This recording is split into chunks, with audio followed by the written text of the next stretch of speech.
The sunlight glitters golden. The rooster crows 3 times. Endless fields stretch to the horizon everywhere, filled with busy farmers and genin with cloud-emblazoned forehead protectors, trousers rolled up as they toil in the rice paddies. The flames of the Second Ninja World War seem not to have spread to this place. Villagers and ninja stood united as one, each face alight, with the anticipation that tomorrow would be better. Labor is the greatest honor. The village headman's song was truly well written. Out in the fields, a cute little girl with bluish-purple hair hummed softly as she carried a lunch box heading off to visit someone. Seeing her, the busy villagers hurried to point out a direction, ant-like smiles blooming on their faces. Every day at this hour, the girl Konan would come to visit village chief Yahiko, rain or shine. "Yahiko, I came to see you." An orange-haired boy, his face smudged with dust, was sweating as he worked in the fields. At her words, he lifted his head to look over. "Why did you come? Didn't I tell you to wait for me in the cafeteria?" Yahiko immediately set down his sickle and hurried over. Yes. Konan's helplessness carried a trace of fond indulgence. "Today the cafeteria has your favorite braised pork," she said, lifting the lunchbox and smiling gently at Yahiko. "Meat? And fatty meat." Yahiko's eyes shone as he secretly swallowed a mouthful of saliva. Clearly he had not eaten meat for a long time. His body was starved of oil and fat. Thinking it over carefully, today happened to mark the 3rd year since he transmigrated into the world of Naruto. 3 years ago, when he first opened his eyes, Konan was crying beside him while he had become that Yahiko who possessed the face of a protagonist, yet not the fate of one stabbed to death by a mere kunai. The original Yahiko had been so hungry that he went out to borrow a fish, was caught red-handed, and beaten half to death. At that moment his soul transmigrated over. Before his injuries healed, he could only in helplessness live off Konan's support for several days. Just as in the original storyline, he and Konan found Nagato, who had fainted from hunger, with his dog. The 3 of them and the dog then sought out Jiraiya and successfully became his disciples. A year ago his system had finally activated. The nation-building strong village system. The stronger the village, the stronger Yahiko became. Based on the overall strength of the village's ninja, the system would to some extent enhance his physical talent. For example, if a regular Uchiha joined the village, he would gain a 1 chance of awakening the Onetamo Sharingan. If a Mangekyo Sharingan Uchiha joined, then it would mean a 100 chance of awakening the Onetamo Sharingan. It was equivalent to granting him an Uchiha bloodline, and the more Uchiha there were in the village, the purer that bloodline would become. Not overwhelmingly strong by itself, but if built up by sheer numbers, it could become terrifying enough to pile Yahiko up to the level of a true 6-path successor. With this, his mother would no longer have to worry about him being killed by a stray kunai. Thus, he bade farewell to Jiraiya together with Konan and Nagato, and at the junction of the land of fire, the land of rain, and the land of grass, established a village. They named it Akatsuki village, symbolizing the breaking of dawn, bringing the ninja world the light of hope and peace. The village existed now, but Yahiko soon realized he had been too rash. Being the head of a village was not so easily done. They lacked money, they lacked people, they lacked knowledge. Everything was in short supply. Even so, overall life remained relatively stable. Even as the Second Ninja World War outside reached its climax, flames soaring and people practically beating each other's brains out, the tender sprout-like Akatsuki village had yet to be discovered by anyone. After a few seconds of silence, the two Gate decisively made a move. The tailed beast chakra wrapped around the kunai made the weapon originally considered non-lethal appear. They now had more than 700 permanent residents, as well as 17 Genin level and 4 Chunin level ninja. In addition, there were Yahiko and Nagato, both only 10 years old, yet already possessing Jonin level combat power. Fending off wandering samurai and rogue ninja was no problem. But not to mention confronting the hidden villages of the 5 great nations. Even the fractured neighboring Ame-Gakure could, if it wished, erase Akatsuki village from the map in mere moments. Konan reached out to smooth away the furrow between Yahiko's brows, chiding gently, "You're not allowed to let your thoughts run wild while eating." By the way, Nagato is back. He even found his mother's second uncle outside. Konan opened the lunchbox, revealing inside, well, fatty meat so glossy it seemed the oil had never even been rendered out. If it had been the day he first transmigrated, Yahiko would never have eaten it, but now he shoveled down rice bite by bite along with the meat. He himself did not know how he managed to force all that fat into his stomach. Perhaps it was simply hunger. There was no helping it. Akatsuki village was poor. At harvest time, the village chief had to take the lead in working. Yahiko had declared that whatever the villagers ate, he would eat as well and would never grant himself special treatment. At this stage, whenever villagers returned from hunting, everyone scrambled for the fatty meat. If only this were the Tiger Head mountain base, he thought, then they would never lack for oil and fat. Nagato still has living relatives? Yahiko asked. Of course. Back then, when Uzushio no Kuni was destroyed, Nagato's mother was separated from the country's refugees and headed to Ame-Gakure. According to Nagato's mother's second uncle, all those Uzushio refugees were later tricked away by Ame-Gakure. After finishing his meal, Yahiko greeted the villagers who were gathering the harvest and then took his leave. With the village newly founded, there truly were too many matters demanding attention. Konan, like a gentle wife, tidied up the remnants and followed after Yahiko. The men in the fields watched and could only hate that they themselves could not share in village chief Yahiko's burdens. At this time, the third Kazekage was still alive, and Raza had not yet gone into the desert to pan for gold. In the villagers' eyes, 10-year-old Yahiko was the model worker of the ninja world. Diligent and tireless, he personally recruited refugees, cultivated the fields, and developed waterworks. Each and every one of these deeds proved that he was a village chief who completely outshone the leaders of the 5 great villages. Comparable, they thought, to that so-called god of shinobi next door. Unfortunately, Akatsuki village lacked the deep foundations of the 5 great nations. Its base was far too weak. You lot keep working. It looks like I have to attend a meeting as well. Nobi, let's go together. Hurry on then, don't delay village chief Yahiko's business. A few genin bade the villagers farewell and headed off to attend the village meeting. In Konoha, only jonin were qualified to attend village meetings. But in Akatsuki, Yahiko, with a broad mind and a willingness to accept all opinions, declared, no matter who you were, as long as you had strategy in your heart and the courage to speak, you could come. In the earthen-walled meeting hall, after cleansing his body with water release and drying it with wind release, Yahiko hurried over with Konan without pause. At this moment, the other great pillar of Akatsuki village, Nagato, was already waiting in the meeting room with an elderly red-haired man. Constantly carrying out covert missions outside, Nagato's once fair little face had been tanned to a wheat hue. Seated in the deputy's position, he glanced at Yahiko, who pushed the door open and walked to the main seat and nodded with a smile. Yahiko, seeing this, felt a surge of joy. What should one do when one's own village lacked talent? Steal, no borrow. A few days earlier, Yahiko had ordered Nagato to go out and recruit people under the identity of the new clan head of the Uzumaki. During the Second Ninja World War, Uzushio no Kuni had been destroyed by the combined assault of other nations who feared its powerful sealing techniques. The nation had fallen, and its clansmen were scattered into exile. With a population sufficient to found a country, how could the Uzumaki clan possibly have so few survivors? Though no one knew why, Konoha had seemingly only found Kushina to bring back. One look at the faint smile at the corner of Nagato's lips showed that his mood was good. Clearly, he had found quite a few surviving clansmen outside. May I ask you are? No need to hurry. Sit and speak, Yahiko said, gesturing for the elder behind Nagato to take a seat. The old gentleman looked to be around 60 or 70 years old, who knew how many treasures of knowledge were hidden in that mind. Lord Yahiko.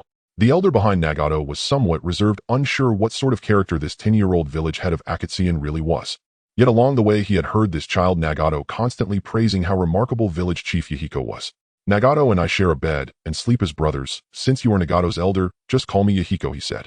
Yahiko gave the elder of the Uzumaki clan a gentle smile. This air of honoring the wise and being modest and courteous eased the anxiety in the elder's heart at once.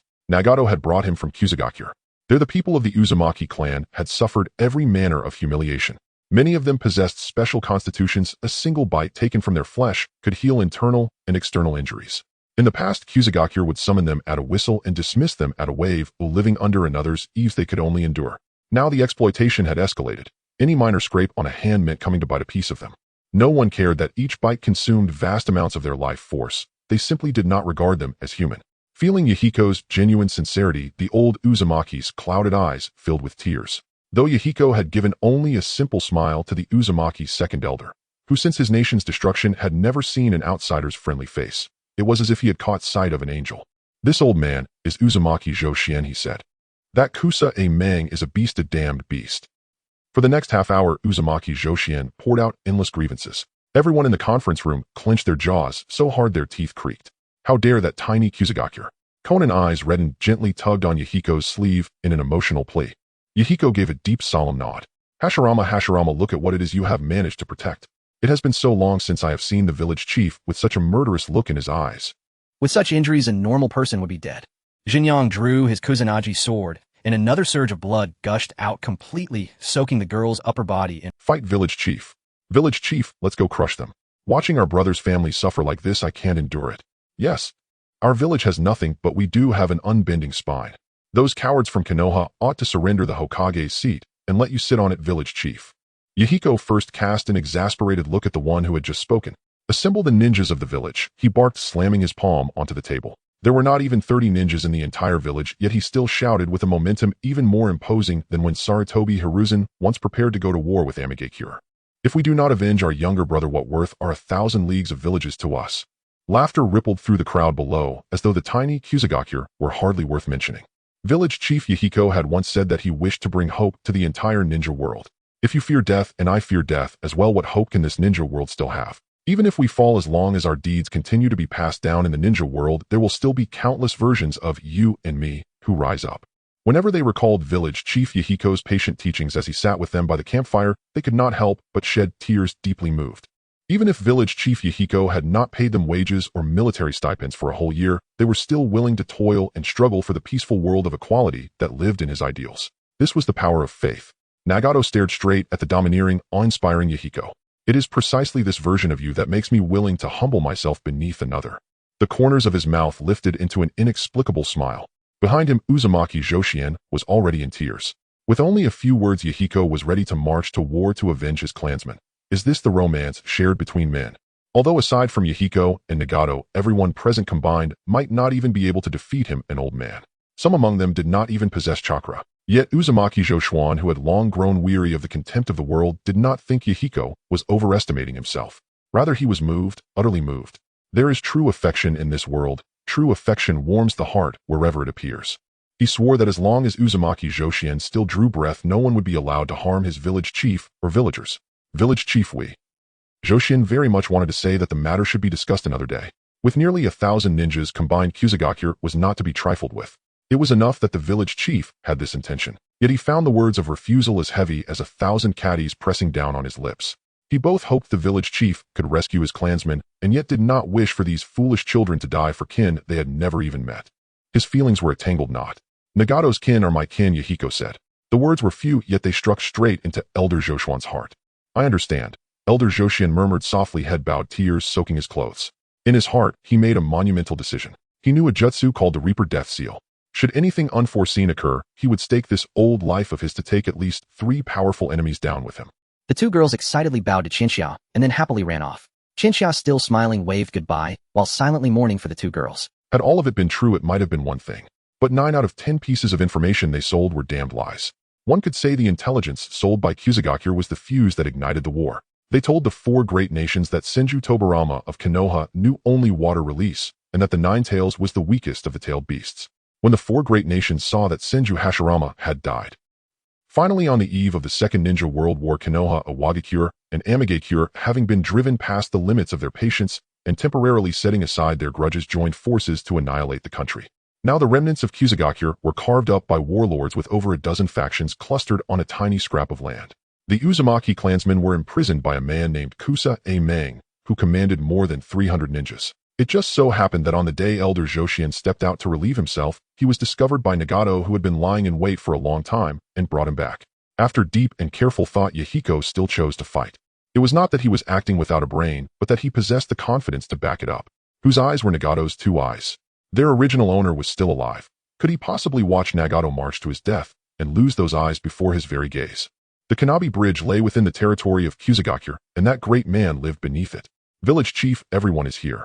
Right then a ninja came to report that all the ninjas who had been helping villagers rebuild their homes had assembled outside. All right, everyone, let us make this the very first battle in the history of Akagure village.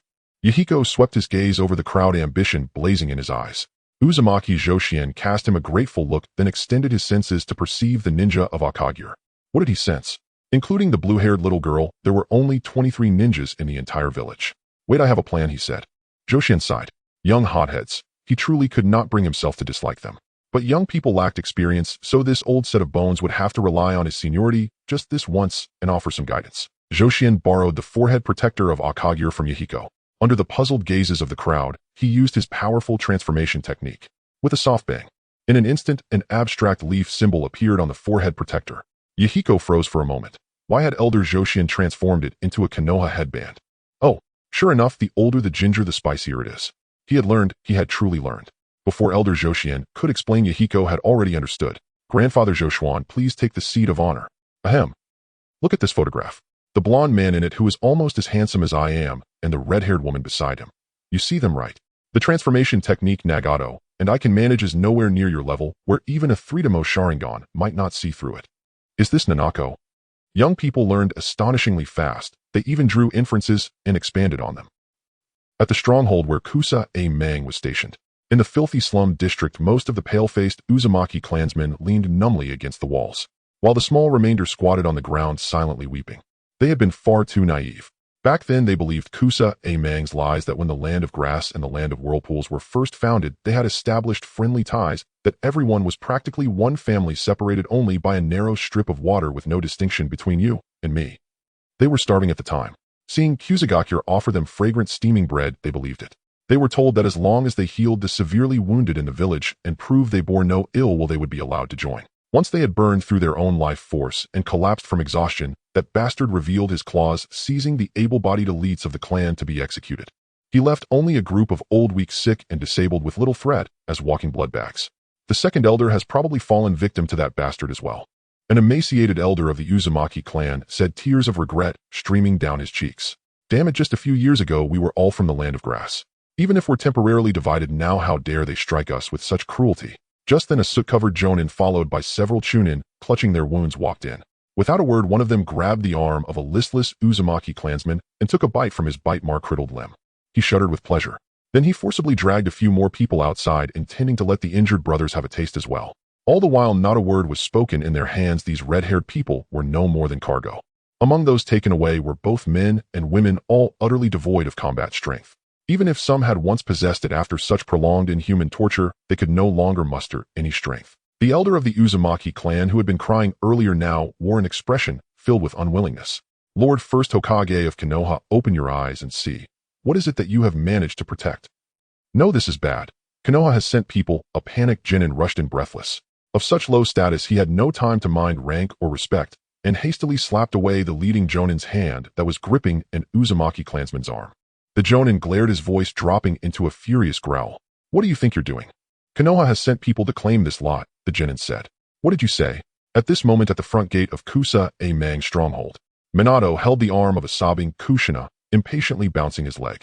Behind them stood a line of more than 20 people, all wearing Konoha chunin vests and leaf-engraved forehead protectors. They approached with such overwhelming presence, it seemed they might flatten the stronghold. The local leader Kusa Amang soon arrived with his subordinates, drawn by the commotion. The two groups faced off. In numbers, Kusa Amang still held the advantage. Yet compared to the well-equipped ninja of Konoha, Kusa Amang's men were miserably shabby, their coarse cloth garments unlikely to stop even a few shuriken. Minato surveyed the burly man before him with a look of utter disdain, as well as the henchman at his side, who with a few black rods stuck in them could be wiped out by a single wong, shouting, "Hurry up and return my clansmen to me, Databane." Nagato's face flushed bright red as he pointed at Kusa Amang and shouted in fury. That Databane was something Yahiko had taught him, saying it was Konoha's Kushina's catchphrase. Nagato had no idea how Yahiko knew that. His heart was full of doubts. To those across from them, however, the flush on the little girl's face and her current silence likely meant she was furious beyond words. Without taking the initiative, Chao Amang had doubts about the authenticity of these Konoha ninjas' identities. May I ask what brings the Konoha ninjas to our grass-hidden village? Chao Amang feigned ignorance and asked with confusion, little girl, how could your clan members end up in our grass-hidden village? Stop rambling. Who do you think I am? I am Namake's Minato. If you do not wish to go to war with us from Konoha, hurry up and release the captives. Let me tell you, the request for the Uzumaki clan members was set by Lord Shimura Danzo. Namake's Minato pinched the edge of his ear and pulled at his blonde hair, looking at Chao Amang with a smug expression. Beside him, Kushina was so embarrassed she could dig a 3-bedroom apartment with her toes. Nagato vowed that he would never pretend to be in a relationship with Yahiko again. Konan initially intended to play Kushina, but she was afraid her acting skills wouldn't hold up, so she didn't. Now she was really glad. Transformed into Minato using the near-max transformation technique from the Uzumaki clan, there were no flaws visible on Yahiko. It could be said that they were letting themselves go, just like the group of Akatsuki ninjas behind them. Does a small grass-hidden village dare to imprison our allies from Konoha? Damn you, do you want to die? Damn, FCK. Bearing the name of a Konoha ninja, we absolutely cannot lose our momentum. The effect was quite good. Chao Amang was genuinely intimidated. This tone of arrogance did not seem like a disguise at all. Yahiko secretly decided that in the future they would burn and pillage Konoha village while saving lives in the Akatsuki. Except for Nagato and Konan, who was hiding at the end of the group out of embarrassment. The rest were grinning like a bunch of villains. What a Konoha village. Uzumaki Jiraiya felt greatly pleased. As expected of his village chief, he quickly got into the spirit of things. By intimidating the others, the opposing leader and his lackeys were so frightened they didn't dare to speak. Chao Amang's mouth twitched. Konoha is so awesome. Konoha can talk to me like this. By the way, who sent them? The ninja of darkness. Shimura Danzo. Misunderstanding, it's all a misunderstanding. Let's talk properly. I am good friends with your Konoha's Lord Jiraiya. Our grass-hidden village and Konoha village were good brothers many years ago. Chao Amang wore a flattering smile, but his heart was heavy. Danzo of Konoha treats these small nations seriously. He had no doubt that if he refused this time, the next time, he would welcome Danzo himself. The grass-hidden village was in disarray, or it was possible that Danzo sent this brash little blonde to find an excuse to attack the grass-hidden village. If I were to angrily drive away this little blonde without returning the Uzumaki clan members. Damn it. I can only say as expected of the Konoha's ninja of darkness. However, Chao Mang was not one to be trifled with. He saw through the enemy's scheme at a glance and would never hand over any leverage to the enemy. To concede, he must concede. Speaking of Jiraiya, the man who asked him to gather bloodline limits just happened to be here conducting human research. Well, go summon Lord Jiraiya for a discussion. Chao Mang quietly said to his trusted confidant beside him. Naturally, he also had his own thoughts, needing Jiraiya to confirm whether these people were imposters. Just as his confidant left, a perceptive Chunin who had just gone to send word also arrived with the remaining Uzumaki clan members. Looking at the Konoha ninjas in front of them, the people of the Uzumaki clan had expressions of numbness, hostility, or confusion. Why? When we fought the Uchiha, the Uzumaki clan exerted tremendous effort, until they noticed the smiling elder Uzumaki Jiraiya standing opposite them. A sense of hope began to rise in their hearts. The crowd didn't know what Chao Mang said to his confidant, watching the ragged red-haired individuals with concern. Yahiko. The two were still holding hands, and Nagato choked out to Yahiko. He didn't know his clan members well, but they all shared the same blood. If it weren't for Yahiko saving him and the little one back, then would he also be like these clan members? After putting himself in their shoes, Nagato found he could not bear to part with Yahiko even more. Sigh. Yahiko gently sighed and patted Nagato's hand to comfort him. Konan at the end of the line did not know what Yahiko was thinking. Pouting in frustration from her perspective, Nagato was Kushina. Elder Uzumaki Jiraiya smiled as he watched the two, thinking, the Uzumaki clan has successors. Wait, little Nagato is a boy, right? Elder Uzumaki Jiraiya looked at the two, whispering with a complicated expression. Chao Mang did not understand the love and hate of the opposite side, hoping that Jiraiya's reputation would be significant enough. The unification of the grass-hidden village was within reach. He did not want to hand over a righteous cause to Danzo, allowing Konoha to take advantage.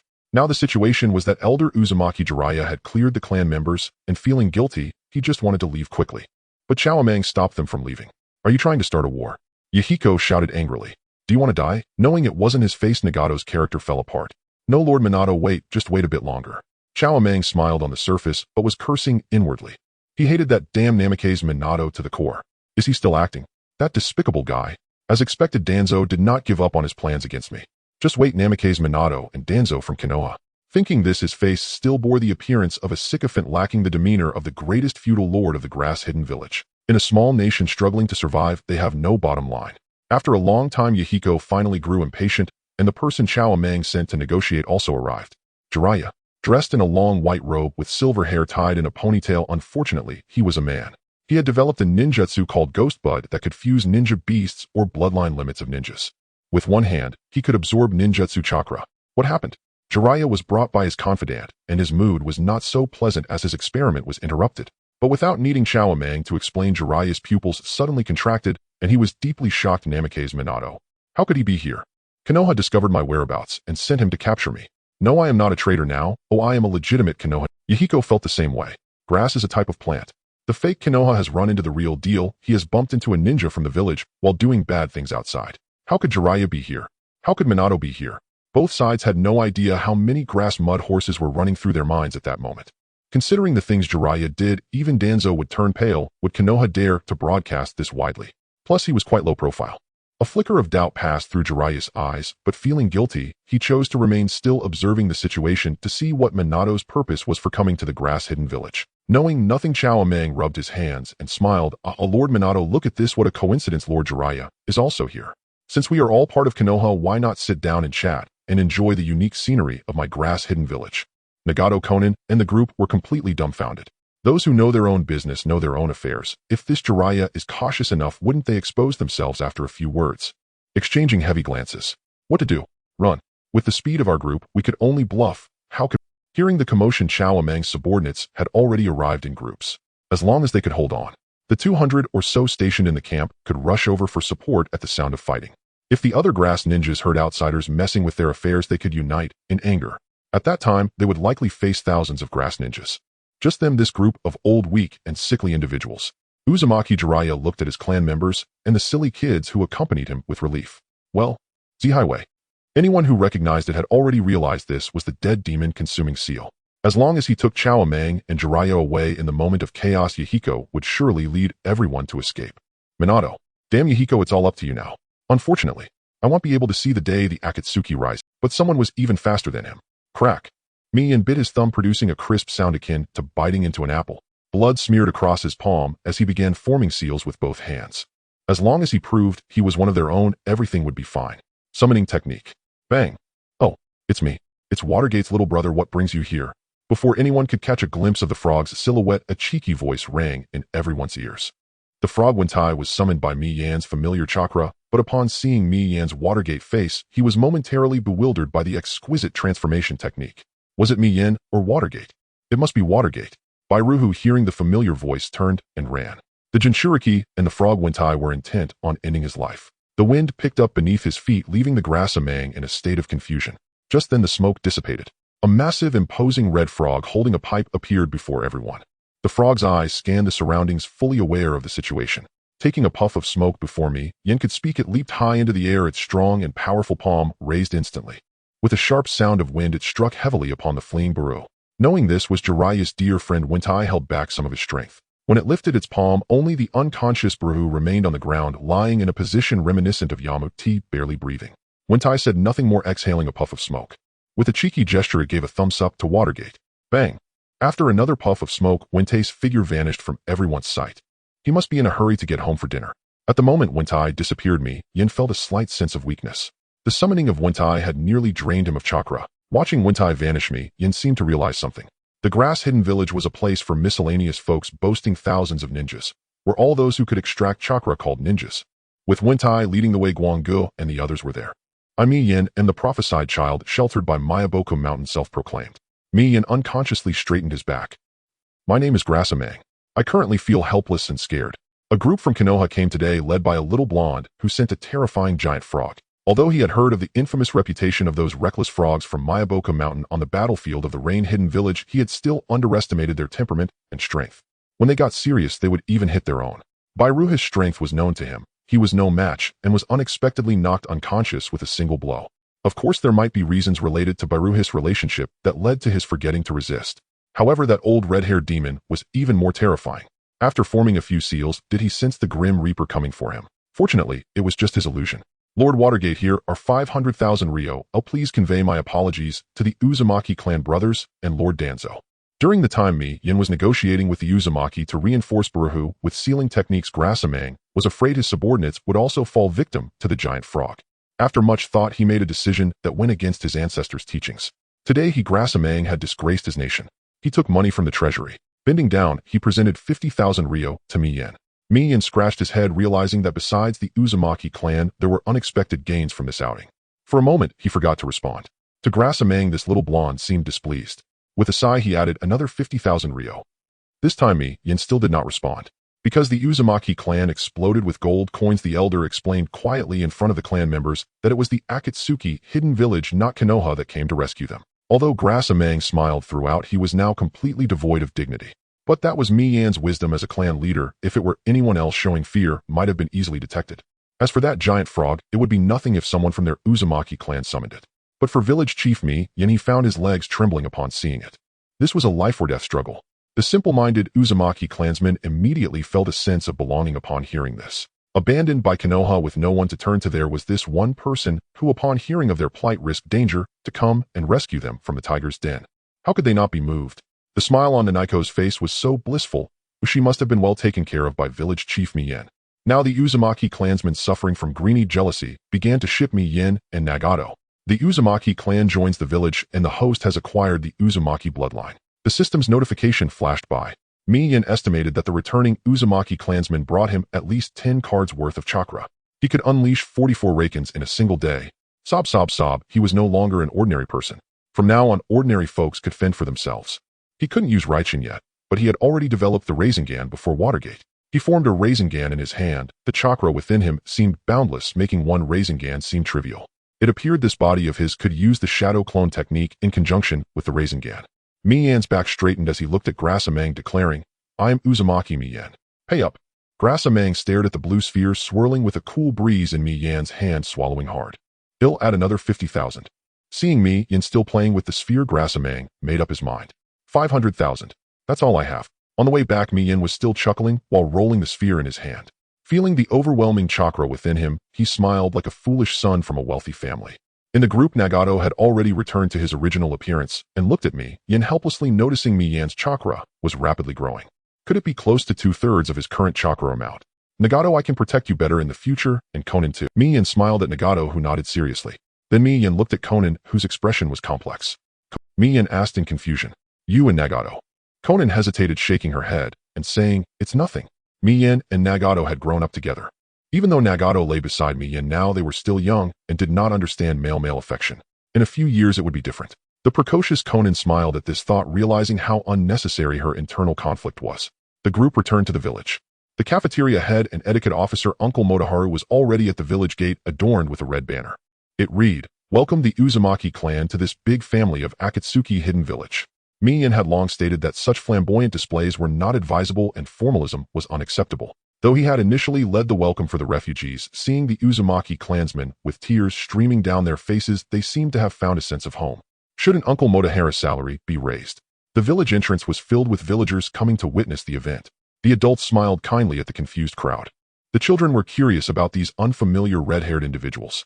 Unlike Kushina's entrance to school, where her beautiful red hair almost made her withdraw into herself, the village's atmosphere was different. The village's children came from all over and had no idea what exclusivity meant. "Your hair is just like Uncle. Hey, why aren't you talking to him? You idiot, Ijing is talking to you right now." This was a child enamored with Uncle Moto. "Little Shion. I'm sorry, he's my friend, he's really nice. Do you want some candy?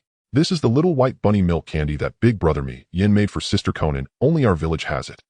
"You idiot, respond. Ijing, I want some too." "Thank you." Mi-yen couldn't bear to look. The damn sense of familiarity was overwhelming. He wondered how Kenji was doing and if he had caught the attention of Grandpa Madara. Meanwhile, in another village, "Idiot, Rin is talking to you." "Rin? Don't mind that masked guy acting aloof, let's go." "Idiot. What, say that again?" "Oh, Obito, are you talking to me, a lower ninja from Konoha?" A certain goggles-wearing brat and a certain white-haired kid were at odds once again. Cafeteria. Knowing that the brothers from the Uzumaki clan were all starving, lunch was served half an hour early. The Uzumaki clan lined up cautiously at the window to get their meals. "Does village chief Mi-yen eat the same food as us?"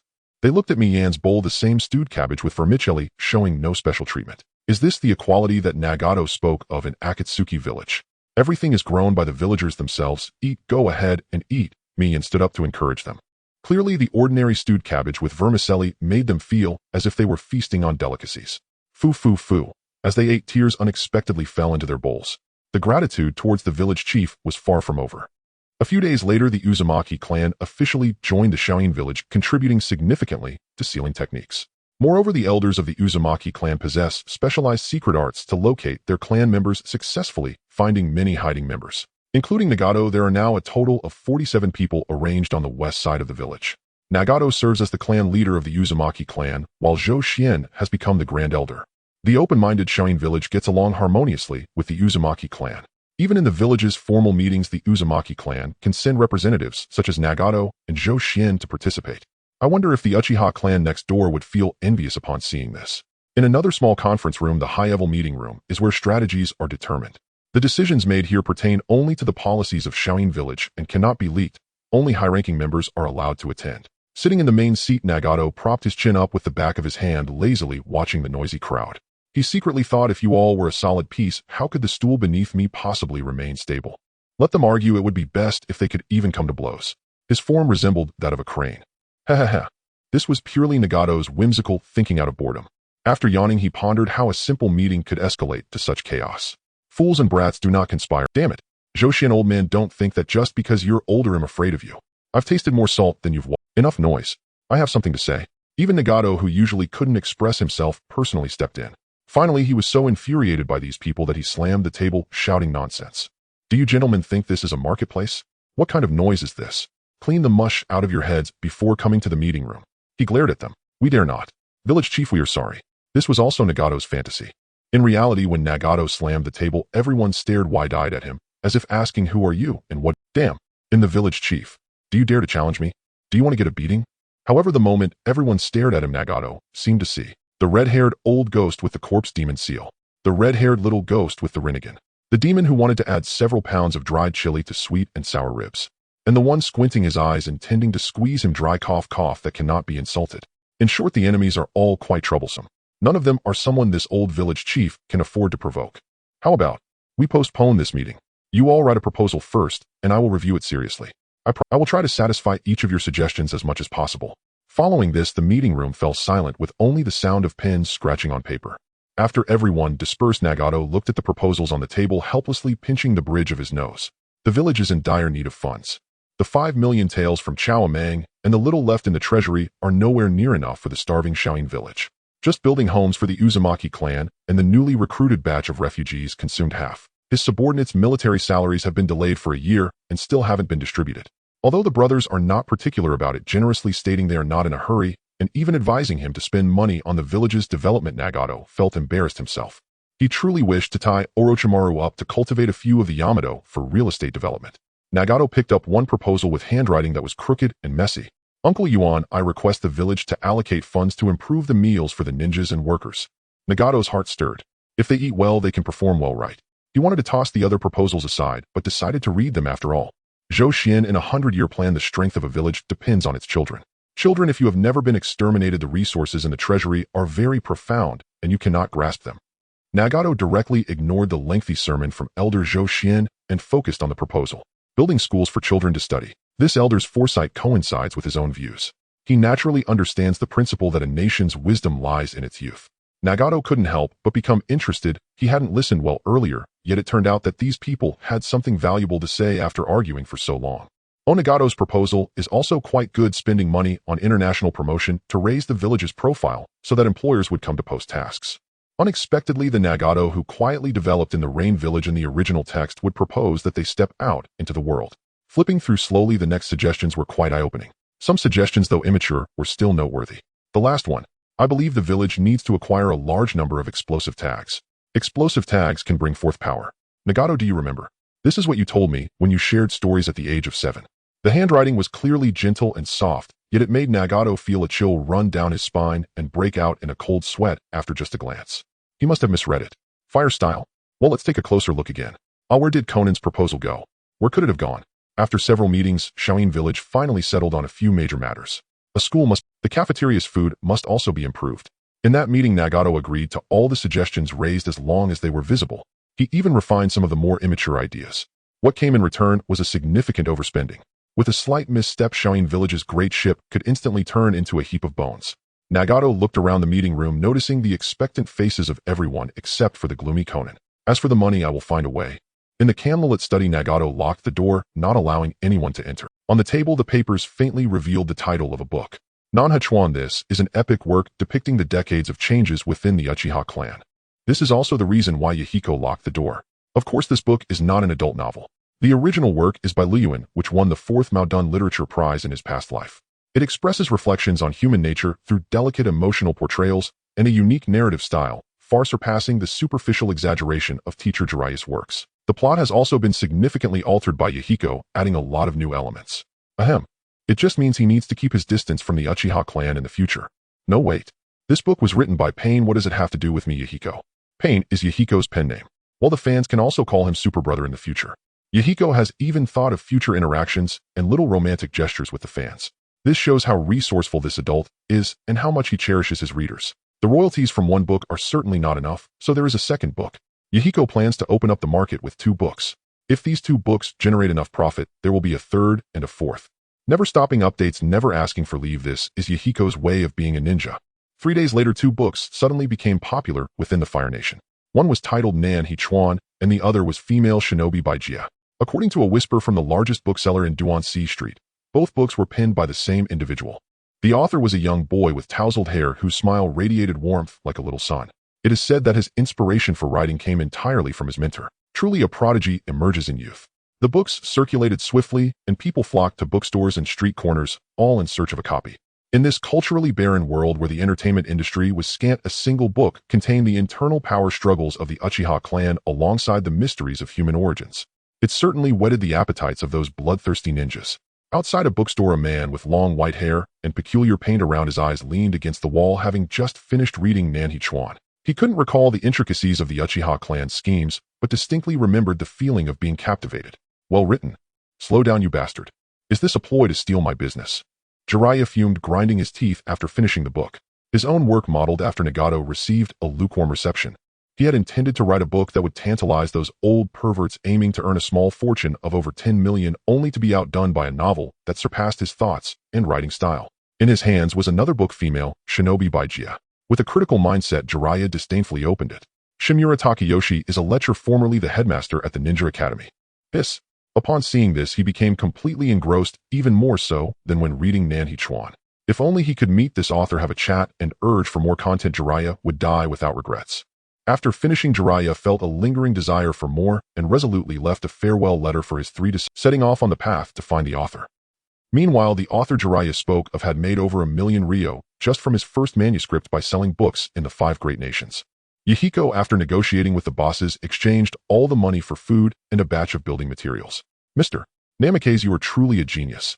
A few booksellers excitedly shook hands with Namikaze Minato. Hey, don't call me Mr. Namikaze, just call me Chow Gu if you like me. Yahiko was also afraid that one day Minato would find out and strangle him.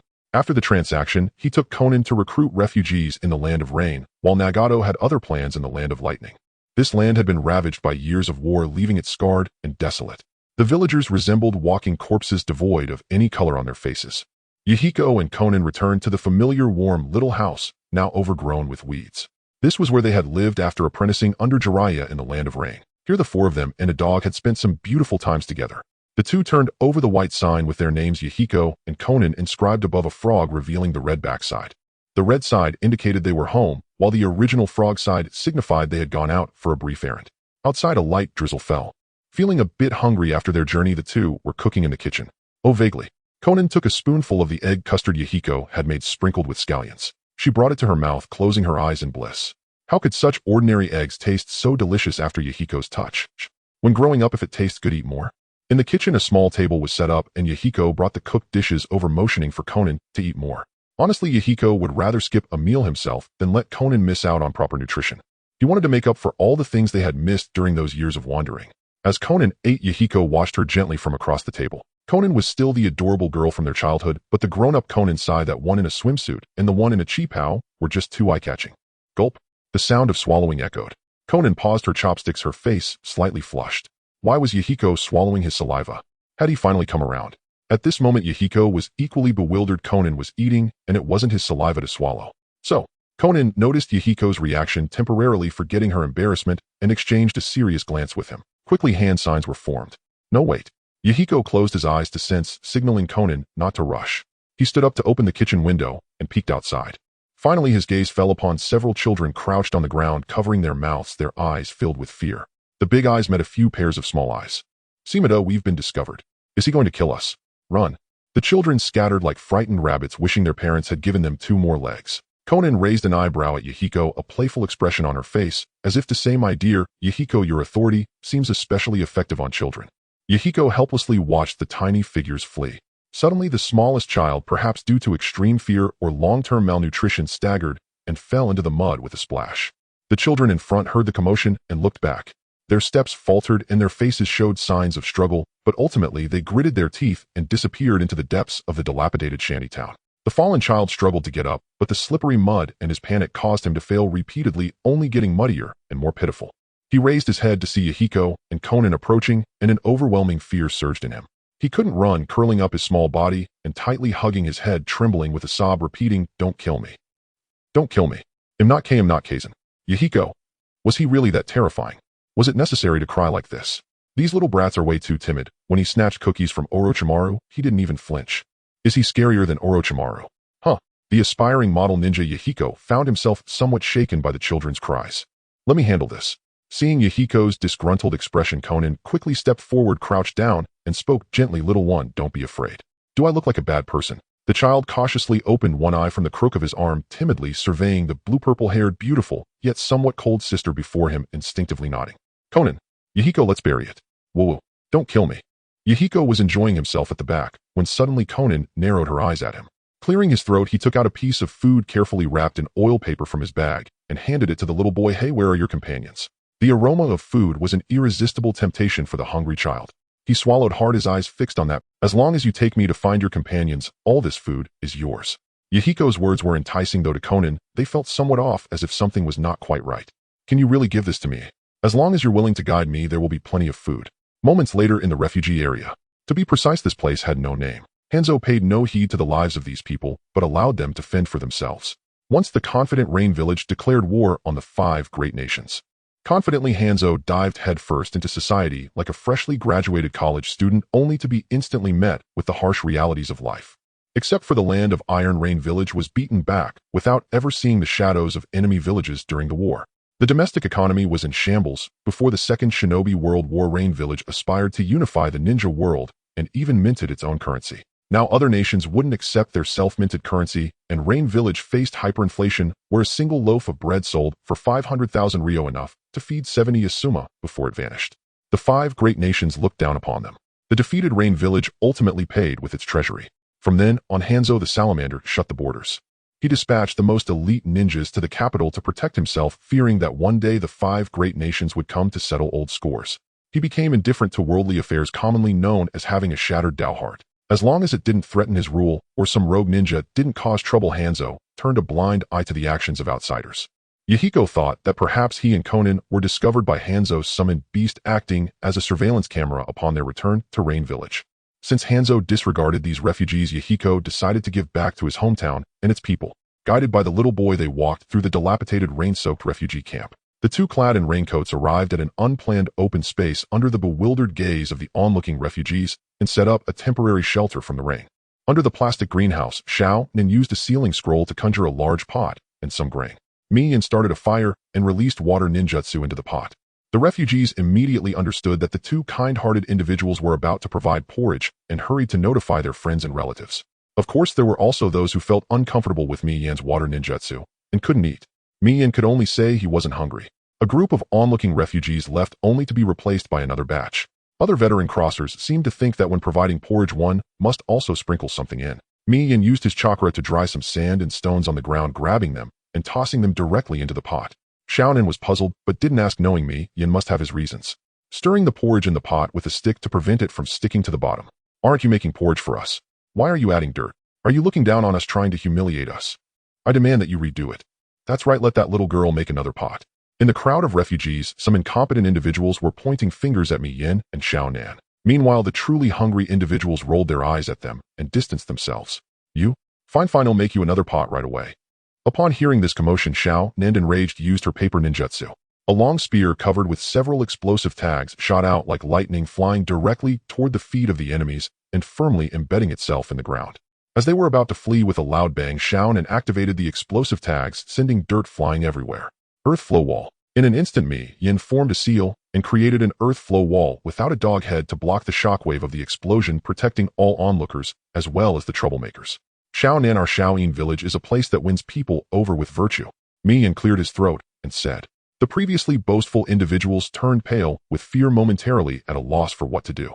Scram, don't let me see you again.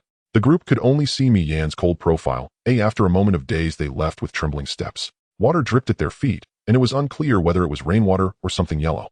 Yen, you are just too kind and naive, said Xiaonan, feeling her heart race for some unknown reason as she looked at Yan's cold profile. What is our Xiaoyin village's philosophy? Yen ruffled Xiaonan's light blue long hair with one hand, while discreetly forming seals with the other behind his back. Xiaonan lowered her head in shame, knowing that she wouldn't take even a single thread from the common people, nor would she cruelly slaughter unarmed civilians. Suddenly, she heard a bang and was somewhat puzzled, but when she looked, nothing had happened to Yen. Did she hear wrong? Yen was still so kind, but it seemed she preferred the naive and kind Yen over the cold-hearted one. Indeed, what bad intentions could Yen possibly have? He changed the subject. Tell me, where did you get these explosive tags? I clearly remember that I had cut off all your channels. The explosive tags are made by me. Yes, that's right, they're made by me. Xiaonan looked at Yen with a sense of righteous indignation. In the crowd, perhaps frightened by Xiaonan's explosive tags, another batch of people left. The remaining ones, without any complaints, touched their bony bellies and waited for the food. They looked at the pot mixed with sand and stones without any disdain, because they understood the discomfort of hunger. Facing the power of the explosive tags, their willingness to stay also proved their certain courage. These 2 small details warmed her for a whole day. Cough. Simply filtering out the brave and hardworking individuals. This was exactly the kind of residence Yen needed for Xiaoyin village. Meanwhile, in a certain alley.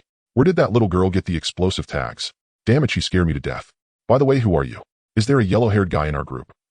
Who am I? Remember, the one who beat you is the wave wind Huamin from Konoha Village. Konoha Village. Konoha Village can bully us, the unarmed civilians. Meanwhile, numerous yellow-haired individuals in the Alley of Rain hidden village dragged out those who had just bullied Xiao Nan. That's right. Don't say I bullied you. Leading the charge, the yellow-haired individual tossed an iron nail to each person. They picked up the iron nails, their heads tilted as they looked at the yellow-haired individual. Yumyadai, Yumeiro, a series of street fighting techniques, the yellow-haired individual pummeled this group into a state of despair. Back to the scene under the plastic greenhouse. The porridge distribution team had formed a long line. Mi-yen was dubbed Little Pillar by the older members of the line. Speaking of which, there was a daring individual from the Takigakure village who threw a shuriken at the god of ninja Pillar from 800 miles away. Senju Tobarama was furious and wanted to kill him. However, Pillar chose to let him go and educated Tobarama to win people over with virtue.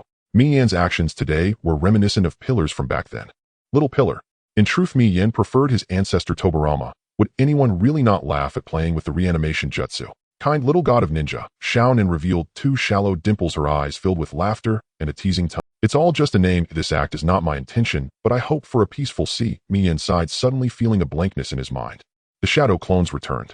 The individuals who were on the brink of death, and those kneeling on the ground looking for their teeth. Perhaps he was also quite kind. After distributing a full pot of porridge, Mi-yen also proposed to take this group of refugees back to the village, touched by his benevolence. Everyone was willing to return to Shaoyin village with Mi-yen. This was the love-starved ninja world where a little kindness could earn unwavering loyalty. Mi-yen, being cautious, feared that the children in his village would also be deceived. The school must be built, the best resources for teachers and students must be ensured, and the ideology must come from the advanced thoughts of his previous life. For several consecutive days, Mi-yen took Xiao Nan across the land of rain, deciding to return to the village only when the purchased grain was almost gone. Over 1,000 people were willing to follow them to Shaoyin village. As long as they were willing to go, Mi-yen would accept them all regardless of age or gender. At the same time, a yellow-haired kid who claimed to be a chunin from Konoha, the younger brother of Wave Wind, Huamin, punched his way through the streets and alleys of the Noman's land. In the land of rain, he even gathered some younger brothers like Jio, who was inspired by Huamin, and Daefo, who was brainwashed by his verbal tactics. It's worth mentioning that the two were about 12 or 13 years old, yet already possessed the strength of a chunin. Coincidentally, in the original work, these two seem to have been inspired by him. Keeping it brief, he dared not pry into Hanzo's territory again. Although strength may fear, the young Hanzo was only down and out, not old. Mi-yen and his group left. Meanwhile, Hanzo also learned of the news. His mouth twitched slightly. Forget it, I can't support these people anyway. I'll take them if you want. In the ninja world, the most worthless thing is the common people, because the productivity of 10 commoners does not compare to that of a low-ranked ninja. The Hokage office in Konoha village. Bang! With a loud noise, the door was kicked open. The newcomer, with his eyes wrapped in bandages and a grim expression, asked, "Sarutobi, what do you want from me?" He took the initiative as soon as he entered, loudly questioning. Sarutobi Hiruzen, with no change in complexion or heartbeat, calmly placed the forbidden book from Konoha into the drawer and replied nonchalantly, "You're here, just remember to knock next time." Before Shimura Danzo entered, he took a glance. Nanhequin, the monkey, is also looking. I also think this book is well written and very realistic. My teacher once said that the Uchiha clan is naturally a clan that loves internal strife. He is not speaking nonsense. It was what teacher Tobarama said. There was a technique during the Warring States period called Izanagi, which could sacrifice one eye to change reality. Relying on this ocular technique, the Uchiha clan gradually became arrogant. Within the clan, everyone possessed such an outrageous ability, and no one was willing to submit to the other, leading to internal conflicts. The defeated would use Izanagi to rewrite the reality of the victor. After being transformed into losers, the victors would similarly use Izanagi to revert it back. The teacher was right. The Uchiha clan is filled with evil, insidious, cunning, and unruly beings. You also read Nanhequin. Isn't this book banned by the Uchiha clan? Danzo skillfully approached and opened the drawer of the desk. Hearing that Danzo also read Nanhequin, Sarutobi Hiruzen forgot to stop him. He also forgot that he called Danzo here because a person named Kusuramang from the grass-hidden village was afraid of Danzo and sought peace. Danzo picked up the first volume of Nanhequin, and another book came into view. The captain of the Umbu and the chief's consort, Danzo said. With a complex expression, Sarutobi Hiruzen said. With an awkward expression, what a coincidence, his eldest daughter-in-law is the captain of the Umbu and his eldest son is her right-hand man. Nonsense. Who put this book in my drawer? Who? It must be Jiraiya. Danzo, you know what kind of person I am, I'm just curious why all the jonin in the village are fascinated by Brother Chaos book. Brother Chow. I've heard that only loyal fans would call Pain Brother Chow, right? Shut up. Danzo, look at the good deeds you've done. What have you been doing in the land of grass? Sarutobi Hiruzen decisively shifted the topic, blowing his beard and glaring as he threw out Kusaramang's peace letter. Danzo was momentarily stunned were any of his actions included in that. If so, no, I can never admit it. He coldly stated, I have not sent anyone to the land of grass. Sarutobi Hiruzen nodded. You did well this time. Just pressure the enemy into seeking peace. There's no need to annihilate them completely. That 5 million will serve as your operational funds. 5 million? What 5 million? I really didn't. Alright, let's do it this way next time. Yahiko dares to say that no one in the ninja world values the common people more than he does. He firmly believes that a spark can ignite a prairie fire. At the village gate, Uncle Motonari was still hosting a welcome event. This time there were not only banners, but also music. The gates of Akatsuki village are always open, welcoming you with open arms. Once embraced, there's an understanding, and you will fall in love with this place. The vast world is full of friends, so please don't hesitate. The song was written and composed by Yahiko, and it was sung by the children of the Akatsuki village. Leading the singing was Uncle Motonari's daughter. Classic gifts for children included white rabbit milk candy, and this time the representative for delivering the milk candy was Koyuki. This brought tears of joy to these displaced people. After so many years, they finally found the warmth of home. The Uzumaki clan, deeply empathetic, had red eyes, but didn't mind the muddy bodies of these people. They approached and hugged them, offering warmth. Don't cry, children, this is your new home. A 40-year-old man wiped his tears upon hearing this, feeling somewhat shy about being called a child at his age. Looking up, he saw the nearly 70-year-old Uzumaki Shusuk, a living fossil who survived from the Warring States era. Yahiko heard that this elder once escorted Mido to marry Hashirama, and even crossed paths with Madara, who came to cause trouble. Great Buddha, sob, this is so beautiful, and this white rabbit milk candy is also delicious. Juzo, an orphan since childhood, felt the warmth of the scene and cried against the great Buddha's chest. As Yahiko and the others just returned to the village, along came Kaze Namikaze. Holding a chicken in his left hand and a duck in his right, he was followed by Akatsuki village ninjas leading black calves. Yahiko was stunned. The main character has come to the door. Kaze Namikaze, it's me, Nagato. Oh. The two exchanged sly grins, communicating without words, yet feeling somewhat guilty. This group quickly settled down. The men joined the village's construction team, while the women, under Konan's arrangement, engaged in handicrafts or animal husbandry. The village began to establish a small-scale ranch. Without spending a single penny. It was all thanks to Nagato leading people around to the land of lightning, who provided them. Nagato didn't even know how it happened. He just called out Wang, shouting, and the chickens and cows came by themselves.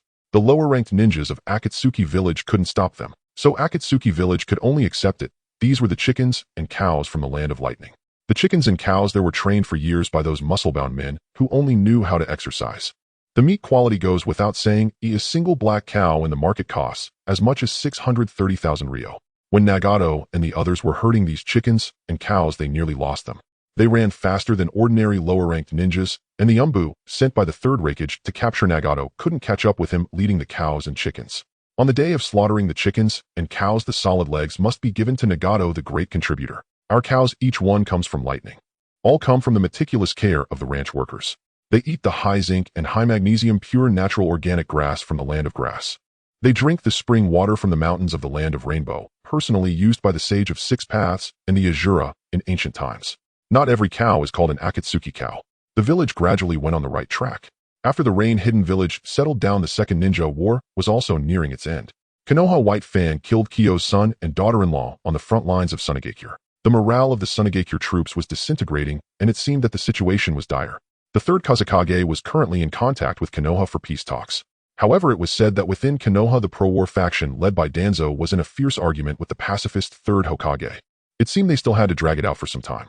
Therefore, for the next period, Akatsuki village would need to develop, steadily preparing for the Third Ninja World War that would inevitably arise due to the disappearance of the third Kazekage in a few years. Given the current number of ninjas in the village, Yahiko was still quite anxious. The Third War was a meat grinder for the ninja world, with even a village leader unable to protect themselves from dying on the battlefield. Frightened, Yahiko stayed up all night writing The Captain of the Umbu and the Chief's Consort Volume 2 to calm his nerves. This book inexplicably matched the tastes of the old lechers in the ninja world. The bookstore owner, in order to win over this genius, offered him a treatment that only shrank authors could enjoy. One book. The signing fee and the first share alone made Yahiko nearly 3 million ryo. It was as easy as picking up money with a snakeskin bag. He still exchanged it with the book merchants for the materials needed by Akatsuki village. No matter how tough it got, the elderly and children must not suffer. At this moment, Yahiko, who was cautious in his comfort, led several senior members of the village to explore the construction site for a ninja school. They needed to consider not disturbing the residents and also ensuring the children could rest well at home. Yahiko and the others had circled the village several times, but still hadn't found a suitable location. Yahiko, why not build it in the village center? Konan suggested, twirling her hair. Yahiko thought for a moment, and Konan was right. The children are the center of Akatsuki village. To cultivate talent, over 100 years ideology must be passed down through generations. Placing the children next to the village chief's office, he could see them every day, which was reassuring. All right. Yahiko waved his hand grandly. The construction team immediately requisitioned the residential houses next to the office building. The main ones being demolished were Yahiko, Konan, and Nagato's yards. Truly corrupt. Once the 3 yards were torn down, let alone a school, even a nursing home would be sufficient. Yahiko pondered deeply, when did he start becoming the person he hated the most? The 5 great nations were at war, and the land of grass was also fighting, which could be said to be unsettled everywhere. But none of this mattered to Akatsuki village, a small village not even shown on the ninja world map. Under Yahiko's personal supervision, Akatsuki village was busy with civil engineering. Taking the village chief's office as a ring, they built the first, second, and third rings outward.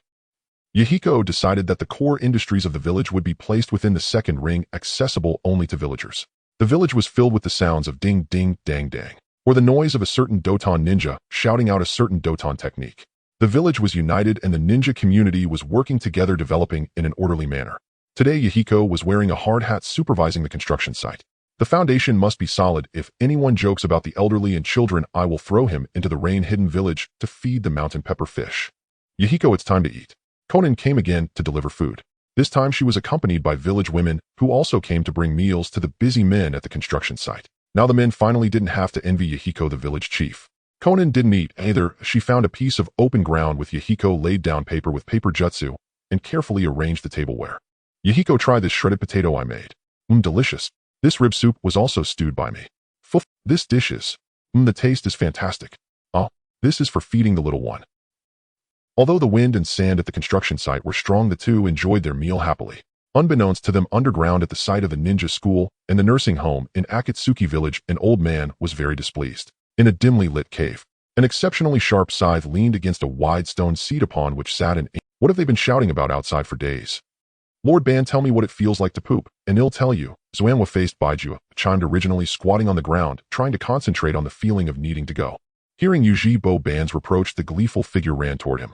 Ban parted his lips, and with a faint cold cadence uttered a single word, leave. A year already. Ban looked up toward the voice.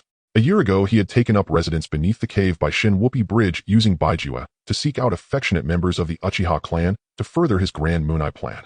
Until his eyes, the vessels for his eyes, Nagato and a brat named Miyen, had the absurd notion of founding a shinobi village in the rain country. A 9-year-old expected to challenge Shanjiu Banzang in combat. Ban was stunned. Even 10 Banzangs at his peak would not have bested him. But were they not overly confident? Fortunately, the vessels were foolish, not Ban himself, to prevent his Rinnegan from being ruined by these 2 absurd youngsters. He had Baijua masquerade as a refugee, guiding the 2 idiots to settle here and build a village. He moved nearby to watch over them, comforted by being within sight. Over the past year, the 2 fools had done reasonably well. Indeed, in some respects, Ban thought they even surpassed Zhu Jian. The greater the hope, the deeper the disappointment. In Ban's scheme, the Rinnegan would perceive the worst of the world and assist the heir he favored in capturing the 9-tailed beasts. Yet he had only rested for a few days. What could be happening outside? Yuji Ban frowned slightly. Could the enemies of those 2 youths have come calling? Miyen must not die yet. Not so soon. Baijua, go up and take a look. Lord Ban, do you really not know what it feels like to poop, eh? Ban clenched his fist and glared icily at Zuanwa-faced Baijua. Baijua stared back, bewildered. Heijua, lurking within Ban's shadow, grew even darker with embarrassment. What on earth are those 2 doing? Can this stop now? How am I supposed to save mother like this? Under Ban's threats, Baijua finally obliged and went up. As a lonely spirit of the prior age, Yuji Ban often viewed the outside world through Beiju's eyes, like an idle old man passing time with the television. At that moment, Ban's vision merged with Beiju's. Dust filled the air. Men in yellow hard hats, sated from eating, were adding bricks and mortar to the village school. Yijing, our village will have a school now, yes. Yi by Xiao Xiong will surely become a great ninja teacher. You fool, Xiao Xiong. I'm afraid the school won't want you. Yijing, don't listen to Kung Fu, he won't get in either. Some children ignorant of the hardships inside a school pointed and gossiped excitedly from the perimeter. Ban, moved by the scene, fell into memory with a rare softness in his eyes. This was how Muyi had looked when it was first built. He and Zhu Jian had taken turns acting as foremen, and naturally he had won. The houses he supervised were solid and steadfast. Those supervised by Zhu Jian were shoddy as tofu. Old age makes one talkative. Ban smiled ruefully, then furrowed his brow. Where was Baijua going now? A woman looping her hand around her mouth to lower her voice murmured, "Lord Ban, are you coming up to pee?" In Yuan Jijia's baffled gaze after finishing at the trough, a strangely mannered woman burst into the makeshift. She even asked if he wanted to pee. "You are in the wrong place. This is the men's latrine." "Oh, men's latrine, is there poop here?" The woman pressed her finger to her lips and asked. "Come back." Yu Jibo Ban covered his face, his ancient features flushing with mortification. He had never should have used Zhu Jian's foolish cells to cultivate Baijua. Baijua burrowed away, leaving behind a baffled Yuan Jijia rubbing his eyes. Am I under an illusion? But he was only a cook, useful at best during festivals.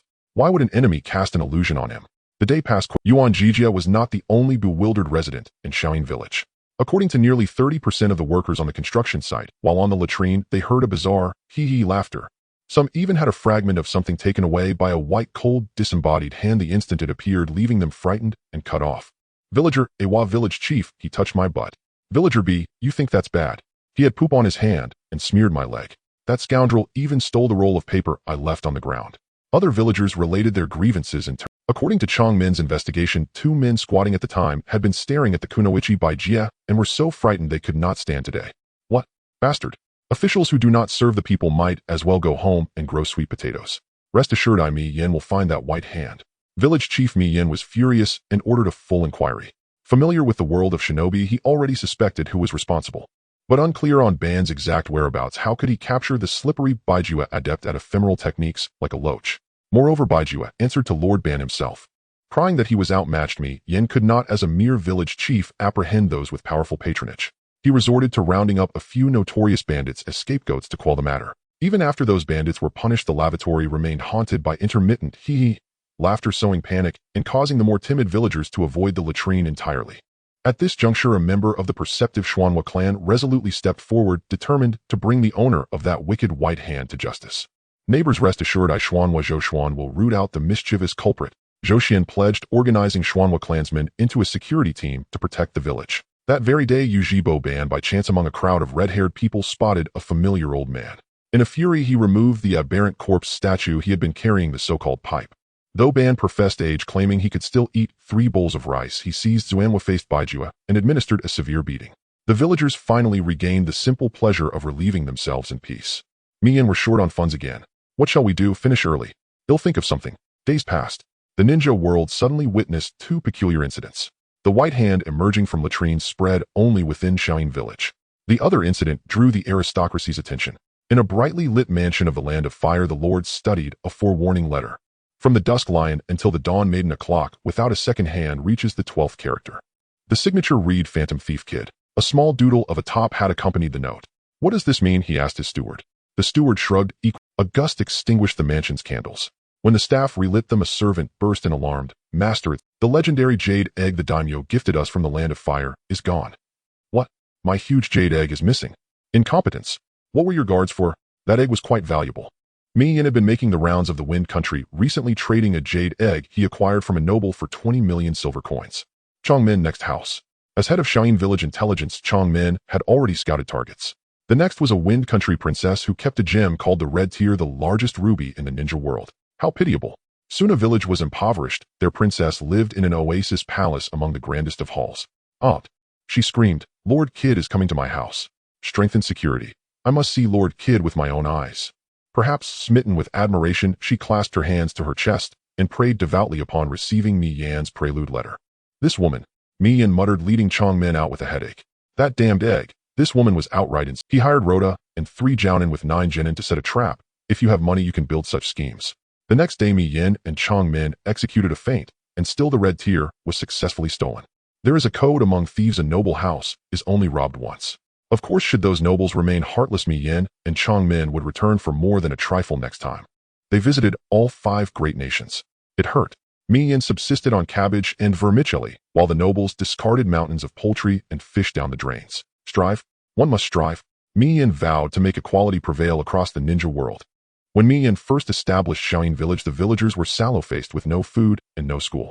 The entire village could not muster 10 jin of grain, and few could read the character Do. "My little village doesn't even have a daimyo to petition. Who shall I ask?" Chong Min replied, "Look at my eyes. Are they worth anything? If so, sell them for their value." Such was Shaoyin village's dire plight. Had Mi Yan not once found 10 million coins on the road to buy grain, the village would. Through Mi Yan's efforts, in less than a year, Shaoyin village acquired provisions, a school, and even a nursing home. The Ninja Academy and the nursing home were complete and enrolling students and elders. Two of Mi Yan's proudest buildings would officially open tomorrow, the 1st of September. That night, Mi Yan went alone to the prison he had dubbed Advancement City, out of a certain dark humor located in the rear section of Shaoyin village.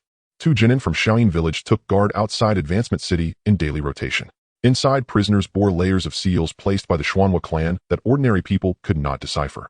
Even Sarutobi Hiruzen, lauded as a sage of ninjutsu, would be baffled and would need great time to decrypt them. Village chief. The two genin saluted Mi Yan with deference. Mi Yan nodded. Comrades, thank you for your service. The door creaked as its hinge shifted. The prisoners, halting their knitting, pressed to the gate and hailed their benefactor. Though we are convicts, we too enjoy the rights of Shaoyin residents. Salute. Indeed, we too have the right to salute. Unable to see who had arrived, some even asked Mi Yan to convey their greetings to the village head. They thanked Mi Yan for giving them a chance to reform. Their crimes were minor. A stint of labor meant they could be released. Mi Yan ignored the man. He had an addiction to satisfy and needed someone's help. Normally, he would admonish them, urging that upon release they forsake petty theft. But he had sneaked out secretly from Xuanhua Xiaonan, who feared he would lose himself to vice, and kept a strict watch. After a while, Mi Yan reached the deepest part of Advancement City, where the worst criminals were supposed to be held. Yet at present, only one man was confined, a contemporary comrade of the three Sanin, a rogue pursued in secret by Muyi Uru. The man had been felled by a single palm from the Toad Fuda, sporting a white single ponytail. They opened the cell and spoke at length. The exchange began fiercely. Baruhu refused to yield, but in the end Mi Yan's resolve overcame him. After several negotiations, Baruhu agreed to Mi Yan's request in exchange for his freedom, though he could not guarantee that sufficed. Renowned among ninja researchers apart from Tobarama and Orochimaru, Mi Yan had confidence. Only children with ninja talent can attend ninja school in the ninja world. At the age of 12, they must face life and death situations, even going to the battlefield. Yahiko does not like this. In Aoin village, there is a 6-year compulsory education system. As long as parents pay for textbooks and meals, their children can enroll. By the time this batch of students graduates from elementary school, the middle school section will likely have enough funds to be built. After attending 9 years of school, they will be 16 years old, which is considered adulthood by the standards of the ninja world. Yahiko hopes to at least be an adult before he can think about contributing to the village. He also plans to skip high school and go directly to university. Only those with sufficient strength or academic level qualify for advanced studies. Of course, the above is merely the policy set by Yahiko after a meeting with the higher-ups. On September 1st, the sky is clear and cloudless. Today marks the opening day of the newly established ninja school in Aoin village. As it is the first day, the registered children were so excited upon learning last night that they would be going to school today that they woke up without needing their parents to call them. Yahiko, the village chief, once demonstrated water release, wind release, and fire release. A series of flashy jutsu captivated these children. It is said that the ninja school specializes in teaching these skills. Yuan Yijing is a first-grade freshman carrying a small cloth bag that came from a cell, holding her father Yuan Jijia's large hand as they set off from their home. Along the way, her big watery eyes scanned the surroundings. Xiao Xiong. She spotted a familiar figure wearing glasses who is also a first-grade freshman heading to school. Xiao Xiong heard the familiar voice and his previously distressed face instantly brightened. You idiot. Where are you going? The ninja named Yebi Xian was speechless as he tugged at Xiao Xiong's ear, who was bouncing with excitement at the sight of Yijing. I'm going to see Yijing, Dad, let go of me quickly. Yebi, you're also here to send your child off. Yuan Jijia approached and greeted Yebi's father Yebi Xian with a smile. Yes, together. Together. The four of them headed to school together. Along the way, Xiao Xiong was hopping around, and he stumbled and fell. However, he was caught by Yahiko, who happened to pass by. Thank you. Xiao Xiong awkwardly looked at Yijing, and at this moment Yahiko was quite worried about the future of Aoin village. After reminding Yuan Jijia to prepare more food at the cafeteria for lunch, Yahiko instantly vanished into the ninja school. Watching Wentai vanish, Mi Yan seemed to realize something. The grass-hidden village was a place for miscellaneous folks boasting thousands of ninjas. Were all those who I can definitely do it. Xiao Xiong, are you here to be at the bottom of the class? Ha! You stupid Xiao Xiong, why are you at school? Ha! Of course, this drew ridicule from two other children passing by named Ji In and Kung Fu. You two brats just wait and see. In the school, the children arrived one after another. Parents also stopped their work to accompany their children for the enrollment ceremony. As the nominal principal, Yahiko naturally had to give a speech on the first day of school for the new students. My name is Yahiko, I am your principal. How should I say this? On this crisp autumn day, seeing all of you full of vitality, I am truly looking forward to it. Everyone should strive for freedom. Let's bring glory to Aoin village. Yahiko passionately shouted from the stage. Good. The applause from the audience was thunderous. The children and parents clapped until their hands were sore. Among the children there were two notably taller individuals who appeared quite apathetic. Jiuzhu and Daefo. Both had ninja skills, but were illiterate due to their tumultuous childhoods. They were directly thrown into the first grade to learn reading and new ideas by Yahiko. Next to them stood several older children who were also in the first grade sharing a similar plight. They had already become the leaders of this group of kids. Yahiko big brother. Jiuzhu looked helplessly at Yahiko, giving a speech on stage. Daefo, despite his simple character, felt a bit awkward. At this moment a small boy wearing glasses came over, barely reaching to Foss belly. This little guy seemed to be in the same. Hello big brothers, we will be classmates from now on. My name is Xiaoxiong. I heard that you can use ninja techniques even better than my dad. Can you teach me? Okay. Daefo squatted down, speaking with difficulty. What a sin. Jiuzhu covered his face as a group of children of similar height to Xiaoxiong surrounded them. Yes, the ones who surrounded them were all their classmates. In the next 6 years of our school life, I hope everyone can get. The development of the school relies on everyone's efforts. Let us work together. I believe that as long as we work together, we can definitely create a better future. Yahiko on stage became more and more spirited as he spoke. He did not know why, but once he picked up this simple microphone, he had a steady stream of words to say. It seemed that someone was tired of his verbosity, and out of nowhere a paper dart was thrown at his feet.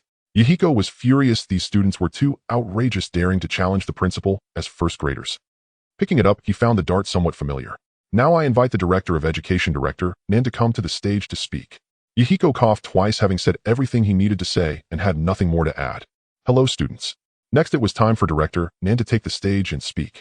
These days, several proposals about where to buy explosive tags cheaply had inexplicably appeared on the office desk. To distract her, Yahiko allocated the position of director to Nan again, letting her manage a class. The village had been established for over a year, and Yahiko dared not let Nan handle the money. He couldn't let Nan be idle. If she was, that 6 billion explosive tags would just pop up from nowhere. It's all about. Thank you, I will stop here today. As long as you follow the rules, you will all be good children in Director Nan's heart. The applause interrupted Yahiko's thoughts, the audience erupting in cheers. Nan's speech also received applause from everyone. She truly deserved to be the angel from Yuin village in the original work. Even among the children in the audience, there were some older than her and Yahiko. Yet not a single one dared to underestimate the recently concluded Director Nan. She was the girl who once flew through the air with paper jutsu to chase after wicked mountain bandits. There are 3 classes totaling over 100 students. Yahiko went to class 2 of the first grade, which is led by Xiao Nan. Xiao Nan taught on stage while the students below learned. Yahiko was exceptionally obedient, his gaze fixed on teacher Xiao Nan's charming face, without making any small movements. This made the little boy in the back row admire village chief Yahiko even more. Is this the endless pursuit of knowledge? A true expert always maintains a heart eager to learn. The nursing home next door also opened today, in contrast to the first grade curriculum focusing on phonetics and literacy. Uchiha Madara was still interested in this nursing home. During the previous wars, some small clans neglected these useless elderly individuals to ease their burdens. The Uchiha clan members all possess hearts filled with love. As the clan leader during the Warring States period, he had no idea how many injured and disabled elders he had supported and comforted. But without considering it a burden, they gathered the elderly together, funded by the village for their care. Isn't this just an alternative orphanage? It was truly unprecedented for him. What are these people chatting about? Madara asked by Ju to squeeze into the crowd, feeling somewhat curious. In the nursing home, several old men and women surrounded a chessboard, curiously listening to a red-haired elder as he played and talked. Do you know who the other great rival of the god of shinobi Hashirama is? Uchiha Madara. An elder knowledgeable in history replied. To be precise, everyone present had heard the name of that great person. It seems he later defected and had a fierce battle with Hashirama in the Valley of the End. Being on par with the god of shinobi who overshadowed an entire era is undoubtedly impressive. The red-haired elder chuckled softly, his increasingly bright eyes lost in memories as he slowly spoke. It was one morning when Tobarama, the second head of the Senju clan, came to my Uzumaki clan to propose marriage. Indeed, the bride Tobe was my cousin Uzumaki Mito. The elders were puzzled. What does this have to do with the demonic shinobi Madara? Their curiosity grew. Meanwhile, beneath the surface, Uchiha Madara's face darkened. Uzumaki Juzan. That old coot. That year his father sent him to sabotage the union between the Senju clan and the Uzumaki clan, which was certainly not his intention. That old coot deceived him with an exquisite transformation technique, disguising himself as Hashirama, which fooled him completely. Upon their first meeting, the disguised old coot rushed forward crying that he did not want to marry, but was pressured by his father and mother. Thinking it was Hashirama, he did not resist, and even wanted to hear Hashirama's grievances and offer some comfort. But the old coot had a sealing technique in hand. He was ambushed by the old coot, and if it weren't for Izuna bringing people to rescue him, he might have. Uchiha Madara instinctively grasped the handle of the scythe beside him, suppressing the urge to crawl out and kill that old man. Although the old coot was quite inept with his words, he found this chess game genuinely interesting. The horse moves. Son. Uchiha Madara sighed, feeling lonely for so long. He also felt the itch to play a couple of games. But for the peace of the ninja world, for the beauty of the ninja world, someone has to carry the burden forward, right? Damn. The more he thought about it, the angrier he got. Ha ha ha, checkmate. Huh. Elder Jizen, how did your vehicle end up in my parking spot? Also, wasn't your vehicle eaten by me? What? When did you eat it? Uchiha gritted his teeth. This old coot could only resort to using such a despicable transformation technique. By Jew, several grandfathers, can you tell me what it feels like to poop? Uchiha Madara. Uzumaki Jizen. A group of elders. White Zetsu has run away again. The elderly in the nursing home dream of White Zetsu disguised as an old man demanding excrement. This news gives Yahiko a terrible headache. He initially planned to develop in secret for a while, dazzling Madara Uchiha during the Fourth Great Ninja War. But now he has been targeted by Uchiha Madara. However, the village is currently protected by a layer of barriers. As soon as any unfamiliar chakra enters the village, the elder on patrol will instantly detect it. This also reassures Yahiko significantly. The brothers of the Uzumaki clan were not saved in vain. Fortunately, Madara resides beneath the Kemui Bridge, so he probably wouldn't dare to recklessly gather information during this time. Yahiko was handling documents in the office, and the thought that Uchiha Madara couldn't gather any information made him want to laugh at the image of him being completely clueless. Whom the village should develop quietly, astonishing everyone in silence. Underground White Zetsu, Afe lay on the ground with both legs broken by Madara drawing circles with his index finger. The current situation is quite complicated. Uchiha Madara. He can't get out. The Uzumaki elder is centered around the village, attaching barriers in all 360 degrees without any blind spots. There are even faint chakra fluctuations 100 meters underground. Whoever touches the barrier will be detected by the elder immediately, and perhaps that elder has a backup plan. Those who touch the barrier might carry a mark that can be sensed. Unfortunately, his temporary base is within the barrier at the center of Akatsuki Hidden Village. Although he is old, he isn't at the point where he can't get off the bed. Defeating an old man isn't a problem. But he is wary of that technique called Shiki Fujin. If his soul is devoured by the Shinigami, how will he resurrect to complete the Eye of the Moon plan? Bastard. Madara Uchiha angrily kicked Afe. As it stands, they are unable to leave. Besides Afe, there is also a group of White Zetsu. They were created by Uchiha Madara to gather intelligence on the ninja world. Now it all crumbles in his hands. Afraid of being killed by Madara, Afe kept silent, not daring to even mention excrement. Lord Madara, what should we do now? A White Zetsu asked. Uchiha Madara didn't reply. How would he know? In the shadows, Black Zetsu wanted to cry, but had no tears. He desperately wanted to jump out and tell Madara that finding White Zetsu to disguise as Yahiko or a container to ambush that old man was the solution. But Madara is a man who detests using underhanded tactics. He is nominally Madara's will. Without a suitable reason to emerge, he can only continue to hide. This Madara is so foolish. He's so tired. Mom, I miss you so much. Uchiha Madara feels that the ground might also have been sealed by that old man, so he tells the White Zetsu to behave for a while. In the darkness, the lonely elderly guardian can only sit on a stone seat, closing his eyes to replay the chess game. He doesn't know how much time has passed. Sizzle. After a rough sound of static. Hey, hey, hey. A familiar childish voice came through the louds. The entire village can hear Yahiko's voice, including Madara underground. Uchiha Madara opened his eyes and looked in the direction from which the sound came. What has happened during the days he has been asleep? After his legs healed, Afe, squatting on the ground, feeling the urge to defecate, also looked over with the bored White Zetsu. Yahiko in the school's broadcasting room was unaware of how many resentful gazes were gathering in his direction at this moment. Dear students and esteemed teachers, good morning, everyone. I am Yahiko, the village chief of Akatsuki Hidden Village. The moon sets, the crow cries, frost fills the sky, the river fishing lights face the sorrowful sleeper. Oh, how time flies. Autumn is here, and your principal Yahiko is very happy. You must be curious why my voice is so loud, right? Well, the sound system was invented by a ninja from Konoha, and naturally, I was the one who proposed the idea. Today is a significant day. How should I put it? Just last night Konan, how did you get in? Hey, hey, what are you doing? In an instant, the entire village and Madara underground heard Yahiko's struggling resistance. Shortly after Yahiko gave up struggling, and a female voice was heard through the speaker. Good morning, students. I am Teacher Konan. Yesterday, the senior management of the village decided to designate today as Teacher's Day.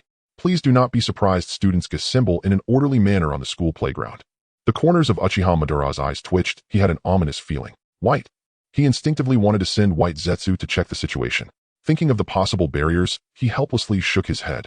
After flexing his fists, he stood up and smiled at White Zetsu, Afe, who was squatting on the ground wearing a silent expression as if lost in thought.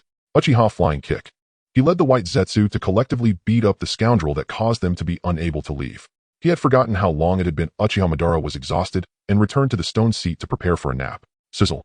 Again, that extremely harsh and noisy sound. Happiness is one of the most discussed topics at present, so what is happiness for all of you as students? Please welcome first grade class 2's Yuan Yijing to the stage to speak. Let's give her a round of applause.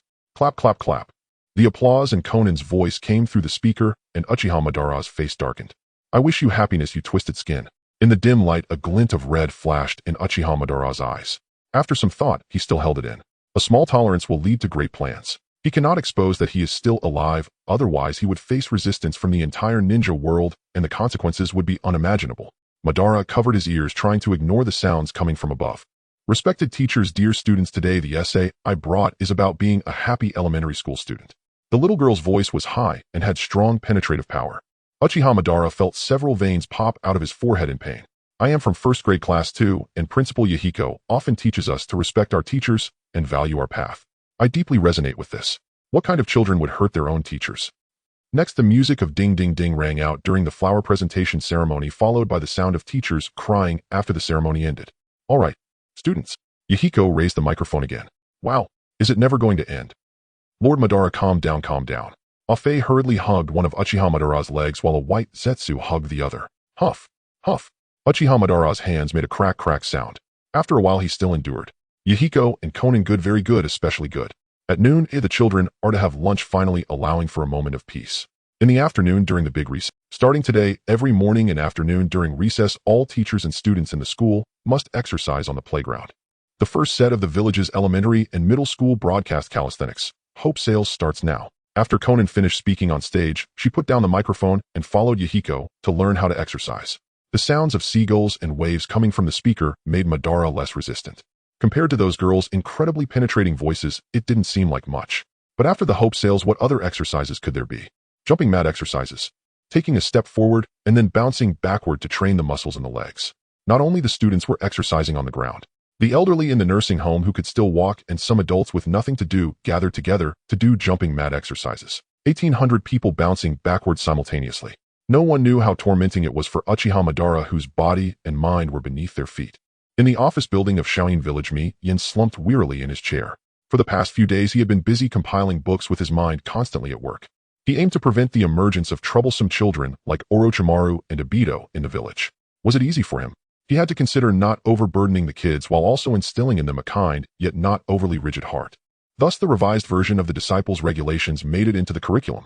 Additionally, a series of heartwarming stories about the bonds between teachers and students were included in the first grade textbooks. The criminals pushed into the city needed to change their ways and learn as well, which meant he had to rack his brain to create educational materials. Knock, knock, knock. A series of knocks echoed. Come in. Yin was sitting and turned to look at the visitor. The newcomer wore a light blue paper flower on her head with light orange eyes, and her delicate face bore what seemed to be soot from cooking, which Yin found quite endearing. She held a gray ceramic pot from which the savory aroma of meat wafted. Yin was momentarily touched, only to notice a glimmer of mischief in the woman's amber eyes. Suddenly, he sensed something was off. Are you looking for the real body? The real body has gone out to do business. Gone out to do business. Without the Sharingan, Shaonin had no choice but to believe him, regretting the chicken soup she had worked hard to make. Since you are his shadow clone, you can feed it. Shaonin placed the pot on the table. Oh, okay. Yin, feeling hungry, reached out to lift the lid. So shadow clones also need to eat. Shaonin smiled, and Yin smiled back.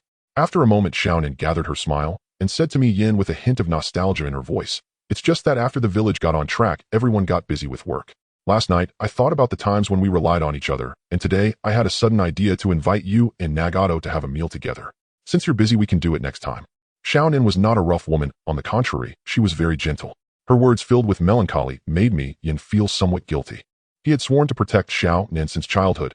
How had he neglected her during this time? Couldn't he even care about Xiaonan's feelings? No, I am free. Nagato is unavailable. Let's not worry about him. Shall we go out for a stroll? Yin looked at the ceiling, feigning casualness. Okay. Shaonan smiled sweetly. After a few days without seeing his good friend Yin missed him quite a bit. He took Shaonan to enjoy the sights of the Uzumaki clan's residence. The village was in dire need of development, with only the school and the nursing home, the two buildings that Yin had painstakingly constructed. Outside the first ring, many houses were barely habitable. Now, under Yin's encouragement, the Uzumaki clan had begun to flourish, enjoying numerous offspring, allowing for reduced taxes and a financial gain. To this end, many clan members began to try marrying the villagers of Shaoyin. The elders were no longer in charge. Now Nagato was the leader of the Uzumaki clan. Nagato was essentially the bridge between the Uzumaki women and outsiders. There were no objections to this, and he occasionally encouraged the clan's men and women to mingle more. However, today a small red-haired girl had clung to Nagato's side. The little one trailed a few steps behind them, looking Nagato big brother. The girl named Kyuka was like a little shadow stuck to Nagato. She wore square-frame glasses looking adorably cute and appeared to be a year or two younger than him. To me, Yin, she seemed strangely familiar. Me and Xiaonan, you're here. Nagato looked at me, Yin, with a pained expression. He really didn't care about such romantic feelings, okay? With Konoha still standing what was home to him. Me, Yin, and Xiaonan were laughing quietly as it was their first time seeing Nagato so awkward. Uzumaki, Kyuka, don't follow me anymore. Go home. Nagato pretended to be angry, glaring at Kyuka. Kyuka utilized her innate ability, known as the Kagura Heart Eye, a sensory technique exclusive to the Uzumaki clan. With the Kagura Heart Eye, she could sense whether a person harbored malice towards her, and whether that person had a warm or cold personality. At this moment in Kyuka's heart, Nagato radiated a warm red glow. That meant he was not angry. She moved closer to Nagato, widening her eyes to examine the two in front of her. Sorry, me, Yin, Xiaonan. Nagato smiled awkwardly. He truly had no way to deal with her. It was simply because he was handsome that this little girl was fond of him at first sight. When he was wandering around, it was me, Yin, who caught people's attention with his looks. Today, it was his turn. How should he put it? He felt quite thrilled. TSK. I and Xiaonan won't be your third wheel. Me, Yin gently nudged Nagato with his elbow, mischievously saying, by the way, let me give you a piece of advice. You guys are still young. Me, Yin still vividly remembered Nagato's future. Get lost. Nagato rolled his eyes. After bidding farewell to Nagato, Mi Yin and Xiaonan wandered aimlessly down the street. Workers were building a commercial street according to Mi Yin's plans, making a clattering sound. That little one is so... Mi Yin squatted down, watching the dusty street as people passing by would salute him. Xiaonan nodded. The setting sun cast its afterglow on the tranquil street. Mi Yin and Xiaonan's gazes met in the air as they quietly stared at each other. In their perception, the surrounding world seemed to gradually blur, leaving only each other in their eyes. A subtle and ambiguous atmosphere filled the air. This time Nagato was not outside the door. Xiaonan nervously closed her eyes. Mi Yin, not wanting to be a little one, seized the opportunity and mustered all his courage to stammer out, Nan. Open your eyes and look at me. Ooh, I don't believe you can keep your eyes empty. The next day, to save land for the village, Xiaonan moved into Mi Yin's house. They were still young and lived in separate rooms. Mi Yin, wake up. At 6:30, Xiaonan arrived punctually at Mi Yin's room, helping him draw open the curtains and open the window for ventilation. She nudged the soundly sleeping Mi Yin. Mi Yin groggily opened his eyes, dragging out a long tone. What? It had a hint of a spoiled tone. Xiaonan smiled. So cute. Get up for breakfast. Soon you will go to the village to inspect and ask the villagers what they need. She pinched Mi Yin's nose. Waking up at 6:30 was a shock. Mi Yin deeply regretted his impulsive actions from yesterday afternoon, as Xiaonan had only intended to give him a brief lecture. Now she seemed to want to ride on his head. The blankets needed to be taken out to dry in the morning, no snacks were allowed in the room, and the toilet had to be flushed after every use. Wait, a series of rules made Mi Yin feel quite uncomfortable. It was better to enjoy happiness together than to be solitary.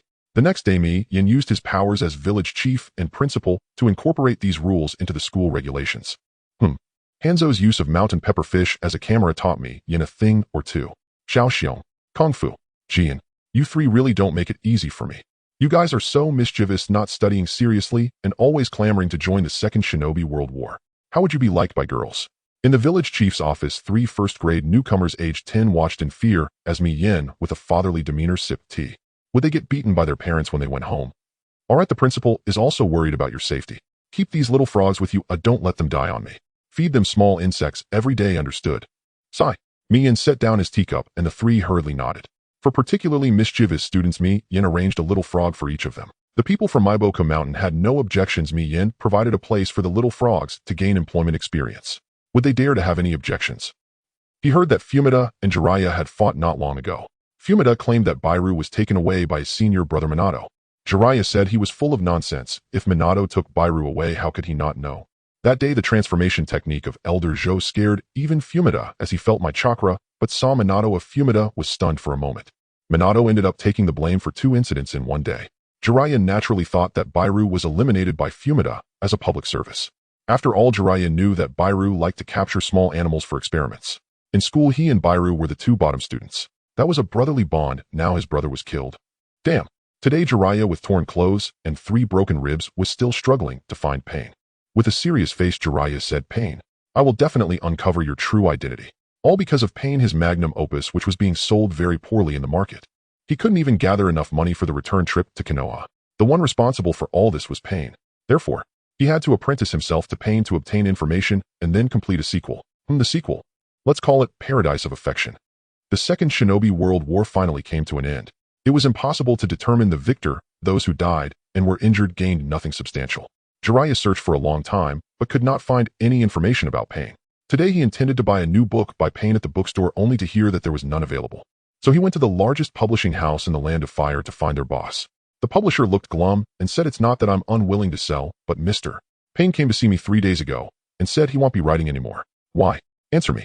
Jiraiya's pupils constricted as he clutched the publisher's shirt and demanded. The publisher felt himself being lifted off the ground, too shocked to care about the situation. He sadly replied his girlfriend won't let him write. Jiraiya fell silent, gently setting down the publisher. He felt that his life had lost its purpose and hope. No, there was still something to do. Searching for the prophesied child for the peace of the ninja world. Damn, what's so good about a girlfriend? Why does she have to stop him from writing? Tsunade won't let me peek at her while she bathes, yet I still manage to see her. Jiraiya apologized to the publisher, turned around dejectedly, and sighed heavily.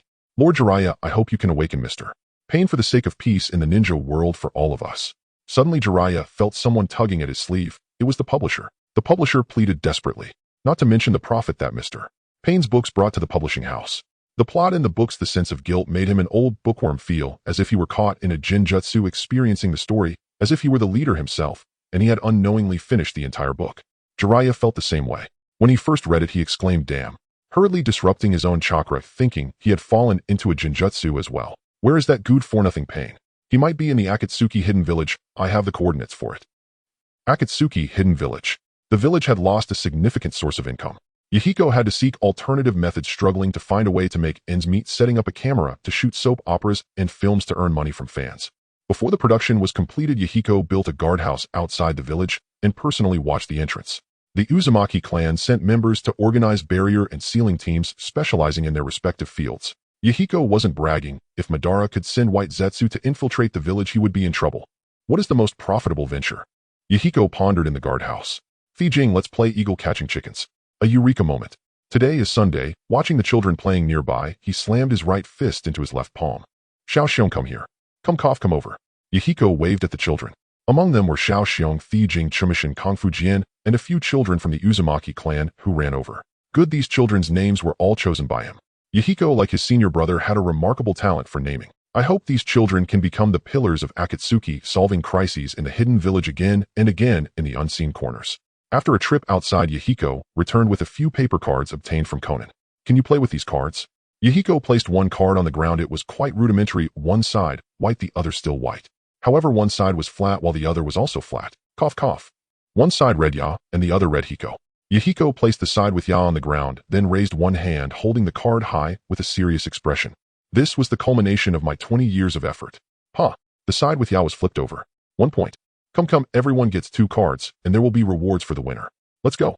The children were full of enthusiasm. Oh, children should be this full of energy? Oh, it's definitely not, because Yahiko was bored and wanted to play. After a whole noon passed, several children, including Chumishin, had looks of grievance on their faces. "Why, the principal is bullying us. Let's go again." Yahiko, after all, was still a 10-year-old child. Is it wrong to be obsessed with this game? Not at all. 20 Liang each say the village head is handsome. Yahiko didn't like seeing children cry. He took out all his belongings. "The village head is handsome." The children finally stopped crying. "No more games. The principal is bullying us." Xiao Xiong laughed and cried at the same time. Yahiko was puzzled about how he managed that. "Yahiko, why does this sound so strange? Then let's play marbles." Just then Yahiko happened to have a whole box of small marbles. In less than half an hour, the children ran away crying. Konan came over speechless, followed by several children complaining, and Yahiko's face darkened. "What's going on?" Okay, I won't play like that anymore." Yahiko raised his hand in surrender. "You really?" Konan shot Yahiko a glare and walked away. "Principal, let's play with this." Xiao Xiong was holding a bamboo dragonfly. Yahiko was originally sneering, but suddenly thought of something and hurriedly took it from Xiao Xiong. Isn't this just an ordinary bamboo dragonfly? Go away, go away." The children looked very aggrieved. Yahiko, feeling helpless, crafted a slingshot to go hunting birds with the kids. Pong, the glass shattered. What happened, Xiao Xiong? How did you break the glass of the villager's house?" "This isn't good, Konan. Don't be angry. Xiao Xiong definitely didn't do it on purpose." "I didn't." "Director Konan, let me explain who I really didn't." "Lying isn't good, Xiao Xiong." Chumishin and the others chose the right moments to be silent and when to be brave. A month later, some merchants came to supply goods, and under Yahiko's planning, the hidden village of Akatsuki opened a toy factory that overshadowed the ninja world. The tin frog endorsed by Myobo cousin marbles made from the night bright sand of a land of wind. Bamboo dragonflies and slingshots made of Hashirama wood. The cards featured famous ninjas from the ninja world with attack and defense values maxed out. Although Yahiko didn't know what use those values had, the village's children loved them, especially Xiao Xiong. If Jin and Kung Fu won cards with high values from him, the streets would surely echo with the child's wailing. Thanks to the excellent cost-performance ratio and the children's love for playing, Yahiko successfully opened up the market. Watching teams of merchants coming to buy toys, the head of security, Yahiko beamed with joy. Children's money is certainly easier to earn than adults. A toy factory allowed Yahiko to amass a small fortune. Many of the village's plans could now be set in motion. A large sum of money was allocated to the construction team to improve the commercial street. Village head: someone has infiltrated the village. The class leader said this person possesses unusually strong chakra. At this moment, a member of the barrier team from the Uzumaki clan reported. Yahiko furrowed his brow. Well, wasn't it better to enter openly? What was the point of sneaking into the village? Oh no, there must be something fishy. It might even be Uchiha Madara. Yahiko commanded the organization to evacuate everyone while he rushed back to protect the village. The village was established by him. No one had a deeper emotional connection to it than he did. He was also prepared to sacrifice for the village. Wherever the leaves danced, spit. To benefit the nation, one must face death. Why should one avoid it? Because of fortune or misfortune? Sacrificing oneself for the country's difficulties, viewing death as a return home. A small frog hopped on the ground, surprisingly, sensing the presence of its companions in this village. Suddenly the small frog opened its mouth abnormally, and a hand stretched out from its mouth. Soon after, a body slowly squeezed out from the small frog's mouth. First came the shoulder, then the chest and abdomen. It seemed the infiltration was successful. Jiraiya, disguised as a grass ninja, thought to himself. If word got out that he had gone to beat up Pain just to see his new work, how would the ninja world view him? And how would Tsunade? So he could only sneak in and let the grass-hidden village ninjas take the blame. But just as Jiraiya emerged, he froze. A barrage of paper shurikens mixed with 2 paper spears flew toward him with overwhelming force. Who could have imagined that he would be recognized by the ninjas of such a small village?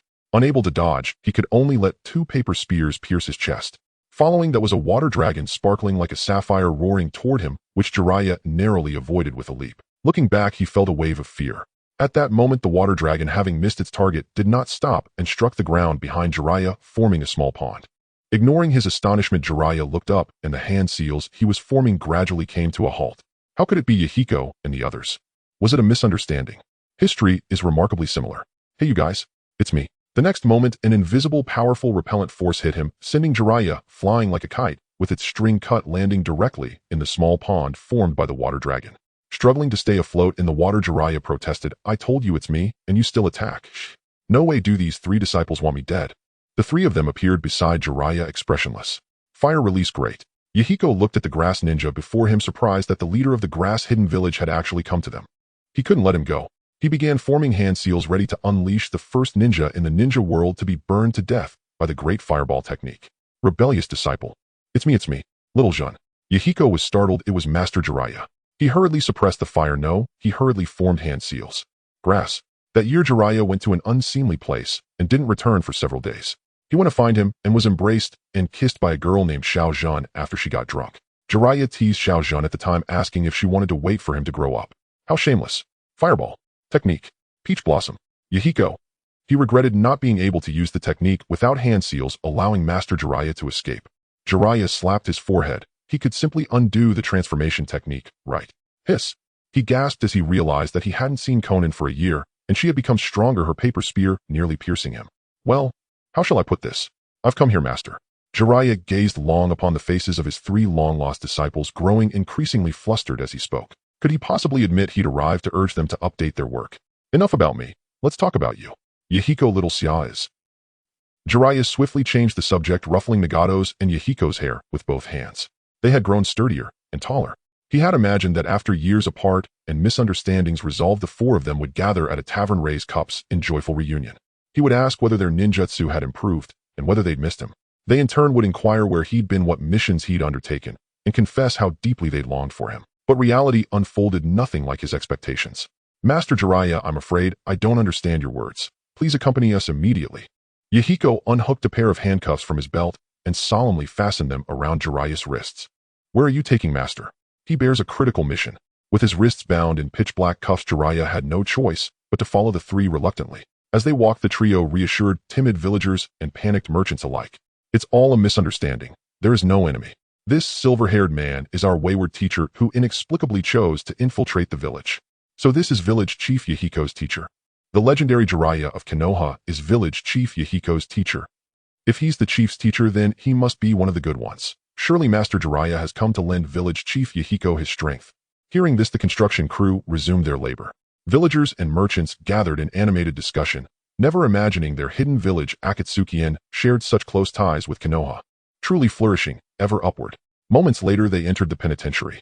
With his chakra sealed by sealing jutsu, Jiraiya was confined deep within its darkest cell by Yahiko. Should anyone threaten this village, even a friend, a brother, or even my own master, they shall not be spared.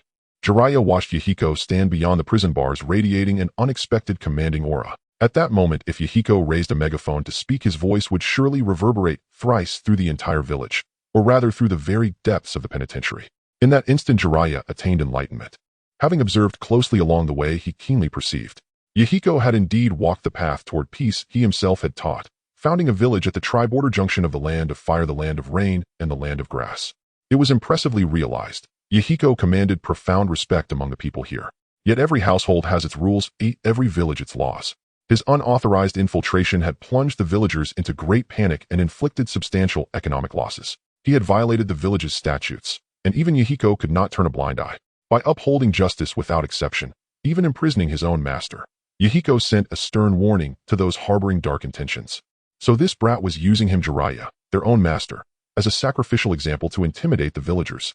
Still, it would almost certainly end with leniency. He understood perfectly. Just as the Hokage had indulged Danzo. Yahiko. Jiraiya winked slyly at him. Master, I'm truly sorry, Nagato murmured softly. Lately the village's rapid development had bred subtle signs of corruption among certain residents. Yahiko had already apprehended and reprimanded several offenders. Now during this strict enforcement campaign as village chief, he could not afford even the slightest favoritism. So perhaps Master Jiraiya would need to remain confined for quite some time. Master Jiraiya, your treatment will be of the highest standard. Everything is for the sake of the village, Konan said guiltily. She regarded Jiraiya as a father. Delivering him to prison pained her deeply. Master Jiraiya, I'll bring you exactly what you desire, Yahiko teased. Recalling Jiraiya's recent writing hiatus and his sudden arrival in the village. The moment Yahiko saw Jiraiya's posture, he knew precisely what his master intended. Why not simply ask outright? Had he done so, Yahiko would have granted it instantly. Watching the three young figures recede into the distance, Jiraiya felt immense pride. Had they compromised justice out of reverence for him as their master, he might well have been disappointed. What exactly did Yahiko say he'd bring me? Jiraiya sat casually on the floor, a faint spark of anticipation in his eyes. Could it possibly be Pain's magnum opus? Surely not. It couldn't actually be. Ha ha. A lewd chuckle echoed through the deepest recesses of the At dawn the next day, on a straw mat clad in prisoner's garb, Jiraiya slept soundly. Then came the sharp, insistent ringing of bells. Ding, ding, ding, ding, ding, ding. Jiraiya blinked, open bleary eyes dazed as two prison guards entered the What's this? Keeping me locked up for just one night before releasing me. Is Yahiko mimicking the Hokage's indulgence of the three elders? Jiraiya sat cross-legged on the floor, dark circles under his eyes, gazing blankly at the two guards. Very well. If my disciple shows such filial devotion, his master must not disappoint. He rose, brushed stray grass from his backside, then slung an arm familiarly over the shoulders of both guards. Do you serve meals? Yes. The two guards exchanged glances and led Jiraiya to the penitentiary's mess hall. Though modest in size, it comfortably seated all inmates. Today's meal is especially fine. Place the thermal buckets there.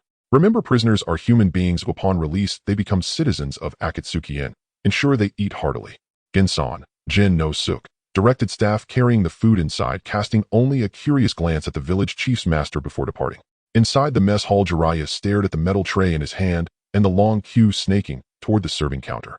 Does Akatsuki's penitentiary employ so many wardens? Jiraiya asked the two guards who'd escorted him. Aside from the servers, there are only about a dozen wardens. Knowing he was the chief's master, the guards answered readily. Then who exactly are those patiently lining up at the counter? Jiraiya pointed again, perplexed. Oh, that's our inmate population. What a... Jiraiya's eyes widened incredulously. Could inmates really be this obedient? Whoever heard of prisoners thanking staff after receiving their meals? I love this dish. Please give me extra. That's plenty. Others are still waiting. Thank you, thank you. At that moment, a burly man stood at the counter collecting his meal. Behind him stretched an endless line of men. Lawlessness plagued the shinobi world. Stepping outside could easily yield 2 or 3 arrests.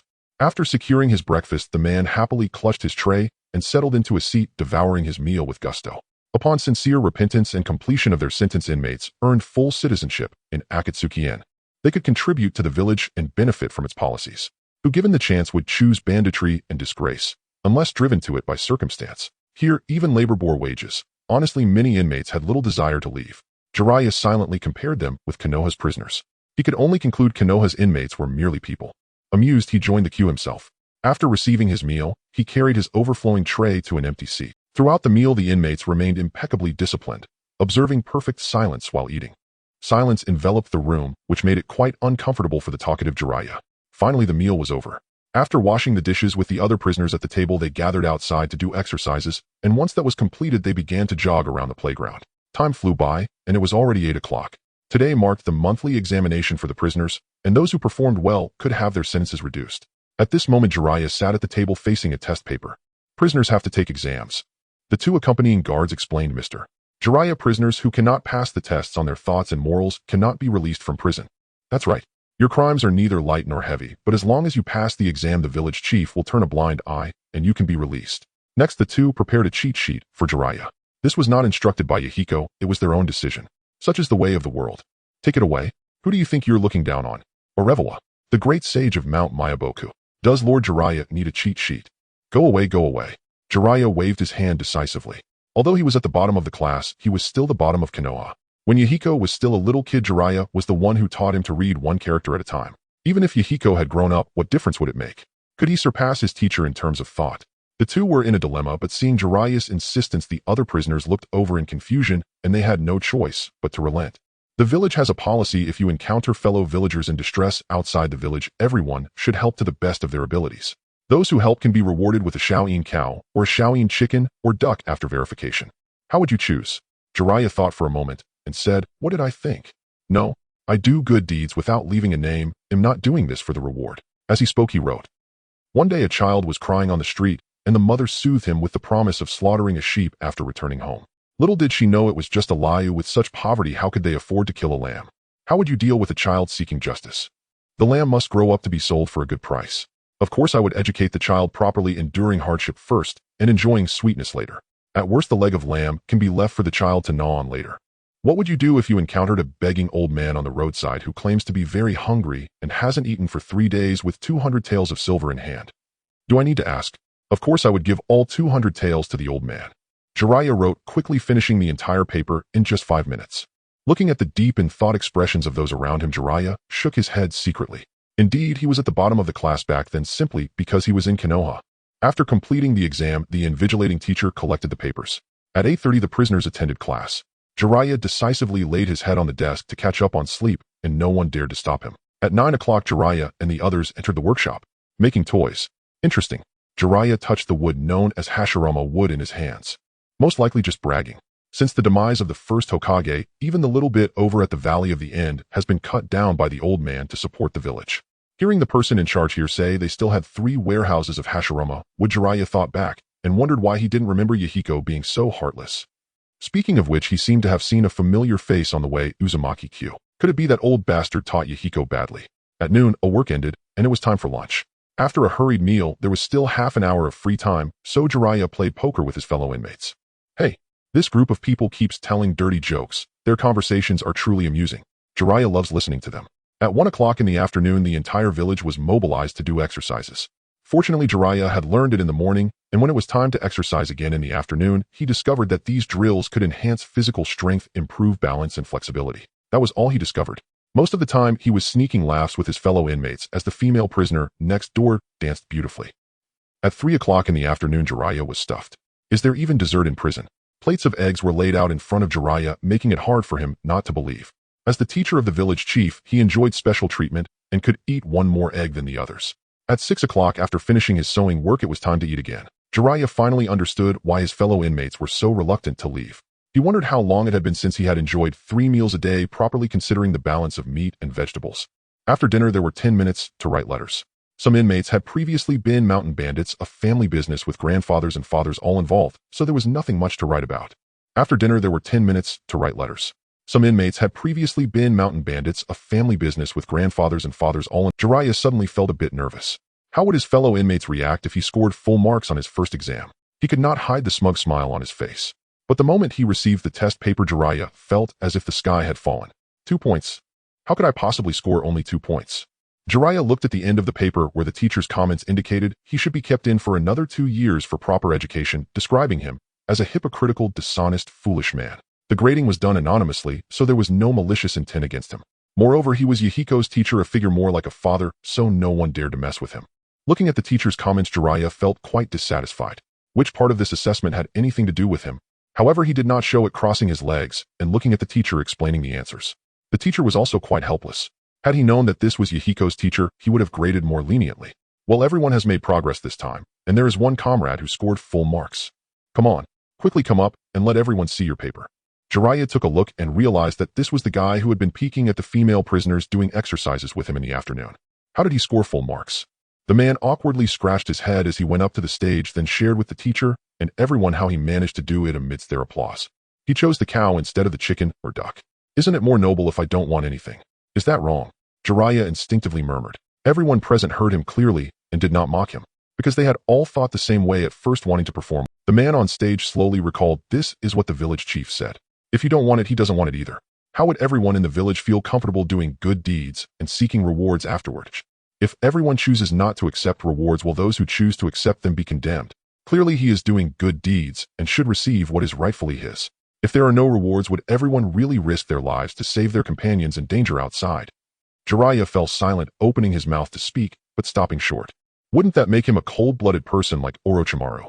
Yet he inexplicably felt that what Yahiko said was indeed correct. Then, is it really good to spoil children like this? Why can't we tell children that this is just a kind lie, teaching them that hardship comes before sweetness, and that the benefits gained from the lamb growing up are greater, aren't they? Jiraiya looked nervously at the man on stage who had been bragging with him in the afternoon. In his mind, he faintly grasped where he had erred in the second question, but it slipped away almost immediately. Integrity. The village chief told us that we must keep our promises to others. Parents are the best teachers for children. If it were me, I would choose to work a little harder so that my child can have a better life. Hearing this, Jiraiya's eyes turned red. How beautifully he spoke. Surely these were the thoughts and virtues that Yahiko had learned from him. So nice. At 7:30, it was reading time. Jiraiya rushed over in excitement, having heard that Yahiko sent someone to deliver books. Truly a deserving disciple. Yahiko's collection of fairy tales. What the hell is this? What I want to see is the book written by Pain by the great sage. The first story, The Little Match Girl. It actually looks quite interesting. Jiraiya couldn't help but become engrossed. At 9 o'clock, it was time for bed. After getting into bed, Jiraiya reflected on the day he had. It was well structured and fulfilling. Should he pay attention during tomorrow's early class? Lost in thought, he drifted off to sleep. In his dreams, he lived happily with Tsunade. Did teacher Jiraiya really score only 2 points? At night, Yahiko and the others gathered around Jiraiya's exam paper along with 3 letters he had written for each of them. The letters expressed concern for how hard the 3 of them must have worked for the village over the past year, lamenting that the teacher could not be by their side due to the village's war fighting for peace. At that moment, the 3 were deeply moved, and Yahiko almost used his authority to release Jiraiya. But at the last moment, reason triumphed over emotion, scoring 2 points. Did he have a toad write this for him? Konan said, what should we do? Yahiko pinched his brow. Let's keep him locked up for a while longer. Teacher Jiraiya seems to have lost touch with the people. Yahiko asked Nagato, how's the Akatsuki being established? The village is still lacking ninjas. Currently, the Akatsuki consists of ordinary people gathering intelligence for me. Akatsuki, a murky smoke. Yahiko admitted it's a copy of the neighboring route. Of course, Yahiko could never be as foolish as the 3rd Hokage and Danzo. Honestly, Yahiko thought the concept of route was brilliant, but unfortunately the leader of route lacked intelligence. Danzo, honest in his approach, focused on stealing geniuses and people from other villages, brainwashing them into becoming weapons for Konoha. Even if the methods were cruel and vile, the fans of the Hokage could understand. Where there is light, there is darkness. Oh, everything is for the village. As a result, this dark root only stretched its hands to pluck the green leaves from its own trees, and it seemed never-ending. One could only say as expected of Shimura Danzo. However, ordinary people also have their advantages. They are not easily discovered when hiding. Recently, a piece of news has come from Konoha. Nagato recalled the news with surprise on his face. What? Yahiko and Konan asked in confusion. The renowned Konoha White Fang actually failed a mission. Nagato, I believe Yahiko's intention in having you establish the Akatsuki is to recruit geniuses from the ninja world and brainwash them for the village. There's no need to waste time on the details of this failed mission, right? Yahiko couldn't help but roll his eyes at her, truly short-sighted despite her long hair. You did well this time, Yahiko encouraged. What did Konan hear? She looked at Yahiko in disbelief, thinking him even willing to play the villain to speak for you. Is this how you treat Nagato? Despicable. Nagato chuckled lightly. Everything is for the village. Alright, go home and get some sleep in Nagato, and I have to go out of the village for a bit. Yahiko put on his outer coat, picked up the books he had been secretly writing over the past few days, and was about to head out with Nagato. While he could joke around on regular days, he knew he had to show his authority as a man at critical times. Gotta be careful on the way and come back early. Konan helped Yahiko tidy up his clothes and quietly whispered in his ear, "You'll be in for it when you return." "No need, Konan, I don't like chicken soup." Nagato didn't understand what Konan was saying to Yahiko. Maybe she was saying she would cook chicken soup for him when he came back. He looked at their affectionate demeanor with a hint of envy. After his family was killed by Konoha ninjas, he lost maternal love. He always longed for a gentle woman to accompany him. As for Kushina, Nagato regarded her as a younger sister. He still wasn't quite used to a little girl sticking to him every day. Ha! Yahiko and Konan were left in a fog, wondering what Nagato was thinking. Why did he suddenly look like a fool laughing? After Yahiko left, the village's affairs would naturally be entrusted to Konan. Anything he couldn't handle would wait for him to return. In the original work, she was referred to as an angel by the residents of Ame-Gakure. Konan naturally had some talent in handling political affairs. Some of Yahiko's opinions were refreshing. In Konoha Hokage's office. On the 33rd day since Brother Cha's retirement, I miss him. The speaker was Sarutobi Hiruzen. He never expected that one day someone in the ninja world could make him feel no burden in addressing him as brother. Holding a pipe, he took a melancholic puff. Half a smoke stick was consumed by him, and the wind took the other half. Oh, perhaps the wind had its troubles too. Knock, knock, knock. Came the sound of a knock on the door. Come in. Sarutobi Hiruzen skillfully tucked away several books on his desk into a drawer. Hokage-sama, the leader of Ame-Gakure, wishes to meet with you. The chunin responsible for receiving foreign guests knelt on one knee to report. Ame-Gakure. Sarutobi Hiruzen pondered for a moment, wondering where this small village had come from. He had never heard of it. The chunin noticed the Hokage's confusion and explained their village is located at the junction of the land of fire, the land of rain, and the land of grass. The leader is a 10-year-old child. As he said this, the chunin's expression was somewhat astonished. What kind of person can claim to be a leader now? The leaders of the 5 great villages are referred to as Kage. The other village leaders with some strength are called leaders. Ame-Gakure, they had never heard of it. A 10-year-old Sarutobi Hiruzen thought for a moment and added, to establish a village at the junction of our land of rain and the land of grass, he must have some abilities. Let Mido Minion meet him. Understood. After the chunin left, Sarutobi Hiruzen casually pulled out a book from the drawer, shaking his head with a wry smile. He could recite the plot by heart. Perhaps I should read it again. Moments later, knock, knock, knock. The chunin knocked on the door again. What is it? That leader from Ame-Gakure insists on meeting you. Nonsense. Just tell him that my official duties are busy and that Mido Minion's availability to meet him is already a consideration on my part for this child coming so far to Konoha. Under normal circumstances, Sarutobi Hiruzen might have personally received and encouraged him to demonstrate his grace. But today that wouldn't do. He wanted to read. This. He said. What did he say? But he said he has the latest work by Brother Cha. The chunin suddenly shouted excitedly. From the address, this chunin was also a longtime fan. Oh, Brother Cha's latest work. Hearing this, Sarutobi Hiruzen sprang up from his chair, excitement in his eyes, breathing rapidly. Then Sarutobi Hiruzen realized he had lost his composure. After sitting down, he coughed a couple of times and said seriously, "Let him in. I'd like to see what this young lad wants to meet me, the 3rd Hokage, for." Yes. The chunin's face trembled with excitement. The Hokage is finished. Is it finally his turn? He was the one who queued first. During the time the chunin was away, Sarutobi Hiruzen felt like he was living through years. Each minute and second felt so long and torturous. Hurry up faster. Oh no. Can't he just use the flying thunder god to come over? Hokage-sama, the person has arrived. The voice announced before the person did. No need to knock, just come in. In the next moment, a boy with orange hair and a boy with red hair were dragged in by the chunin. The 2 boys' hair was tousled, and they were still in shock. Is the Konoha chunin's body flicker technique really this amazing? Ahem. I am the 3rd Hokage you wish to meet. Oh, hello, Grandmaster. Master. The faces of Sarutobi Hiruzen and the 2 chunin who came with Yahiko displayed confusion. Yes, my master is Jiraiya. Yahiko instantly smiled innocently. Next to him, Nagato, under the watchful gaze of an elder, hurriedly lowered his head, whether out of shyness or hidden resentment remains unclear. You 3 are the disciples that Jiraiya took in at the Rain Village. That's right, I'm Yahiko, and he's Nagato, both students of Master Jiraiya.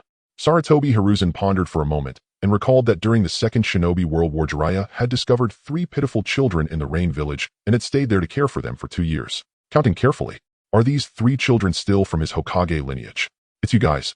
What brings you to... Sarutobi Hiruzen's expression remained amiable. One was carefree and the other was earnest. He could not be mistaken about people, but he was unsure of their purpose in finding him. Well, I brought Nagato to visit our elder and to observe the prosperous Konoha village to learn from Grandpa Ho. Yahiko felt nauseated by his own cute tone, but still forced himself to speak. Sarutobi Hiruzen raised an eyebrow as the child, named Yahiko, stealthily approached. One must always be wary. He prepared for battle without revealing his intentions. Ahem.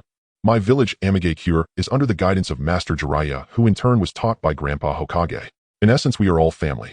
Grandpa. Sarutobi Hiruzen felt tears welling up. Was he really that old? Unbeknownst to whether it was intentional or accidental, Yahiko accidentally dropped a book from his arms on the table. Yahiko hastily picked it up, and Sarutobi Hiruzen caught a glimpse of it. Call me your majesty. Little Yahiko, little Nagato, come chat with Grandpa Hokage. Sarutobi Hiruzen immediately laughed, as if he had been tickled. The way he looked at Yahiko and Nagato resembled how he regarded his own kin. After a few exchanges, Yahiko and Nagato wisely took their leave. In the afternoon, a piece of intelligence regarding Ame-Gakure landed on Sarutobi Hiruzen's desk. With a pale face, Sarutobi Hiruzen slowly spoke. They really are Jiraiya's disciples. Don't worry about them. However, if either of them makes any moves, report to me immediately. Outside the Hitaki residence, Yahiko and Nagato crouched nearby waiting for Hitaki Tsukumo to commit suicide so they could rush up and stop him. Nagato trusted Yahiko. Yahiko trusted Danzo. While they were waiting, a little boy wearing goggles suddenly slid to his knees right in front of them. Yahiko and Nagato. Yahiko scratched his head. I didn't bring a red envelope. Nagato, did you bring one? Give him one. Nagato shook his head. Damn it, where did that rock come from to trip me? Uchiha Obito. Obito exclaimed what the heck? Are you Obito? Yahiko sized up the clumsy boy who had genuinely gone to pick up the rock to prove himself as Obito. Is this the kind of thing that stirred up chaos in the shinobi world, sparking the Fourth Shinobi World War? What difference is there between Madara and the old man in the ring? You know me. Obito tossed the rock aside, excitedly grasping Yahiko's hand. I suppose so. Yahiko nodded, cursing inwardly. You made my past life a living hell in the arena. For a time I dreamed about this guy. Without him, how would the yellow flash have appeared? Without him, how would the stagnant waters have turned turbulent? That's right. I'm the second place of last year's Konoha Youth Ninjutsu competition, the famous Uchiha Obito. Obito released his hand, took a step back, and proudly pointed his thumb at himself. Nagato, confused, asked, Konoha has such an event. Yahiko, we can hold one when we return. You're second. Who was first? First was. Obito's face turned pale, several dark lines appearing, making it look quite grim. Yahiko slapped his thigh and laughed. Ha. I'll definitely surpass that arrogant Kakashi. Obito crossed his arms and turned his head away, ignoring Nagato. Looking at the still childish Obito, Yahiko felt a strong desire to take him home.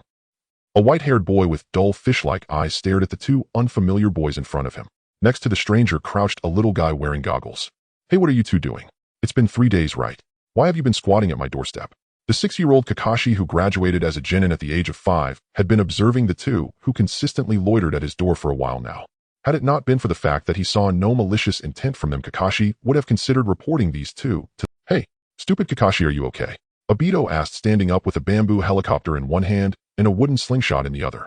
Though he sounded concerned, he wore a tsundere expression on his face. Who were those two?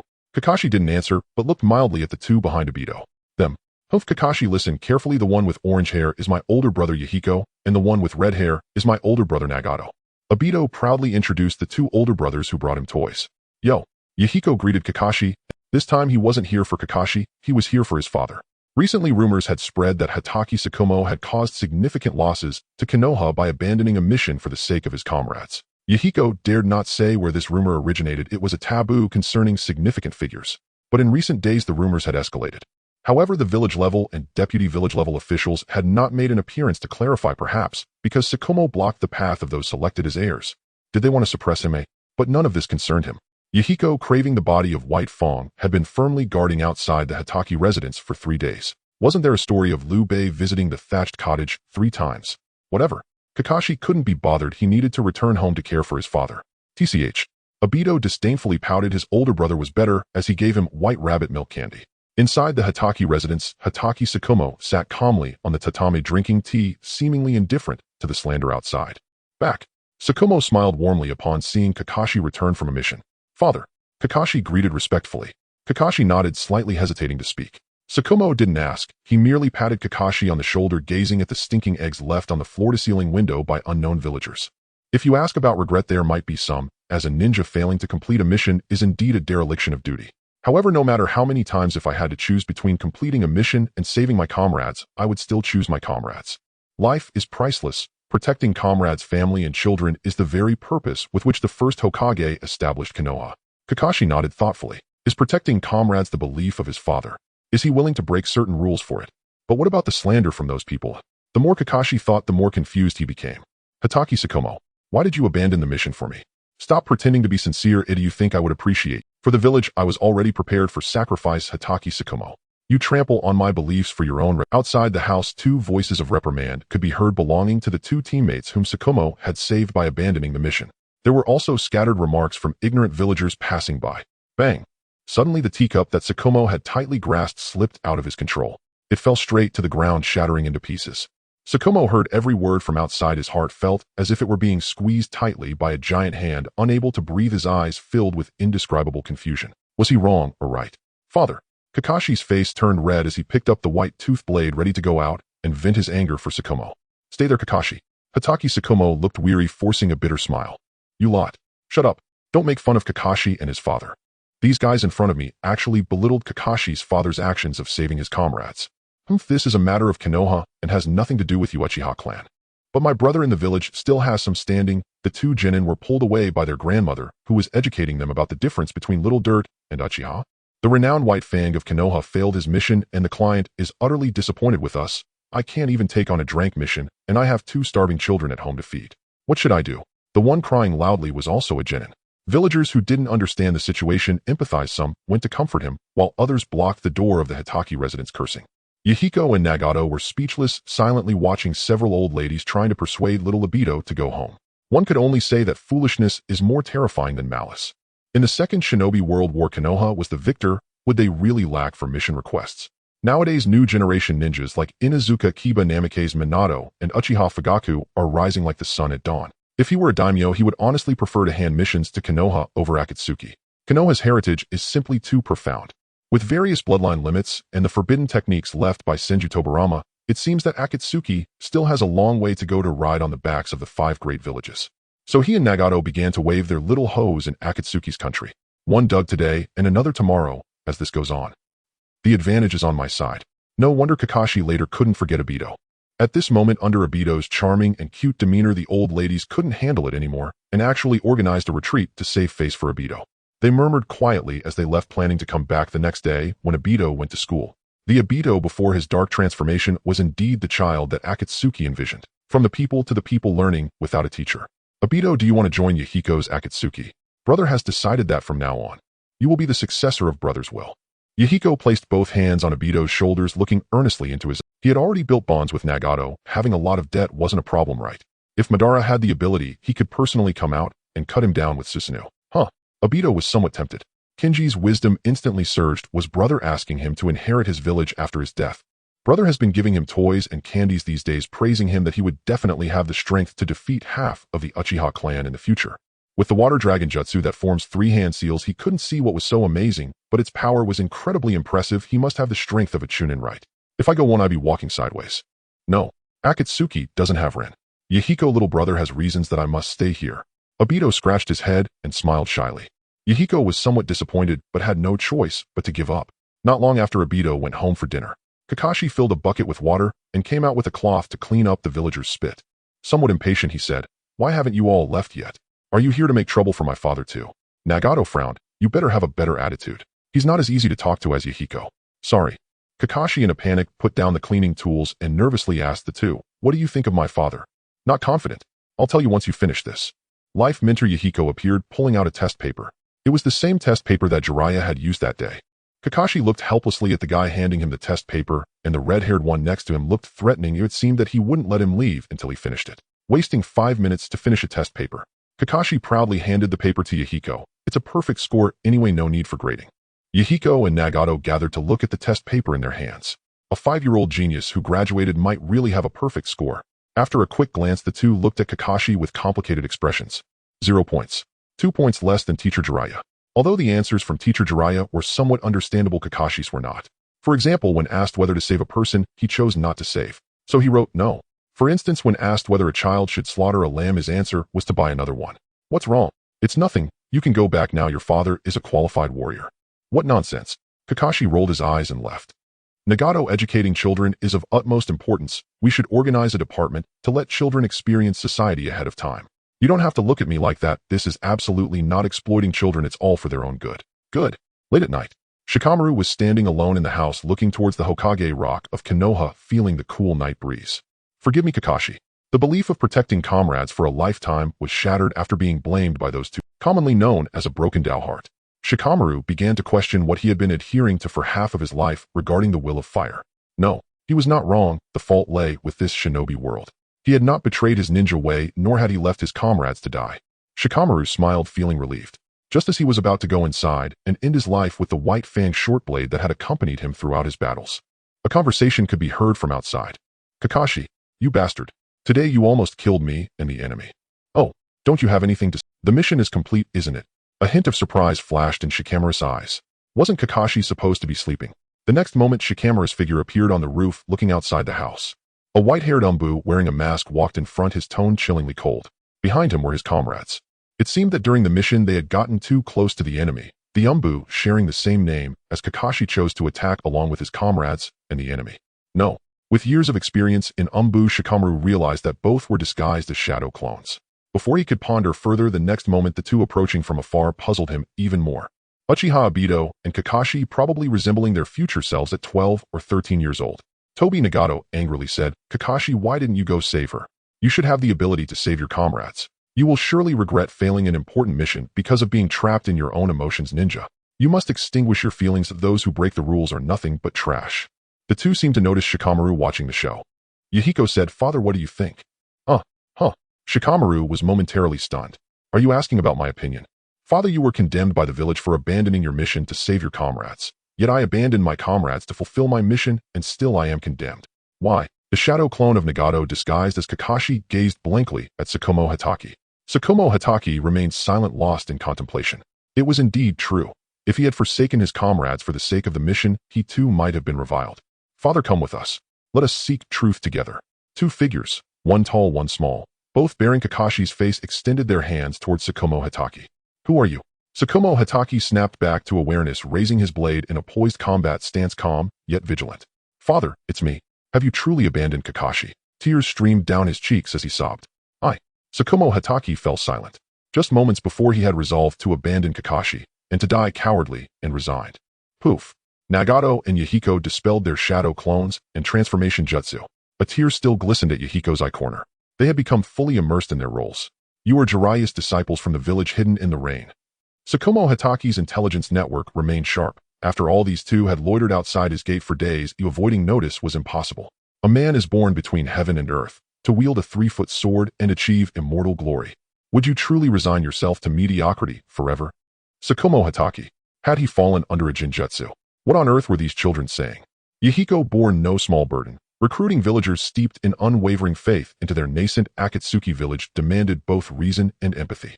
Though Yahiko's manner was unusual, Tsukumo knew this boy sought only to guide him, without malice, without guile. Are you simulating how Kakashi's character would evolve after my death? Yes. Warmth swelled within Tsukumo Hatake's chest. These two perceptive youths had sensed the shifting tides, and so they kept vigil outside his gate. They had come 3 times in 3 days. Though strangers to him, if even the villagers of Konoha could show such warmth, why then did he feel so utterly alone? He instantly appeared before them, gazing up at the Hokage rock carved with the faces of the 3 past Hokage. I must render an account to the daimyo and the client. As a shinobi who voluntarily abandoned a mission, punishment is only just. He withheld his anguish over the collapse of his faith, fearing that such despair might fracture the nascent Tao hearts of these 2 young souls. Yahiko and Nagato exchanged quiet glances. Was Tsukumo that earnest? To sacrifice a mission to save comrades? Why not simply declare the mission altered? Claim that the White Fang of Konoha fought valiantly to cover their retreat. Yet both teammates were still captured by the enemy. Recalling the will of fire, Tsukumo Hatake chose to remain behind, determined to rescue them. With unyielding conviction, he pushed his body and spirit to their absolute limits, and succeeded. Would reframing it thus not sound far more noble? Even better, turn the tables on the employer. How could the mission's parameters shift so drastically mid-execution? Was the enemy truly as described? If so, how could even the White Fang of Konoha fail? I demand to know, what critical details were concealed from me? Consider the Hokage guard platoon escorting Tobarama to the Cloud Village for peace negotiations. Tell me, what happened next? The Hokage guard platoon. The Hokage guard platoon. The Hokage perished, but the guard platoon returned alive. Then tell me, what purpose does such a platoon serve? Given Tsukumo's current predicament, each of those guards deserved censure. His disarming sincerity only deepened Yahiko and Nagato's resolve to save him. In this age, honest men are rare indeed. Nagato roared at Tsukumo Hatake, Do you truly wish to watch Kakashi become a cold, heartless man? I. Can you bear to see Kakashi scorned, abandoning comrades mid-mission reduced to a hollow, emotionless tool? I. You irresponsible father. With a thunderous bellow, Nagato drove his fist forward, a cannonball of fury, straight into Tsukumo Hataki's abdomen. Umph. Tsukumo Hataki grunted, blood welling at the corner of his mouth. My parents sacrificed themselves during the Second Shinobi World War to protect me. I hated my own helplessness, so much that I often awoke weeping in terror, haunted by dreams of my father's death. But what of you? You possess the strength to shield your child. You could live peacefully, father and son united. Why surrender to despair? Have you ever considered Kakashi's pain? Is he merely the accidental byproduct of your fleeting pleasure? I apologize, I am not skilled with words. Tsukumo Hataki's lips parted slightly. Beside him, Yahiko did the same. Sugoi. Nagato, still awkward with speech, added, you fear dragging your child into danger. Then leave and achieve greatness. Prove to the ignorant fools of Konoha that they erred, not you. Father, go. I will take care of myself. Kakashi, awakened by Nagato's roar, stood at the doorway in his sleepwear, offering quiet encouragement. The following day, Tsukumo still hesitated. He walked with Yahiko and Nagato through the bustling streets.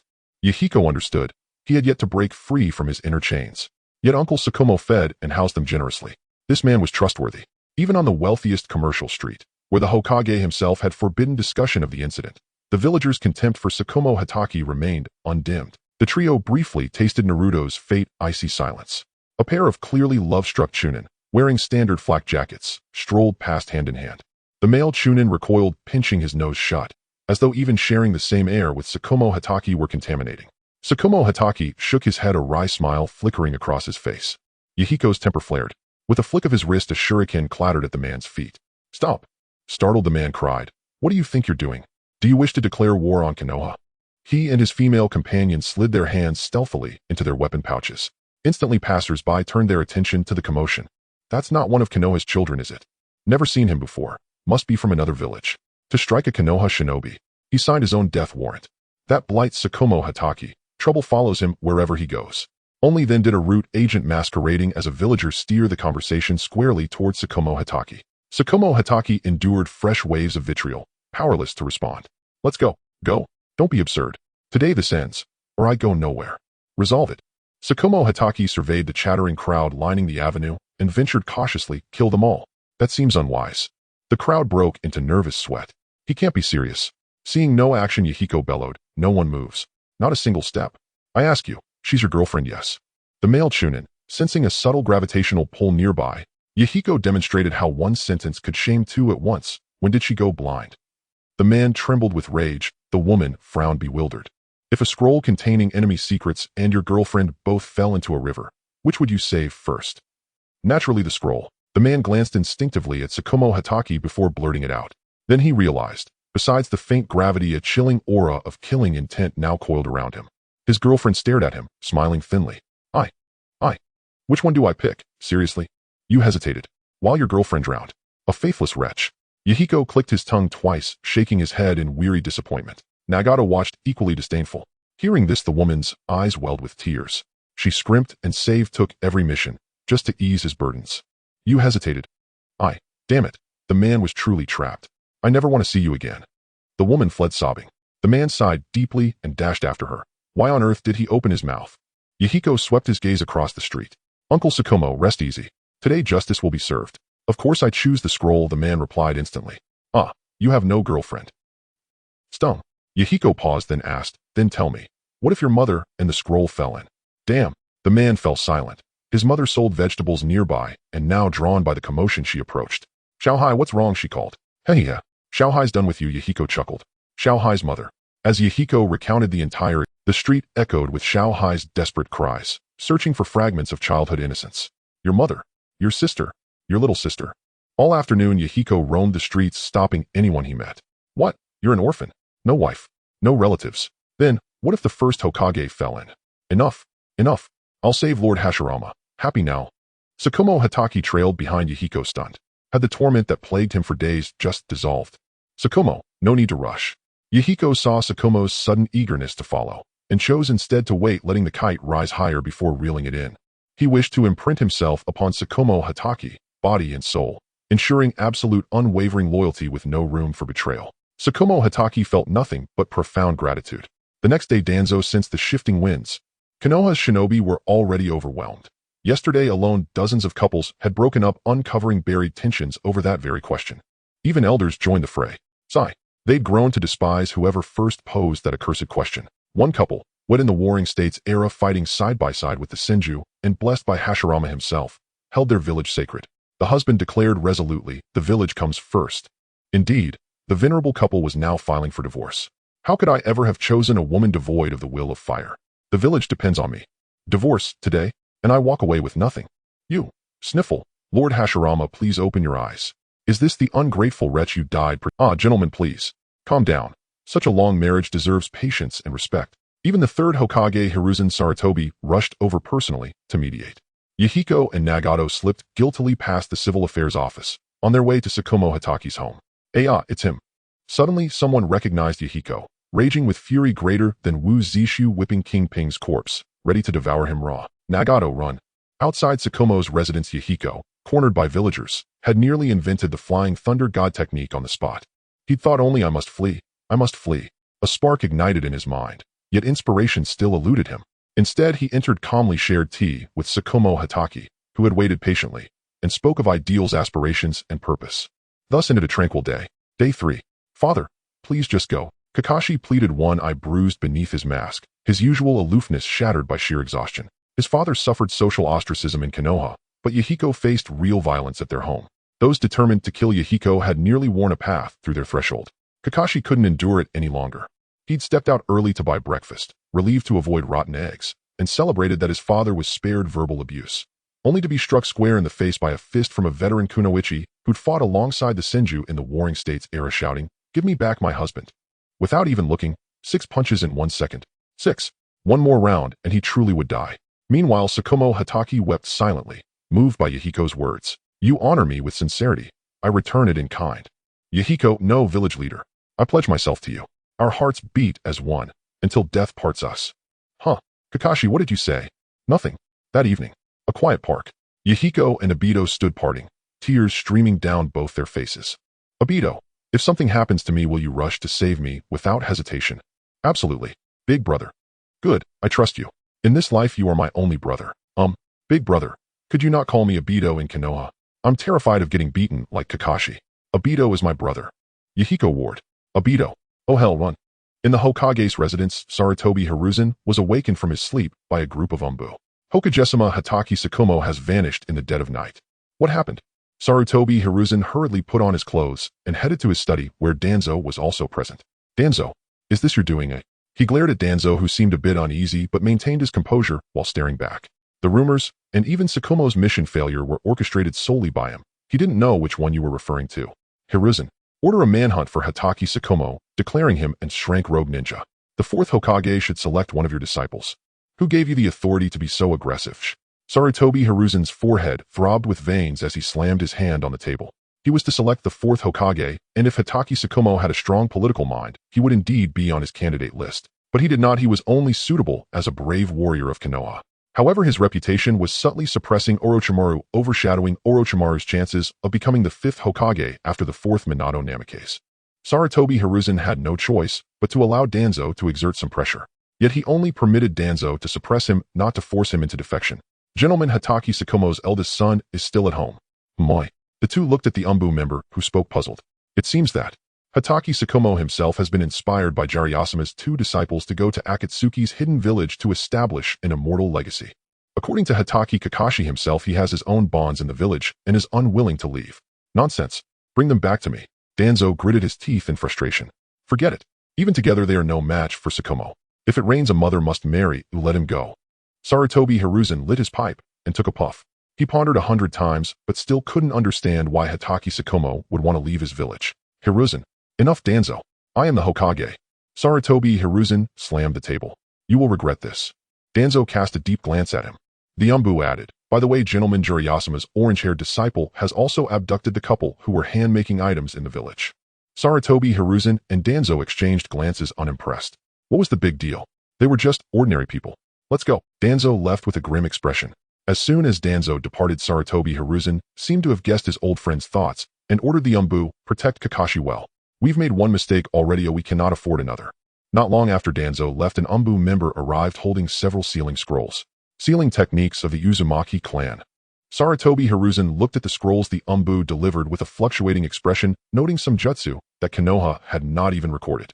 There were also 2 letters, one from Yahiko and one from Hataki Sakumo. Yahiko, dear master, by the time you read this letter, I have already taken Sakumo with me. This sealing scroll is a token of my appreciation. The Uzumaki clan now has fewer than 100 members, mostly elderly and young, and they need Sakumo's protection. Attached were a few pitiful photos of the Uzumaki clan. Uzumaki Jiren had lost all his hair, but that was due to makeup. Yahiko would rather starve himself than let the villagers who followed him go hungry. Sarutobi Hiruzen fell silent. He was a sentimental man, and he certainly knew that the Uzumaki were now being sheltered by the Akatsuki hidden village. During the Second Shinobi World War, it was his inability to withstand the pressure that led to the destruction of Konoha's allies by several villages. Although Sarutobi Hiruzen was still very angry, the sealing techniques provided by Yahiko and the current pitiful state of the Uzumaki softened his heart, and he did not send people to the Akatsuki hidden village to demand justice. So many sealing techniques were given directly to Konoha. Hataki Sakumo was somewhat puzzled by Yahiko's actions. Yahiko boldly explained with a wave of his hand, preserving people loses techniques, but techniques preserve people. Losing techniques while preserving people results in losing both. Sealing techniques are lifeless. Given the lack of top-tier power in the Akatsuki hidden village, securing Sakumo safely in exchange is the right move. Konoha acquiring the Uzumaki clan sealing techniques would allow them to promote it slightly. Perhaps they could attract attention from the ninja world and reduce the fear of the Uzumaki clan. Hataki Sakumo saw Yahiko's vision and the importance he placed on him once again. Imagine if Sarutobi Hiruzen could be like Yahiko, what need would there be for other ninja villages? On the other hand, Sarutobi Hiruzen was smiling wryly as he sent a few undercover agents to the Akatsuki hidden village. Because of the sealing techniques provided by Yahiko, he truly did not harbor any ill intentions toward the Akatsuki hidden village. Having played for a lifetime today, he had his eyes pecked out by an eagle. He was backstabbed by his own disciple, digging into his walls. Then I shall dig into yours. Before leaving, Yahiko also took a bit of wool from Konoha. Even if it could strengthen the village a bit, Yahiko would risk being killed to do it. The hand-making couple recalled the grand plans Yahiko had drawn up for them on the way. They would be allocated a piece of land in front of the school, and the village would provide them with funding to open a shop. But they preferred to open a shop in Konoha as that was their home. Hokage-sama, please send someone to rescue us. They had tried to slow their pace, but it seemed Hokage-sama was unconcerned about them. Sigh. Sarutobi Hiruzen did not deliberately hide the news of Hataki Sakumo's departure. He even released it privately. In the ninja world, everyone immediately turned their gaze to the small Akatsuki hidden village. They ordered the intelligence department to investigate, and at the moment they received the information, the leaders of various villages looked down on this small village. For instance, Inoki, recruiting populace, establishing ninja academies, creating nursing homes, selling toys, calling themselves Little Hashirama. Inoki laughed, and he couldn't let this Little Hashirama rise. Invite guests, behead, take them as dogs. However, whether the Akatsuki hidden village was worth his trouble remained to be seen. Like Inoki, the leader of Ame-Gakure was also quite interested in the Akatsuki hidden village. In a Japanese-style attic, the disheartened Hanzo spent his days reading books and practicing calligraphy. He had learned about the existence of the Akatsuki hidden village long ago. More than 1,000 people had migrated from the land of rain. He was not blind to the situation. For instance, Minato Namikaze. It was that little brat, named Yahiko, impersonating him. Hanzo chuckled as he wrote a letter to Yahiko. The content of the letter was naturally to invite this child who had left the land of rain to meet him. If the previous two were merely curious, perhaps wanting to take Yahiko as a dog, this pink-haired handsome youth wanted him dead. The one who killed my parents is hiding in the Akatsuki hidden village. Sasori, be polite when speaking to grandma and uncle. I want all their information. Not long after, this matter was sealed off by everyone and gradually calmed down. Now was not the time to expose Nagato and the others. Then the Uzumaki clan's sealing techniques inexplicably spread into Konoha's hands, and the ninja world lost interest in the Akatsuki hidden village, turning their attention to Konoha. The Uzumaki clan's vast chakra was worth noting, but what was even more noteworthy were the stronger sealing techniques. Due to the presence of the hand-making couple, the speed of returning to the village slowed down considerably. They enjoyed the noodles made by hand-making uncle, who had risen early to knead the dough. It warms my stomach. Hataki Sakumo highly praised the dish and gave a thumbs up to hand-making uncle. Unfortunately, hand-making san was taken by us, and Kakashi won't get to eat it. Leaving the oppressive Konoha, Hataki Sakumo dropped several heavy burdens from his heart during the journey with Nagato and Yahiko, who were initially engaged in verbal sparring. After all, he was the man who invented Konoha's E-rank body technique, the ultimate 1,000 years kills. After spending these days together, Yahiko even felt that Hataki Sakumo was a bit reserved. The noodles are delicious. The usually quiet Nagato offered the highest praise. However, for some reason Yahiko discovered that he seemed to prefer the food made by Konan. Perhaps his tastes were too particular. Following their current itinerary, they would reach the village by afternoon. Yahiko stretched lazily. These days he had not only focused on Hitaki Tsukumo, but there were many things in Konoha worth learning. For example, the medical unit. But aside from this system proposed by Tsunade, it seemed the third Hokage had been living off the old resources during his reign. Reflecting on the third, he probably wished he could do away with him right now. As Yahiko thought, Sarutobi Hiruzen was indeed angry, having lost a shadow-level combatant from the village for no reason. There were also so many conflicting couples waiting for him to mediate. He had dignified Shinobi the Hokage of Konoha was forced into the role of a matchmaker. In exasperation, he wasn't even sure how many undercover agents he had sent to the Akatsuki hidden village. It was not that he had completely lost his mind, but was executing a ruthless plan known as the Stealing Heaven to replace the Sun strategy conceived by the cunning Nara Shikaku at a young age. The Akatsuki hidden village was not strong and could be said to be insignificant, but it was currently in a period of steady rise, and the power formed in the future would definitely not be underestimated. If some personnel from Konoha were placed into the Akatsuki hidden village one day, when the Hokage calls upon them, the upper echelons would all be their own people. Not only would they avenge themselves, but they could also gain a village for free. Sarutobi Hiruzen immediately decided to listen to this little Nara's plan. A total of 6 ninjas would be sent. The leader was called Yumino Irika, appearing quite ordinary. As a chunin from Konoha, his first task upon arrival at the Akatsuki hidden village was to arrange an identity for himself. After some inquiries, their eyes were filled with confusion. The Akatsuki hidden village's screening process for those who wished to join was not particularly strict. As long as they passed the special secret technique inspection and had not stained their hands with the blood of innocents, they could join. They had never done anything wrong, but they had participated in the Second Shinobi World War. However, killing enemy villagers shouldn't count as killing innocents, right? This was a mission personally assigned by the Hokage, and they did not want to return in disgrace after failing. The 6 found the registration office of the Akatsuki hidden village. After filling out their information and finding no issues, they were led by a dedicated staff member to the center of the village, a place called the nursing home. Upon entering, the old ladies were gathered around a table knitting and chatting. The old men seemed to be gathered under a large tree playing chess. Actually, it didn't seem so. Why would they say eat your horse while playing chess? Elder Jiren, I really can't win against you. Your pieces always appear in places I least expect. You flatter me.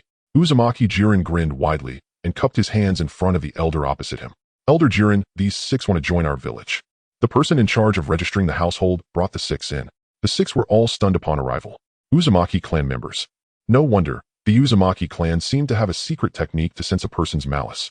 Oh no, they wouldn't expose themselves, would they? Uzumaki Jiren relinquished his position to the eager old man and glanced over at the 6 who appeared guilty. Wow, ninjas, huh? Yes, the 6 of us once saved an injured Konoha ninja in the village. He taught us ninjutsu. The 6 concocted a tear-jerking story for themselves. Uzumaki Jiren naturally regarded their words as nonsense. He could sense their faint malice even with his eyes. Take them to see Director Konan and say they are worth arranging. Having said that, Uzumaki Jiren went back to directing others to play chess. The 6 breathed a sigh of relief. It seemed they had passed. They had almost been scared out of their wits just now. Under the guidance of the person in charge, they arrived at the nearby school. At that moment, Konan's class was in a secondary lesson, and she was in her office worrying about the shortage of teaching resources. The school currently had 6 teachers, with 2 teachers managing 1 class. The homeroom teacher needed to master 3 subjects: language, math, and history. The physical education class and a series of secondary subjects were all handled by the other idle teacher. At present, it seemed they could manage with the current setup. But next year, when the students advanced, the next batch of students entering would cause difficulties. Knock, knock, knock. A series of knocks sounded at the door. Come in. Director, these 6 are here to join our village this morning. The person in charge introduced the names of these individuals to Konan from left to right. Elder Jiren said they are worth arranging. Worth arranging. Konan looked over the smiling faces of the 6 and began to calculate which positions to assign them. Since he was aware of their ulterior motives, Xiao Nin decided to properly arrange for them. 3 of them would teach at the school, instructing the students in basic physical techniques. The other 3 would form a small team in the town of Tue. The purpose of the small team is to go outside and locate the bandits' hideouts, conquer them, and bring the population back. Yahiko stated that the population plays a crucial role in the social development and economic growth of Shaoin Village. The facts have indeed proven this to be true. The more people there are, the more taxes are paid. The more taxes collected, the more funds there are available for the betterment of the villagers. It is a cyclical process. Let's go, I will take you to meet our school. The other 3 were taken away by the notification from Xiao, and led by Nobi Asu to join the small team in Tue. Throughout the morning, the 3 became acquainted with the Shaoin Village style of school. Xiaonan allowed them to wander around the school, familiarizing themselves with the campus. It was quite similar to their Konoha Ninja Academy, where students learn to read and write and study principles when they first enroll. In the second and third years, they would begin to learn about chakra and a series of experiences related to tasks such as reconnaissance and counter-reconnaissance. The only difference is that children in Konoha enroll at age 5 while in Shaolin Village they start at 7, but both have a 6-year curriculum. What? Isn't this just copying our Konoha? Hey Ichijo, seeing that no one was around, casually laughed with. The other two shared the same sentiment, nodding proudly. They had gotten used to it after all. Their Konoha was currently led by the strongest Hokage III. They had long been accustomed to seeing small villages learning from Konoha. However, Shaolin Village had imitated the model most effectively. The school covered an estimated area of over 40 acres with the ground layered with a special material mimicking grass. There was also the plastic track introduced by the little girl, which measured a straightforward 400 meters per lap. It seemed even more elaborate than their Konoha school. Hey Ichijo awkwardly pinched his nose, realizing he had been hasty. However, in terms of education, Konoha must be stronger. Hey Ichijo quickly added. Just a moment ago, he had actually thought that Shaolin Village placed more importance on children than Konoha. The other two nodded in agreement. Strong individuals never complain about their environment. Only by facing extremely harsh conditions can children continuously surpass themselves and break through their limitations. It was now lunchtime. Before eating, the children came out to bask in the sun on the playground and played games with their classmates. Hey Ichijo and the other two comfortably leaned against the railing, watching groups of children on the playground. If they forgot they were undercover, watching the genuine joy on the children's faces was quite pleasant. However, having them directly assigned to the school actually saved them trouble. If they formed bonds with the children and gained their support as they grew up, wouldn't it be easy to rise to a higher position? Who knows, they might even become a village leader. Thinking about how one could become Hokage with the recognition of the villagers, Hey Ichijo chuckled to himself. As he pondered, Hey Ichijo prepared to establish his first bond. What if he could nurture a bottom-tier student into it? On the playground there were many students, but Hey Ichijo spotted his target with just one glance. It was in one of the dodgeball teams.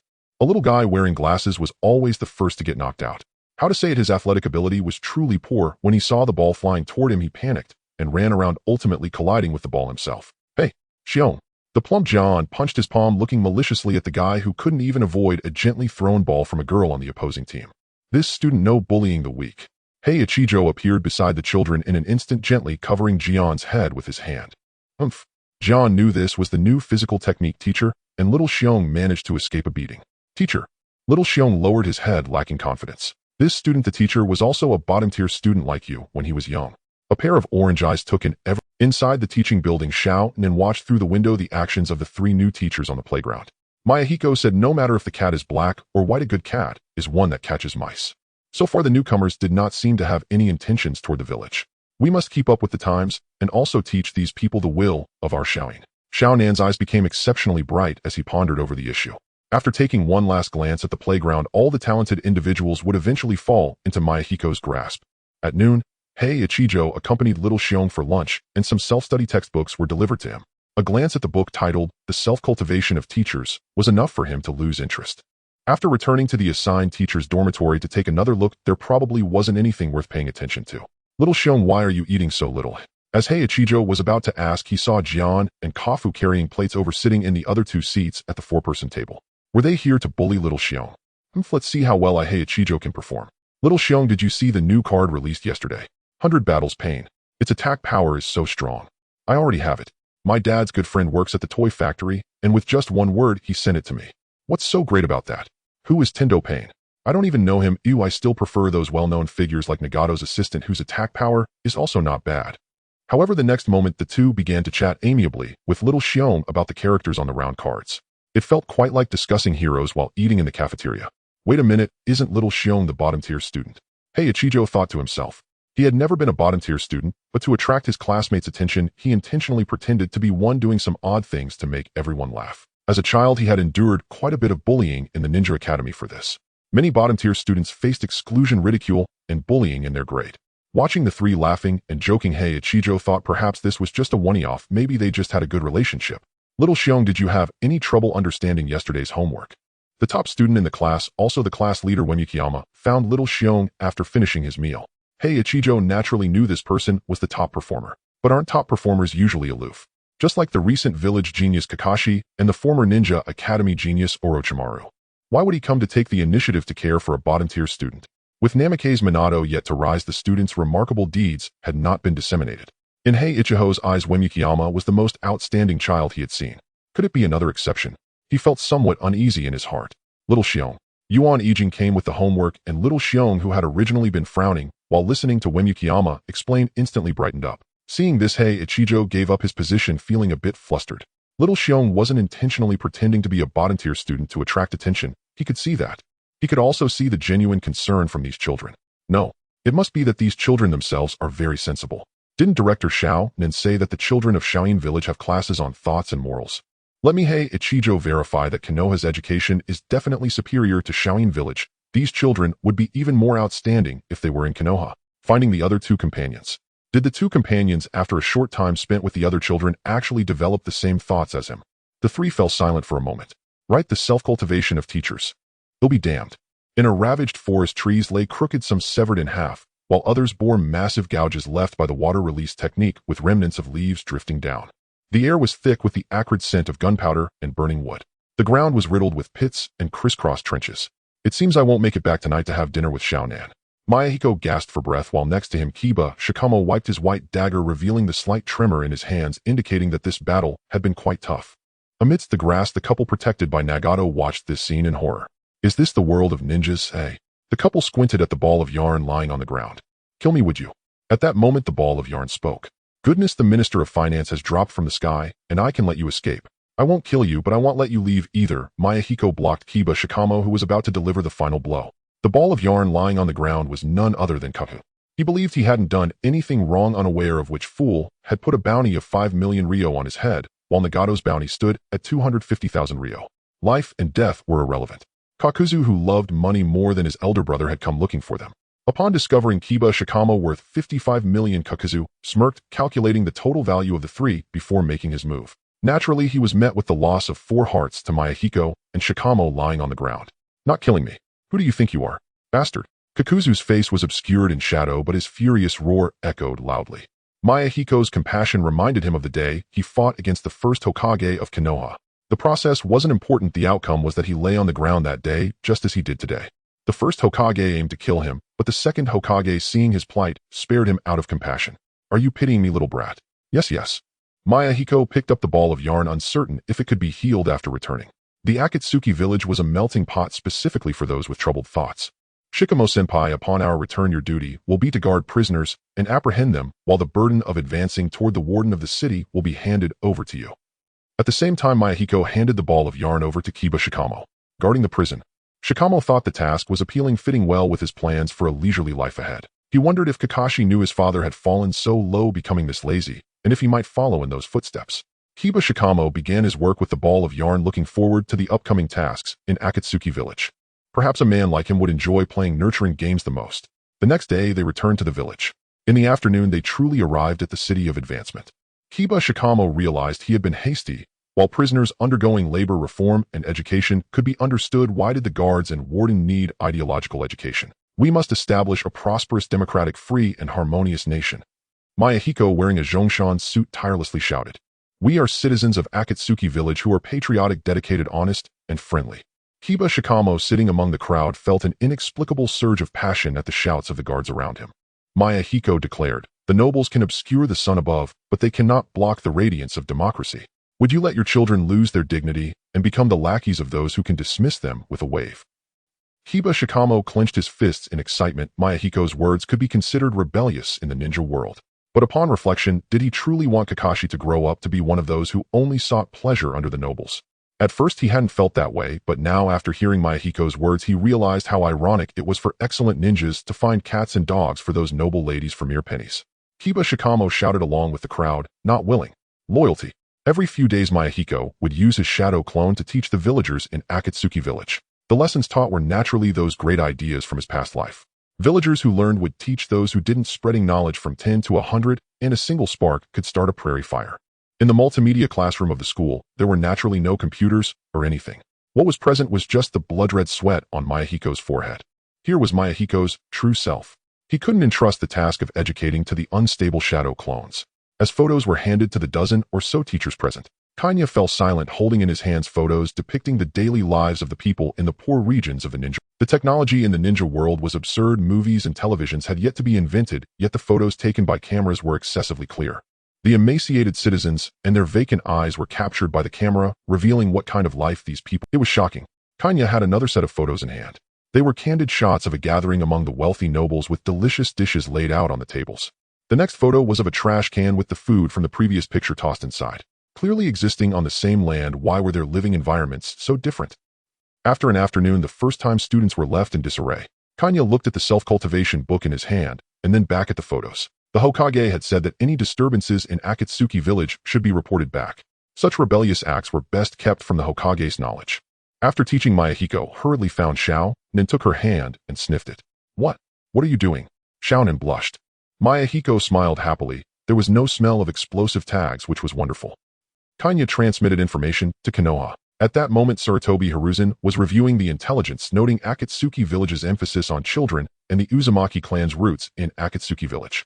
Does the Uzumaki clan wish to stay in Akatsuki village? Sarutobi Hiruzen stood by the window gazing at the first and second Hokage on Hokage Rock. He was a conservative man who didn't understand politics. In the end, he felt he had disappointed Tobirama Sensei's expectations. Sigh. For now, let's lift the economic sanctions on Akatsuki village. As long as they don't pose a threat to Konoha, merchants should be allowed to conduct business freely, he said while the hidden Umbu listened. He paused for a moment and added, tell Kanya that the plan for deception understood. Deep within the city of advancement, Jiraiya lost track of how many days he had been imprisoned.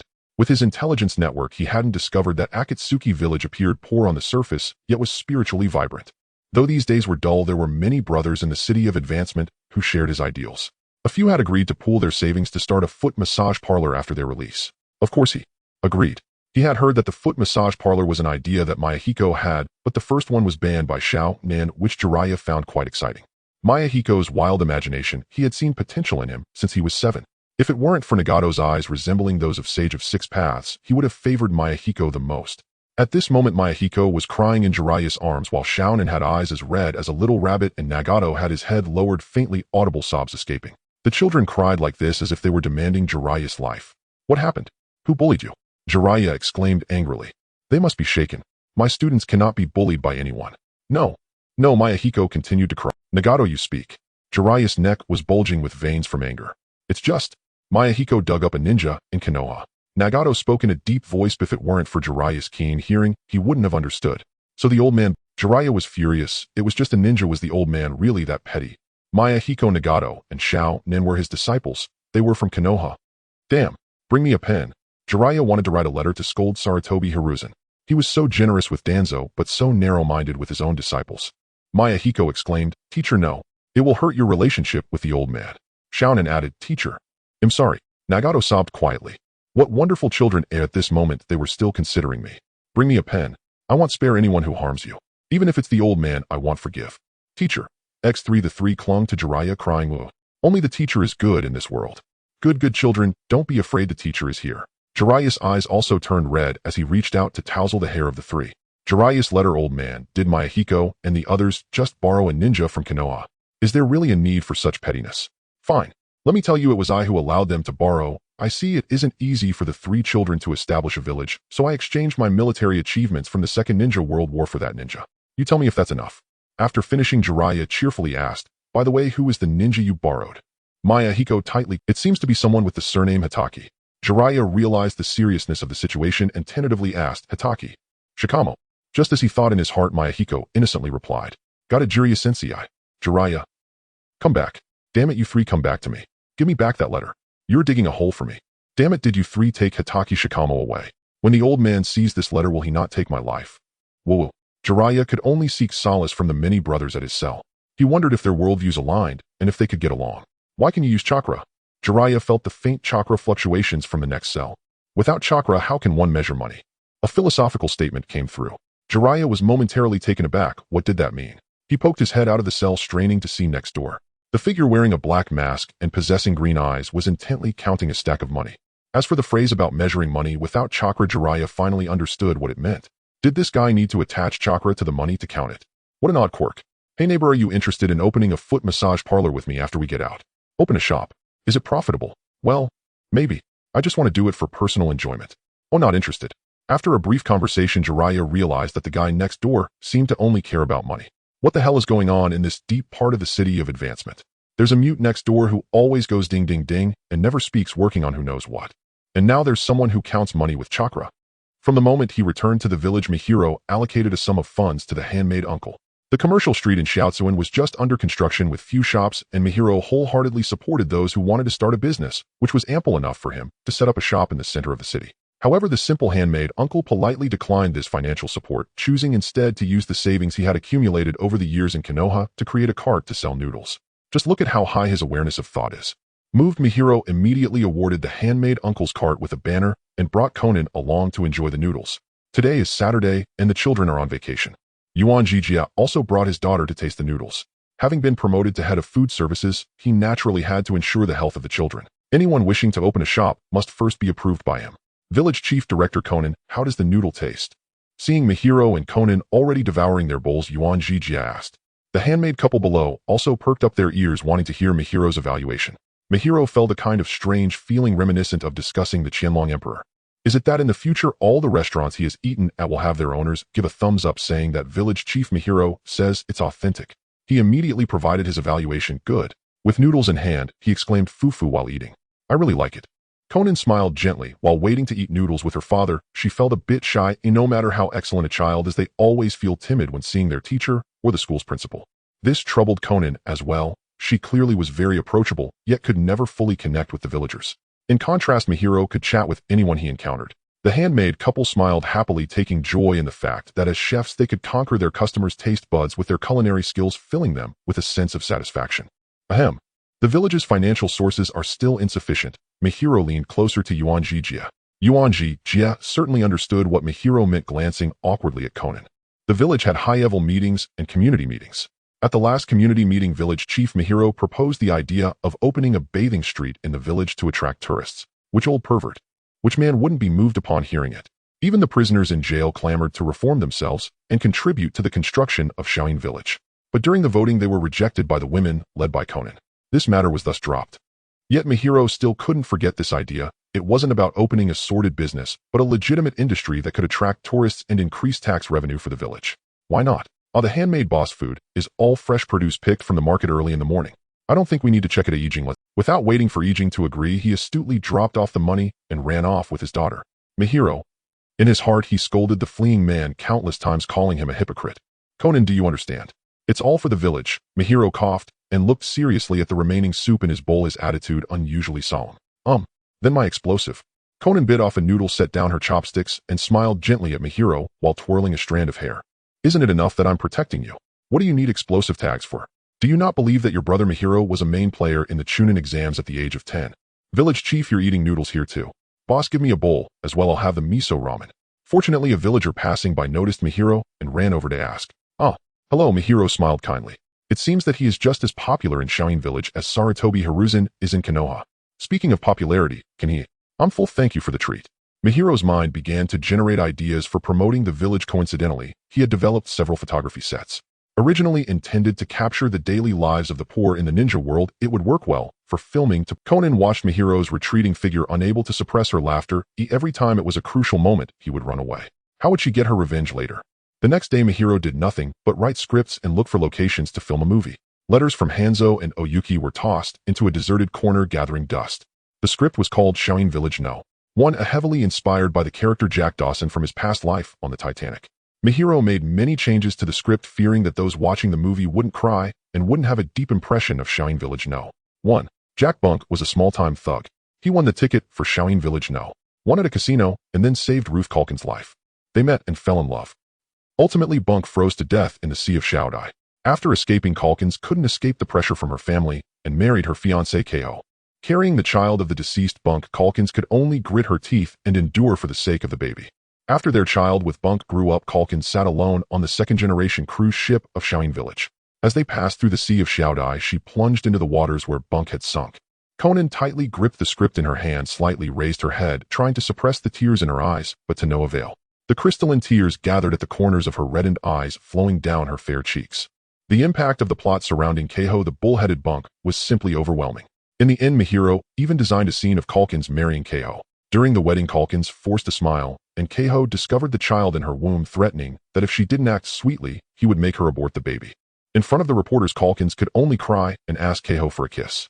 The actors, of course, were him and Konan, who used transformation techniques to mimic their future appearances. Hairstyles had one with a hedgehog head and the other with long, straight black hair. Keiho was also played by Mihiro, sporting red hair. 3 new teachers had arrived at the school. Missing a few days wasn't a problem since Ueno had always wanted to teach in Ziyang's class. Ninjas are all born actors, making filming effortless. It seems that the movie could be finished in about 7 days, right? Adding the editing time, Mihiro calculated that it might be released on New Year's Day. After all, he still had to discuss business with various villages. Iwagakure. Oyuki looked at the man in front of him, wearing a black vest emblazoned with the symbol of Shaoin. Are you a chunin from Shaoin village? That's right. Are you here to negotiate business? That's right. Go back. You're not qualified to negotiate business with me. Tell Mihiro that brat not to play dead and come see me in person. Such ruthless words naturally infuriated this chunin. A mere commoner's anger can spill blood for 5 steps. Lord Tsuchikage, you can refuse us, but you cannot insult us. If you do not apologize, I will spill blood on you even if it costs me my life. The chunin opened his vest zipper, revealing a tightly wrapped explosive tag around his waist.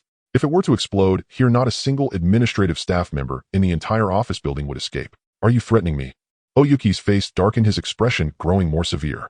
He then softened his face, looking at the chunin with appreciation, saying, I admire your courage. How about coming to work for me in Iwagakure? Loyal subjects do not serve 2 masters, of virtuous women do not marry 2 husbands. Although this chunin seemed lacking in strength, his words made Oyuki feel regretful. How could such a literary talent be in the poor and remote Shaoin village? For your sake, I am somewhat interested in the movie you mentioned. Tell me, what benefits can I obtain from it? Oyuki was also indirectly apologizing. The chunin, seeing the opportunity, explained the benefits of a film. Are you really unwilling to work for me? I can promote you to a public relations officer. In 2 years now. In 1 year, the position of head of the Iwagakure publicity department will be yours. Oyuki tried to persuade the chunin one more time before he left Shaoin village. He thought to himself, perhaps it's the mutual appreciation between cultured individuals. The cultural level in the ninja world is subjective. Oyuki, upon accidentally encountering a cultured person, naturally wanted to recruit him to Iwagakure. Even casual conversations would be nice.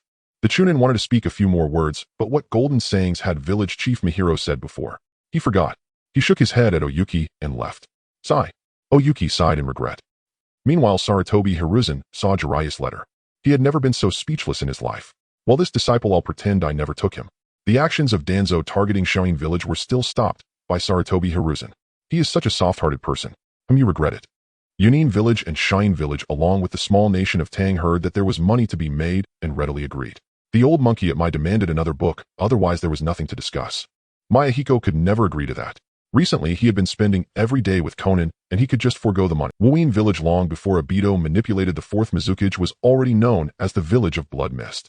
It was still in isolation, and Yahiko hadn't sent anyone there. On a small steamboat sailing along a creek.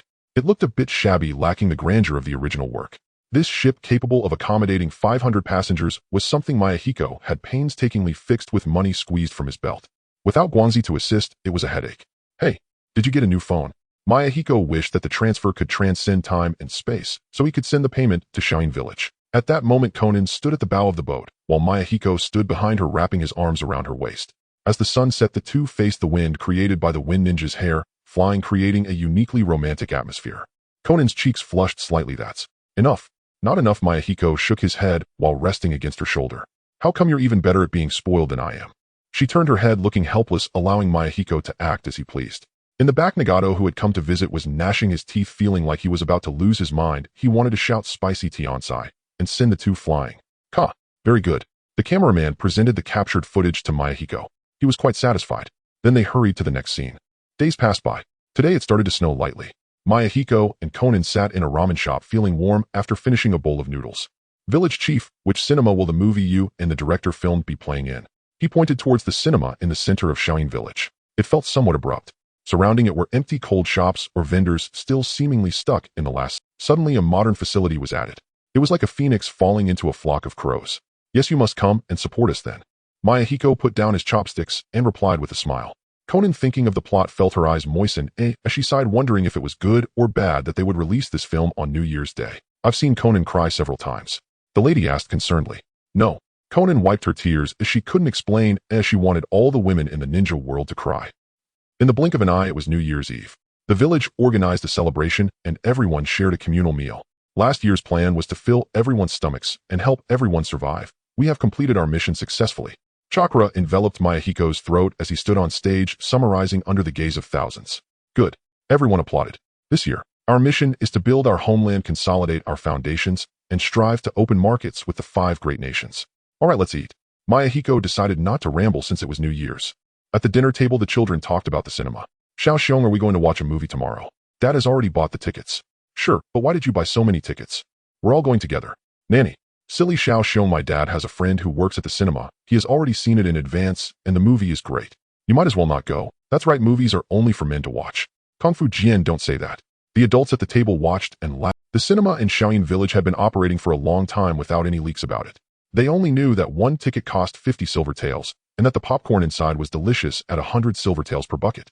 The group eating didn't forget that they were still undercover. They planned to report the cinema situation to Lord Hokage after returning. Vortex Zhouxian asked Yijiao want a drink. Hey, I toast to you. Finally, it was New Year's Day, the day of the movie's release. Ame-Gakure didn't have a cinema, but the Land of Fire did. The Land of Water was similar.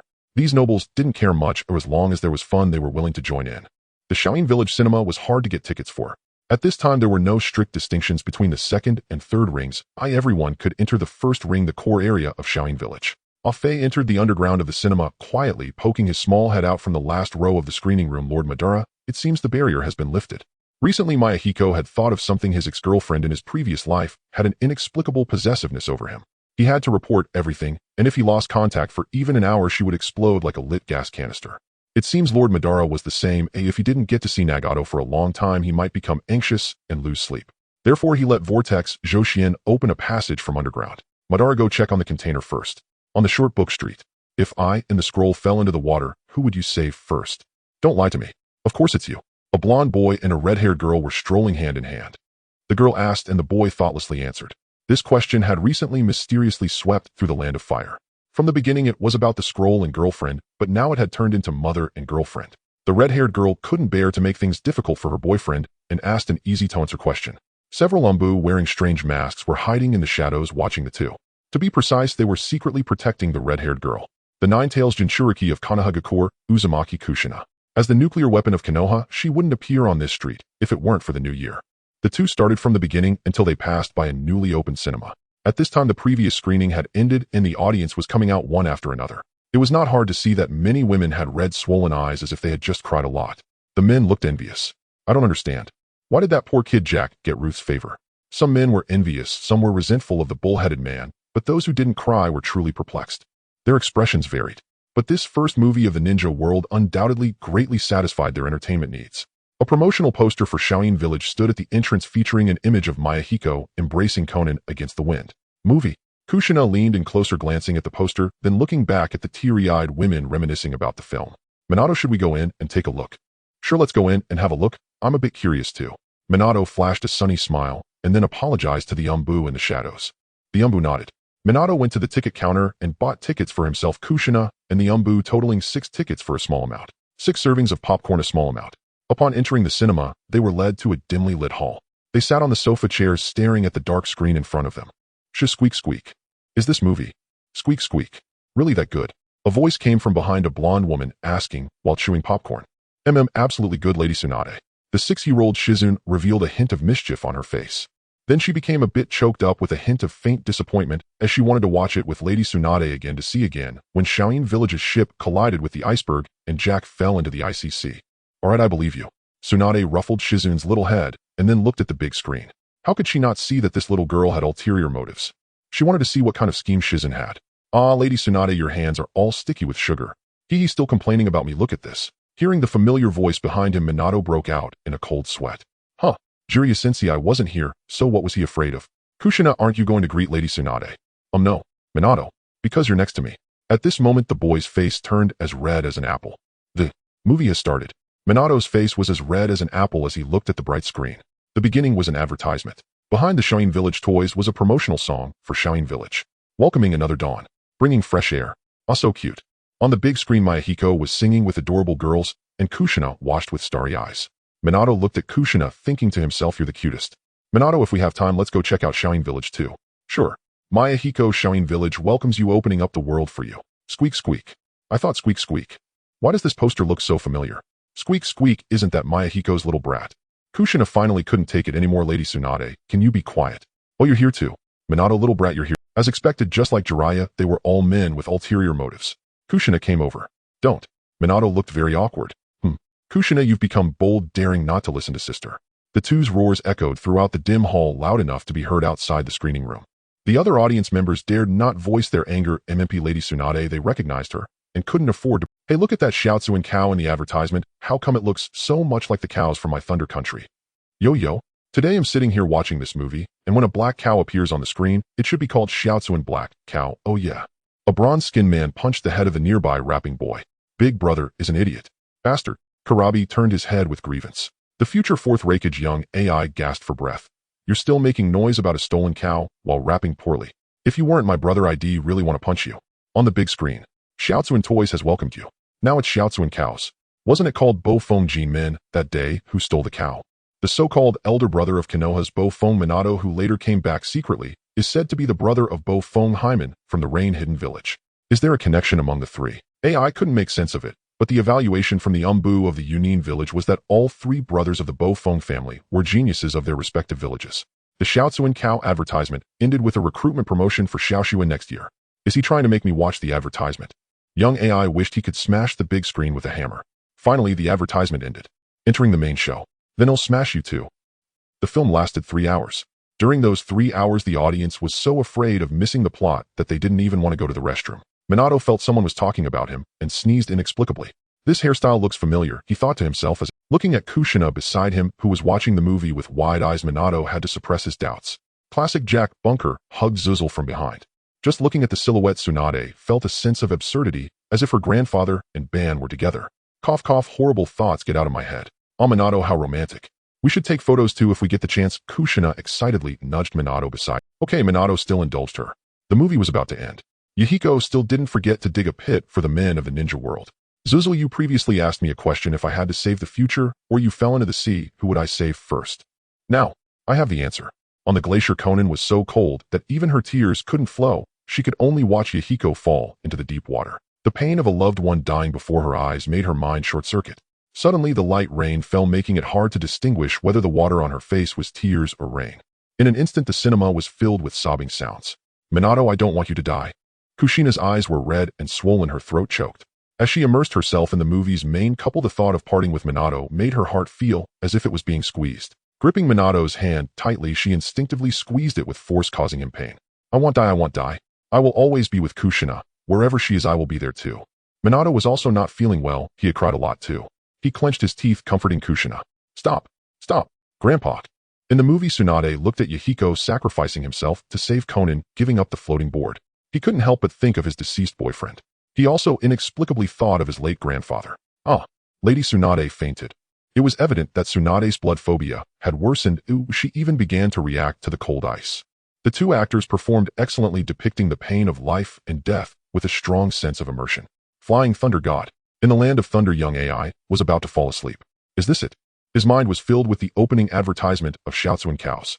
What do you mean by Shiatsuan Cows? Drink the sacred spring water used by the ancestor of the ninja six-path sage. Clearly they are thieves. They stole the cows from my Thunder Country. Karabi bit his handkerchief. Little pearls dropped one by one. Big brother is a bad guy, lacks romance, and will be a lifelong loser. Oh yeah. Pong. In response, AI merely gave a light blow. The movie was boring, but he did remember the village of Shiatsuan. He had a very bad impression of Shiatsuan. They've only ever taken from our Thunder Country. Today is the first time someone has taken advantage of our Thunder Country. Konan raised the microphone. Tell the villagers some good news. Shoin Village has grossed 700 million in the ninja world. The people of Shoin Village stood proudly. Their village was starting to get rich and improving. Yahiko was on. In every sense, he was famous. The Land of Thunder publicly denounced him for stealing their cows. Their cows are the best. Shoin Village is a cow thief. If you want to buy, please buy the authentic Thunder Country cows. Yahiko was somewhat annoyed. This cow was clearly found by Bo-Fong Jinmin. How could they say we stole it? Be careful, or he'll sue you for defamation. Looking at the letter on the table. In Konoha Village, Sarutobi Hiruzen couldn't withstand the pressure from the young people in the village and wanted to Komenija Cinema. It's too late. Now I am not someone you can reach. Yahiko, I didn't expect you, who were so hungry that you snatched cookies from me back, then would now be a celebrity in the ninja world. Truly the world is unpredictable. Time really flies. Now standing in front of Yahiko was Orochimaru from Konoha Village, whose skin was as pale as a corpse. Originally, he was handling matters at the front line in the Rain Country.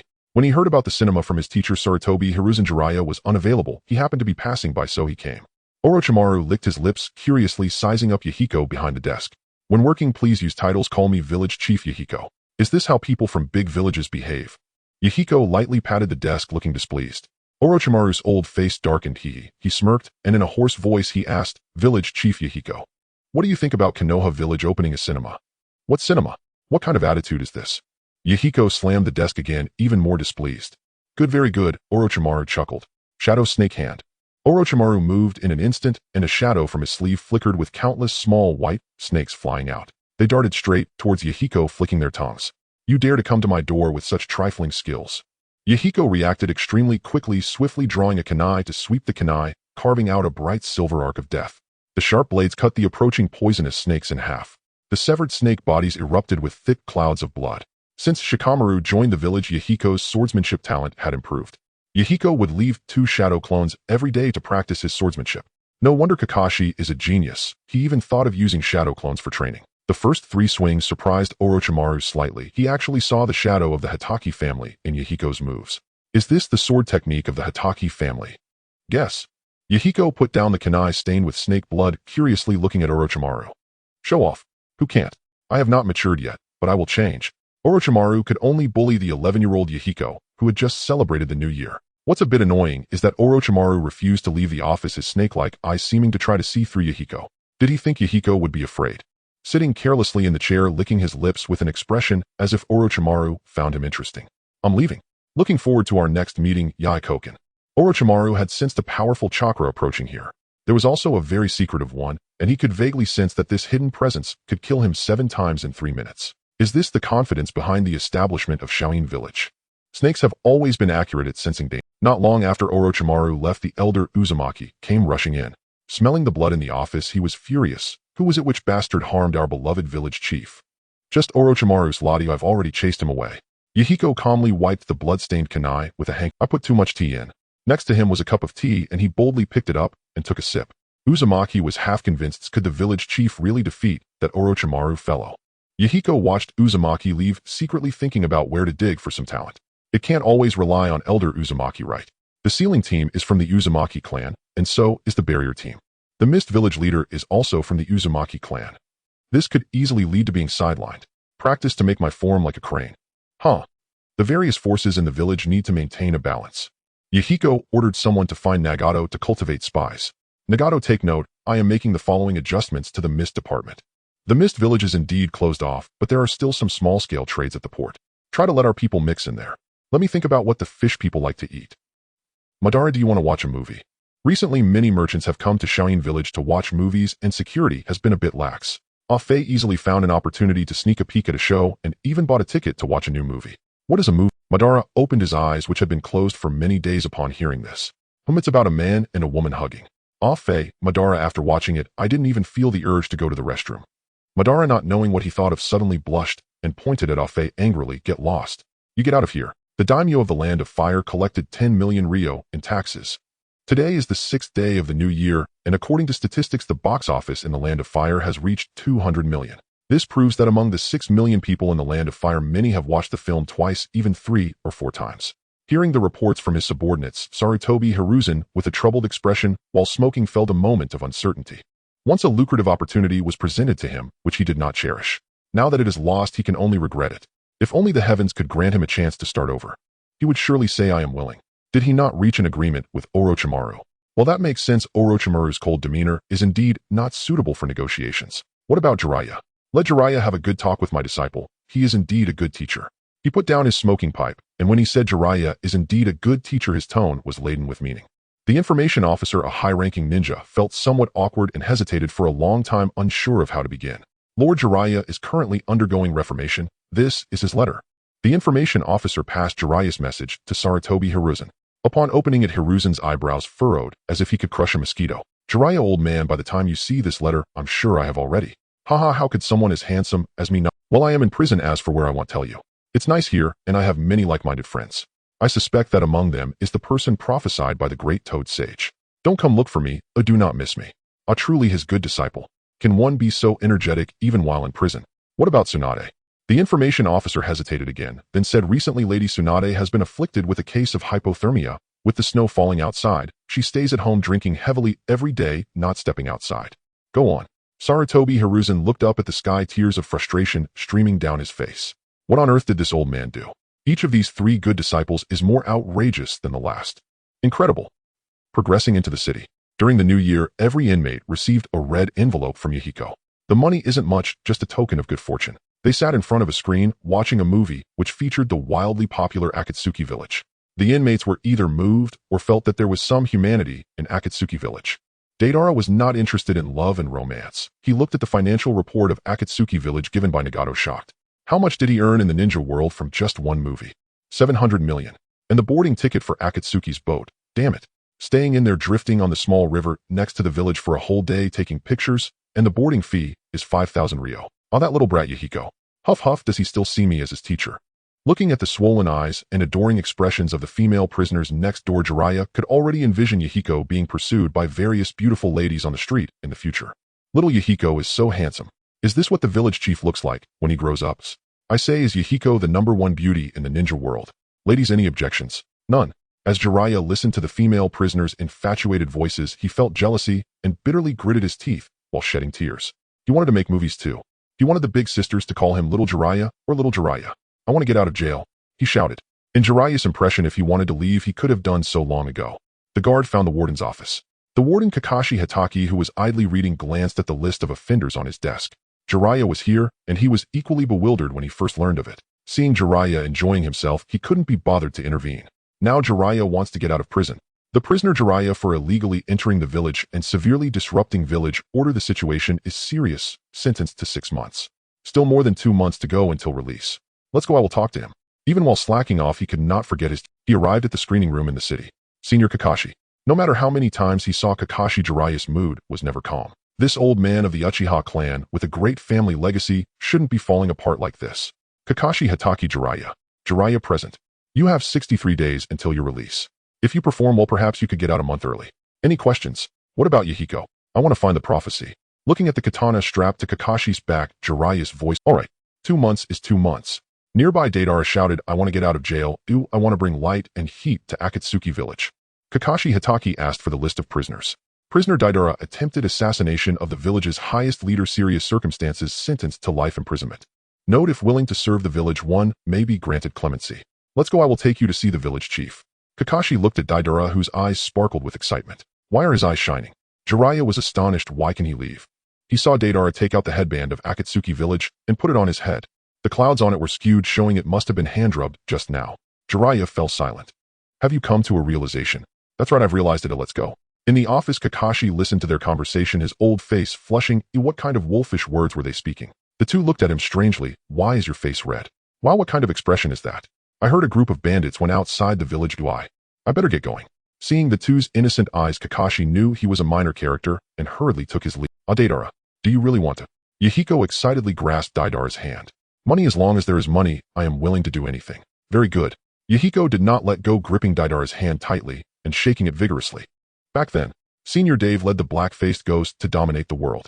Now I, Yahiko, have gained the favor of the Ghost Master. Even if I die, I have no regrets. Konoha wants to co-host a cinema with the village, and the business there will be entrusted to you. Kakuku, what a great opportunity. Speak in human terms. Just leave it to me.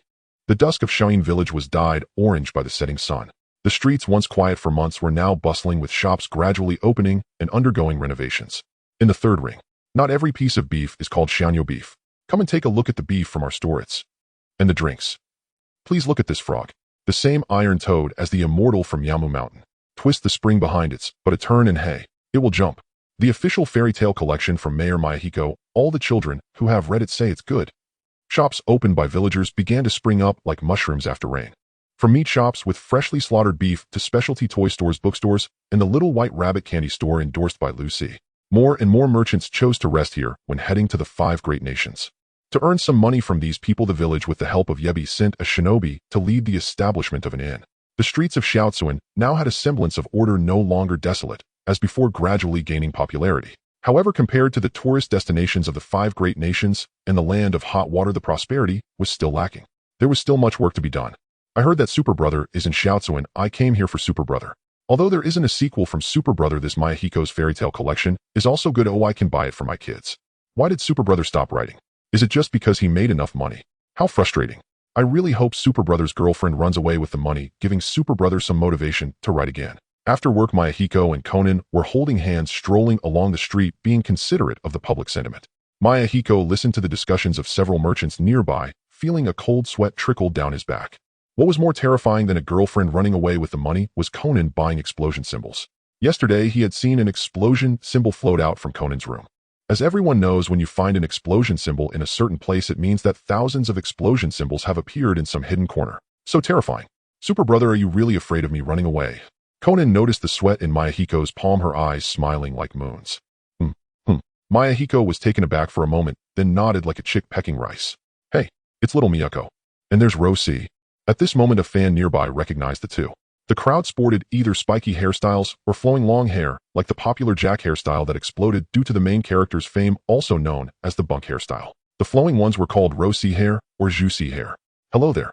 Yahiko greeted them friendly. Konan corrected, that's Lucy. She was curious why every time she went out someone called her Rosie.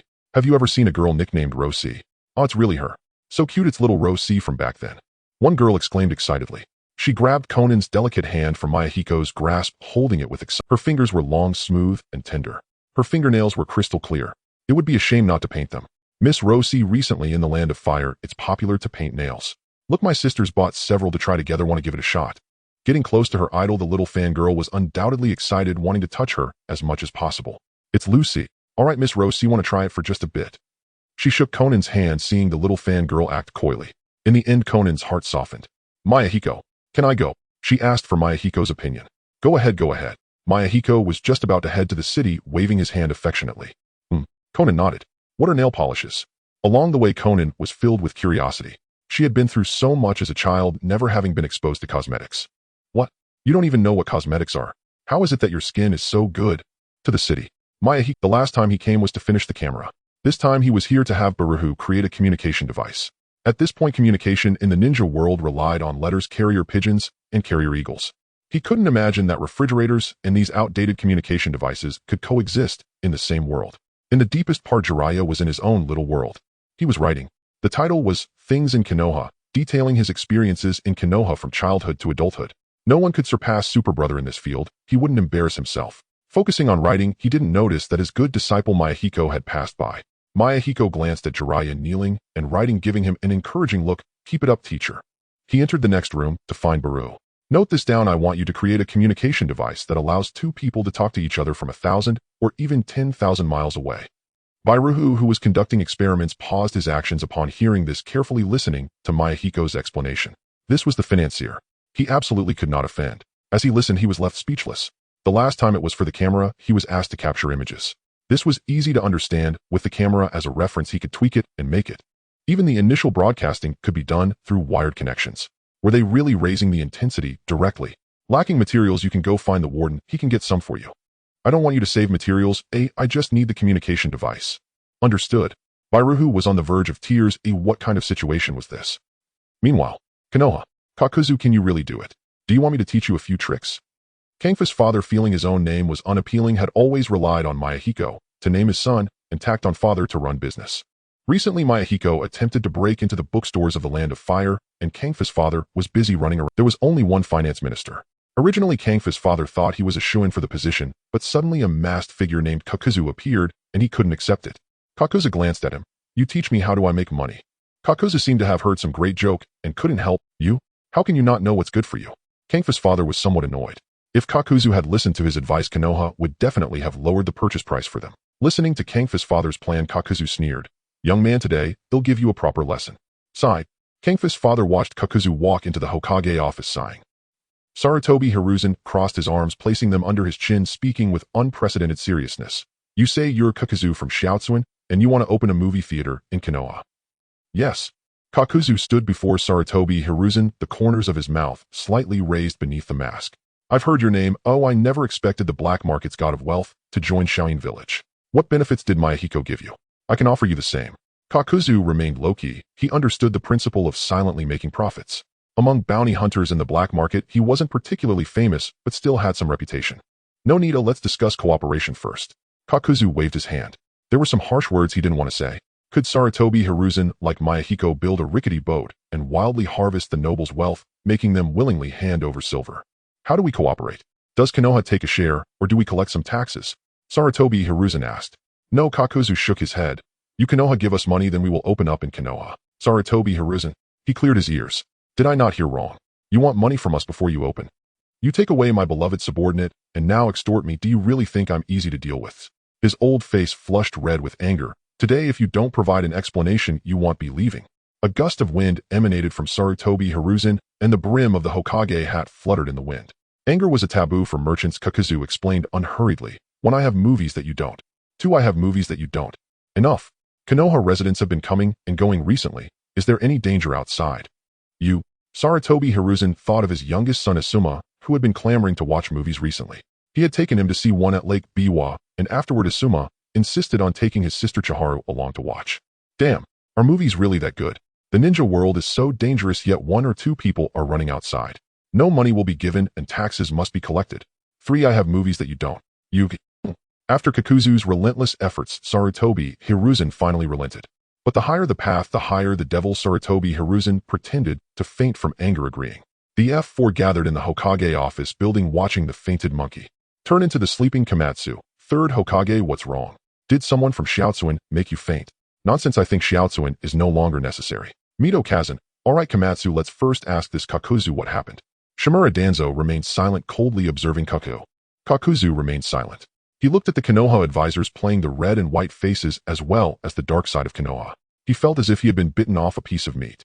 Konoha demanded that Shaoin village pay a large amount of rent every year in addition to a tax. Halfway through the negotiations, Kakuzu requested a break. Sarutobi Hiruzen cheerfully agreed. Negotiations should have give and take.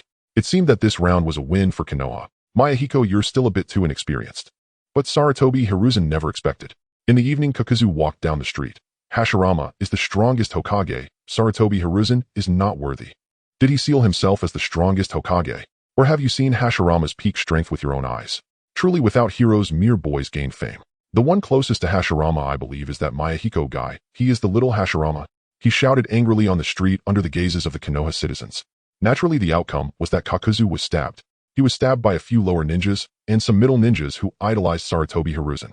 According to witnesses, the scene was so tragic that even drinking water would leak out like a wasp's nest, and with a gust of wind, Kakuzu seemed so fragile he might scatter. Originally, Sarutobi Hiruzen had been smug, feeling he had turned the tables on Yahiko, but upon hearing this, he was instantly horrified. He wanted to strike down that dog thing Kakuzu. The key point was, damn it, he hadn't even addressed this matter. Was there anything wrong with what Kakuzu said? No. He hurriedly dealt with the offending lower ninjas and middle ninjas, making a statement, I am far from the ideological realm of Lord Hashirama, who everyone has overestimated me. Then he hurried to the hospital to visit Kakuzu to prevent other villages from enjoying a good laugh.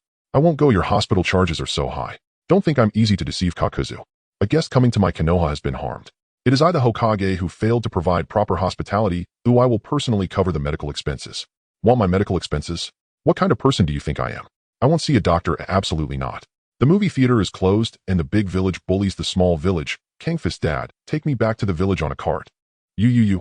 After several days of pulling, Kakuzu lay on the hospital bed in tattered robes, refusing to let medical ninjas check on him, asking just about money. Sarutobi Hiruzen truly couldn't stand this stubbornness, privately compensating a little for the nutritional expenses of a few offenders. Ultimately, a ticket costing 25 ryo would have to share 1 ryo with Konoha. But Konoha would provide a piece of land. So frustrating. Kakuzu was so frustrated. Spread the word, Konoha tickets sell for 28. The remaining 2 ryo belonged to him. Kangfist's father, carrying a fruit basket to visit Kakuzu, wore a complex expression. After a long while, he managed to squeeze out a sentence. Impressive. The strategist, immersed in the game, controlling the pieces to win half the sky, using himself as bait, invited the world to engage. Where did the village chief find such a guy? Well, you're not a bad person. On the hospital bed, Kakuzu wasn't seriously injured. He was just staying in the hospital mainly because Sarutobi Hiruzen provided food and drink.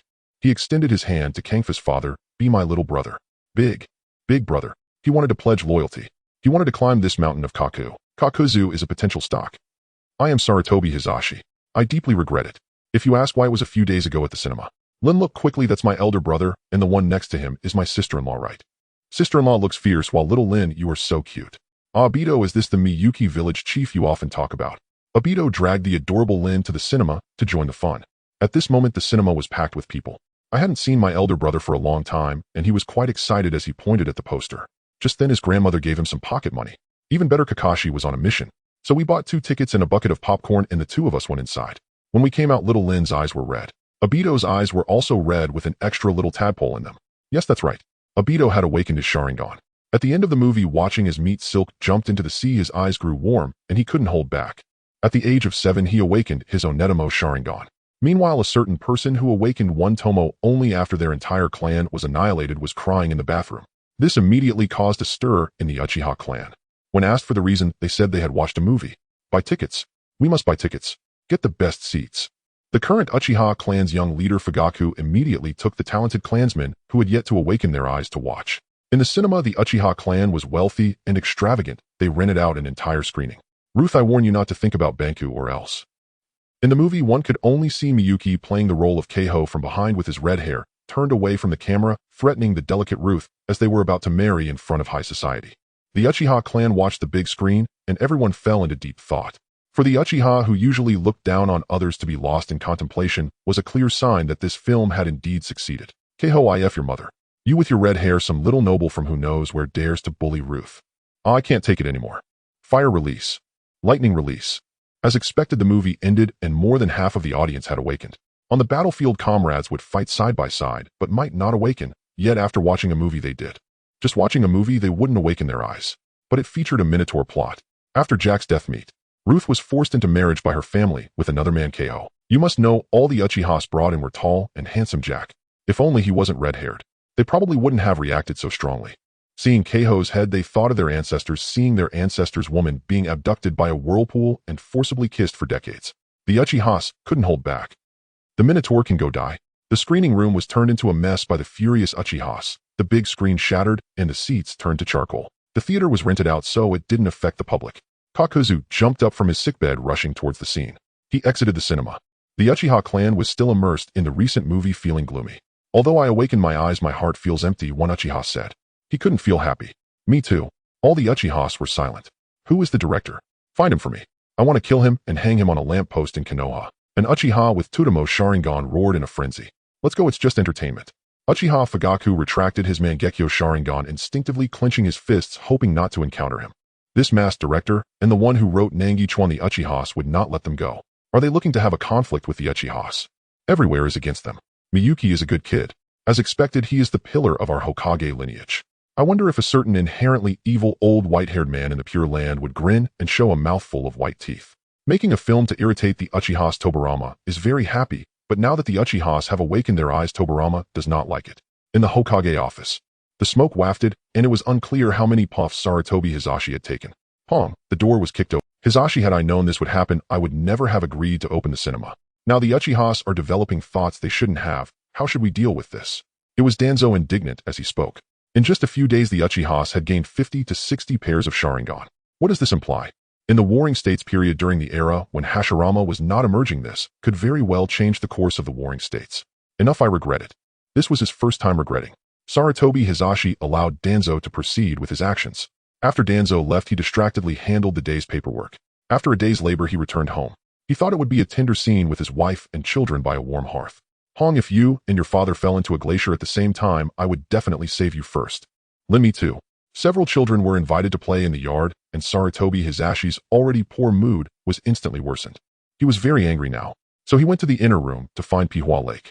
Before he could speak, Sarutobi, if I and Danzo fell into a glacier, who would you choose to save? Having rewatched the movie, Pihua Lake couldn't help it anymore. As soon as Sarutobi Hisashi returned, she immediately asked, "Look, here it comes again. Pihua Lake, you are asking a very obvious question." Sarutobi Hisashi rubbed his temples in annoyance. Under the promotion of those with ulterior motives, the fact that the Uchihas had awakened more than 50 pairs of Sharingan could not be hidden. The four great nations exchanged glances. Bullying them is not the Uchiha style. We can only watch for amusement. Even Madara Underground knows about it. After a moment of silence, even he felt a bit unable to hold back. He had awakened his one Tomo only after his break with Hashirama. You guys awakened your eyes from watching such things. Lord Madara, do you want to go take a look? Akatsuki hurried over to ask. I won't go. I would never watch such nonsensical things. I would rather die than watch it. Uchiha Madara snorted coldly, crossing his arms in disdain. A man and a woman hugging, what could that be? Oh, Akatsuki lowered his head in disappointment. Then Lord Madara, do you want to play chess? He raised his head again, looking eagerly at Madara. Madara's hand unconsciously moved. Do you have any? After a moment, do you even know how to play chess? How can a pawn retreat? Madara questioned Akatsuki in a deep voice. Oh, isn't chess played like that, Lord? Then can you teach Akatsuki how to play Madara? San. Akatsuki poked his finger on his lip, swaying his body, alluringly speaking in a seductive tone, along with that disgusting white face. Ugh. Madara, having not had a drop to drink for many years, instinctively wanted to vomit something from his stomach. Get the hell away from me. Get out.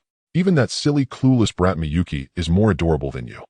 Everyone in the ninja world was discussing the movie. At this moment, Miyuki was concerned about military affairs. Wealth from culture is poor in martial arts. Previously, there was no money, so they focused on cultural matters. Now that Akatsuki village had a large sum of money to allocate freely, they naturally wanted to use it to train talent preparing for the impending Ninja World War in about 3 years due to the disappearance of the third wind shadow. The third war, known as the Ninja Meat Grinder. After several months of development, Akatsuki village transformed from initially having 17 Genin and 4 Chunin to now having 30 Genin and 19 Chunin. It sounds a bit shabby. Most came from the Uzumaki clan brothers. There are 2 with shadow-level strength, namely Hatake Tsukumo and Kakuzu. Uzumaki Jiraiya, usually unorthodox Miyuki, wasn't sure of his level. As for Nagato, Miyuki was well aware that he hadn't fully developed yet. In the renovated conference room. Today, all the high-ranking members were present, and Kakuzu had returned. This was Tsukumo's first time attending a high-level meeting of Akatsuki village. As the warden, the village-level officials naturally sat close to the front. Each person had a bottle of mineral water in front of them. It was quite considerate. Hatake Tsukumo felt warm in his heart. Miyuki sat in the main seat, secretly placing 2 earplugs in his ears, then seriously looked at everyone appearing, as if he was attentively listening. Hatake Tsukumo didn't understand Miyuki's reaction. He watched as Uzumaki Jiraiya stood up, his aged voice resonating. I will go first. I propose that we should support the lonely elderly in the ninja world. Don't think of this as a waste of money. How do you know the elderly don't have unique abilities or capable descendants? Good. Miyuki didn't hear, clapped without thinking. Elder Jiraiya sat down feeling gratified. Kakuzu wanted to refute, but how many years had he lived, and how shrewd he was. The Uzumaki clan had a jutsu called the Corpse Demon Seal, and as the Uzumaki clan was known for their fiery personalities, if he angered the old man, wouldn't his financial future be gone? Well, at that time, just giving 50 ryo as a gesture would suffice. Hatake Tsukumo nodded, knowing there was some truth to it. He understood that a taijutsu expert might die if he aged day by day. Would anyone remember that his taijutsu was once strong? Wouldn't a lifetime of experience be lost? Uchiha Enju stood up and said, I still say that the cafeteria should increase funding. We need to gather all the unique snacks from the ninja world and establish a street to attract people, making it convenient for us to enjoy as well. Good. Miyuki applauded. Kakuzu also agreed it would be wonderful, but when it came to funding the cafeteria, Kakuzu wasn't pleased. Nagato coughed twice. My Akatsuki needs to expand, and we require financial assistance to recruit some rogue ninjas. Kakuzu, this time not waiting for Miyuki to applaud, slammed his thigh. Damn. No money. One life. Look at how much Kakuzu is worth if you chop me up and hang me in the black market. Do you think I have no advantages with my kunai? I have my own advantages with it. Kiguchi Shikumo watched the 2 who took out their kunai, anxiously widening his eyes. Aren't we here for a meeting? Why are we pulling out knives?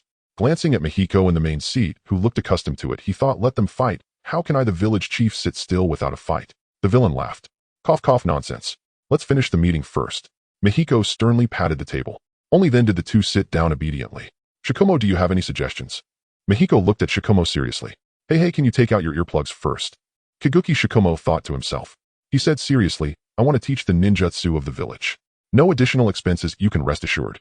Looking at the glimmering green light in Kakuzu's eyes, Kiguchi Shikumo explained tiredly.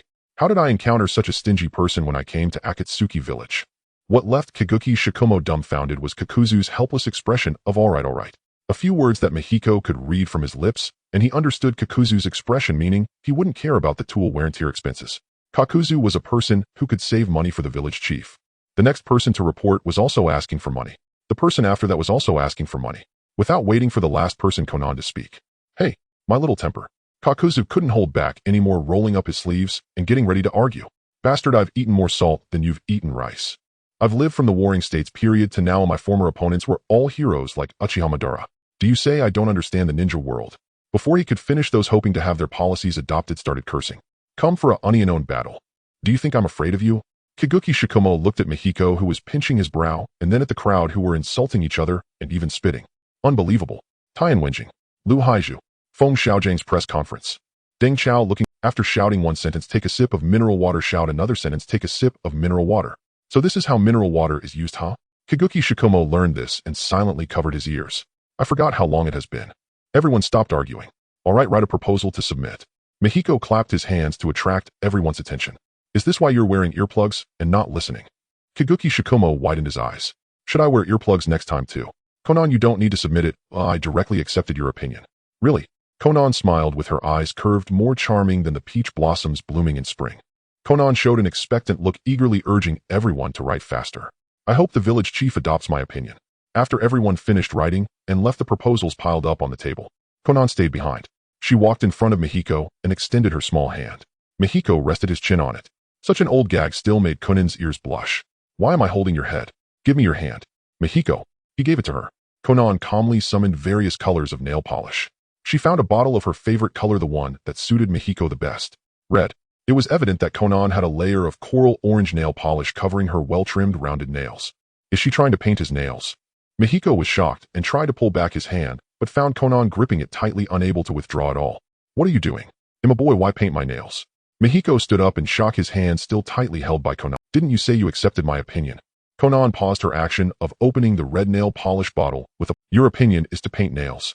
Yes, let's paint the nails of the high-ranking members of Akatsuki village. Kaguki Shikumo painting nails. This scene made Mihiko think. He couldn't even dare to imagine it.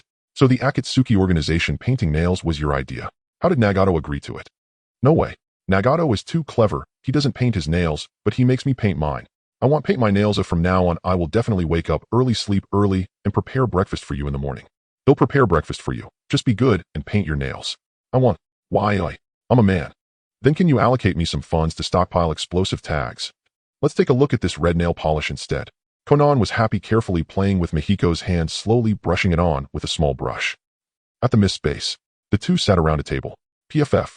He, looking at Mihiko's fingers and toes painted with red nail polish, Nagato burst into laughter. What's so funny? Mihiko at this moment was also carrying rice. He rolled his eyes and then spoke about serious matters. We've made so much money, but Hanzo hasn't said a word. Well, I always feel a bit uneasy. And there's Danzo. This old sly fox hasn't made any noise recently. It's really unfair to blame Danzo. He's busy going to the palace to consult with Uchiha. How would he have time to manage a poor little village that doesn't even make money? The rain-hidden village can't defeat the 5 great countries, and attacking the grass ninja village is exhausting. Then the ones just our Akatsuki village, painted with red nail polish suede. Mihiko squinted, tapping his index finger on the table. Since the domestic situation is poor, we can only plunder from outside, right? Through robbing others' assets to enrich our own country. The rain-hidden village can't defeat the 5 great countries, and attacking the grass ninja village is exhausting. Then the ones we can defeat are just our Akatsuki village, right? The index finger painted with red nail polish suede. PFF. Are you still laughing? I'm discussing serious matters with you. I'm not I'm not laughing anymore, not laughing anymore. Looking at Mihiko's actions as if he were rolling dumplings, Nagato covered his mouth, but his body was shaking. Who? Mihiko took a deep breath, looking at Nagato with a jerry expression of what are you doing? Ha ha ha. Sorry, I didn't mean to laugh. Oh, I just can't help it.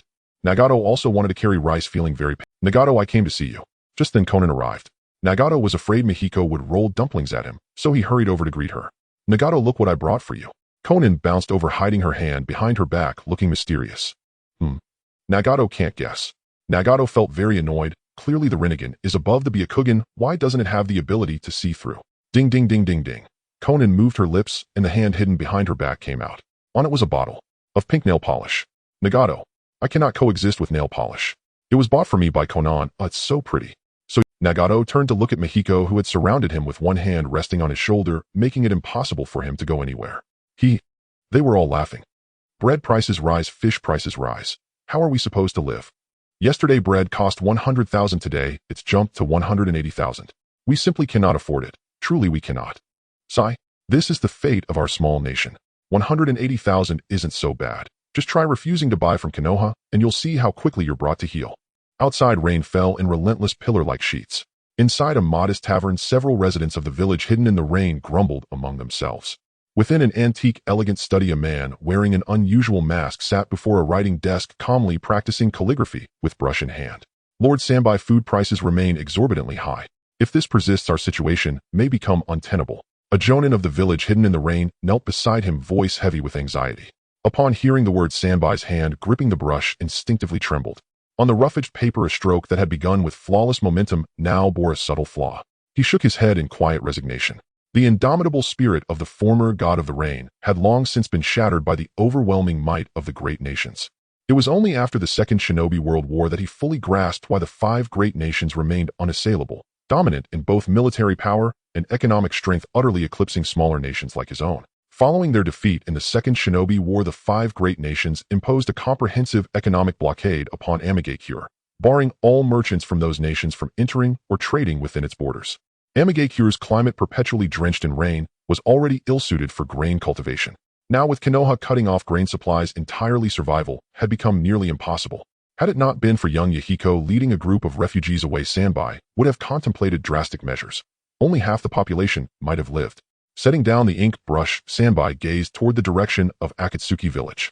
"How many Reinin in the village remain loyal to me?" he asked his trusted confidant Amekuni. 800, Amekuni replied. "Excellent. Better a friend perish than oneself. Our neighboring village shall bear the burden. When the youth are wise, the village is wise. When the youth are strong, the village is strong." At the school, students had just returned for the new term. The second semester of first grade placed special emphasis on moral education. Yahiko hoped every child would develop holistically, morally, intellectually, physically, aesthetically, and practically. In Class 1B, taught by Konan, Yahiko, serving as headmaster, sat quietly in the back row alongside her. At the lectern stood Gecko. Hearing his surname and observing his familiar features, it struck Yahiko, wasn't this Irika's father? How had he ended up in Akatsuki village? Even Yahiko, whose days were consumed by endless duties, was seeing Gecko properly for the first time. An unremarkable face, unremarkable chakra reserves. Could it be? Had the third Hokage sent him here as a spy, to exact retribution, obey laws and regulations? Without discipline, there can be no freedom, and yet to attain freedom, one must first abide by discipline. Under Yahiko's unwavering gaze, Hate felt immense pressure. His speech faltered mid-sentence. "Go, teacher, go," encouraged Sho, seated in the front row, second seat. "That's right, I must do my best," Hate silently urged himself. Prejudice lodged deep within the heart weighs heavier than any mountain. No matter how skillfully Hate taught, Yahiko remained convinced he harbored ulterior motives. "Brother, why do you keep staring at teacher Hate?" Daibutsu and Kuju, seated in the back row, turned around to ask. Yahiko smiled faintly, but said nothing. After all, shinobi possessed preternaturally acute hearing. Even the faintest whisper could not escape them. Best to stay silent. Daibutsu, Kuju. Noticing their distraction, Hate swiftly appeared before them with a body flicker, lightly tapping each boy's head in turn with a textbook. Daibutsu and Kuju, at 14 years old, being placed in first grade was humiliating enough. Now they were being struck too. "Brother, please take me with you," Kuju pleaded miserably. Finish elementary school first." With that, Yahiko tuned them out, instead scrutinizing every word Hate spoke, still denying your Saratobi's agent. "That flick of the book matches your sons perfectly. Don't you dare steal my precious students." Beside him, Konan understood the earnest, guileless Hate completely, and had masterfully guided him to interact with all 3 first-grade classes. This seemingly suspicious Chunin held a genuine fondness for children, a bond carefully nurtured. "Yahiko, shall we add an art class for the children?" Konan whispered softly into his ear. "Why, I've heard that those who study painting tend to be kind-hearted." Yahiko gave her a look that plainly said, "Are you teasing me?" "Fine, perhaps we shouldn't overburden the children after all." Seeing his expression, Konan reluctantly set the idea aside. "Karo." Suddenly, Yahiko felt 2 gentle tugs at his pant leg. He looked down. A frog, not a person. Where had this toad come from? He nearly kicked it reflexively. "It's me." "Oh, you're..." Yahiko recalled. He'd earlier dispatched the toads of Myobo-Kuzan to monitor misbehaving students. "How did you get so plump? You look like a little pig." He lifted the toad and pressed his index finger into its rounded belly. The others present simply looked away. What else could they do? He was the headmaster. The advantage was unquestionably his. "Sho feeds me well." Gamabunta patted his belly, clearly thriving. "What brings you here? Did Sho do something wrong?" No, not at all. Lately, though, those 3 children have been speaking with a rather strange individual." "Tell me more." Yahiko lowered his voice. "He keeps asking Sho what defecation feels like." Yahiko, he refused to name names. But if this wretched creature had nothing to do with Madara Uchiha, then perhaps Madara himself could still stir from his slumber before the 3rd Shinobi World War. Yahiko truly believed executing this white Zetsu 10 times would still be too lenient. According to Nagato's investigation, 2 men had once peeped at the kunoichi Shiroki while squatting behind a latrine, and were so terrified they couldn't stand upright, even now. His wife was threatening divorce. What a grievous sin. Even Elder Chuzan had taken every precaution, yet the white Zetsu had still infiltrated Akatsuki village. Earlier, Yahiko had jokingly sworn he'd eat dumplings handmade by Konan herself. If the white Zetsu somehow slipped in from outside, then what did he do next? Yahiko clenched his fist. "If he dares corrupt the blossoms of my village, I'll twist his head into a pretzel." He asked Sho for movie tickets, requested a shogi board from Kafu, and borrowed a fairy tale book from Jakai. Jakai certainly refused. Gamabunta stared astonished. How did you know? Ha. Standard procedure. Nothing extraordinary. Yahiko smiled faintly. With a name like Jakai, would he ever hand anything over? Meanwhile, Madara Uchiha was searching for a successor. Within the Uchiha clan, 2 candidates held his interest: Fugaku Uchiha, possessing the Mangekyo Sharingan in secret, yet already hardened by age, valuing only profit over sentiment. Only one remained: Obito Uchiha, 7 years old, awakened with a single Tomo Sharingan, naturally compassionate and warm-hearted. Based on Obito's daily conduct, Madara judged him to be pure sincere, and thus easily manipulated. Moreover, only Uchiha with profound love in their hearts could awaken the Mangekyo Sharingan when subjected to unbearable trauma. Those born cold and detached, whose emotions wouldn't even stir at their own mother's death, would never awaken it at all. This was his hard-won insight. Investigate further. Madara ordered a white zetsu. So Yahiko is this boy's elder brother. What if both the woman he loves and the revered elder brother fall dead before his eyes? Surely he would lose all faith in this shinobi world. Rest assured, Yahiko, in my Eye of the Moon plan I shall introduce you to Izuna. I imagine you two will have much to discuss. As Madara spoke Izuna's name, his eyes softened with deep nostalgia. Lord Madara, is Hashirama Senju on your mind? Perhaps. Recently White Zetsu no 2 explained films to me. Toby offered to steal film reels for me to watch, but I declined. Perhaps I wish to wait until Hashirama returns so we may watch them together. Nearby several White Zetsu murmured quietly among themselves. Lord Madara, it's time for bed. Toby suddenly appeared, reminding him. Madara frowned, but gazing at Toby's pitiful expression, he hesitated. After raising him for so long, even a dog would evoke affection, let alone one grown from that man's cells. Begone, begone. I find myself pitying you of all things. Irritated, Madara shoved Toby aside. Always excrement, excrement. What breed is this? A fart breed. Lord Madara, open your ears. I'm about to read you a bedtime story. I do not wish to hear it. Madara closed his eyes. Toby nodded and began in a bizarre sing-song voice. Once upon a time, there was a princess so fair-skinned, she was called Snow White. Seeing no reaction, Toby cheerfully continued. But Snow White had a stepmother jealous of her beauty, so she sent her to the woodshed to sort excrement. Her skin turned yellow from the fumes, and thus she became known as Cinderella. Madara's lips twitched. Jugo, our class is over. Xiaoxiong Kung Fu and Jinan found Ah Fei, who had been waiting on the playground for a long time. Ah Fei took on the demeanor of an older brother with his hands behind his back, looking at the three with an inscrutable expression. Did you bring the storybook I wanted? He extended a hand and asked. The three exchanged glances and shook their heads, saying no, our moms love to read storybooks too. Mom. Is mom more important than Lord Ban? Lord Ban. The three children looked puzzled. How did I let it slip? Ah Fei covered his mouth and then quickly waved his hand, laughing heartily. Just kidding, what Lord Ban? I don't know anyone named Lord Ban. By the way, do you have any other storybooks? Xiaoxiong scratched his head and said, how about a moral book? It also has. Kung Fu agreed, saying exactly, there's a story about Minli Shui and Zhang Liang. The teacher talks about it every day and requires us to memorize the entire text.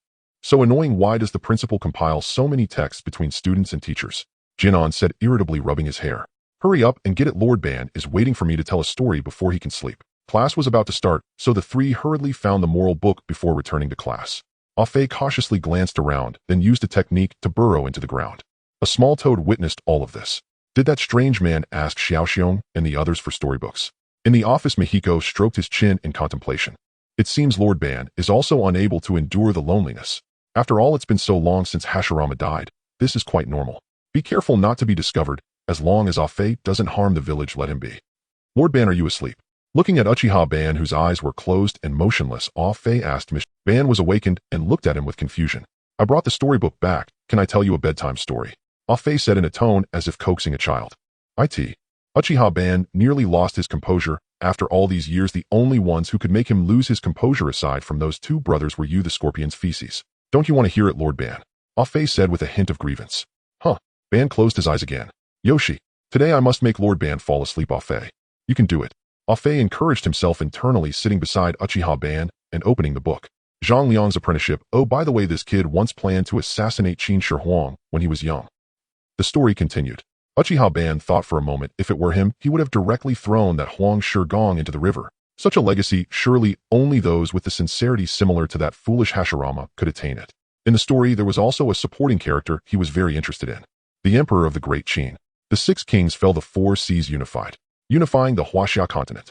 Mihiko quietly instilled the concept of unification in the children of the ninja world, subtly writing a paragraph. The fact is the village of Konoha is too weak. If such words spread, they would probably be crushed by the 5 great nations in a heartbeat, so he dared not write more. Uchiha Ban's eyes sparkled. He had thought this way back then. What happens after unification? Is there a story about the aftermath of unification? Ban suddenly asked. He had once been very determined to unify, though in his view, there could only be one fire nation in the ninja world.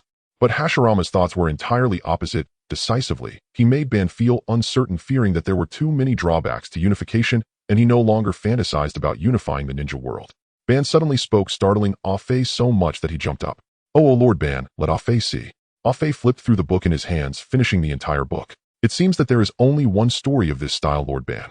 Uchiha Ban closed his eyes in disappointment. Let me tell Lord Ban about Minli Shui. Huh. After sitting down, Ah-Fei scratched his head in confusion. What's wrong? Ban asked in confusion. Ah-Fei read out the story. Uchiha Ban's mouth twitched again. Minli Shui. It was about one night, when Jiraiya asked Yahiko to... The next morning heavy snow fell, and the door was tightly shut. It seemed like Jiraiya forgot about this matter. Yahiko saw through the transparent window that Jiraiya was sleeping, and he couldn't bear to wake him waiting outside the door. In the end, Yahiko waited for Jiraiya to wake up, while the heavy snow turned him into a snowman. What a joke! How could it snow in the land of rain? Ah-Fei believed himself to be a fool, but he still had some common sense. Uchiha Ban was momentarily stunned. The old man almost forgot that this kid is Jiraiya's disciple. So he is the grandson of Sarutobi, and Tobirama is his grand-ancestor. No wonder such shameless behavior comes from somewhere. It turns out to be passed down. That sly Tobirama spread his reputation as a villain in Konoha. That monkey claims to be the strongest Hokage. Shameless. Such a person crazy should not enter my Tsukuyami world. Huh. Bad luck. Their Senju Tobirama clan should squat by the roadside like dogs begging. Lord Ban Hanzo of the Salamander is approaching the village with 800 rain ninjas. Should we remind the containers? A white Zetsu suddenly emerged from the ground and asked Uchiha Ban, did that naturally evil little brat Yahiko give you some benefit?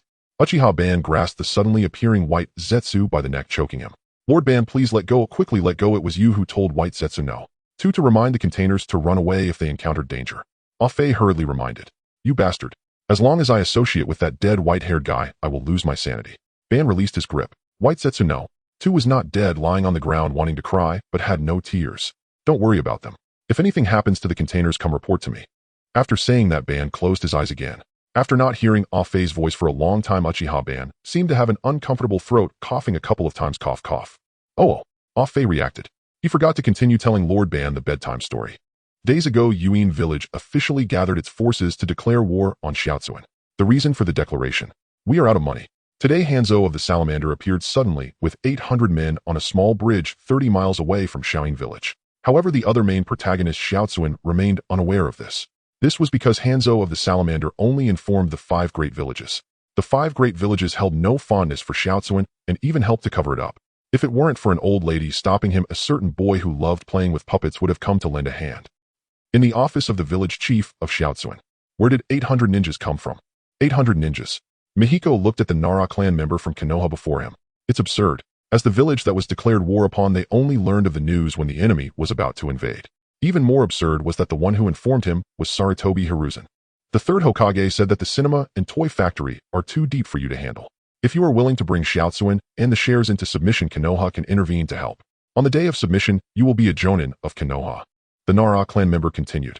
Zaikon's location for establishing the village was indeed excellent, with fertile soil and a warm climate.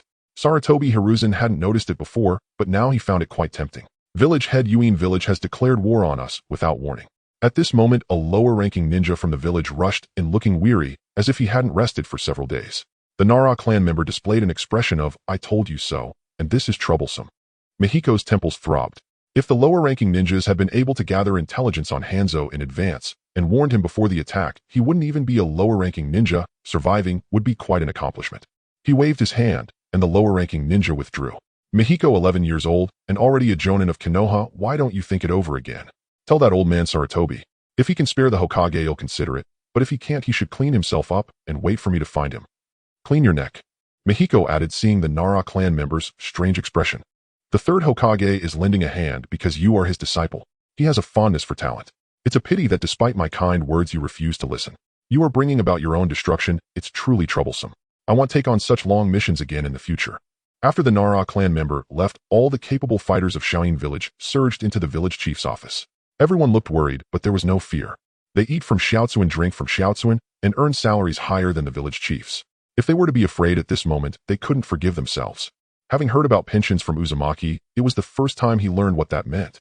Wow, as long as the village exists, he could keep receiving it. Kakuza didn't take it seriously. Just a minor demigod like Hanzo dares to covet my money. Back in the day, I fought against Senju Hashirama of Konoha. Zhoxian glanced at him, his eyes complicated. Deceiving the younger generation is fine, but don't deceive yourself. Shikaka spoke up. 800 men. Let's take the initiative and capture Hanzo of the Salamander alive. He understood Kakuzu's strength, which had already reached the standard of a village's shadow. Only by teaming up with Mihiko could they break through. And there was also Jiraiya locked up in prison. Nagato possessed the eyes of the Sage of Six Paths. He hadn't yet discovered their exact special abilities.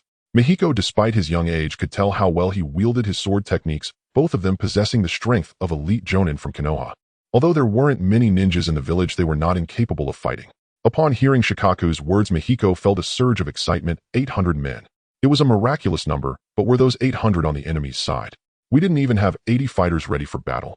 As Shikaku analyzed the situation, Mihiko felt that Hanzo was just a paper tiger. Mihiko spoke in a deep voice. First, organize the villagers to prepare for the village's destruction. Everyone nodded. Shikaku and Nagato went to mobilize the ninjas in the village. The others sat in the office watching Mihiko turn on the exclusive microphone for the village chief's office. Mihiko, hello, hello, hello. The loudspeaker on the power pole in the school and in the prison crackled with static, followed by Mihiko's voice. At this moment, all the villagers of Shiaotsuan, as well as visiting tourists and merchants, looked towards the nearby loudspeaker. They had already gotten used to it. At 8 in the morning, the children did exercises, and in the afternoon, they did exercises during break time. They would also follow along whenever they were free. Any policies or activities in the village would be announced through the loudspeaker. Some tourists visiting Shiaotsuan for the first time nodded as they listened to others explain. What activity was happening this time? Obito and White Zetsu looked up following the sound. Outside Shiaotsuan, on a boat on the river, tourists taking photos at the bow of the boat were no exception. They were all nobles from the 5 great nations, and at the very least they had some wealth. Only they could roam around without a care in the world. Hello, hello, hello. The village's voice was faintly heard, and everyone curiously looked up. Hanzo of the Salamander has the audacity to incite the Third Ninja World War for his own selfish desires. Although the enemy is fierce, everyone should not be afraid. As long as our high-ranking officials do not strip off their clothes, we will be fine. Today, I will lead the charge. Crackle. The loudspeaker emitted another burst of static before shutting off. Everyone guessed that Mihiko was heading out to confront them. The noblewoman from the Land of Fire, standing at the bow of the ship, instructed her attendant to put down the camera. What is this? The country of idols is at war, and the idol has joined the military. No, the idol is the village chief. The nobleman from the Land of Wind and the Land of Earth waiting in line next to her for photos all wore expressions of outrage. To them, movies were refined things. How dare Hanzo of the Salamander, a mere lowly figure, insult this sacred ground? Have they allowed him to eat too well? We won't run, we absolutely won't run. Damn it. Hanzo of the Salamander can't even handle his own affairs and is now coveting ours. Back in the day, I almost starved in Yuin village. The village chief fed me, clothed me, found me a job. Oh, I cannot betray the village chief. The villagers gathered in the square, angrily cursing. In the school, Hayano glanced at the students hidden away by Konan on the playground. Protect the children. But we are from Konoha, why should we care about them? Hayano's gaze was resolute, and the 2 Konoha undercover agents beside him had not forgotten that they were from Konoha. Teacher, please hide with us. Little Xiong, not knowing where he found the courage, ran out from the group organized by Konan, grasping Hayano's sleeve with one hand and pulling the middle ninja with the other. Yes, yes. Teacher, it's dangerous outside. Many students thought the 3 wanted to perish with the village and cried out in unison, looking at the children's innocent faces. The Konoha undercover agent's eyes grew moist. Damn. I am a beast. Hayano, protect the children. Konoha undercover agent, protect the children. Outside the school, beside the small cart, the handmaid uncle still squinted. Mihiko is a good village chief. On a small bridge 30 miles away from Shaoyin village, 800 rain ninjas were taking a break. Before the attack, Hanzo of the Salamander heard that the rain ninjas hadn't eaten, and he found his confidant from the rain village looking at him coldly. Why hasn't the army had lunch? Report, leader. I have ordered the rain ninjas to take Shiaotsuan before having lunch. The rain village stood tall and replied with conviction. Good. There's spirit in that. Hanzo patted the shoulder of the rain village member appreciatively with his gloved right hand. Pass the order down. It's 10:30 now. We will have lunch at 11. Yes. Everyone in the ninja world held little hope for Akatsuki village. Yet it itself failed to live up to expectations. They were well aware of Hanzo's strength. Had he not harbored ambitions of uniting the ninja world, they would have been hard-pressed in an unknown confrontation. Yunin village. Very well, today Akatsuki village shall cease to exist. The ninjas guarding the Hainu ranch can be withdrawn, commanded the third Raikage. On the sofa, the young A held his arms crossed, saying, If I were there, I would have smashed that Yahiko to pieces. What about me? The third Raikage suddenly asked the young A. What about you? The young A pondered for a moment. Oh, alright, I want to board the ship and take photos. Oh yeah. A few days ago, while working out at the gym, he vaguely heard Killer be mentioned taking photos on a ship. Where have you been playing? It's fine, Father Bay isn't a fool. He knows to run home when it rains. True enough. The small bridge was merely 30 miles from Akatsuki village, which was facing a life-or-death crisis. Before Hanzo could launch an attack, Yahiko, accompanied by Nagato, Konan, Kakazu, Jiraiya, and Jinsuke, arrived at the bridge. Among them, Jiraiya had been called by Yahiko while still wearing prisoner garb. Yes, Jinsuke was just there to fill numbers, carrying a camera intending to expose Hanzo's vile deeds to the world even if they lost. Jiraiya, I'm supposed to fight Hanzo. Yahiko requested a unknown duel with Hanzo, but he was unwilling. Was this a joke? Back in the day, he and Orochimaru and Tsunade had almost suffered psychological trauma from their encounters. But Yahiko's cute antics and promises of 2 films starring him swayed Jiraiya. Are you sure filming the movies you mentioned will make Tsunade fall for me? If Tsunade doesn't marry you, he'll marry you, but only if you win. Yahiko replied. Jiraiya, fine, I'll give it my all. He glanced at the nail polish on Yahiko's fingers and wondered, could he be? At that moment, Hanzo also noticed the commotion over here. What courage to come with only 7 people. I won't take advantage of you. Hanzo drew his scythe, calling out 6 elite jonin from his Yunin village. The group performed a water body technique, appearing at the small bridge. There were no traps. Hanzo scanned the area and came to this conclusion. The 2 sides regarded each other across the bridge. He looked at the leading Yahiko, who despite his young age displayed a heroic demeanor, gazing back at him fearlessly. Hanzo of the Salamander. Yahiko frowned and admonished. I want to cross the bridge. He then stepped forward. Yahiko, you fool. There are 800 soldiers stationed on the other side of the bridge, led by Hanzo. Are you crazy? Nagato and Jiraiya each grabbed one of Yahiko's shoulders. The young man had quite some strength. The 2 could barely hold him back. They could only watch Yahiko make his move, quietly gathering chakra and entering combat mode in case of emergencies. I can only use this technique. I'm not very skilled, yet so remember to take good pictures for me later. Jiraiya closed his eyes, attuning himself to nature. Yahiko walked onto the bridge, glaring at Hanzo, his tone unfriendly. Hanzo of the Salamander. What do you mean?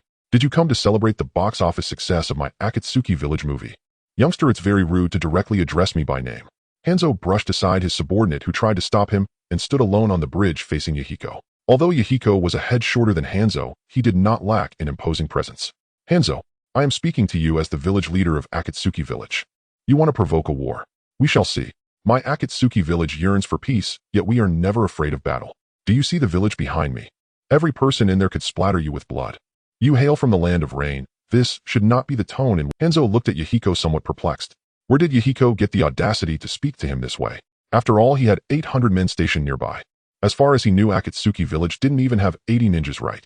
Bullying the weak and disrespecting the old. Hanzo, you have fallen. Yahiko scolded Hanzo for a long time. On the surface, he appeared serious, but inside he was quite anxious and a bit stimulated. After all, this was a demigod of the ninja world, a man who had single-handedly defeated the legendary 3 ninjas. What did you say? Little brat, do you really think I'm in a good mood? Hanzo struck at Yahiko, not even needing to swing his scythe. He simply removed his mask and released a foul-smelling purple toxic mist towards Yahiko. He had a poison sac of the salamander implanted within him during his childhood, releasing toxic gas with each breath. Just a little could be lethal. Those who play with poison are from the underworld. Yahiko saw Hanzo lift his mask, and he had long been prepared. Water release, water barrier. He swiftly formed hand seals, and a crystal-clear water wall surged up, blocking all the toxic mist that approached. Seeing this, Hanzo let out a cold snort and charged at Yahiko with his scythe, his speed dazzling. Yahiko roared, "Everyone don't interfere. Step back. Today I shall educate the younger generation." Hanzo shouted back. The chain scythe whistled through the air, targeting one of Yahiko's arms. Without hesitation, Yahiko formed seals, instantly creating a water prison technique that trapped Hanzo, who had just closed in. Interesting. Hanzo maintained his sweeping motion, not displaying any panic. He swung his scythe with force, causing the water in the prison to churn violently, and in an instant it shattered. Seizing this brief opportunity, Yahiko formed 3 seals and shouted, "Water release, water flow drag." Well, it was really a water dragon technique, but he felt that calling it water flow drag sounded more appealing. He slammed his hand down onto the ground. Actually, he didn't need to slam it. A torrent of water erupted from behind him like a roaring dragon, pushing Hanzo back repeatedly. Hanzo steadied himself, a hint of surprise flashing in his eyes. Is there really a child from Yunin village who can produce so much chakra? It was only a hint of surprise. After all, Yahiko was once an orphan from Yunin. Who do you think I am? I am a demigod of the ninja world. Hanzo quickly adjusted his state, no longer testing. He intended to use his full strength. He could not allow the younger generation to look down on him. Taking a deep breath, he slammed both hands onto the ground. Fire. Wait. Yahiko suddenly reached out his palm. Hanzo. I can't beat you, I won't fight you. Yahiko said helplessly. Hanzo. Teacher. Yahiko shouted. Yash. With the light of the sky above, the heroes shall come. Sage chakra surged into Jiraiya's meridians like boiling lava. His face transformed with a mask, bumps grew near his ears, and his pupils became frog-like. If observed closely, one could see the white light flashing in Jiraiya's eyes. Despite the serious situation, Yahiko nearly burst into laughter. He realized this was a special effect ninjutsu invented by his teacher Jiraiya. Jiraiya glanced at the camera, revealing a big white tooth full of confidence, giving a thumbs up, as if he was guaranteed. Without the assistance of the two sages, Jiraiya could still enter sage mode. With the two sages' assistance, Jiraiya could sense natural energy faster and prolong the duration of sage mode. However, Jiraiya knew that relying on the two sages would steal some of his thunder. To impress Tsunade, Jiraiya was going all out. Tsunade, I will show you that even a demigod can be eradicated. A cough. Master Jiraiya, use the Rasengan I taught you. Let Hanzo see the bond between us. Like a Pokemon battle, Yahiko retreated behind the bridge, pointing at Hanzo the salamander and roaring.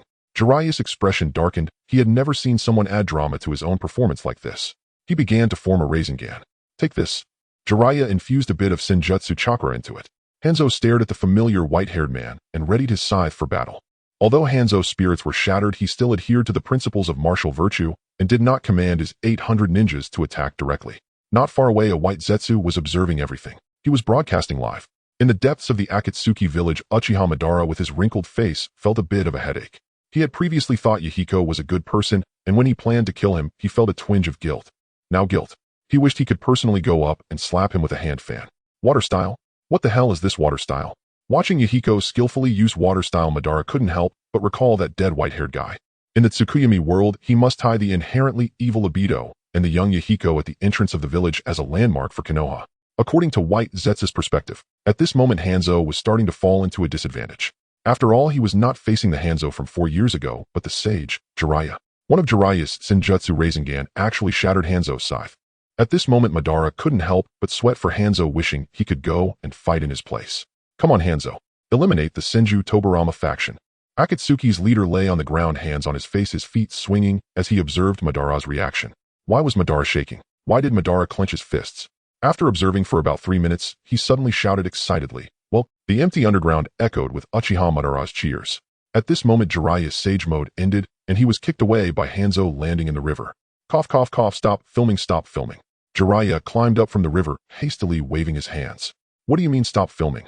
Hanzo, blood dripping from the corner of his mouth, was relentless and quickly approached, vowing to take revenge for the earlier embarrassment. Old toxic man. Dare you wait for me a moment? Jiraiya stepped backward, dodging a fire-style attack from Hanzo. The nearby temperature heated up almost instantly, drying the river water off Jiraiya. This showed the strength of that fire style. Hanzo glanced at Jiraiya's face. He seemed to remember that this guy's face was not like this just now, but rather more relaxed. I don't have the patience to wait for you. I promised everyone I would have lunch in the Akatsuki village by 11. Jiraiya dodged Hanzo's attacks in a rather pathetic manner. He couldn't instantly activate Sage Mode. Without entering Sage Mode, he couldn't defeat Hanzo. If he had known, he wouldn't have acted so arrogantly. He would have summoned 2 sages to help defeat Hanzo. Don't underestimate the determination of a leader. What do you think our duel is? Bastard. Hanzo bit his thumb and summoned the salamander. Jiraiya gritted his teeth. He was right, never underestimate a teacher's determination to protect his students. He bit his thumb and blood splattered. Summoning technique. He slapped his hand on the ground. Pong. As the smoke cleared, nothing appeared. Everyone. Hanzo the salamander, what are you doing? If it weren't for Jiraiya being the once recognized junior, he would have really cursed. Jiraiya slapped his forehead. He had previously fought with Baryu and Winta, and now Winta hadn't forgiven him yet. Shikaku. Quickly used the Kage Bunshin against Hanzo the salamander. Jiraiya shouted to Shikaku, mimicking Yahiko's earlier stance. What you think about will surely resonate. Here it comes. Shikaku, after a moment of silence, drew out his white fang from behind. The villagers of the Akatsuki had witnessed everything, but had no idea what martial virtue was. Seeing that Jiraiya couldn't defeat Hanzo, Shikaku rushed to help. Wong shouting.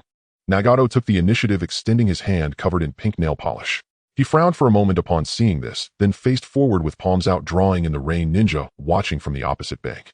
The 2 Rain Ninjas were terrified, desperately trying to escape the inexplicable pull of gravity, but it was futile. They flew straight towards Nagato. But years of combat experience led them to instinctively pull out kunai from their tool pouches. Rasengan. Yahiko had long prepared a Rasengan in his hand. Kakuzu's actions had fully proven his thoughts. He had somehow slipped onto the bridge. He lifted his hand, tearing open his black robe, revealing 5 grotesque mouths writhing like living beings. Wind-style pressure damage. The wind-masked monster appeared, and a fierce wind swept across the land, howling toward the enemies on the opposite bank. A whirlpool began forming Seal's shadow clone technique. One by one, red-haired old men rushed toward the opposite side under Kakuzu's cover. Hanzo, who was busy fighting with Shikaku and Jiraiya, narrowed his pupils. You don't follow martial virtue. Down below, the old man shouted angrily, "Bastard. It's just like the usual style of Senju Tobarama. Madara, you cannot go up, you cannot go up." Akatsuki hurriedly rose to hug the furious Uchiha Madara's. Without a doubt, the 6 rain ninjas who had been ambushed suddenly fell to the ground, afraid that Hanzo would become desperate with only one breath left. "Stop! Hanzo, your subordinates' lives are in our hands." The 6 were sealed of chakra with blades at their throats by Yahiko and the others. The 3 engaged in battle paused. Hanzo began to question life. "Why? You brought 6 people. I admire your courage, yet you only brought 6 to meet us. You want to duel, I comply. But why did you suddenly ambush my 6 rain ninjas?" The veins on Hanzo's neck twisted like worms, his tiger eyes wide open, glaring at Yahiko. "If you invade my village, what moral lessons can I teach you?" Yahiko stared at Hanzo. At worst, he would abandon his village and station the remaining ninjas outside the rain village, killing any rain ninja who went out on missions. If it weren't for the Akatsuki being short on numbers, he would have wanted Shikaku to employ the clan's battle tactics. "Hanzo, get back to the rain village." Just as Hanzo was about to signal the rain ninjas stationed not far away to engage in battle, the situation was getting tense. A voice of anger rang out. Hanzo looked toward the sound, his brow furrowing uncomfortably. Hanzo, return to the village hidden in the rain. Nobles, men and women alike, approached attended by their retinues. At their head stood the crown prince of the land of fire, who pointed fiercely at Hanzo and roared. "Whoa!" The 6 shinobi of the rain village, their chakra and vocal cords sealed, emitted muffled, defiant whimpers. If asked whom they hated most, it was unquestionably the 5 great nations. What authority did the 5 villages hold to blockade trade? It was these nobles, not shinobi, not daimyos, but idle aristocrats, who made the land of rain weep. Hanzo clenched his fists, humiliated under their pointing fingers. This was the first time in his life he had been so openly scorned. "Hanzo, I shall return and tell my father." Hanzo glanced at the young woman's attire, a white robe adorned with green accents. "A noble of the land of wind. Hanzo, you've gone too far. If little Miyabi suffers harm, I'll have my father hire Konoha shinobi to flay you alive." Her robe bore crimson trim. Thus she hailed from the land of fire. Nearby nobles from the lands of water and earth wore expressions of deep dissatisfaction. The delegate from the land of lightning was no noble, but a dark-skinned shinobi, silent and observant, carefully angling himself beside Miyabi for a commemorative photograph. Was this not the 8 Tails Jinchuriki? See? Why? Bei, why? Forgive the villagers, they had never seen a film. Hanzo stood stunned. Had Miyabi truly become a lapdog to the nobility? No wonder. Now it all made sense, utterly clear. No wonder his village had flourished. Jiraiya quietly withdrew a handkerchief as though preparing to tear it apart with his teeth. His envy burned fierce and quiet. Nagato and the others exhaled in relief. Salvation had arrived. Beneath Hanzo's contemptuous gaze and the unmistakable lip-reading of lapdog, Miyabi felt compelled to speak. The policies of the Akatsuki village held no clause mandating sycophancy toward nobles. "Ladies, your kindness honors me, but my heart belongs only to meat sea." Miyabi fixed the noble women with an affectation of icy detachment. "Ah, that's a line from the film. Little Banku is adorable too." The male noble nodded approvingly. Truly, he was starstruck on the spot. The noble women's hearts melted entirely. In the film, Banku's eyes held only Chushi. Hanzo watched the feverish youths bewildered. Why did everyone insist Miyabi was Banku? To strike or to fight would only deepen the peril facing the land of rain. Damnable! How bitterly I seethe. Could there not be one normal person among them? "Hanzo, I propose a formal alliance between our villages, sealed by the slaying of the 3-headed serpent. Let us swear mutual non-aggression." Seeing Hanzo falter, Miyabi pressed his advantage. He had come here solely to secure sustenance for the people of the village hidden in the rain. If every rain dweller could eat their fill, why would he stoop to bully a younger generation, or a fledgling village? The nobles nodded in unison. The crown prince of the land of fire looked deeply satisfied, and cast a warning glance toward Hanzo. "Do not be foolish. War claims lives, and if Miyabi dies, where will the youth go to watch new films? Mutual non-aggression. And what shall the village hidden in the rain eat under such a pact?" Hanzo scoffed inwardly. Were their fathers present, he might hesitate, but these brash, arrogant youths. He snorted in disdain. Yet Hanzo could not gauge whether these youths held sway over their fathers. When he remained silent, Miyabi barked. "Kakuzu, advance," and nudged Kakuzu's backside with his toe. Kakuzu rubbed his rear, utterly baffled. "Advance where?" "To negotiate business." "Understood." In an instant, Kakuzu transformed, donning his tunic over his bare torso with practiced gravity. Only then did he learn Miyabi wished him to recruit laborers from the village hidden in the rain. Recruit. Was this not simply handing money away? At what wage? 5,000 ryo per month, with food and lodging included. Impossible. Absolutely impossible. Kakuzu refused outright. You may slay me, hang my head upon that crooked old tree, but you shall not insult me. A single movie ticket in Konoha cost you 2 ryo. Aye, but you accepted 1 ryo yourself. Silence. That was your share of the film company's year-end dividends. Let us reconsider. Kakuzu's emerald eyes flared crimson as he seized Miyabi's hand. Uzumaki Shusen, once briefly a noble of the land of whirlpools, well understood the profound ennui and emptiness afflicting aristocrats. You do not know. The elder himself visited the set, and from within a camp tent heard the unmistakable cry of a goose. As Miyabi conferred with Kakuzu, the smooth-tongued Shusen led the nobles aside to recount behind-the-scenes anecdotes from the Akatsuki village film crew. Moments later, Hanzo grew visibly impatient. You come here. Kakuzu gestured irritably toward Hanzo. Hanzo blinked, pointing at himself in disbelief. Me? Are you addressing me? Yes, precisely you.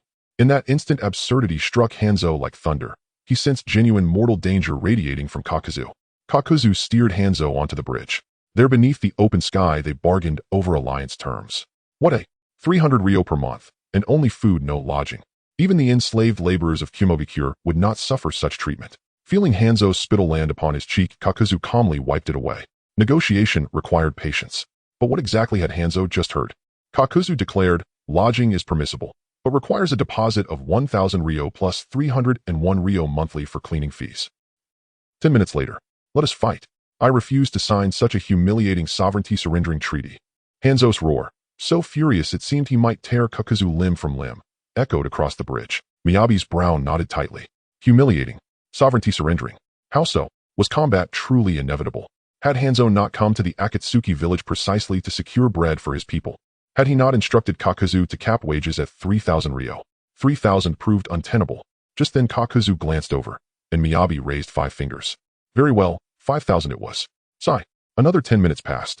Suddenly, swift as lightning, a coil of thread hurtled through the air. Before Miyabi or anyone else could react, the enraged Hanzo had reduced Kakuzu to this tangled mass. Workplace injury. Not yet dead. Hanzo, you bastard, don't push too far. Miyabi, you bastard, don't push too far. 2 voices erupted in unison. Miyabi met Hanzo's bloodshot feral gaze, eyes burning with an inexplicable pang of guilt struck Miyabi, then flared into fury. Do not overstep. 5,000 ryo monthly, 5 flexible rest days, full board and lodging. What finer employment could you possibly find? What a... Moi. Watching Hanzo's reaction, both men instinctively turned toward the crumpled coil on the ground. Miyabi stood dumbfounded. What in the world had Kakuzu done? Had he not been briefed on prosperity, democracy, civilization, and harmony? Did he truly wish to adorn lampposts? On the small bridge, 2 columns of men stood facing each other. The jonin of Yuin village had been released, and now stood behind Banzong, while the freshly formed troop of Shaoyin stood behind Miyan.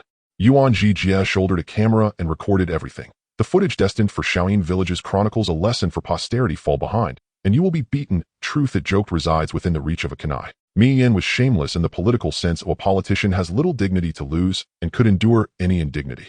A table was set between the 2 sides, and upon it lay an accord. Pact. Today Yuin village and Shaoyin village conclude an alliance. Relationship: Yuin and Shaoyin shall be a nation of uncle and nephew. The head of Shaoyin shall address the head of Yuin as uncle, and succession will be determined by seniority. Border delimitation: both sides shall recognize Honglin as the village boundary and withdraw their forces. Thereafter no party shall harbor border-crossing rogue ninja or fugitives. Tribute stipulation: Yuin village will provide manpower to Shaoyin as Shaoyin shall pay a monthly salary of 4,000 per person including food and lodging, and shall prepare an equal number of rations to sell to Yuin at a low price. Trade: the 2 sides shall exchange specialty goods. Between Yuin village and Shaoyin village lies a forest. That forest is called Honglin. To prepare equal rations means that if Yuin sends 500 people, Yin must prepare 500 portions to sell cheaply. Banzong looked at Yin in disbelief. You have this culture, he thought. In the ninja world, treaties were often little more than checklists. Write in what you want and sign. The clause was clear and novel to him. Banzong: today we slay a shanjiao fish as an offering to heaven. Yin drew a kunai from his pouch.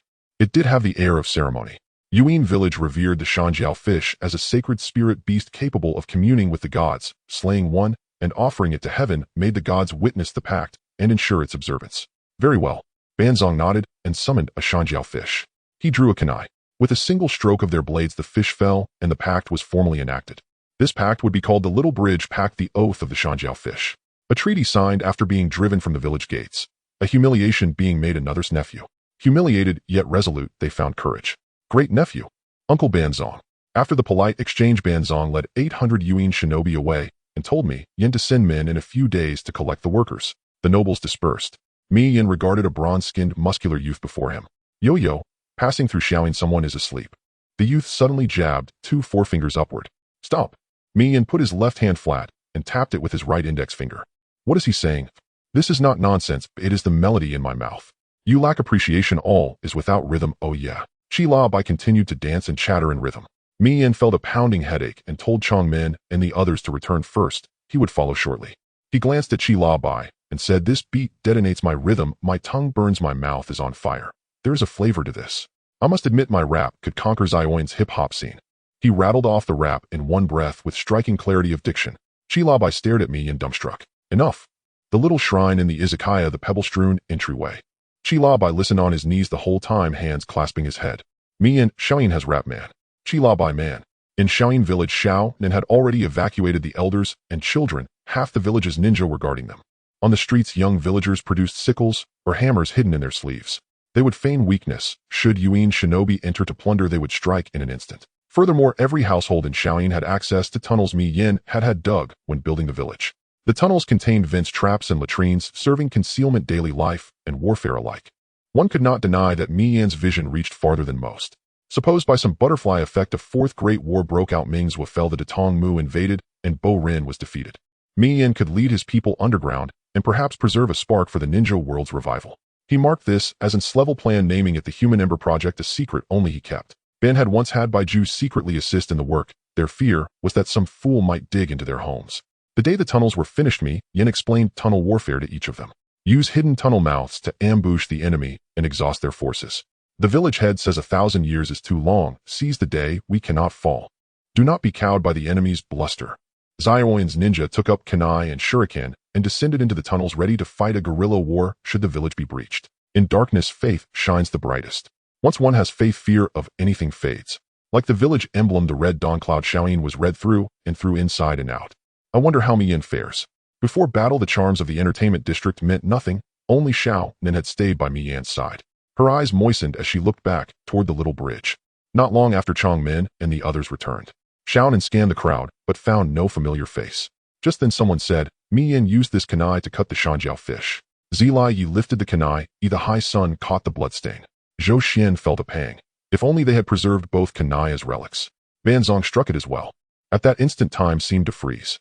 In Xiao Nan's eyes surfaced the vision of Yin struck by Banzang's kunai and slowly collapsing.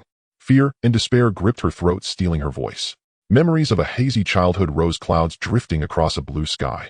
You said then we would walk hand in hand. Our love once gone does not return. Yin. I never want another explosive tag again. She crouched and covered her face as tears poured down, utterly helpless.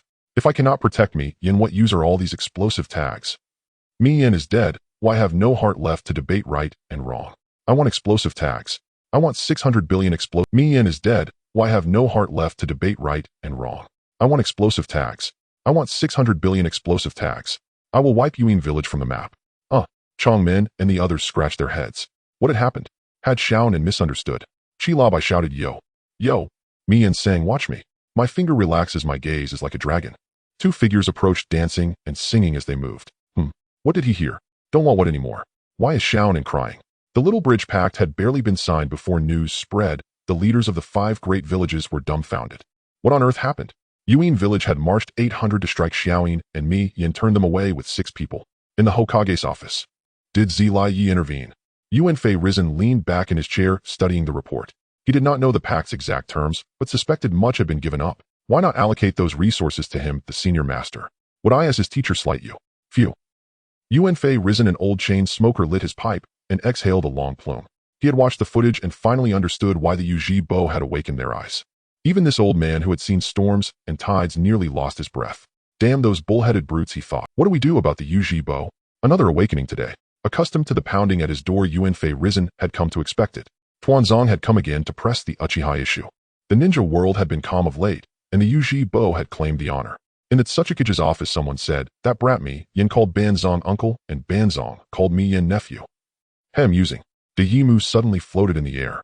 He asked his hulking son Huang too, "What if I join the fun and adopt a grandson? Father, won't Banzong come after us over the Shanjiao fish?" Huang too smiled. He mused that a demigod of the ninja world becoming a father and son was not entirely impossible. In the Rakige's office, the third Rakige frowned and issued an order, "Quickly dispatch personnel to the Heimyo." AI burst through the door. "Father, let's simply destroy Shaoyin village." The third Rakige said nothing, merely pointed to the map on the wall. The latest map had finally been updated with Xion's coordinates, a tiny speck. Sandwiched between three domains, anyone intent on striking Shaoyin would first have to pass through the Land of Fire. To go by a detour, one would have to traverse the Land of Frost, the Land of Waterfall, and the Land of Grass. AI fell silent. At Sunagakure, a curt exclamation sounded. Short retorts were exchanged. The people of Kirigakure paid little heed to affairs beyond their windows and felt little stirred by this matter. "Yo, teacher Mihiko with me around, there are no surprises. I'll sleep on the bedding while you eat the cabbage. Every day, I have to learn rap."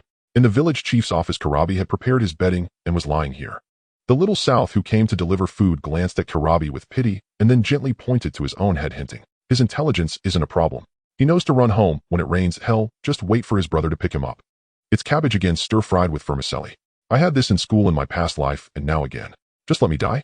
Karabi looked angrily at the little South and suddenly remembered something, asking South, "What did you say while squatting on the ground 3 days ago?" Little South blushed lightly, tapped Karabi on the chest, and left.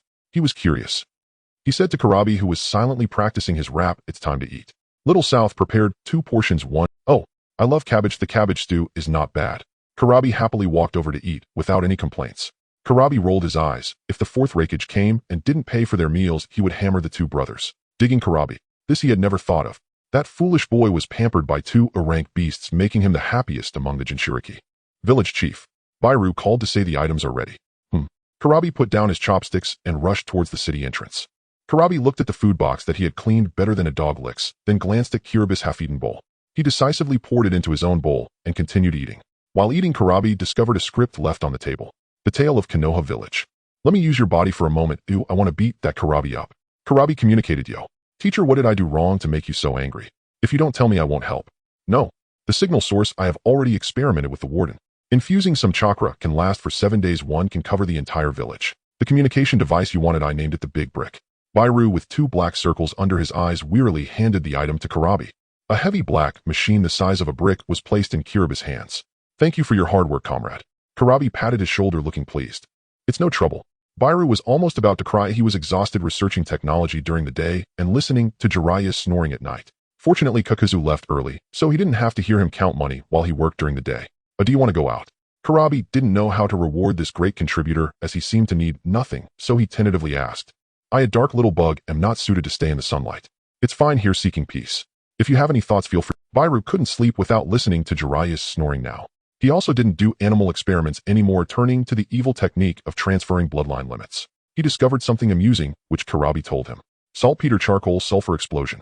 The ninja world knows this principle, but ninja noses are more sensitive than ordinary dogs. Bombs made from this material have almost the same power as explosive tags, but the risk of exposure is much higher than that of colorless and odorless explosive tags. But Karabi said saltpeter charcoal sulfur sugar super explosion. The phone is already made. His next step is to study this thing. Bairu often wonders if one day he could invent a weapon that only needs 1 piece to blow up a ninja village. Looking at the 11-year-old boy Karabi in front of him. If it gets invented, he will call it Little Boy. But isn't that possibility too outrageous? He felt disappointed inside. But Karabi said that difficulties are like springs. When you are strong, they become weak, and when you are weak, they become strong. Thinking of this, Bairu raised his fighting spirit. He glanced at the 2 red books he compiled in Bairu's room. Karabi had no doubt about him. Has Bairu perhaps after playing with the big brick for a while, he asked, "Do you think this big brick can be smaller?" "Ideally, I want it to be small enough to hold in one hand." Bairu, who was contemplating the proportions, paused for a moment. "No, are you done yet? Among all the heroes, only you and Karabi are good. The likes of Orochimaru are just chickens and dogs. I have high hopes for you. Go for it." Without waiting for Bairu to refuse, Karabi dashed away. "If you need anything, still tell the warden. Ganner." He left this one sentence. Sigh. Bairu shook his head helplessly. Really, he is a wanted criminal in Konoha. Is it really okay to trust a wanted criminal so much? But being trusted by someone also feels nice. That night, Bairu didn't sleep well. Where the hell is Jiraiya? Where did Jiraiya go? Jiraiya performed well and was naturally released early. In prison, he had developed his own insights. He wanted to redeem the people of the ninja world, giving them the courage to challenge difficulties. Kiraba's thoughts still echoed in his mind. Destiny is only in our own hands. No one can dominate us. The ninja world is yours and ours, but ultimately it is yours. The hope is placed upon you. But finding the prophesied child has been Jiraiya's obsession for many years. However, this time, he did not search everywhere for the prophesied child mentioned by the great Toad Sage, but instead tried to change the ninja world with his own strength. Karabi, take a look at the script I stayed up late to write. Be more enthusiastic, young man. In the office, Jiraiya mysteriously handed Karabi a script, squeezing onto the same stool, nearly knocking. He patted Karabi on the back, making a pong pong pong sound, not at all like someone who just got out of prison, radiating the redemption of Jiraiya. Karabi looked at him with a black line on his head, using some force in his thigh to prevent falling out. He opened the script and took a look. It resembled a major work from his past life, about 60 to 70%. It talked about how the legendary Sannin Jiraiya was falsely accused and imprisoned, choosing to teach the prison guards and warden ninjutsu for protection while never giving up on the pursuit of freedom. He spent over a decade digging tunnels to escape and exposed the warden's corruption during that time. The power of hope, the pursuit of freedom, and the reflection on the system. This is what Jiraiya wanted to convey to the ninja world. But Jiraiya didn't dare to write about Konoha, so he set the scene in Konoha village. Damn it.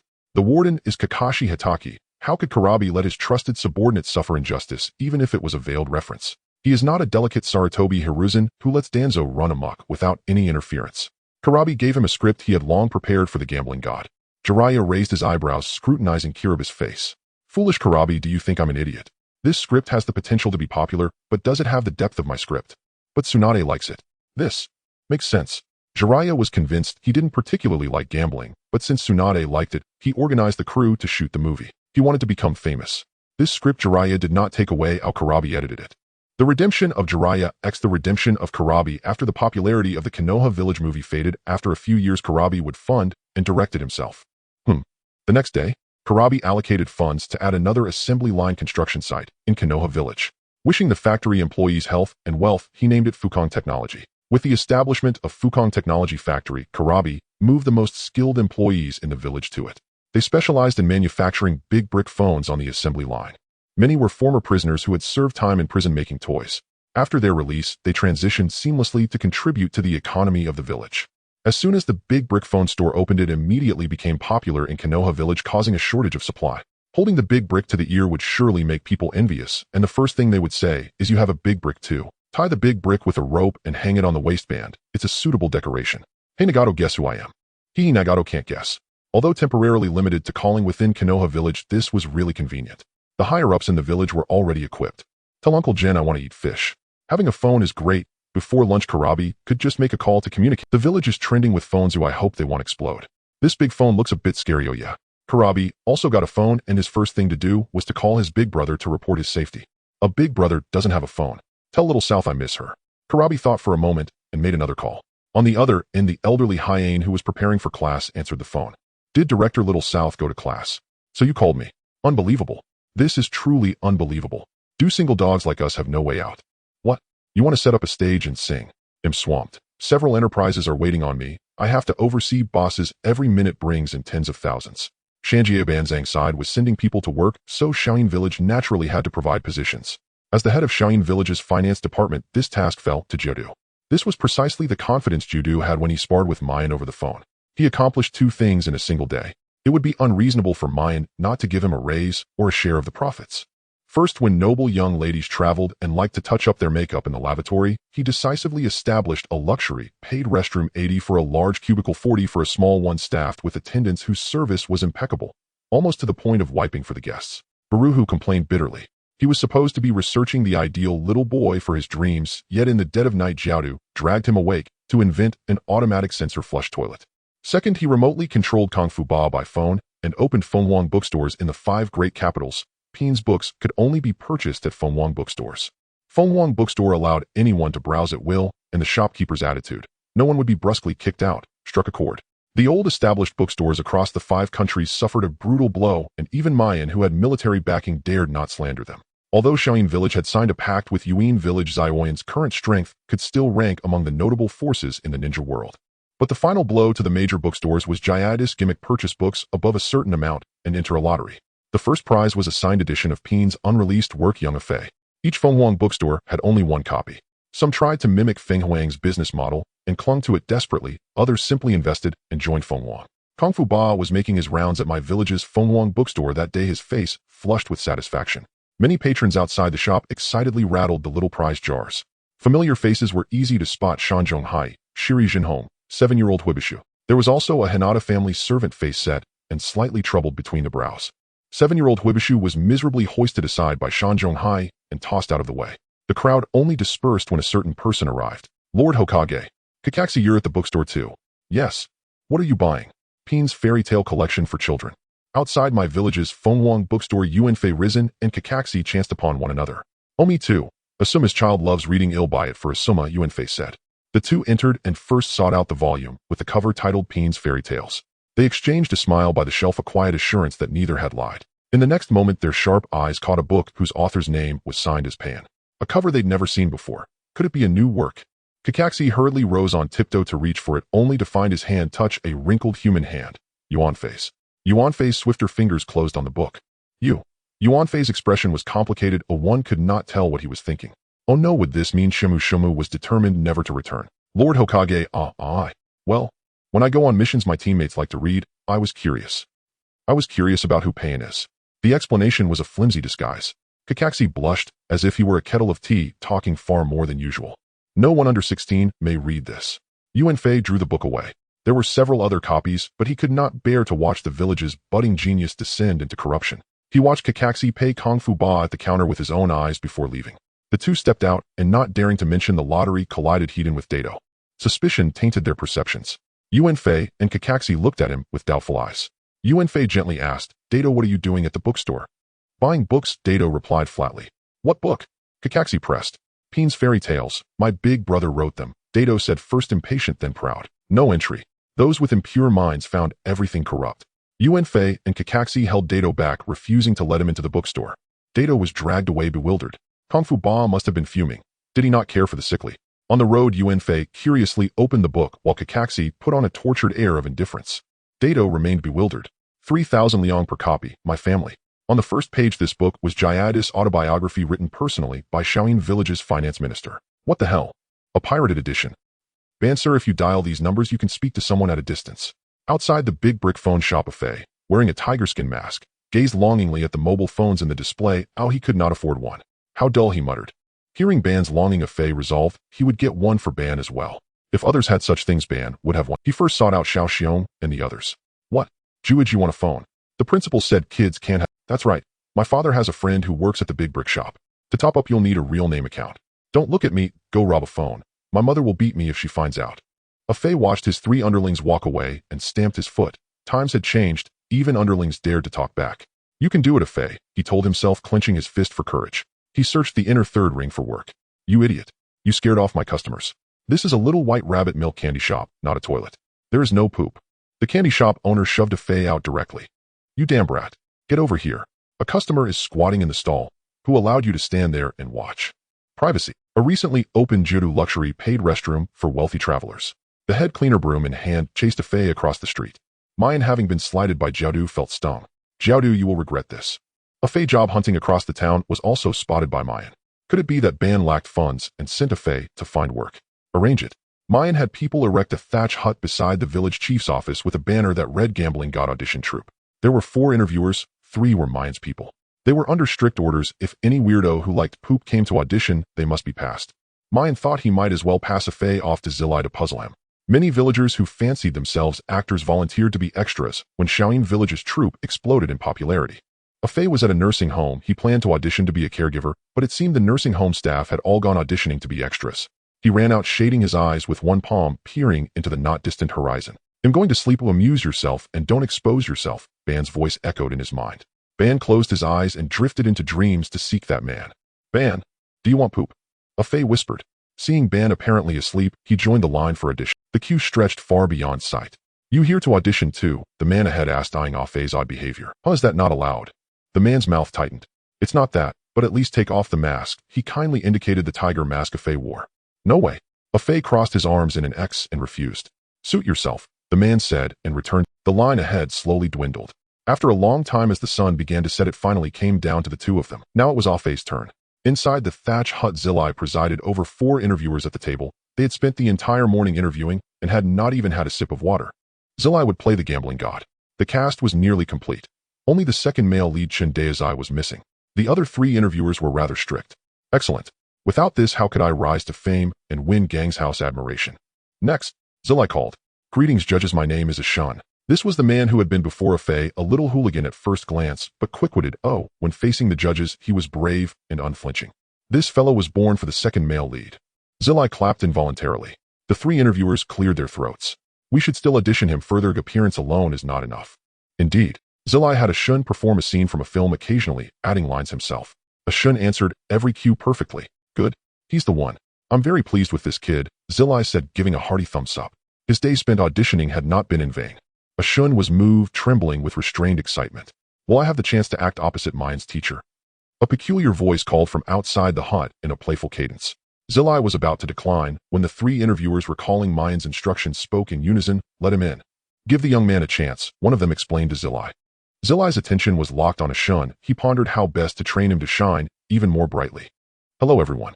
My name is Afei. My hobby, well, I like poop. Zilai's face went deadpan. What on earth? Zilai felt mocked and wanted to send him away, but unexpectedly the 3 interviewers broke into applause. Zilai looked on baffled. The 3 were Shaoyin Village's photographer, script supervisor, and art director. Was there some inside angle Zilai was unaware of? He leaned toward Afei, pointing at the mask. Take it off. Let me. Zilai, why do you want to see my face? Afei twisted and spoke in a strange tone. Though masked, his shyness was obvious to those present. The sight made Zilai queasy. Afei sidled before Zilai and trailed his forefinger across his muscular chest, whispering syllable by syllable in a suggestive cadence. Come to my room tonight. People come see you. He articulated each word with deliberate ambiguity. Before Zilai could recover from his mortified nausea, Afei cleared his throat, assumed an earnest demeanor, glanced around, and then left. Ugh, I can't. After regaining their senses, Zilai felt desperate. The 3 interviewers were also unsettled. They waved a hand to signal the next audition and stunned sent Ashun on his way. Capital has triumphed over talent. The interviewer cried, I'm sorry, Ashun, I like Afei. The rain continued to fall, and the atmosphere remained relatively pleasant. Today the Hokage's team is making a limited-time return to the factory. A boy with a head of yellow hair stealthily followed behind Jokaya. The 2 strolled through the hidden rain village. Village Chief No Hokage, you should leave this deep infiltration of the enemy village to me. You don't need to come along just to show your face. Do you not trust me? Jokaya turned back and said with some helplessness, is it just because you disagreed with me singing? Setting up a stage is quite expensive, but you don't need to risk your life for it, do you? Upon hearing this, Yahiko, disguised as the Hokage, rolled his eyes. He was scared. He was afraid that the 3rd Great Ninja War would break out prematurely because of you. Setting up a stage is expensive. Can I charge for concert tickets? Yahiko urged Jokaya to think bigger. Let's talk about this concert ticket in detail. The 2 discussed how to hold the concert, when to hold it, and how to build a stage that could accommodate a large audience all the way to a small tavern. Someone from the organization formed by Nagato came to make contact. The contact person said, which company has the best excavation technology? Jokaya replied, Lanxiang. 321. Link up.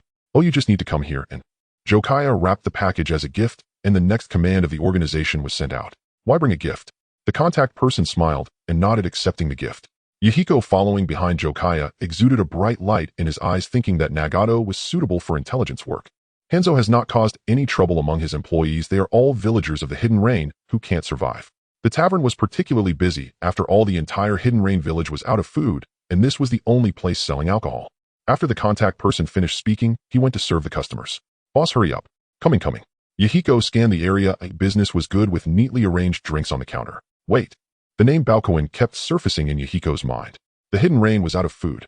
A small tavern with sufficient liquor. Damn it. Everything that Nagato's organization does is under Hanzo's watch. Is Hanzo pretending not to notice and just playing along with me? Nephew, my dear little nephew. Where are you going? Your uncle Hanzo is looking for you. Yahiko, who was about to flee, darkened his face upon hearing the orderly footsteps outside the tavern. Jokaya said, listen to the sound. Has Hanzo's nephew been lost? Pong, the tavern door was pushed open. Hanzo, soaked by the rain, walked in with a smile. They walked straight towards Yahiko. Yahiko said, Uncle Hanzo, you have mistaken the person. Oh, I am Hokage, the brother of Minato from Konoha. Hee. Hanzo patted Yahiko on the shoulder, raised an eyebrow at him with a playful expression. Yahiko, this is your father's tombstone. What the heck, I still have a father. No, even if I have a father, how could you be so impressive as to find my father's tomb? In front of a tombstone inscribed Yahiko's father, an unknown person, Hanzo demanded Yahiko, as a filial son, to kneel a few times. Isn't this just a newly built tombstone? Why should I kneel? No way. Hanzo frowned slightly, seeing Yahiko's refusal. Wasn't this supposed to be a loyal and righteous little Hashirama? He didn't want to force it, so he took Yahiko to another place. The gray tiles were slanted in the rain, with muddy water constantly flowing from several gaps. Rotting wooden beams and peeling mud walls, rainwater meandered down through the cracks. Each house was similarly dilapidated. Inside the house, the sobbing of a family of 3 could be heard from time to time. Recently someone had starved to death, which had become a normal occurrence in the ninja world. Hanzo brought Yahiko, who had dispelled the shadow clone technique, to the poorest area of the hidden rain village. Now it was just the 2 of them, uncle and nephew. Look, the land of rain is crying. Hanzo looked up at the sky, unable to distinguish whether it was tears or rain. Oh, Yahiko responded flatly. Hanzo looked at him, his mouth twitching beneath the mask, and asked, why do you have no reaction at all? I brought you here, and you don't show any response. Reaction? Should I cry for you? Guess where I lived when I was— Yahiko pretended not to understand, his eyelashes fluttering rapidly. Nephew, you really know how to irritate people. And what does Linbei mean? Hanzo was furious. Before the second great ninja war, which child from the hidden rain did not idolize him? After the second war, he seemed to be more disgusting than the excrement on the roadside. These people are suffering. This is the tragedy of our small country. I'm really scared of you. Yahiko looked at Hanzo, who wouldn't let him leave without a response, thinking he was acting like a big shot. Hanzo, not angered, lightly said, everyone come out. His voice was soft, yet it could be heard by the nearby residents. Someone walked out from the house, timidly looking at Yahiko. Some peeked their heads out from the window. Generally speaking, with Yahiko's current influence, he would be recognized and called Little Yahiko wherever he went. But that did not include the hidden rain village. All he could see in the eyes of the villagers were fear. The fear of an ordinary person towards a great figure. If they were from the Akatsuki village facing a great figure, they would at most just take a few more glances, and such an expression would never appear. The Akatsuki village needed people for infrastructure. Well, it's not a problem to take a few more people. Yahiko planned to return and gradually expand the Akatsuki village, striving to achieve a flourishing marketplace with the people thriving. Should I choose you as my successor? I regret not meeting you sooner. Hanzo observed Yahiko's next actions, calculating in his mind. Hanzo, not yet in his old age, could be called a hero born in troubled times, standing firm in chaos, only to become corrupt and degenerate after achieving great success, much like the Tang ruler Li Kungsu in Yahiko's past life. Yahiko dared not take over such a huge mess. Taking a few people to give back to the villagers and alleviate the difficulties of the hidden rain village wasn't too much trouble. As the saying goes, riches and honor should not be returned to the countryside, like wearing a brocade robe while walking at night. The last time he returned to the land of rain, it was to sneak back. Now Yahiko had grown arrogant. He made a simple megaphone standing in the street. Laborers wanted. I need laborers.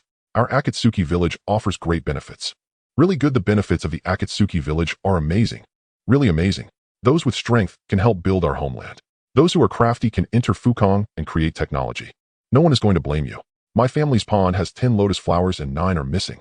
Picking 9 lotus flowers, no one will blame you for being a boiling water. It's just a boiling thing.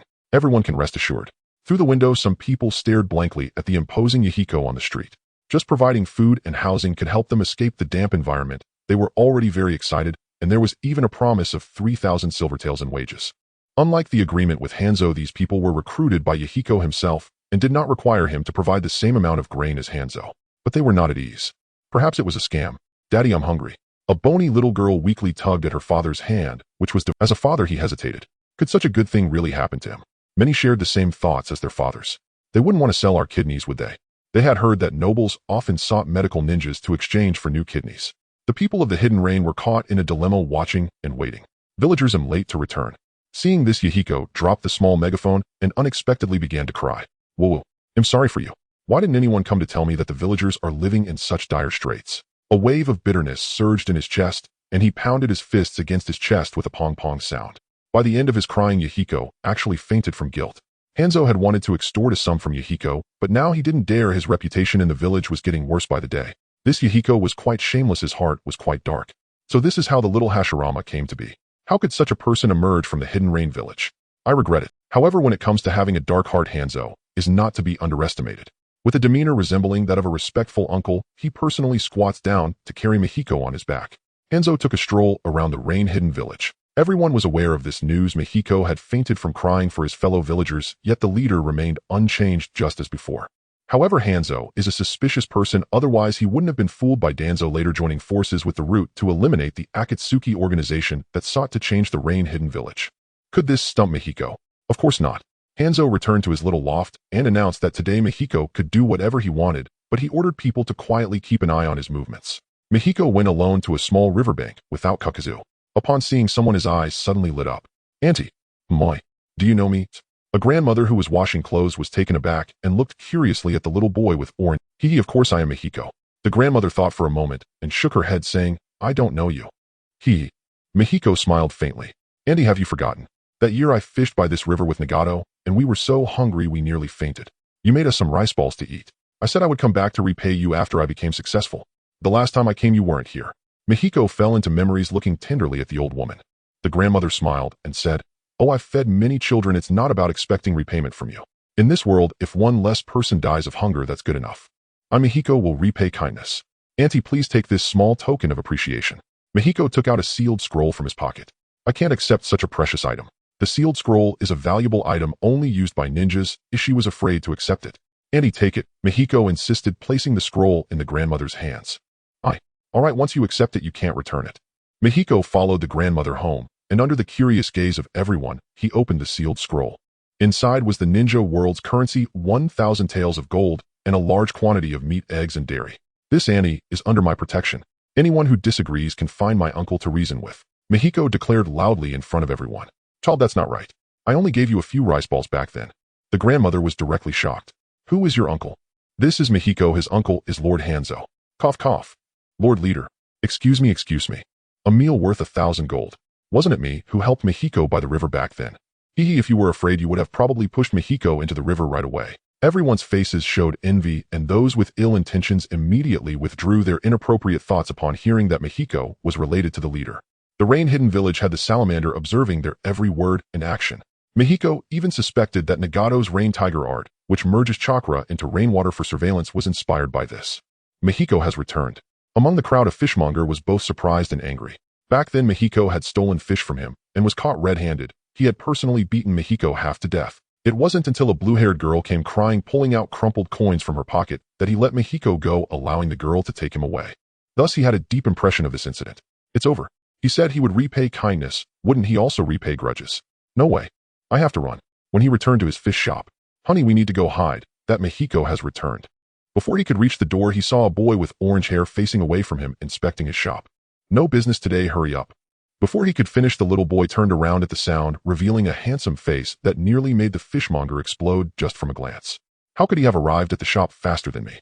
Is this what it means to be a ninja? We mortals have no power to resist. Are you a Chong? Yahiko's face showed no emotion. Yes, it's me. Chong's legs trembled as he spoke, struggling to articulate his words. Are you here to kill me? At this moment, his wife approached in confusion, and Chong felt utterly hopeless. It was my fault for stealing fish back then. Yahiko's words stunned Chong. Oh no, this person wouldn't pretend to spare me, and then turn around to kill me, would he? Many twisted personalities have their own quirks. They speak eloquently while employing ruthless and merciless methods. This matter has nothing to do with my wife. Spare my wife and deal with me as you wish. Chong managed to muster some courage, suppressing his fear, and spoke defiantly. You should be grateful to have met me and not Tang-san. Yahiko said something that sounded inexplicable to Chong. You should also be thankful that after Shaonan gave you money, you gave her an equivalent fish. Give me 2 mackerels. Chong trembled as he handed a bag to Yahiko after weighing 2 mackerels. Yahiko paid and left. Chong touched his neck, surprised he was still alive. No way. He wouldn't dare to commit murder during the day, would he? He wouldn't plan to come back at night to kill me, would he? Suddenly, Yahiko turned back. Dong. A punch landed on Chong's abdomen, leaving him seeing stars and spitting out a mouthful of water. We are even now. Great. Honey, it seems we have survived. Chong painfully held his abdomen, but soon his face showed an excited smile of having survived the disaster. In a small loft, Hanzo was observing Yahiko's every move. He heard that Yahiko had only received a few rice balls from an old woman and had come back to repay her with thousands of gold. He also simply exchanged a few words with Chong the fishmonger, who had once beaten him nearly to death, and calmly bought 2 fish, knowing that Chong, worried about being retaliated against, later resolved the grudge with a punch. It should be noted that in order to turn him into a powerful weapon, the former, high-ranking officials of the rain-hidden village who had experimented on him were tortured for 14 days before being mercilessly executed. And Yahiko, I believe the tears he shed earlier were not an act. Lord, that child Yahiko wants to invite you to eat fish. A villager from the rain village came in to report. Little Hashirama. No. Yahiko is clear about gratitude and grudges, and he has a heart that embraces all rivers. Hashirama cannot compare to Yahiko. Will you accept the invitation? If my nephew invites me to eat fish, I certainly must give face. The next day, Hanzo personally took Yahiko and others to the village gate. The procession was grand, and looking out there were over 1,000 refugees, all carefully selected for their character. Nephew, the rain-hidden village will always be your home. and you are always welcome to return. Hanzo's face was as warm as could be, holding Mihiko's hand with a reluctant expression. They had shared a night of deep conversation, and he discovered that Mihiko had many strengths, but also hidden flaws. Overall, Mihiko's strengths outweighed his weaknesses. Hanzo regretted even more why he hadn't seized the opportunity with Mihiko back then. Should he have forcibly detained Mihiko and compelled him to become his successor? At the village gate, merchants from the Akatsuki village had arrived with carts carrying grain, which were the harvest from last year, and importantly, there was meat, beef. He offered 500 people to Mihiko. The rest were recruited by Mihiko himself. Hence, with 500 people's worth of grain, the Akatsuki village would sell it at a low price. Mihiko truly is a good child from our rain-hidden village. We're leaving now, Uncle Hanzo. Mihiko waved and said goodbye.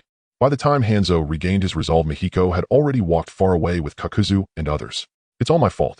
I shouldn't have been silent when I should have spoken, nor should I have been weak when I should have been brave. Hanzo regretted not having taken decisive action earlier. Kakuzu held a book in one hand and a pen in the other, scribbling down calculations.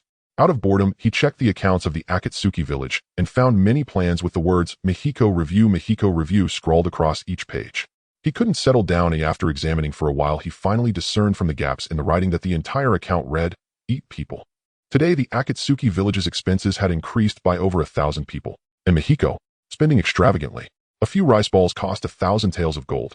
Oh, no way. My heart hurts. It feels like 5 hearts are aching. Village chief, so it is. This and that. Kakuzu really couldn't stand it. He leaned close to Mihiko's ear, whispering, determined to make up for the lost money. Are you planning to resell? Mihiko widened his eyes in disbelief.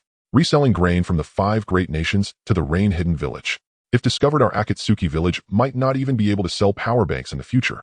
No way, no way. We can eat grain from the 5 great nations while selling our own grain to the rain-hidden village. But directly selling grain from the 5 great nations to the rain-hidden village is absolutely not allowed. On the way back to the Akatsuki village, Mihiko was assigning tasks to them. Some joined the construction team, shops opened in the village, but the living conditions were dire. Some members of the Uzumaki clan still lived in thatched houses, needing to develop a new area for new homes. Some entered the assembly line to make toys and large bricks.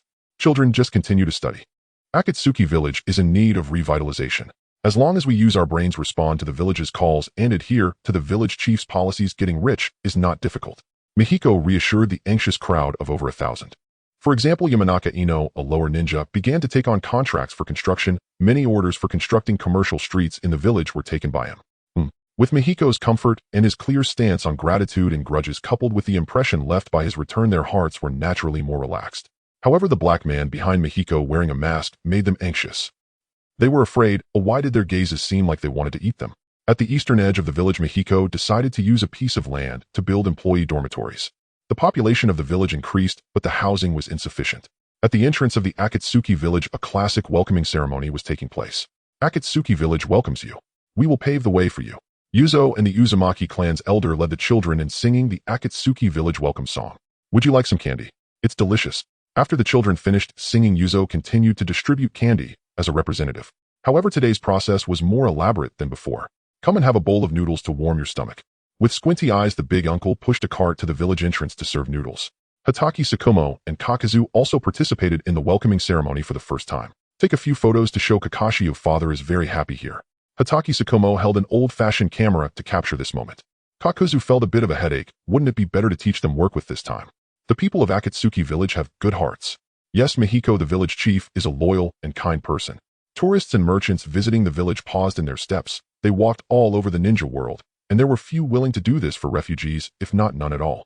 Good fortune comes in pairs. The small squad that had been capturing mountain bandits outside the village returned. These all represent people. Mihiko allowed the unbearably bored Kakuzu to squeeze the mountain bandits who had done bad things.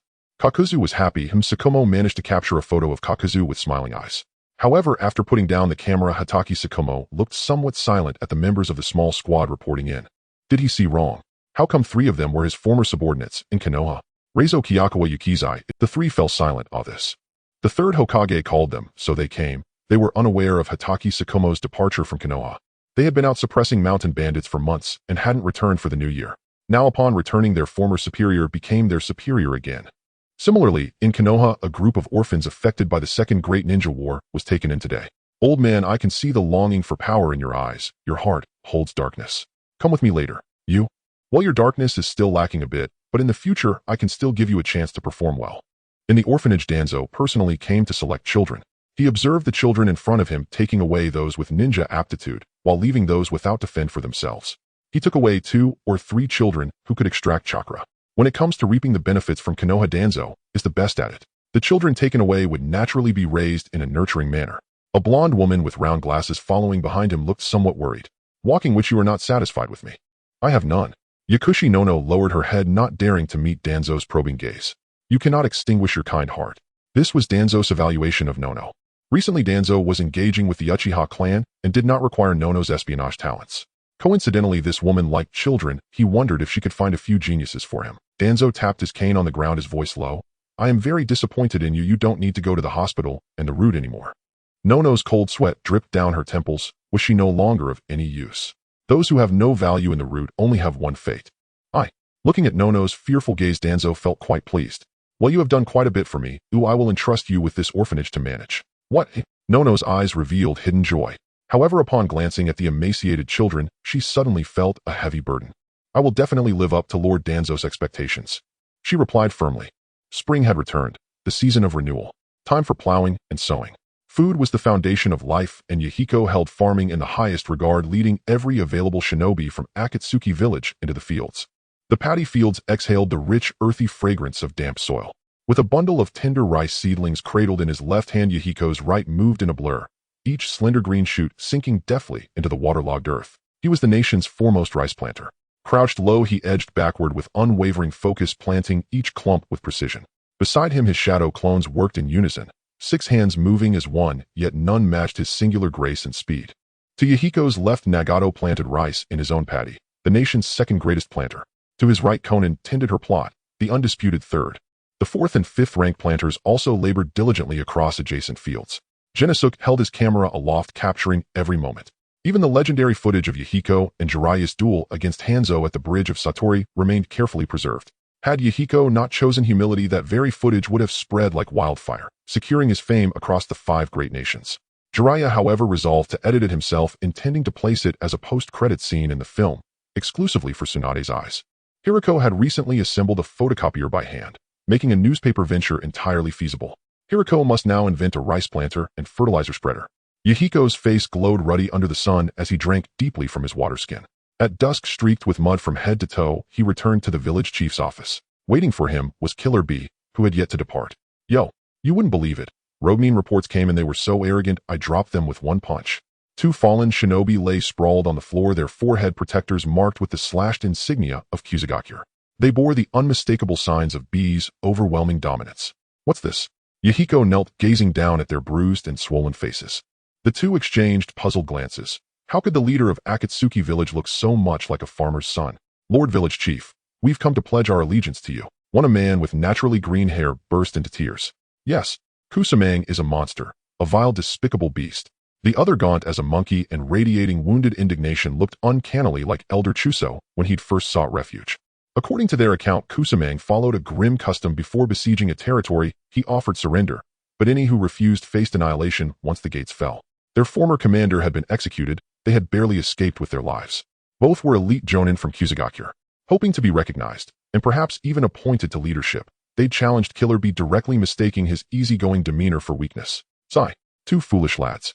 A single beating subdued them utterly, leaving them trembling with reverence before Yahiko. Rise. Kneeling is forbidden. Yahiko extended his hands, lifting them with gentle dignity. His eyes crinkled warmly as he smiled. You were both shinobi of Kusagakure. Indeed, men of exceptional bearing and noble countenance. It was Kusamang's blindness that led him to squander such talent, choosing slaughter over loyalty. Touched, the 2 nodded instinctively. Yahiko's presence stirred an inexplicable warmth within them, an urge to speak freely yet tempered by hesitation lest they overstep.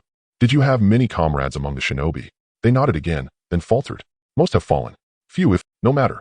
I hereby commission you to return to Kusa no Kuni and recruit your fellow shinobi 10 genin, and you shall each be named squad leader, 20, and you shall rise to platoon commander. A chunin equals 5 genin in value. A jonin earns immediate commendation. Bring as many as you can. I fear only your reluctance, not your ambition. The 2 stood breathless, stunned. Squad leader, platoon commander, even battalion commander. They knew not the duties, but the salaries climbed steadily with each rank. And at battalion commander level, they'd earn a 0.5 annual dividend from corporate profits. Though Kusagakure was embroiled in civil strife, its shinobi still tracked the times. knowing full well how much the toy factory and film merchandise had earned. That colossal ship they'd passed en route remained a pilgrimage site for photographs and commemorative visits. Lord Village Chief, we accept this mission without hesitation. Their spirits blazed with renewed purpose. Oh, Yahiko brushed dust from their robes and healed their wounds with medical ninjutsu. Raising an army was effortless when one drew upon the wisdom of the ancients. This was why Yahiko prioritized cultural and entertainment ventures over rapid shinobi training. Without prosperity and prestige, what incentive would draw others in? Setting aside prodigies like Naruto and Sasuke and ignoring bloodline limits, the average shinobi's greatest need was rarely technique, it was experience. Experience accrued only through countless missions. Rather than wait a decade for a single shinobi to mature, Yahiko preferred to wield his humble hoe and dig deep. Yes, Akatsuki Village must intensify its cultural and entertainment enterprises. He turned toward Jiraiya's film set. B, shall we watch the filming? Yo, the cast of God of Gamblers. Jiraiya, having long accompanied Tsunade to casinos, knew their he'd repurposed a local shop as a set, simple, effective. The crew was vast. Our residents from the village's retirement home volunteered as extras without pay. Obito, what on earth are you portraying? Is Chun-Deizai a pervert? Yu. Had Madara directed this, Obito would have been struck and dismissed on the spot. But Jiraiya possessed remarkable patience, guiding him line by line, gesture by gesture. Yet Obito's heart belonged solely to Lord Madara. Even blows, kicks, and scoldings could not sway his Obito refused to remove his mask. Jiraiya tolerated it. Though the script made no provision, he reasoned that Chun-Deizai's mystique might deepen if half-concealed, inviting imagination. This insight came from studying the masterpieces of the super god. Master Jiraiya, I truly erred. Obito cooed plaintively. Jiraiya, long immune to such theatrics, felt only a quiet wave of nausea. Nearby Asahi, who'd been granted a speaking role, offered a wry, resigned smile. So this is where I lost. I'd never crawl into a man's bed, not even for a role. The entire production stalled at the opening scene. Chun-Deizai's amnesia and destitution on the streets. Obito's performance was abysmal. Every glance, every gesture screamed obsession, suggesting he'd taken in the amnesiac gambler solely out of carnal desire. 3 actresses playing his on-screen girlfriend had already quit in despair as 6 more had walked off set. Jiraiya was left paying damages to each. He covered his face, utterly speechless. Master Jiraiya, I've come to observe the set. Konan was attending a parent-teacher conference. Yahiko arrived freshly dressed, accompanied by Nagato and Killer Bee. The moment they stepped onto the lot, a palpable wave of resentment washed over them, so dense it could have birthed 2 evil sword immortals. Yahiko scratched his head. What happened? You wretched disciple, dare you show your face? I'll strangle you. Eyes blazing with righteous fury, Jiraiya lunged forward, grasping Yahiko's throat in a mock-choking grip, tears streaming down his cheeks. Enough. Master Jiraiya, he's turning blue. Please ease up. Nagato murmured softly. Yo, teacher's getting beat. Teacher's getting beat. Bee wants big brother's fist. Jiraiya glanced at Killer Bee, still bouncing and babbling beside him. What in the world? This is the 8 Tails Jinchuriki. Has he become my grand disciple? Dumbfounded, Jiraiya released Yahiko, stared blankly at him, then pointed mutely at Bee. Recognizing the question, Bee paused mid-bounce, then resumed, chanting, smoke drifts thick beside the rock-baked grill. Jiraiya blinked. Huh. The Jinchuriki of Ame-Gakure. Was he truly unhinged? After a round in the crew, Yahiko had a grasp of the situation. He looked at Afei, who was looking back at him. Yahiko asked, Afei, tell me about your dream. Afei replied, I can pull out. Get lost. Yahiko decisively threw Afei out of the crew. This troublesome thing was better left for Grandpa Band to deal with. Do not underestimate Afei's poverty. Everyone in the crew heard Afei's roar from outside. Coincidentally, this is the world of Naruto, where without a powerful bloodline limit, one can only be bullied if young, middle-aged, or old, with the deceased having the highest status. Yahiko clapped his hands and said, the problem is solved. Jiraiya, feeling a bit uneasy, asked, isn't that a bit too much? Doesn't matter. I will set up a new crew for you. Yahiko planned to build a film base by the river near the Akatsuki hidden village 20 miles away. After the film shoot, one needs to buy tickets to enter for a visit, and playing around inside costs another fee. If anyone in the Akatsuki village performs well, a family day trip to the film base could be the reward, saving on bonuses. With a phone call, Yabuki, who had transitioned from a genin to a contractor, was summoned. He had originally taken over the employee dormitory and was now getting another contract. After all, he had been following me from before the village was established. Sigh. I really envy Xiaoxiong, who will have to endure all the hardships that his father Yabuki had already helped him avoid before the village was built. Upon hearing that he was building a crew for the village chief's teacher, Yabuki rushed to work, completing the setup in just 3 days. The actor for Chun-Deizai surprised Yahiko. It wasn't a shun.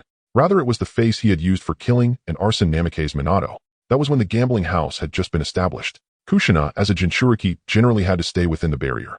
Seeing that many people from Konoha had taken pictures at the bow to avoid regret, she created a shadow clone to let Minato accompany it for a few days. At this moment, Kushina's shadow clone was wandering around while Minato was sitting in the boat's rest area reading the latest newspaper about the Akatsuki village with Jiraiya beside him trying to persuade. Today's headlines: what does it mean to be a good village chief? Our Yahiko is just that, as spring plowing season is. Below is a photo of Yahiko planting rice. Minato, this Chundeizai is meant for you. You are handsome and can add to the heat of our movie. Jiraiya sat next to Minato, rubbing his hands and smiling. Jiraiya sensei. Minato put down the newspaper, shaking his head with a wry smile. There have been more missions in the village recently, and the burden on the Jounin is quite heavy. If it weren't for fearing that Kushina would have regrets, every day Jiraiya was being shown affection by Yahiko and Konan, and now he was being shown up by Minato. Most people might think regrets can't come in the future, but Jiraiya knew that the so-called regrets were about fearing that when they grew up their appearances would change and the photos would no longer capture their youthful beauty. This was Kushina's regret. Without her saying anything, Minato took a leave to come. Given Sensei's crafty nature, who knows how many missions Minato had to complete to be able to come this time. Jiraiya felt a sting of jealousy, wondering why he couldn't be a woman and have a boyfriend like Minato. Tsunade would never be able to comprehend what a young man's regret truly was. Even with the 200,000 funds allocated to him by Jiraiya, it wouldn't be a bad thing. I'll go give the old man a task, a crank mission, with a reward of 30,000 Ryo. Would you keep the teacher company? The teacher's life is dwindling by the day. Jiraiya painfully deducted 30,000 from the group's funds, and he looked at Minato with a sorrowful expression, first feeling inwardly desolate, then wearing a face full of worry. Minato was inherently a soft-hearted man towards friends and family. Although he knew Jiraiya was talking nonsense, this was the world of ninjas, and no one could predict what tomorrow or an unexpected event would bring. He faltered. Alas. Teacher just had a fight with Hanzo, cough, cough, cough. Jiraiya suddenly turned pale, coughing violently. Ridiculously, he even had a photo as proof. He had one developed where he was fighting Hanzo, which impressed Tsunade, and another where he was being beaten by Hanzo, which made Tsunade feel sorry for him. What he took out at that moment was precisely the one where he was beaten. Teacher, I promise you. Minato believed him, choking on his words. Kushina's shadow clone returned, looking at Jiraiya with suspicion. Jiraiya felt rather guilty. After Minato hastily explained, Pong, the shadow clone disappeared. She was not unreasonable. Jiraiya nearly laughed out loud. He truly was a genius. Cough, cough, cough. This is the script. He weakly pulled out the script. The filming went quickly. The newspapers from Akatsuki village spread to various places, leading the 5 great nations to develop the habit of reading the news every morning. The village chief entered the rain-hidden village to find an old woman, the origin of a meal worth 1,000 gold. Shocking. In the underground of Akatsuki hidden village school, a few pairs of small, white hands occasionally reach out. Boom. Another film from Akatsuki hidden village followed the previous one, which had raked in a staggering 1 billion Ryo at the box office. It remains to be seen whether Jiraiya's movie can break the 1 billion Ryo myth. After the promotion, they also learned that Akatsuki village's second movie was about to be released. They didn't know the title, but knew it featured Jiraiya and was related to gambling techniques. Gambling techniques. At Tsunade's home, she lazily lay on the floor reading the newspaper, enjoying the cool breeze. Interesting. That guy Jiraiya wants to shoot a movie about gambling techniques. Is he trying to advise people to quit gambling? Tsunade felt somewhat conflicted. She never liked gambling when alive. Should she try to quit? Or would it just remind her of her deceased beloved? On the day filming concluded, Jiraiya ran off to edit the footage. Yahiko and Nagato came to visit Minato. Minato's senior brother. Yahiko, Nagato. The two shook hands.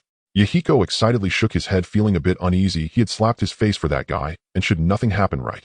And then there were the golden fire gates. Minato's temper was so good that he shouldn't hold a grudge against me and Nagato. Nagato showed no signs of unease. Let's go, Minato, to Songha Tower. Yahiko is treating us. Songha Tower was just opened these days as a new iconic building for the film crew. Covering an area of 9,000 square meters, it was as large as one standard soccer fields. They planned to build 3 floors, throwing in all the luxurious decorations and antiques from Akatsuki village. Currently, only the first floor was decorated, splendidly adorned, making it look utterly unaffordable.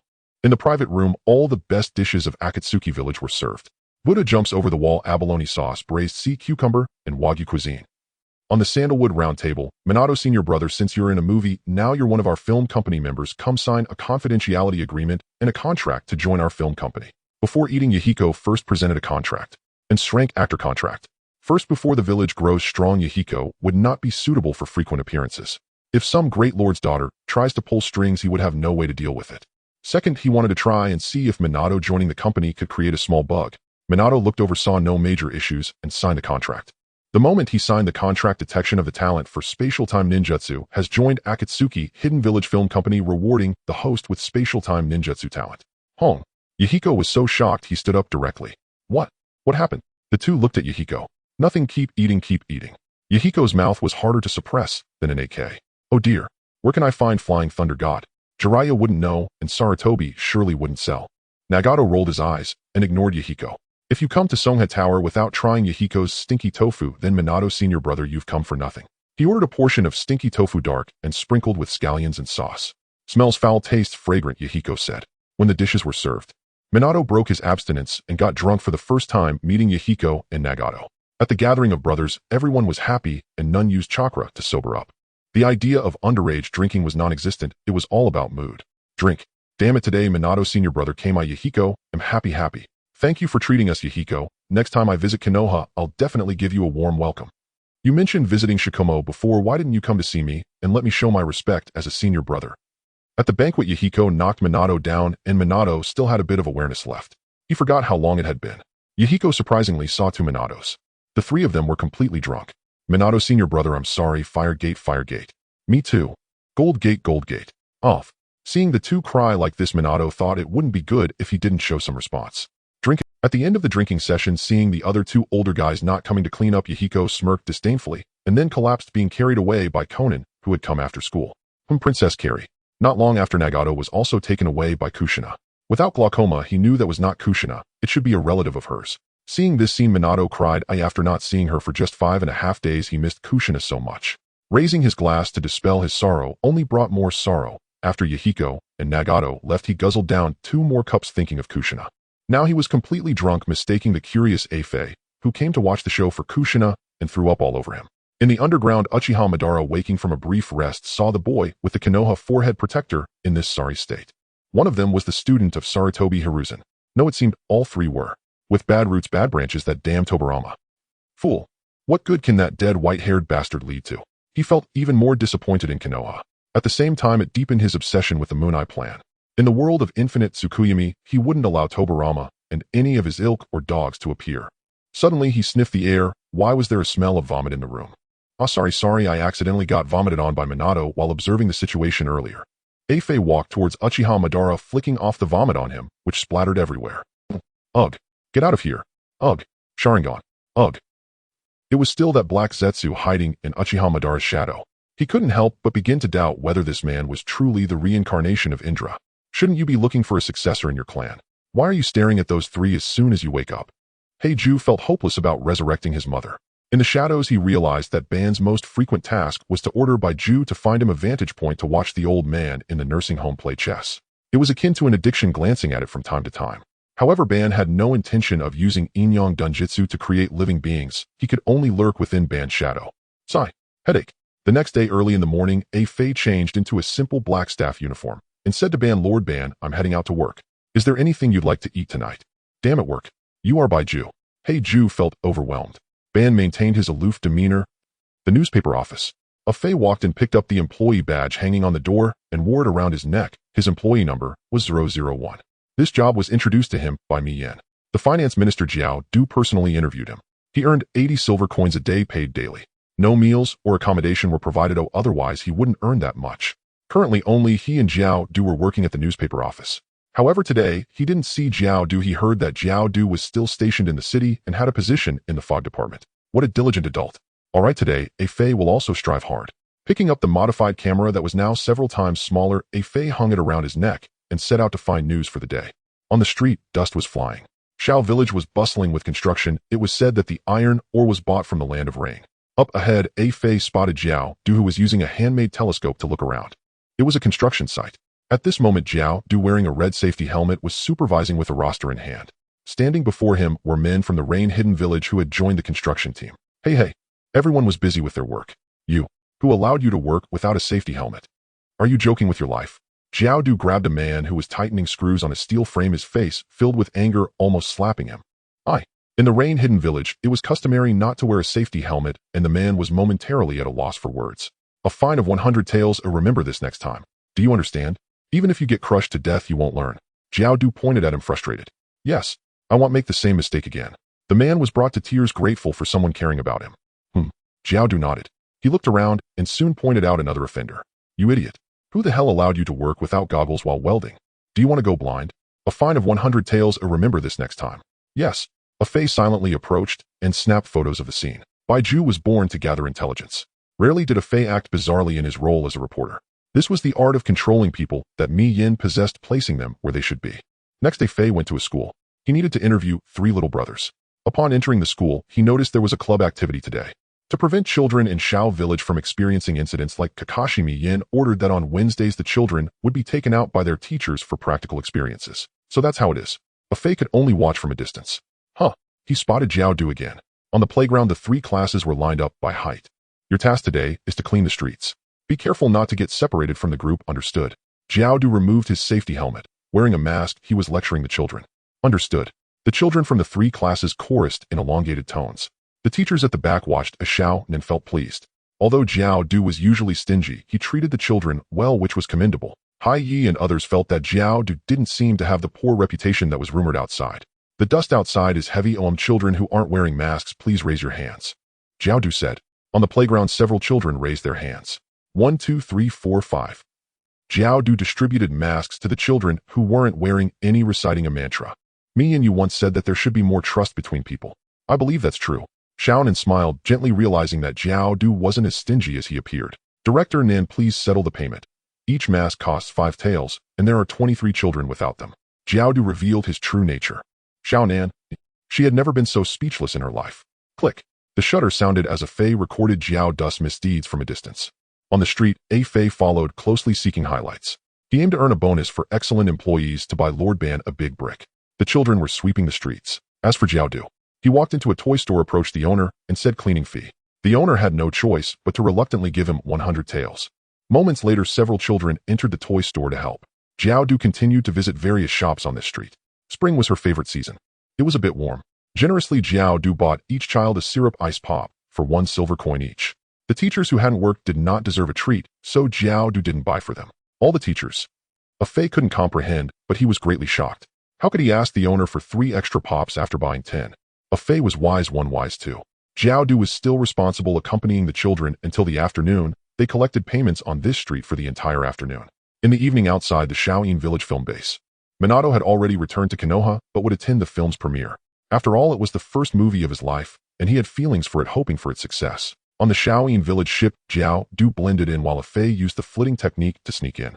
Miss, may I have a photo? A noble lady from the land of water looked puzzled at the sneaky man before her.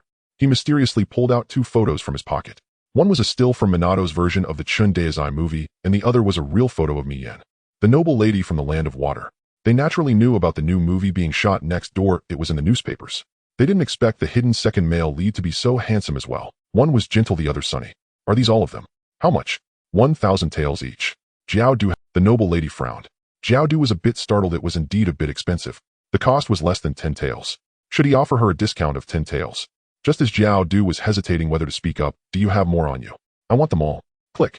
Not only the shutter sound, but also a Fei's heart shattering. 1,000 taels, he only needed to sell 10 to buy a phone for Lord Ban. At night, a Fei continued to tail Jiao Du, thinking that Jiao Du wouldn't notice at all. This piece is mine, and this piece is mine too. I'm not bad, it seems next year I can. Jiao Du arrived at the farming area which had already been cultivated by the villagers. He observed the land closely and meticulously. A Fei didn't understand what Jiao Du was saying, but he had a voice recorder to document Jiao Du's words. The newspaper is once a week. Oh, what intelligence did you gather today? Jiao Du returned to the newspaper office, looking at the only employee there, a Fei, who had sneakily returned using the flitting technique. Oh, haha, did I gather enough? I fell asleep today. A Fei scratched his head, laughing heartily. You won't be getting your pay today. Jiao Du retracted the 80 taels he was almost about to give. His aunt died. A Fei returned. Ban looked at a Fei who had returned empty-handed with a fleeting glimmer of disappointment in his eyes. He closed his eyes and replied faintly. A Fei turned away and sat down, examining the photos on his camera. The next day Jiao Du was imprisoned in the advancing city. The charge was employing child labor. Considering it was his first offense and he hadn't put the children through harsh conditions, he was detained for 15 days and fined as a warning. While researching how to simplify the large bricks, Bei Lu, who heard the familiar sound of chakra, counting money. Why do you count money with chakra? He too, how can you measure money without chakra? Very good, you did well. He'll have the household registration office set up your household registration shortly, and you will no longer be an undocumented resident. Yahiko sat at his desk, praising the eye and very impressive look of a fae before him. He was listening to the recording pen. That feeling was infuriating. Jiao Du bought a few plots of land outside the village. The problem was that these lands were scattered and connected to the villagers' lands, mostly consisting of small pieces. Seeing this, the villagers kindly helped him plant crops, and when it came to tilling the soil and fertilizing, they would lend a hand. Isn't this wool you can shear? Ah. A fae looked at the unresponsive Yahiko, pondering the meaning of being undocumented. I want money. Yahiko also understood a fae's intention, but he didn't understand whether a fae was sent to find work by Madara or for another reason. Could it be that Madara wanted to know if the lower class of the shinobi world still had hope? No way. A fae was probably Madara's earthly vessel, the people's spokesperson. Madara was definitely not a man who loved money. Giving him money would be an insult. So, Madara must want me to realize that the roots of the village are rotten, that there is corruption, and see how he intends to deal with it. The old man's twilight years are very lonely, and no one understands him. But Yahiko can. It's fine to go to the Advancing City Prison Education Office more often and play with the school teacher's ideological education office. Alright, you can leave now. I need to deal with the scum in the village. Yahiko waved his hand, angrily signaling a fae to leave quickly. Before a fae could exit the office, he made a phone call to the Watanabe show's warden's office. There is this incredibly stingy old miser. He actually dared to stick his hand into my laborers' wallets. Since he dares to exploit my workers, I will make sure this miser is the first to be exploited. Go, he must pay for all his food and clothing while in the advancing city. A fae stood outside the door, slowly looking up at the ceiling. Still no one had given him a salary. 30 years in the east and 30 years in the west. Do not underestimate a fae's poverty. Meanwhile, two grass ninjas who joined the Akatsuki village quietly infiltrated the divided grass-hidden village. Blood mist filled the air. Wherever one passed, there would be a smell of rust. No merchant dared to pass through this place, choosing to take a detour, providing an opportunity for Akatsuki village to develop. On the Shinwu Bridge, fierce battles raged, marked with traces of explosive talismans. It was a place ninjas must contend for. Furthermore, Ame-Gakure was supporting a faction within Kusagakure with the supply convoy of ninja tools and provisions needing to pass over this bridge. After World War II, the five great nations signed a non-aggression pact, one of which stipulated that no one should interfere with the internal affairs of smaller nations, at least on the surface. Ha ha ha. On the bridge, Kusa Amang laughed loudly, standing atop the bodies of Ame-Gakure merchants and Kusagakure's subordinate soldiers. His trusted subordinates were puzzled. Why is the leader laughing? Hee, I laugh at that Anoki's short-sightedness, his shallow schemes to trust a mere bamboo shoot who was bought by a little profit, foolishly thinking that a bit of profit could help him defeat me. In this battle, a great victory. He at the helm sought to revive the faction of Kusagakure, achieving a great victory. The anti-war faction led by the bamboo shoots suffered a crushing defeat. Kusa Amang could stabilize the divided and fragmented era of Kusagakure in just a month. As long as the city of Kirigakure doesn't interfere, the unification of Kusagakure is imminent. Ha ha, without me, Kusa Amang, how many people will call my name? How many will call me general? Kusa Amang ordered people to clean the battlefield, laughing arrogantly. But he also realized that he had ultimately killed the Ame-Gakure merchants. He needed to find a backing. Thus, he sent friendly letters to the four great ninja villages, excluding Ame-Gakure. He wanted to wait for the right price. But why was the Uzumaki clan stationed in Akatsuki village? Hadn't they been taken away by Danzo and Minato? Without understanding the situation, he dared not take rash actions. Kusagakure was like this, swaying with the wind. It was this wisdom that allowed it to remain standing during the era of the wind transmission. In the Kusazuka flower base, if the map of the shinobi world could be updated to show the fragmentation of Kusagakure, it would be found to be no larger than a county. Only about 100 ninjas remained their last foundation. In the camp, leader, another jounin unable to bear the burden, has led his subordinates to Kusa Amang. Hearing the report from his subordinate, the remaining leaders of the Kusazuka flower factions were instantly in a panic. Sai, each of our subordinates only has a dozen. How can we fight against Kusa Amang with 1,000 troops who are still continuously absorbing wandering ninjas? Said a leader of Kusazuka flower. Let's surrender. A leader of Kusazuka flower took the lead. Then the enemy is Kusa Amang. Do you think he will spare us who have opposed him for so long? Everyone present had this thought, but the bamboo shoot, the largest faction's leader, firmly disagreed. His face was serious, his tone resolute and unyielding. Once these words were spoken, everyone present fell silent. Even if Kusa Amang is willing to spare us, I would rather be shattered than to survive in shame, shouted the bamboo shoot angrily. Anyone who dares to talk about surrender will end up like this table. The bamboo shoot lamented as he broke the only table in the camp. Are we really only left to wait for death? The lead brother drooped his head, speaking weakly.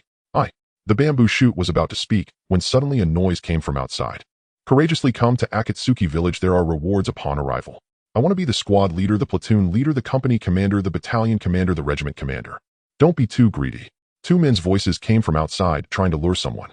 The bamboo shoot frowned and led everyone in the camp out to investigate. Who are you? The bamboo shoot looked at the two men wearing Akatsuki village headbands talking to his Kusuzuka flower ninja. De zhuang xiao shui you. You two are still alive. The big man speaking was once allied with the two in power. The two were down in high ranks within a faction, making the man appear familiar. The two looked over after letting go of their hands. That's right, we joined Akatsuki village. The village chief even gave us new names. Forget my old name de Zhuang, now I am called Luzwa Luo. I'm no longer called Xiao Shui. The village chief named me Meng Chi Lu Fu. One had green hair, and the other was skinny like a monkey, hence the names given by Yahiko. The bamboo shoot didn't care what the two were called now. A faint killing intent radiated from him. You two joined Akatsuki village, becoming traitorous ninjas of Kusugakure, and now you return. Are you trying to empty out my Kusugakure? The ninjas who respected the bamboo shoot had already approached the two. The previously tempted ninjas felt a bit anxious, nearly agreeing. No. Traitors. What do you mean by that? Shouldn't the people of the shinobi world be one family? Exactly. Luzwa Luo said. Lu Fu nodded in agreement. One family. The bamboo shoot seemed not to understand the meaning. Our Akatsuki village loves peace. Exactly. The sage of six paths founded the ninja religion with the intention of peace. Exactly. Back then the shinobi world was not divided. There was only one ninja religion in the world. Exactly. Now we are fighting and killing. Is this not a betrayal of the sage of six paths? Exactly. Without instilling some ideology, how would Yahiko dare to let the two escape? He had not even completed a new work yet, so he was educating through oral teachings. The two firmly believed in Yahiko's words. It was as if even if Yahiko said that there were actually people living on the moon, it would be right. Peace. The bamboo shoot murmured this term. Since the first shinobi world war, he had not known what peace was. Join Xiaozuan, O village chief Mayan, is the true sovereign of peace. Indeed. The two of them promptly became fervent admirers of Mayan. First they were roughed up by Kalabi, and thus witnessed Zaikin's might. Then Mayan spoke a few persuasive words revealing Zaikin's ideology. Afterwards they went to see a film. When the movie ended, the village chief personally invited them in and treated them to Xiaonan's famed hometown, cooking roast duck, salted duck, and duck blood soup. The two were utterly captivated. Could there really be so magnanimous a leader in this world? Whoever opposed Mayan would become their enemy. If Sun Lu refused, the two swore they would force him until he agreed. Sun Lu at first took their vows lightly, but he could not help soften at their dogged loyalty. Had Mayan bewitched them? Delicious, delicious, they kept saying. That night at Mayan's home, Zayalai came to mooch a meal. The house was modest, but kept immaculate. Xiaonan was bustling in the kitchen, while Mayan, shirt discarded, sat at the table drinking beer, his lean torso exposed. Every dish on the table had been made by Xiaonan after Mayan had taught him a few times. Xiaonan had studied and mastered them. Zayalai, sitting there, could not conceal his envy, his features twisted by jealousy. He pinched up a pill-sized four-joy meatball with his chopsticks and popped it into his mouth. Mid-bite the flavor seemed to fade. Across the table, Mayan let out a comfortable sigh. All you do is drink. You show no concern for Xiaonan. Why don't you go help in the kitchen? Zayalai reproached him. One more, then came the light reply. Mayan waved a hand and lifted his cup in signal. Zayalai had 6 students in all, 3 in my village, 3 here, and none carried his spirit more effortlessly than Mayan. But Mayan had Xiaonan, and the two of them shared a mentor, the most handsome, gentlest toad sage of Myomushin. He by contrast had Gangsho, his master was that naturally lecherous old fellow. Zayalai grimaced and clinked cups with Mayan. Teacher, is something weighing on your heart? Mayan asked with a cheerful smile. After a day's troubles, moments like this were the sweetest relief. He leaned back in his chair, all contentment. You wouldn't understand, Zayalai murmured sadly as he sipped his wine. Mayan, it seemed, understood a little. It was awkward. Zayalai must be thinking of Sister Gansho, hoping in his heart that she could be as gentle as Xiaonan. The problem, of course, was gentleness and tolerance are reserved for those one loves. A girl's little temper can be a flirtation now and then, but if she gives you that temper all the time. Mayan did not know how to console teacher Zayalai. One careless remark might shatter his heart. Still, the affairs of love are never easily predicted. Jiaoding Duan was after all a dead man. The film will succeed. That Duan. A provincial nobody. Zayalai companionship is the deepest confession. Don't worry, the advantage is on my side. Let's have another. Cup after cup they drank. The film premiere was drawing near. Zayalai had been under tremendous pressure these days and had not slept well. Mayan resolved to invite representatives from the 5 great ninja villages to attend, hoping the press coverage would turn the gambler into a national craze and bolster the box office. Yunin Village, Liang's office building. The third Liang and AI paced back and forth, veins standing out on their brows. A father and son were frantic. Where had Bai gone? It had rained heavily several times. Why hadn't Bai gone home? Where did Bai go? Father, we must intensify our efforts to find Bai. Ace's voice sharpened into a different timbre, his eyes bulged wide. That damned fellow. When we find him, he'll break his legs. Large tears traced down the iron-hearted Ace's cheeks. The third Liang nodded. He'll beat him for you. Report. Enter. The third Liang glanced toward the Yunin at the door. A flash of joy crossed Ace's face. AI burst forward and grabbed the messenger by the collar in excitement. Have you found by? The Yunin spat and answered in. No. We have not yet discovered Lord Kalabi's whereabouts. It is people from Xiaozuan who request an audience. Do not see them. Tell them to get lost. AI let the messenger go, his voice booming like thunder. The third Laying's mouth twitched. I am the Laying. Summon him here. The third Laying said. Before long, guests arrived. Third of Yunin, our Xiaozuan, will hold a film premiere. The Xiaozuan envoy spoke with composed dignity. My village, the Hokage's office. Zayalai starring in a film. What on earth could he act? Yuanfei Rishin glared at the Xuanwuchunin from Shaoyin and scoffed. You shirk missions. Weren't you supposed to search for the child of prophecy? Instead, you went off to make money for Xiaozuan with a movie. As for all the Xuanhua residing in Xiaozuan, he was aware it was one reason he had not used his position as Hokage to suppress Xiaozuan, but had sheltered them, perhaps out of a sense of guilt. Ask who in the village is free and willing to go. I will personally authorize their leave. Yuanfei Rishin magnanimously instructed the Xuanwuchunin. Thank you, third. The Xuanhua bowed slightly. In the shadows, the Umbu instantaneously departed to spread the word. A smile tugged at Yuanfei Rishin's lips. It was spring, the village's busiest season, and mission pay was 15% higher than usual. Who would forego earning money to attend a premiere? 15 minutes later, he fell silent, watching the younger generation cram into the office, each eager to volunteer. He was distraught. Shuimen, this is nonsense. Why are you here? You are my most favored junior. You should be investing your time in advancement. Shuimen was the one he had earmarked as a future pillar. How could he be frittering his mind on amusements? And you, what business has a ninja trainee here? Out. Asuma, mixed in the crowd, was heartlessly pushed aside by two men. The film stars me and teacher Zayala, he declared. After Asuma was shoved out, Shuimen awkwardly scratched his yellow hair. At that announcement, the hall fell into stunned silence. Yuanfei Rishin sighed. No wonder Zayala had recently put out a peculiar mission. There's that too. Shanzhong High Blonde looked at Shuimen in alarm. His girlfriend adored Mayan, and often with her friends fantasized about Mayan in private. At least Mayan was from a different village. Now Shuimen played the second male lead. If his girlfriend began fawning over Shuimen. Shanzhong High. Those present who had girlfriends felt a sick unease. Pineapple-haired Nara Luka muttered, what a bother. It's too far, I really don't want to go. He left, put off by the trouble. Yuanfei Rishin watched the noisy crowd, and then the receding figure of Luku. At least there remained some sensible folk in the village. The others persisted in their bickering. Everyone wanted to attend the premiere. Soon Nara Luku returned white-faced and shaken, as if unwilling to recall what had just happened, and asked Honorable Third, may family members come along? What would that look like? Just as Yuanfei Rishin frowned to scold someone abruptly, said it seems Chao Gu actually the old man. Does the old man still have a chance? Is it Tuanzo who has come to the Uchiha again? Who is he here for this time?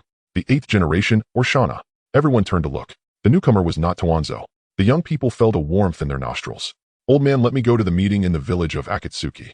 Tsunade walked in reeking of alcohol, her hair disheveled, likely suffering from a hangover from the night before.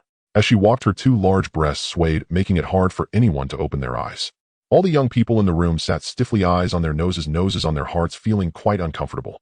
Sarutobi Hiruzen glanced at the people in the room, without speaking, as if to say, with so many young people laboring for the village, why should it be you? Do you have any objections? Tsunade clenched her fist, her smile not reaching her eyes. No. Actually, we can watch the movie anytime, it doesn't matter if it's early or late. Yamashiro Hachi grinned awkwardly. The others looked as if they had made no mistake. Moi. Tsunade crossed her arms and looked at Sarutobi Hiruzen, noticing that the old man was quite unwilling for her to go. Morning. Sarutobi Hiruzen heard Tsunade shout and was instantly filled with dread. Chakra had already gathered, and he knew if he didn't stop it, the office wouldn't exist anymore. Two people, you and Minato. He compromised. Just a week before the movie premiere, Kakuzu personally oversaw the completion of the concert venue. In the past few days, Kakuzu had been pushing to get things done in the city. Yahiko, filled with curiosity, followed him to the village's first ring. As they approached the grand stage, Yahiko was instantly filled with dread. Just kill yourself. The stage was just a wooden platform with another platform that could almost hold 3 people high above. There were no seats, clearly intended for fans to stand and participate in his first concert. They can bring their own chairs. Yahiko's silence was deafening. Don't look at me like that. The village really has. You spend money too fast. You drew 1,000 coins from the account for repaying debts, advancing the city laboratory, building the Phoenix Book City, etc. Which expense doesn't require money? And Konan, do I really need to? Is she really that short on cash? Kakuzu lifted his hat, his hair turning white with worry. Ah, my chest hurts. All 5 of them hurt. Fine, let's do it this way. Seeing Kakuzu almost activate the Uchiha bloodline, Yahiko had to give up. When the movie tickets went on sale, Kakuzu was truly surprised. Money. A ticket costs between 3,200 and 600 coins, and 3,000 tickets were sold out in less than 2 days. A total of 620,000 was made. Not to mention the nobles who stayed a few more days for the anticipated concert spent even more. If it weren't for the recent shortage of manpower in the village of Akatsuki, Kakazu would have prepared to make headlines letting all the ninja world see the concert tickets being sold. The concert date was the day after the premiere. On the day of the premiere, all 5 major ninja villages except for the Hidden Mist village showed particular respect. The Sand village sent Yahiko. The Cloud village sent Ai. The Rock village sent Akatsuki. Konoha village sent Minato and Tsunade along with Kakashi Ichunin. Next door, the Rain village also sent Hanzo's trusted aide. At the village gate, several village envoys arrived almost simultaneously. Their statuses were not low. Upon hearing the news, Yahiko personally brought people to greet them. Behind him were Kakashi and Killer Bee along with a few genin. In such times it was better to have people who were steady. Killer Bee had heard that Ai was coming and proactively approached. Yahiko opened his arms unsure of who would be the first to hug him. Soon the first envoy arrived, Ai from the Cloud village. He brought 2 elite jonin from the Cloud village. They came lightly packed. Upon meeting, faint lightning chakra swirled around Ai. Damn it! Yahiko jumped in fright, scared from the past battles, particularly when he was struck by the 4 lightning. Fast, Ai flashed past Yahiko's eyes and rushed directly towards Killer Bee behind him. Bang! The sound made Yahiko feel that an ordinary person's head would shatter. Baka, why are you here? Ai's fierce eyes were red as he looked up and down at Killer Bee. He has gained weight. That's good. With Yahiko awake and eating, sleeping, and the highest calorie expenditure each day being talking, that's quite normal. Ai looked at Yahiko, who waved his hand. One of the 2 elite jonin from the Cloud village directly pulled out a check for 200 million in the ninja world. It could be collected in the black market, equivalent to an A-level mission. This is what it means to be rich. Yahiko sighed as he accepted it. After the meeting, let's go home with my big brother. Ai was pleased to see that Yahiko accepted it. He disliked owing others favors the most. No. Bang. No. Bang, bang, bang. Oh boy, I have to go. Killer Bee, with a head full of bandages and red eyes, reluctantly walked towards Yahiko. Boy, what are your tears worths? Yahiko choked as he patted Killer Bee's shoulder. Even raising a dog would create feelings, let alone a person. I'll give it to me. Can I? Bang. Killer Bee stopped talking, and everything his brother said was right. Yahiko also went silent, as further words would only lead to Killer Bee getting beaten. Man, your muscles are well trained. Before leaving, Yahiko hugged Ai. He lifted him up with force, and then achievement unlocked, hug slam lightning. Hee little chick. Ai also lifted Yahiko up. Achievement unlocked, lightning blast. If it didn't involve national affairs, Ai thought Yahiko was quite a good person. But it just happened to involve national affairs. How does the beef from our land of lightning taste? Ai suddenly asked. I haven't eaten it, so I don't know. Yahiko was determined not to admit it. Bring the envoys from the Cloud village to our village for a tour. After Yahiko finished speaking, someone led Ai and the others to the village. Ai left angrily. The next to arrive was Akatsuki. Roundhead and round-brained, one could tell that the Rock village had good food. Yahiko hugged him and then let a genin take him to tour the village. Hanzo sent a person from the Rain village hug him and let him be entertained. Yahiko waited in anticipation. Then Yoko from the Sand village arrived. Konan arrived. What are you doing? She flew over, looking down at Yoko, who was dressed in a backless outfit and was quite beautiful. What am I doing? Greeting guests isn't that obvious. Next to him, Kakashi's mouth twitched a bit. He suspected that Yahiko had just hugged Ai, Akatsuki, and the Rain village just for this moment. Yoko looked at Konan, who was full of suspicion, and with a teasing smile said to Yahiko, Village Chief Yahiko, I cannot agree to your suggestion of my clothes are not suitable to be worn inside out. Not suitable to wear inside out. Konan glanced at Yoko's outfit. Yahiko. Yahiko was truly speechless facing this unnecessary misunderstanding. Ugly loser. A disdainful glance was enough. Yahiko won't like you, stop seeking attention. Konan laughed while Yoko's face turned red. She unleashed a fireball. A small one was enough to evaporate a person as she threw over 10 big ones at Yahiko. Water style. As a disciple of Tobarama, using water style was truly a forte. A water curtain like a shield stood in front of the fireballs, and the two forces collided violently. Steam instantly filled the entire village outskirts. Visibility was extremely low. The next moment, Yahiko's figure appeared beside Yoko, a kunai pressed against her neck. Flying Thunder God. He couldn't use it, but that didn't stop him from showing off. So fast, Yoko exclaimed. Yahiko said, according to the non-aggression treaty signed by the 5 major countries, no one is allowed to instigate war. Yoko sighed in relief. She knew Yahiko wouldn't dare to do anything to her. That was the confidence of a big country. Yahiko smiled faintly. Elder Zhoxian, take this beautiful, ugly loser to get cupping therapy. Yahiko's chakra resonated in his throat, making Yoko feel as if her eardrums were about to burst. Cupping therapy. What is cupping therapy? Yoko was taken aback, and shortly after the whirlpool, Zhoxian arrived. The old man also didn't know what cupping therapy was. He looked at Yahiko in confusion. Find a glass bottle heated inside with fire. Yahiko moved his lips. Yoko couldn't hear it. Elder Zhoxian successfully received the signal. It's on me, old man. Zhoxian patted his chest. TSK. Konan shook her head, taking pleasure in the misfortune. The rain village had high humidity, and Yahiko had previously let her do it for him. After it ended, looking at Yahiko's fair back, covered in circle after circle, Konan swore that cupping therapy would never appear on Yahiko's back again. She left to supervise the cupping therapy. She was afraid others wouldn't do it right. Outside the 3 rings, AI and the others were being received. The street was orderly and well-planned. Although not large in scale, it was more aesthetically pleasing than the streets of the Cloud Village and Konoha Village. They were somewhat puzzled. What were those people on the street tying around their waist with bricks for? That's called a telephone, big brother. Killer Bee also had one tied around his waist which AI hadn't noticed earlier. What is its purpose? Killer Bee pointed in one direction. A store owner was frantically dialing 110. Once connected, he hurriedly said, "Hello, there's a pervert. Someone is taking pictures of my poop with a camera." Cough. Ace's face turned red. That was indeed quite perverted. Shortly after 2 prison guards arrived, found Akihiko, deleted the photos from his camera, and fined him 200 silver coins. This thing is convenient. AI nodded with his arms crossed, asking the reception staff behind him, how far can this telephone support? Only within the village. Hearing this, AI lost interest.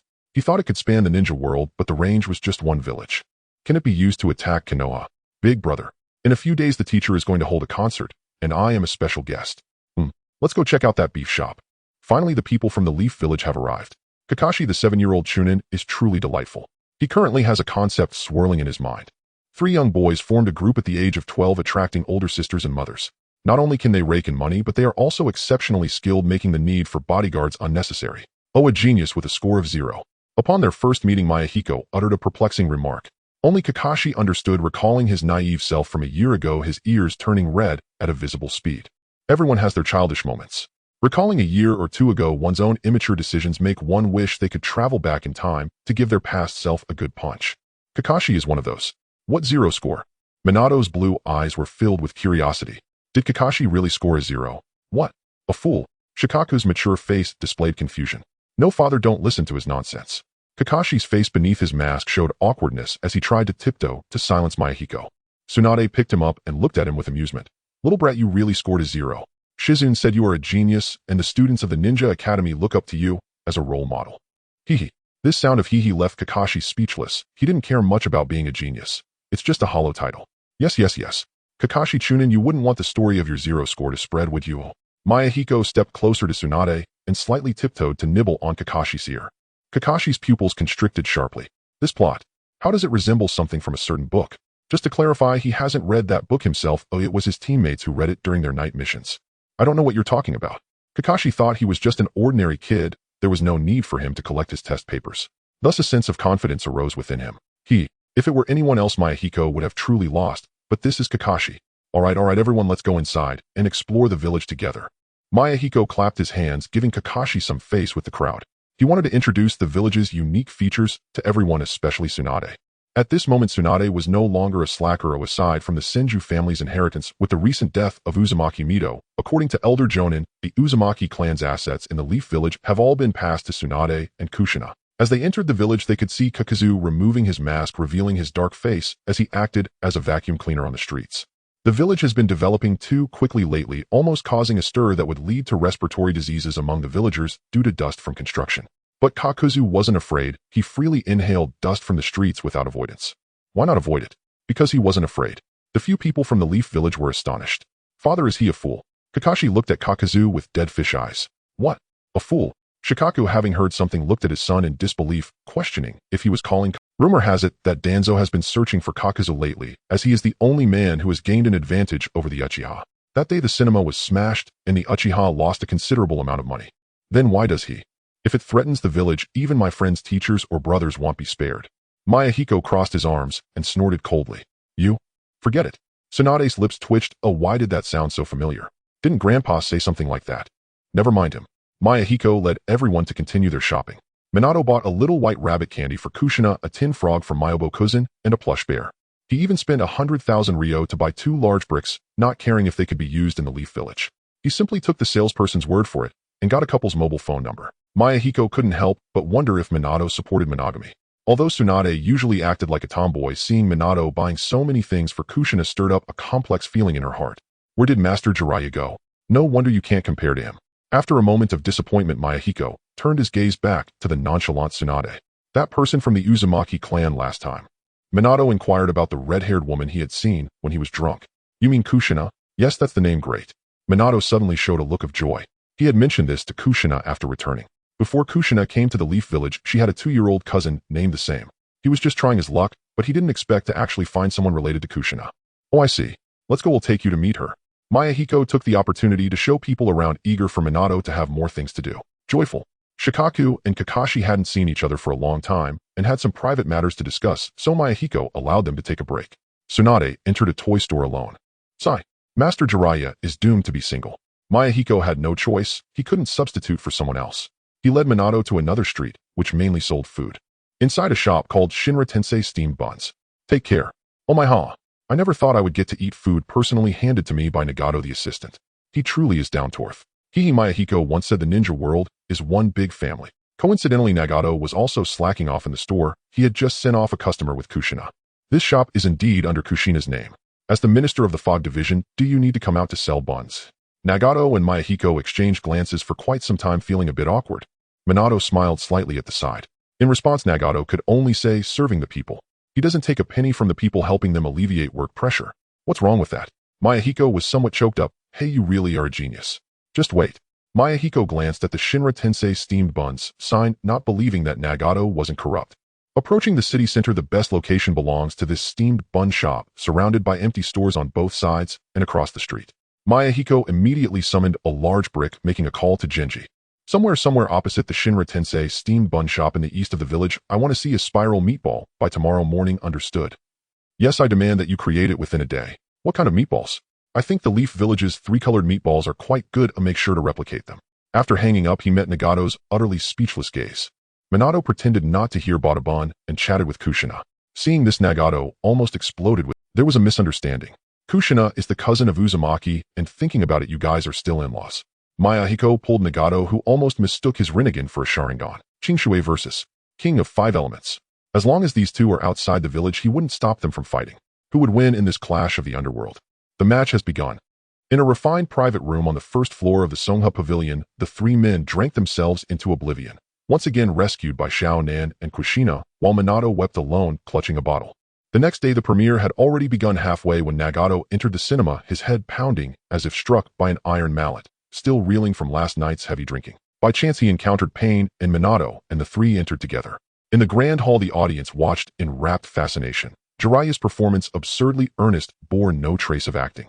Tsunade nearly collapsed with laughter, until Diao Zi and Ajun restored the gambling god's memories, enabling him to defeat the local tyrant with peerless mastery of chance. Seated center stage, Tsunade gazed at the screen, captivated by the gambling god, his hands deftly dancing with cards and dice, a spectacle of effortless grace. This is Jiraiya. Her lips parted, slightly stunned into silence. The film crew sat in the very last row, awaiting the curtain call to join the audience for interaction, while Jiraiya, swaddled tightly in cloth, observed Tsunade's reaction from the shadows. He stifled a delighted chuckle, until his eyes fell upon Yugogo, seated not far from Tsunade. His expression stiffened. Such a delicate young woman. Why must she bear a tiny circular tattoo across her back? It looked oddly unsettling. Yesterday, Yugogo had undergone cupping therapy. It felt wonderfully soothing, but she had no idea it would leave such vivid marks. No one had warned her. Her accompanying subordinates, all close friends of Rashi, secretly hoped she'd embarrass herself. Nagato, I'm sorry. I thought so, she murmured inwardly. After cupping and a deep sleep, I felt utterly refreshed. Master Jiraiya, did we arrive too late? The 3 approached and settled beside him. Not at all, not at all. Your master's shining moment is just around the corner. Jiraiya beamed, patting the seat beside him to usher them closer. Why are you wrapped up like a zongzi? Nagato asked, eyeing only Jiraiya's exposed head, the rest of him entirely shrouded. Zongzi? What on earth is that? Well, yesterday I spent the entire day reviewing the film, watched it countless times, terrified something might fall short. Wasn't it all for this very moment? Jiraiya's voice cracked with emotion, every hardship justified. As the cinematic score swelled, a slicked-back Jiraiya strode onto the screen in slow motion, impeccably dressed in a western suit. Jiraiya exulted. The suffering had been worth it. He drew hair wax from his robe and smoothed it over his crown. Holy! Ah! Screams erupted instantly throughout the premiere hall. Tsunade felt something stir within her, a restless, tingling warmth. The gambling god show. He handles dice like a true master. Killer Bee stared unblinking at the silver screen. Beside him, A's fingers twitched, not with urge to strike Killer Bee, but to roll the dice himself. Damn it. I've never touched yellow gambling or drugs, only bodybuilding. Am I about to break my vow? Kakashi listened to the surrounding shrieks, already envisioning how Obito would wail once he saw it. Rin. Rin. Oh. Rin. Hey. White rabbit milk candies. I wonder if even the Tsuchikage could resist them. Akato stuffed 5 or 6 into his mouth, savoring their creamy sweetness as he watched. In the film, the gambling god refused chocolate, but adored white rabbit milk candies. Another cameo by Hiroko. The film ended. Bravo. Thunderous applause filled the theater. A clapped along approvingly, truly well filmed. Though he wondered aloud whether the Land of Lightning could ever produce its own. Would you all like to meet the film's creative team? The MC, prearranged as a planted audience member, stepped forward. Yes. Many in attendance had purchased genuine tickets, truly fortunate. Others were plants Jiraiya had quietly recruited just in case. And the journalist Obito, utterly beyond reproach. No one knew where he lurked, ready to snap the perfect shot at any instant. At that moment, Tsunade genuinely longed to see Jiraiya, to demand he teach her his gambling arts. Let us welcome the gambling god. Dun dun dun dun. The theme music swelled, and Jiraiya dramatically tore away his concealing cloth. Borrowing a water technique from Nagato to rinse his hands, he led the cast onto the stage. Minato followed, closely tasked with charm, captivating female fans indifferent to gambling. Mr. Jiraiya, do you have any words for your audience? Jiraiya's gaze locked onto Tsunade. If you hold an AK and refuse to bet, you're a fool. That's a line from the movie, gasped an astonished viewer. Are you challenging me? Tsunade sneered. Nagato covered his face with both hands, sighed. Anything else, Mr. Gambling God? Any final words for us? An awkward hush fell. It was Jiraiya's first time hosting, utterly unprepared for crowd engagement. Desperately, he glanced toward Nagato for help. Invite an audience member on stage to roll dice. Nagato gestured subtly with his lips. Jiraiya nodded. Next, I shall select one lucky guest, for a friendly wager, he declared, smiling. Thankfully, he wasn't reckless. He lingered deliberately over each person's shoulder. Even Akato and several Rain Village elders felt their hearts pound wildly. Pick me. You. Yes, the lady with golden hair. All eyes turned. The uninformed marveled at Tsunade's astonishing luck. Those in the know recognized the legendary Sannin. Black-boxed casting, in broad daylight. And the others darkened visibly. Very well, you've just provoked a lion in full fury. When gambling was involved, Tsunade ignited. She intended to test the gambling god's true depth. Ascending the stage, the MC shook the dice. Please guess high or low. High, said Jiraiya. Low, countered Tsunade. The MC lifted the cup, stunned. Ladies and gentlemen, the result is low. What? Faces fell. Where's the gambling god we were promised? The MC added, hesitating. Thunder Duck. Aground his teeth. Nagato buried his face. Run. The 4. Thunder Squad is coming. Sensing a faint undercurrent of lethal intent, the MC abandoned suspense. Hi, Mr. Jiraiya wins. He passed the dice among the audience before shaking them once more. Tsunade narrowed her eyes. Again. I'm ready, Jiraiya replied, utterly unruffled. Round after round unfolded. Tsunade lost every time. The audience rose dumbfounded, applauding instinctively. Was this truly the gambling god? You're serious? Jiraiya used no ninjutsu. And the others could plainly see that. So was the film rooted in reality? This feels absurdly staged, Yugugo remarked skeptically.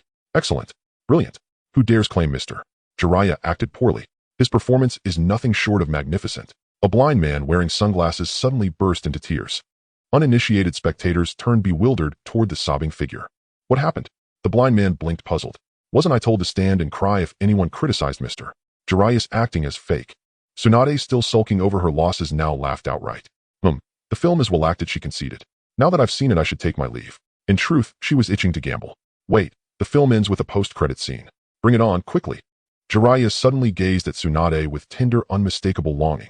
On the giant screen, as Jiraiya finished speaking, the image flared to life once more. Exactly the footage he had captured during his battle with Hanzo while in Sage Mode.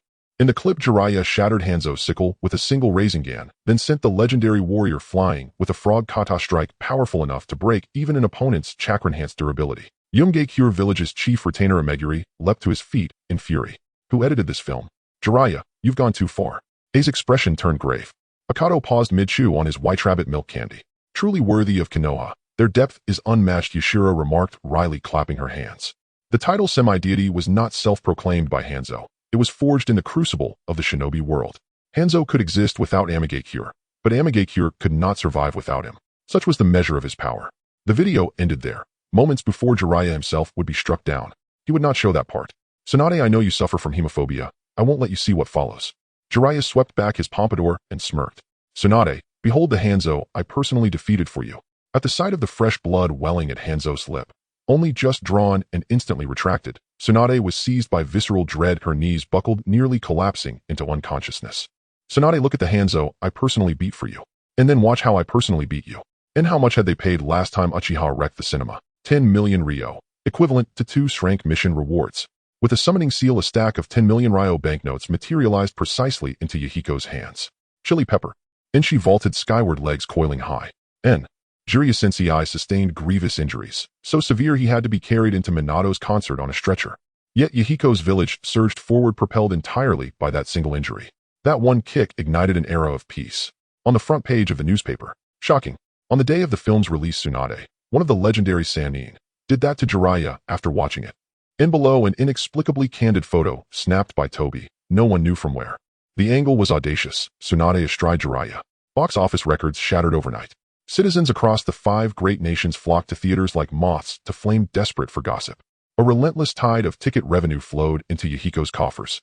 As the film exploded in popularity, ambitious minds across the 5 great nations took notice, not of the story, but of the newspaper itself. They fixed their gaze upon the burgeoning film industry, its daily profits rivaling national treasuries.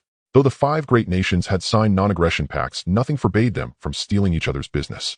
Might Guy wore a sleek black suit, Kakashi dressed in miniature formal, stood beside him, tasked with securing the venue. Their striking good looks, enhanced by their father-son bond. Might Guy wore a sleek black suit, Kakashi dressed in miniature formal, stood beside him, tasked with securing the venue. Their striking good looks, enhanced by their father-son bond, were undeniable, and many noble women gazed mouths watering. And Kakashi sighed, spreading his hands in resigned exasperation, then, with Guy's team, guided the crowd into the entering concert arena. His world-weary puppy-like demeanor only deepened their infatuation. How much would it cost to secure Kakashi for one night? They'd book him for a full year. Kakashi would remain forever beyond their reach. Once inside the concert grounds, amid seas of people, their eyes darted wildly, searching for Yahiko. Minato and envoys from every major village attended the event, each seated on folding stools in the front row. In days long past, tears would not cease. Nas Yahiko flashed onto the stage with a body flicker, raised the microphone, and began to sing. The atmosphere detonated into euphoria. Uchiha has rebelled. Minato, Tsunade, and Kakashi of Konoha found the lyrics uncannily fitting. Tensions between the Uchiha clan and Danzo had reached fever pitch. Danzo petitioning the Hokage Council, while Uchiha operatives routinely abducted root agents for interrogation by the police force. Tsunade drifted into memory. Yahiko's voice resonated like her late grandfather's, as though he stood singing on that very stage. Without intending it, she realized Yahiko's timbre bore an eerie resemblance to Tobirama's. Among others silently cheered the Uchiha Danzo conflict, brilliantly sung. Yet confusion lingered. Who are Itachi and Sasuke? Why are they worlds apart? By the end of the first song, Yahiko was fully electrified. Faced with overwhelming fan fervor and deafening roars, he invited several audience members on stage to join him in chorus. First, he called upon Minato. Ever fond of celebration, Minato eagerly accepted, especially hearing the concert was being filmed live for theatrical release. He longed for Kushina to witness it. He matched Yahiko note for note. Stepped on a puppy. What if I truly stepped on one? Would I crush it? Nearly all shinobi possessed perfect pitch. After one listen, Minato sang flawlessly. Stepped on a puppy. What if I truly stepped on one? Would I crush it? Thanks Xiao Dao Kawaii. Must you slay me so mercilessly? And amid the shrieks of women below, Konan felt exasperated. Once Yahiko had sung only for her. Yashiro waved her glow stick joyfully. Her cupping therapy had left her utterly free of fire chakra agitation. Behind her, Minnie sighed quietly. What a fine young woman. Why so many red circles across her back? Perhaps it was merely a personal quirk. No one dared tell her. Next came Killer Bee, and neither would miss such an opportunity to elevate Kumogakure's prestige. They would outperform Minato. This marked the first true clash between the AB brothers and Minato Namikaze. And Yahiko Raikage-sama. Enichai, blurted instinctively. Wait, was he already Raikage? While Kumogakure followed hereditary succession, father to son, the title belonged to his father still. Was this premature? But Yahiko continued. What do you love most? And chocolate mint? Or do you prefer you? And Yahiko's lips moved again, whispering the answer. And without thinking, echoed it, mimicking Yahiko's exaggerated coquettish tone. Ugh, and someone actually vomited. Even Yahiko struggled to maintain composure.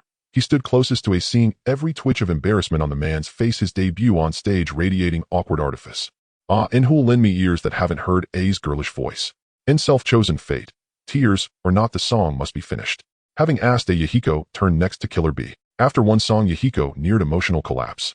For respite, he chose Kakashi, to feast his eyes upon beauty. Yet the boy stubbornly refused to ascend the stage. That wouldn't do. Such resistance jeopardized Yahiko's future Shao-In Village TF Clover plan before it even sprouted. I have pain at home, non-transferable. Yahiko mouthed the words silently toward Kakashi, who stared blankly, eyes deadfish dull. Cough cough. And Kakashi ascended the stage with impeccable grace. Memories we shared. I gather them all with care. Obito, did you hear your theme song sung by your brother? And Kakashi? No. And the entire arena erupted in shrieks. Fellow villagers, what do you truly understand? Madara was nearing speechless despair. What racket is this? Can't an elder rest? Don't you know sleep is sacred to the aged? Elderly guests who'd paid their own way to attend also confessed they couldn't follow it. They were remnants of a bygone age. This new world offered no vessel to carry them forward. Yahiko scanned the crowd. Nearly every face screamed, "Pick me! Pick me!"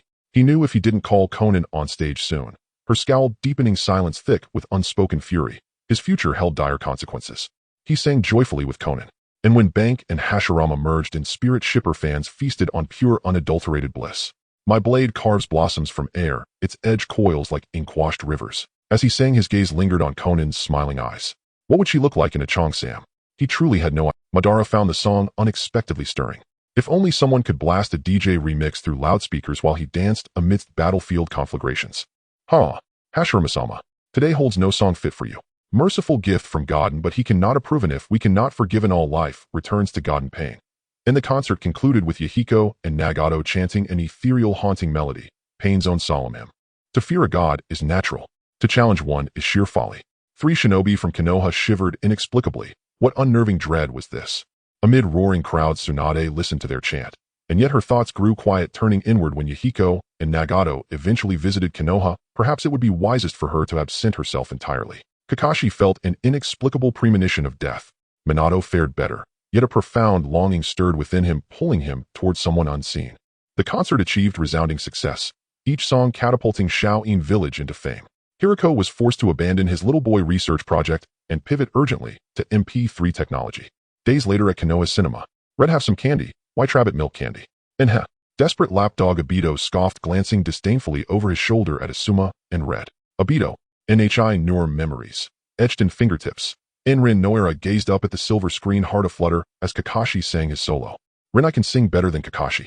And inside that Tsuchikige's office, Inoki frowned at the newspaper. Is this mere spectacle really luring our youth to Shaoin Village like moths to flame? Tsuchikage-sama Akato reported, presenting local delicacies. The village head said, if you're wise, he'll treat you to Shinra Tensei buns. If you're not, he'll still treat you to Shinra Tensei. He handed over White Rabbit milk candies and bean paste buns, carried all the way from Shaoin Village. Inoki eyed the offering skeptically. So Shinra Tensei is the steamed bun. Is this brat Yahiko threatening me, or offering a greeting? What boldness does he possess to dare negotiate with me? I wouldn't even bother bullying him. If it's a threat, what gives him such confidence? In Shaoin Village places little value on brute force. Peace is their creed, both within and beyond their borders. Akato recalled his time in Shaoin Village.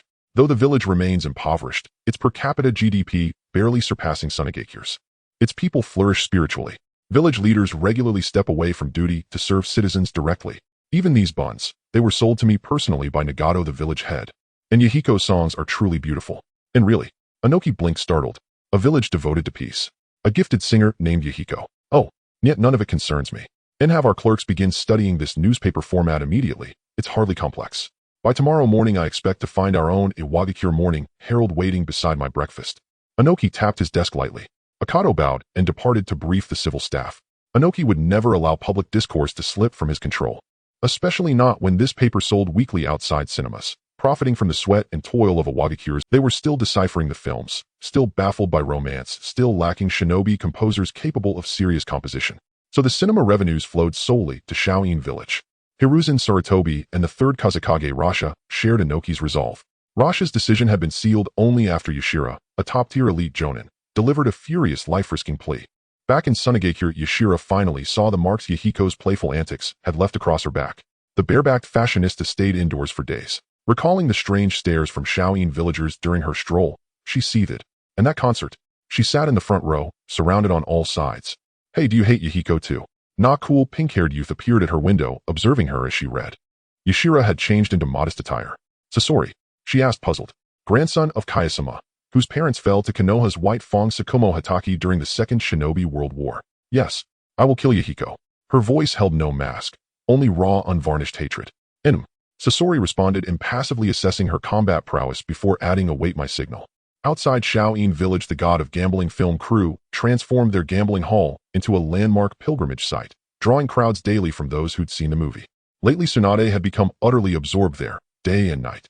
With missions piling up, and Konoha Minato had no time to capitalize on fan devotion before Hiruzen summoned him back for productive utilization. Kakashi remembered to foster harmony with your teammates upon returning. Ngai, now accustomed to wearing suits, guided Kakashi off the Shaoyin Village ferry, delivering his quiet counsel. Understood, father. Kakashi lowered his head, a tinge of melancholy in his voice. Guy smiled faintly, then gently tapped Kakashi's forehead with 2 fingers. If you're ever wronged, you may always come to me. Kakashi rubbed his forehead, stunned, then nodded firmly. Yes. And right then, let's take a Father Anson portrait. Guy raised his camera with a warm smile. Guy, do you want a wife? Just as father and son basked in affectionate ease, one smiling, one stoically reserved, Naruto's voice rang out. Kakashi, and father you. His eyes widened in disbelief, staring at the man he'd always known as paragon of virtue. No, Kakashikin's here. I'll return another time, Naruto chirped, and vanished in a blur. Only Guy and Kakashi remained, gaping at each other. Across the shinobi world, some worked to prevent localized conflicts, others to forestall a third shinobi world war. Yahiko's concert, however, had already averted the fourth. Consider Guy. Such rare talent shouldn't remain unwed. Coincidentally, the Uzumaki clan held a widow, 2 years younger than Guy, whose husband perished defending Yuzushiogakure. She voiced no objections. Guy was handsome, considerate, an excellent cook, and formidable in strength. Outside Konoha, he'd be fiercely contested. Imagine, Kakashi with limitless chakra reserves. Yahiko drooled at the thought. So, how did the warden react? In his office, Yahiko frowned at a document, then relaxed as Naruto entered. The file detailed how Luffy and Zoro had been captured and detained by Shinazuka. Their release hinged on one condition: Yahiko must go alone. Otherwise, no negotiation. Shuo Mao has refused. Mayahiko recalled the plot. He initially did not intend to introduce a wife to Shuo Mao, but since Kakashi was still involved with his right hand in Boruto, the Hitaki family was heading towards extinction. He still needs to find a way to get Shuo Mao to agree. After Kakashi leaves, you should take the girl to visit him more often to become familiar with each other. Next year, let the Hitaki family have a child and produce a little genius. After Mayahiko finished speaking, Zhou Xian left, and he continued to look at the documents on the table with a headache. Mayahiko finally removed the nail polish, tightly gripping the documents. Rizuru and Ruff are his subordinates. If he does not go to save them, it would appear that he is afraid of death. But if he goes to save them, who knows if he might fall into an ambush. If only someone could replace me. Outside, A Fei passed by and wanted to ask Mayahiko to borrow money to buy a phone for Danzo. Upon seeing A Fei, Mayahiko suddenly had an idea and hurriedly laid down on the table, pretending to take a nap, mumbling in his sleep. If someone can bring Rizuru and Ruff back from Grass Hidden Village, I would reward him handsomely. A Fei's IQ had dropped a bit recently. About 5 points wiser than not-so-smart brain seemed to point. If I bring back the 2 mentioned by Mayahiko, I could earn a substantial amount of money to buy a phone for Danzo. At the Grass Flower stronghold, Grass-Amang had not made a sound for a long time, causing the remaining soldiers to grow increasingly fearful. 2 leaders had even fled in recent days. Within the camp, over 80 remaining ninjas were filled with despair. Inside the tent, Sun Lu and the other leaders were examining Rizuru and Ruff, seemingly questioning. Is this it? You two preach about morality and righteousness. Where is the village head you speak of? Look, you are currently detained in Grass Hidden Village. What can the village head you mentioned do? If your village head can truly risk everything to delve into Grass Hidden Village for you, I would not mind helping you become. But a week has already passed. Sun Lu stroked his chin, a playful expression on his face as he spoke to the 2. He knew he was going to die. Grass-Amang was coming, and this taunt was a way to lighten the mood. I can't hear. I can't hear. I can't hear. The 2 closed their eyes and recited their prayers. The village head will definitely come. Sun Lu was about to make another taunt. How did I arrive late? Mayahiko came in, lightly tapping his finger against his lips, searching for Rizuru and Dreamy Ruff. One with green hair, the other a little skinny monkey. Village head. The 2 opened their eyes full of joy, then turned to mock Sun Lu as if to say, is this it? Sorry, I'm late. Can I take them away? Mayahiko asked politely, and after the greetings stepped forward to take the 2. No, he really came. Sun Lu looked at the Mayahiko suddenly emerging from the ground. It couldn't be a transformation technique. From what he observed, this was definitely the real body. Are you going to fight? Mayahiko looked a bit eager. Can he use would release? Would Danzo be angry? Yes, that's right. This Mayahiko is the one A Fei is impersonating. Not long ago, with Kakuzu absent, A Fei became Mayahiko's connection. He had just submitted his interview materials and photos to the office when he accidentally overheard Mayahiko sighing. If someone could bring Rizuru and Ruff back for me, they are being held captive at Sun Liu's base in Grass Hidden Village, one a skinny monkey, and the other a green-haired fellow. Whoever brings them back, I, Mayahiko, am willing to reward him with 8,000 silver. A Fei was secretly delighted at that moment. He was just 8,000 away from buying a phone for Danzo. What a stroke of luck. After sending the photos, he asked Baiju for some useful information and came over using the Sun Lu, and the other leaders exchanged glances filled with shock. They sensed that there was no unknown chakra nearby. Yahiko truly came alone. Village head Ryuzuro and Ruff clung to a Fei's leg crying. They could not identify him. Suddenly chakra erupted from Sun Lu, exuding a killing intent. Yahiko, why are you here? The other leaders also looked at a Fei with a faint pressure. I'm here to rescue them, a Fei said, scratching his head and smiling foolishly. At this moment, he was actually able to smile. God, what kind of smile is this? From his face, there was no hint of dissatisfaction regarding the crisis facing Ryuzuro and Ruff. Not a single complaint. Aren't you afraid of dying? Sun Lu squinted and asked. A Fei shook his head. You can't defeat me. He was indeed born from the cells of Hashirama that Danzo utilized. As long as he possessed Ryuzuro, these people were not enough to contend with him. Then Sun Lu and the others showed a touched expression, kneeling on one knee and clasping fists. Yahiko, village head, please allow us to pay our respects. They were somewhat aware of Yahiko's deeds. This child is likely to have the potential to become a god among ninjas in the future. Even if he lacks this character, he would not mistreat them in the future. It's no wonder the black market's ghostly captors and Konoha's white fang are willing to assist. I hope village head Yahiko can treat us brothers well. A person's ambition is not limited by age. Sun Lu showed no sign of disdain on his face at this moment. Only admiration remained. Deep down, he questioned his own courage to charge into the enemy's stronghold to rescue his subordinates. Along with what Ryuzuro and Ruff had often said about peace these days. Perhaps, there might truly be a day when peace arrives. Do you want to return to the village with me? A Fei was caught in a dilemma. If he brought so many people back, would Yahiko reward him more? Danzo also said that the container must not have any losses. He can come out to get some fresh air, but he must watch over the container and ensure it doesn't expose itself. The rest can be decided independently. When the army of Grasamang arrives, this place will have long been deserted. Grasamang barged into the kitchen and reached out to touch the bottom of the pot. The people ran away yesterday, he concluded. Damn it, search for them and find them for me. A Fei returned with his companions the next day. In the morning, the village was doing exercises. The second session of the Xiaotsuan broadcast gymnastics Rainbow Sunshine now begins. Luzwalaw said, Chief Sunliu, after finishing exercises, let's go to the office. A Fei, Luzwalaw, and Lu Fu found an empty space and began doing exercises in front of the gathered grass ninjas. A Fei had been wanting to do this for a long time. Previously, he and Lord Ban were hiding underground and could only listen to the villagers doing their exercises. But once he was able to come out, he had no time to exercise because he needed to take care of Lord Ban. Sun Lu and the others exchanged glances.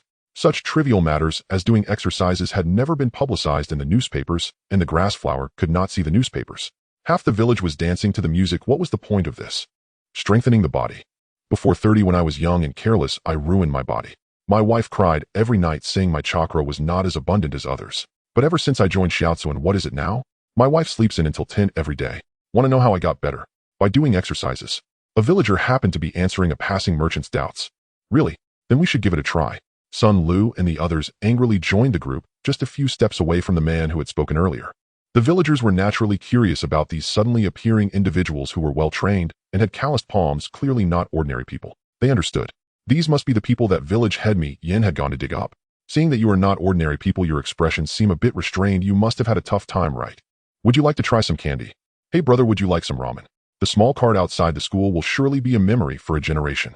Ahem, there are many people here. Want to know why my wife sleeps in? Come to my new shop for some free little gifts to help me attract customers, and I'll tell you. The grass ninjas were somewhat taken aback by the enthusiastic villagers. Some took out candy, some showed friendliness, and some wanted to become their foster fathers. Usually they would never receive such treatment. In the grass-hidden village, no, in the entire ninja world, the relationship between ninjas and villagers was like oil and water. Take Konoha for instance. When Kikishomo encountered rumors, wasn't it precisely because the villagers wanted to drag the high and mighty ninjas down? And the ninjas, relying on their skills, looked down on these villagers and suppressed them with force. The relationship between the two sides was quite foul, and they avoided each other. This was the first time they had seen villagers with such a good attitude towards ninjas. Sun Lu looked at the reactions of the crowd and couldn't help but shout, "But we are ninjas. Shouldn't you hate us?" Why?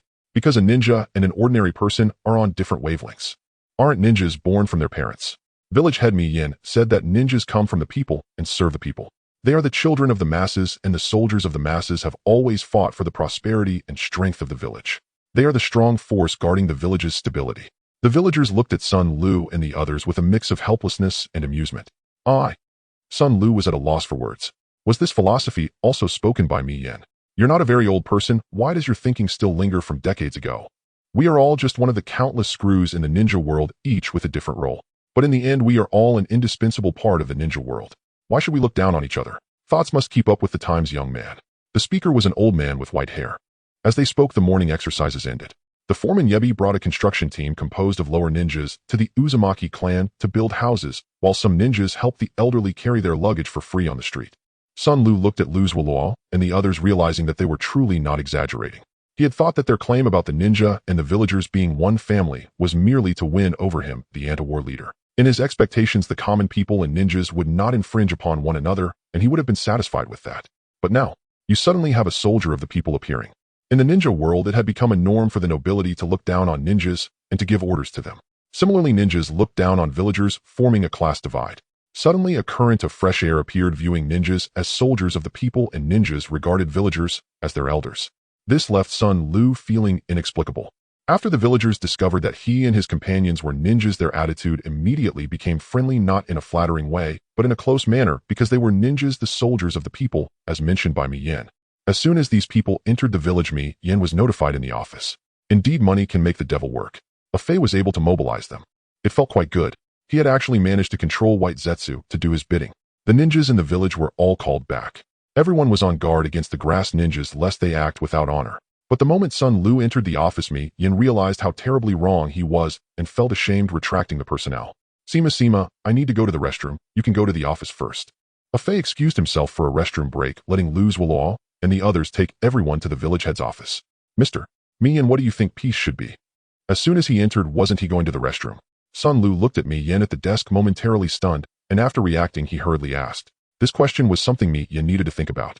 Although it was their first meeting, Sun Lu would inevitably become one of his own in the future.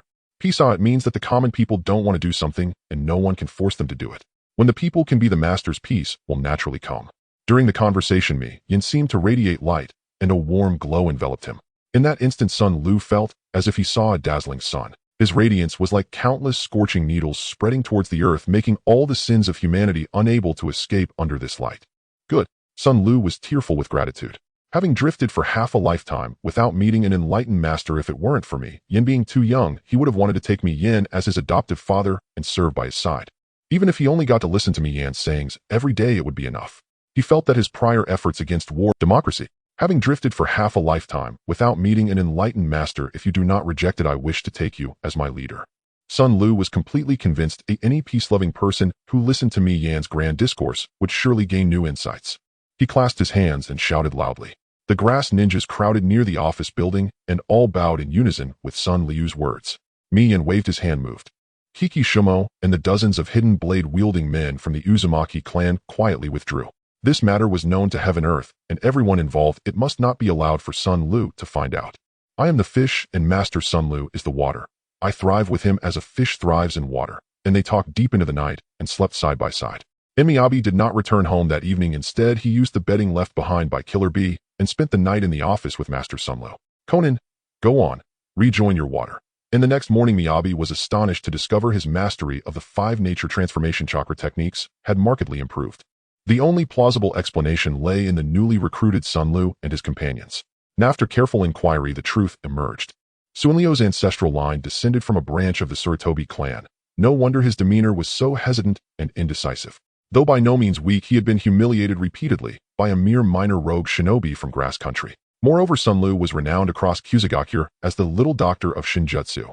A decree issued from the village chief's office declared in Sun Liu would serve as the Akatsuki village shinobi instructor responsible for teaching jutsu to all village shinobi. Miyabi immediately granted him a 2% year-end dividend from the Akatsuki group. And no, I serve the village alone. Offering me dividends would trample upon my convictions. Take it, and I cannot. Village chief, and oh come now, you're already here. Just take it.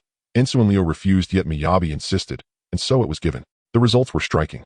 Sun Liu swore an oath Miyabi would witness a new generation of Akatsuki village shinobi, unlike any before. And among the shinobi who had defected from Kusagakure 11 were Jonin 24 Chunin and 51 Genin. Of those 11, Jonin 5 had once served as leaders of Kusagakure. Yet in Akatsuki village they would begin anew, from the very beginning. Luffy Miyabi honored his promise, formally appointing him as regimental commander. Rizoro willingly accepted the role of deputy commander, pledging unwavering loyalty. This was the romance of men. Once again, it was time for Kakuzu's heart to shatter. and Miyabi allocated funds to construct the Akatsuki Village Dojo of Martial Arts, situated beside the small bridge. Children must attend school, and so must adults. And education stood paramount. Yet while children attended classes, strictly adults engaged in flexible modular instruction and training. Shinobi of Akatsuki Village and newly arrived defectors gathered in the dojo of martial arts to watch the humiliating archival footage, solemnly vowing to remember Miyabi's words: to fall behind is to invite oppression. Large-scale military operations demand ironclad discipline. And Miyabi frequently visited the dojo to lecture and reinforce ideological education, otherwise Sunlu oversaw daily instruction. With the little doctor of Shinjutsu himself at the helm, Miyabi felt utterly assured. In water release, water dragon bullet technique. A colossal water dragon erupted from behind Suinlyo, churning the lake into chaos. The shinobi standing atop the water's surface, chakra affixed to their sauls, had earlier sworn confidently they would not fall. One blast of the water dragon bullet shattered their bravado instantly. They tumbled headlong into the lake, drenched and humbled. And Miyabi nodded in quiet satisfaction. Another buried talent of the shinobi world unearthed. And several days later, Miyabi announced that merchants wishing to conduct trade beyond the village, or travelers arriving from outside, could post missions at the village chief's office. Knowledge acquired solely from texts remains shallow. True mastery demands experience in the field. And even the finest instruction at the dojo of martial arts paled beside the crucible of real-world combat. And Suinlyo wholeheartedly concurred. Akatsuki Village maintained the traditional ranks of Jonin, Chunin, and Jinin, but Miyabi preferred a military hierarchy: third-class soldier, second-class soldier, up to general. And why had Tsukumo Hatake been targeted by Danzo? Because the Jonin rank marked the ceiling. Surely the Hokage could never be handed over to him. Yet a formal military rank system elegantly circumvented this limitation. And thus the journey began anew, from third-class soldier onward. Jinin assumed roles as escort units. To ease employers' transition, Miyabi decided, for practicality, to continue using the familiar titles of Jonin, Chunin, and Jinin when advertising mission capabilities. In Village Chief Miyabi, surely 3 Jinin without even a supervising Jonin can guarantee my safety. A merchant from an obscure minor nation returning home after sightseeing discovered the road blocked by a bandit gang. And he hurried to the village chief's office to post a mission. The pricing was outrageous: 3 Jinin, no Jonin supervision, charged 60,000 Ryo per mission, equivalent to a Brank mission in Konoha. A Konoha Brank mission typically deployed Chunin, or even special Jonin. Nonly missions exceeding 100,000 Ryo warranted Chunin or Jonin escorts. Was this a joke? Miyabi scanned the roster and replied calmly, "You are mistaken. It is not 3 Jinin, it is 6, and the merchant. Does that truly make a difference? Can 6 Jinin justify such a price?" he demanded. This rate has held for years. Do not speak recklessly. Will you accept, or not? The village is extraordinarily busy. You've stayed many days. You know well how overwhelmed our Chunin and Jonin are. Still, if you absolutely require Chunin-level escort, additional fees apply. Miyabi's schedule overflowed. No time even to relax. Kakuzu had vanished without trace. Soon Miyabi would meet with Tobi to acquire photographs and intercept intelligence, then draft tomorrow's newspaper. He was utterly swamped. Yet Tobi truly possessed remarkable skill, even eavesdropping on the most intimate conversations between spouses.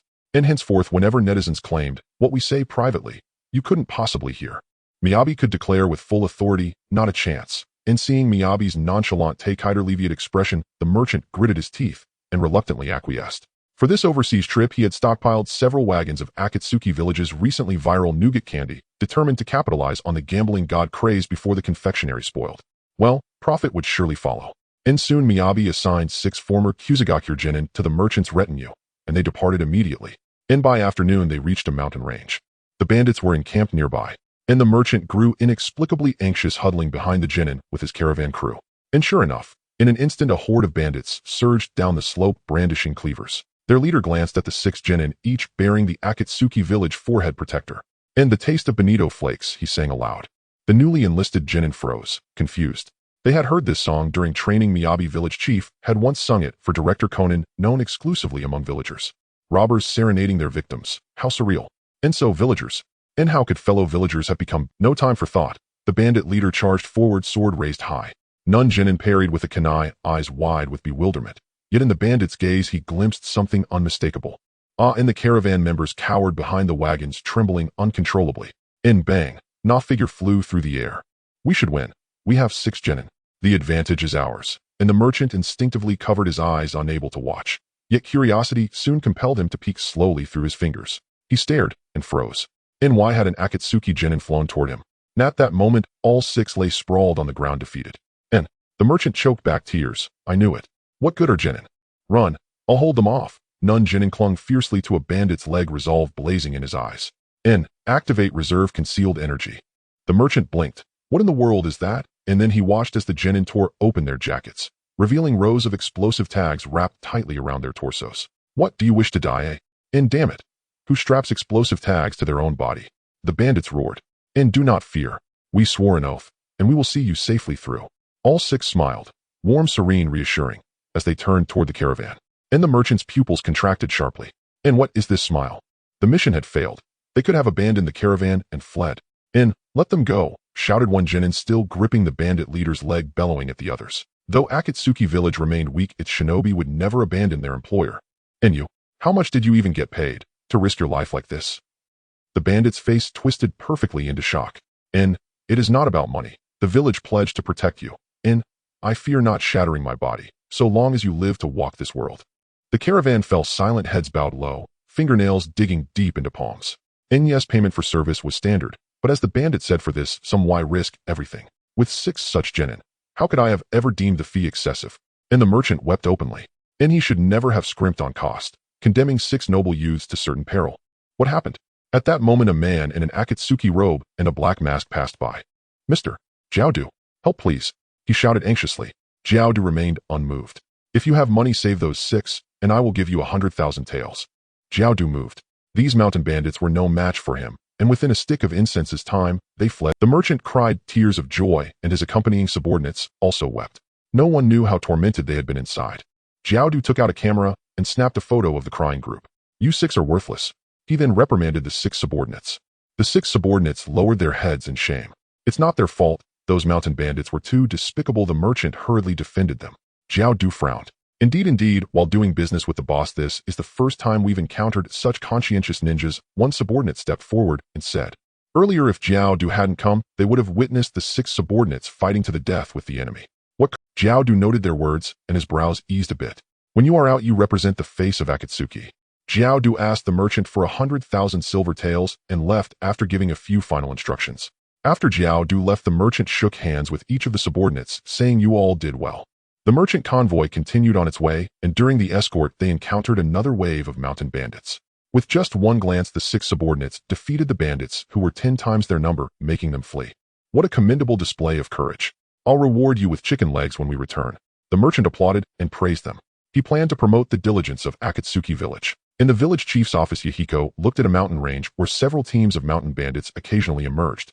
The subordinates passing through the village were undoubtedly defeated. What nonsense is this? Among the subordinates there are those with Chunin strength, yet they couldn't deal with a group of mountain bandits. Yahiko looked at the intelligence he held with suspicion. When the first batch of 6 subordinates returned and explained their situation, Yahiko's face darkened. He made a late-night trip to the mountains. When you encounter someone from our village, use the code. If you meet others from different villages, don't go and sacrifice yourselves. You are just ordinary people without any chakra. If you die for the village, your families would receive only a sum of compensation. Do you think they would want to hold on to that cold compensation? So you must protect yourselves. In a small wooden house, Jiaodu educated the mountain bandits who once belonged to the Mist Village. Yes, in recent days he had indeed made quite a bit of money. One day, when he had time, he would capture the merchant's emotional response and have the merchant's praises published in the newspaper. Pong, the rickety wooden door was kicked open. Jiaodu, what are you doing? Just as Jiaodu was about to act, he heard a familiar voice and quickly held back. What are you? Yahiko laughed in anger. If I don't come, will we wait for the matter to be exposed and have Akatsuki village be condemned by everyone? Let me calculate how many side jobs you've taken on. Minister of Finance, responsible for coordinating with Konoha Cinema, promoting the formation of city sub-teams as team leaders. Deputy director of the newspaper. Farmer, stand-up comedian. Now you're back to being a mountain bandit. Are you trying to reach the heavens? Yahiko shouted, and everyone in the room except Jiaodu lowered their heads. Jiaodu, you will definitely regret this. Yahiko, I am the village chief. I have been too lenient with you. How about 50-50? Yahiko shook his head. 60-40, that's my bottom line. Yahiko shook his head again. Don't be too excessive.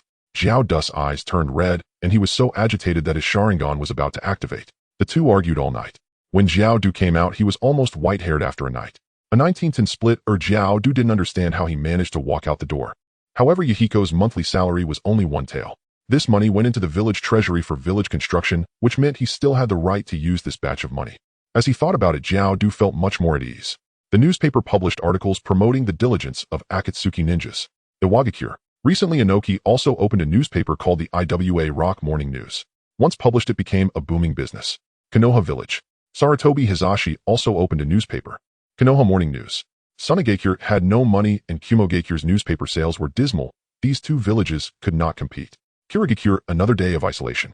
Everyone cry. Akatsuki's subordinates faced a formidable enemy and are willing to sacrifice their lives to protect their employer. On Inoki's desk were three newspapers: Iwagakure's, Konoha's, and Akatsuki's. Currently, the three of them were in a stalemate. Their newspapers were unremarkable compared to Konoha's, but Akatsuki's newspaper had surprisingly high quality. There were hot topics every week. This week's hot topic was the diligence of Akatsuki ninjas receiving great praise from merchants in the ninja world. According to an investigation by Iwagakure's this matter was indeed true. At first, Inoki was quite moved. On that day, a chunin from Akatsuki came to discuss business, and he mocked Yahiko a few times. The chunin from Akatsuki was also so fierce that he wanted to perish together with him. But then he realized something. Is this because they can't win? How could Akatsuki be so good at marketing and so shameless? Inoki seemed to have learned something. Since Akatsuki can market like this, can Iwagakure turn it around and promote that we don't need to perish together because there is no enemy we cannot defeat? Great. This week's newspaper will publish it like this. Inoki smiled. He continued to follow the news from Akatsuki while keeping up with the affairs of other countries. What's this village for a mobile phone launch event? What is this thing? Inoki frowned. A 3.5-inch touchscreen. But the newspaper said this item could only be used within the second ring of Akatsuki.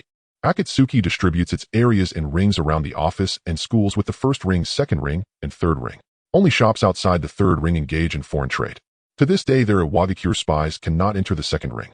The reason is that the whirlpool's rotation places all its energy on the barrier within the second ring, and only residents of Akatsuki are allowed to enter. In Konoha Village, in the Hokage's office, Sarutobi Hisashi was also reading the newspaper. He also noticed this village for a mobile phone. Has Kai Ueno sent any messages today? He tapped the table, and immediately a member of the appeared. The nodded and presented a secret report. Sarutobi Hisashi opened it, and his face darkened. Kai Ueno, everything is normal in Akatsuki today.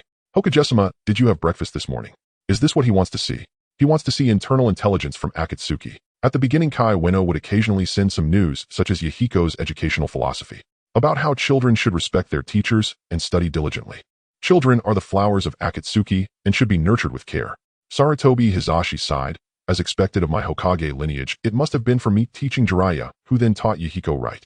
He turned and transmitted the philosophy he had once forgotten to the ninja school, changing the protagonist of the future gate to himself and Tobarama Sensei, the rain of the door. It means that it rained that day and Sarutobi Hisashi got drenched. Cough, cough. But what has been transmitted now is such nonsense. It's not even as much intelligence as he gets from the newspaper. Has Kai Ueno defected? This is impossible. His grandfather died in the First Ninja World War, and his father died in the Second Ninja World War. The Kai Ueno family has been loyal for generations. How could they defect? Sarutobi Hisashi was utterly... At that moment, a figure from the suddenly appeared and whispered something in Sarutobi's ear. This ungrateful child, Sarutobi glared furiously. They plagiarized Ba. They borrowed a bit of the teaching philosophy from the Akatsuki village. Akatsuki village conducts classes once a week, while they send children from the ninja school to the capital of the Land of Fire every few weeks to do street cleaning for training. Today, his second son, Sarutobi Asuma, got into a conflict with some noble children, and both sides ended up in a fierce fight. The ninja school kids rushed in, even using ninjutsu. Using ninjutsu against ordinary people carries a 3-year prison sentence according to the law. Being a child does not grant any leniency. His son and the other children from the ninja school were all detained. Orochimaru, whom he sent to lead the team, was not the Hokage, and the nobles, enraged to the core, completely ignored him. Now he could only put on a long face and plead for leniency. This major incident in Konoha naturally attracted the attention of everyone in the ninja world, including Yahiko, as one of those detained was his younger brother Obito. It is said that Danzo was nearly dying of laughter, finally having the chance to take action against the Uchiha. He was about to send Akatsuki to gather first-hand information. Akatsuki, are you resigning? Yahiko looked at Akatsuki with a reluctant expression. Where else could he find a reporter skilled in the art of the mayfly? One could say the White Zetsu were born to be reporters. Whether it's for interrogation or infiltration, the White Zetsu are unmatched. He was also planning to initiate the foot-washing city project. Since Konan didn't want the women of the Akatsuki hidden village to do such work, he thought it best to transform the White Zetsu into beautiful girls and handsome boys to wash guests' feet. Come, tell me where the White Zetsu live. I will personally visit with Nagato and Konan to invite the White Zetsu to come out. Akatsuki nodded heavily. He had saved enough money to pay for Madara's big brick. He could now avoid being in the spotlight. Among the world's wise, there is probably no one who can compare to Akatsuki. Am I that impressive? But I have reasons I must leave, Mr. Yahiko. Sigh. Go on, go on. Yahiko pretended to be helpless and waved his hand. Akatsuki remained unmoved, his heart as hard as steel, only pretending to care for Madara. He stormed out. Someone take the door down. It obstructs my view of Akatsuki's departing figure. Yahiko suddenly roared. Akatsuki did not look back. Yahiko felt a vein pop on his forehead. With me looking like this, how could you not recommend a white zetsu? Get lost, get lost. Just pretend my heart is fed to the dogs. Below ground, Akatsuki returned with a phone and the signature stinky tofu from Songa Tower. The white zetsu curiously looked at their leader, who had been gone for many days. Uchiha Madara, who was reading a newspaper, subconsciously sniffed, only to feel a wave of foul odor that made his stomach churn. Did you eat shit? He said angrily. No, no, Lord Madara, look what I brought back for you. Akatsuki placed the big brick and stinky tofu in front of Madara. Take this away from me. Madara held his breath, his cold expression showing a hint of disgust. Just try it. Madara-sama. Akatsuki smiled, using a skewer to pick up a piece of the dark tofu and bringing it to Madara's mouth. You? Ugh, do you want to die? Madara stared at Akatsuki with his Sharingan blazing. Akatsuki looked at Madara, disappointment showing on his face, and withdrew his hand.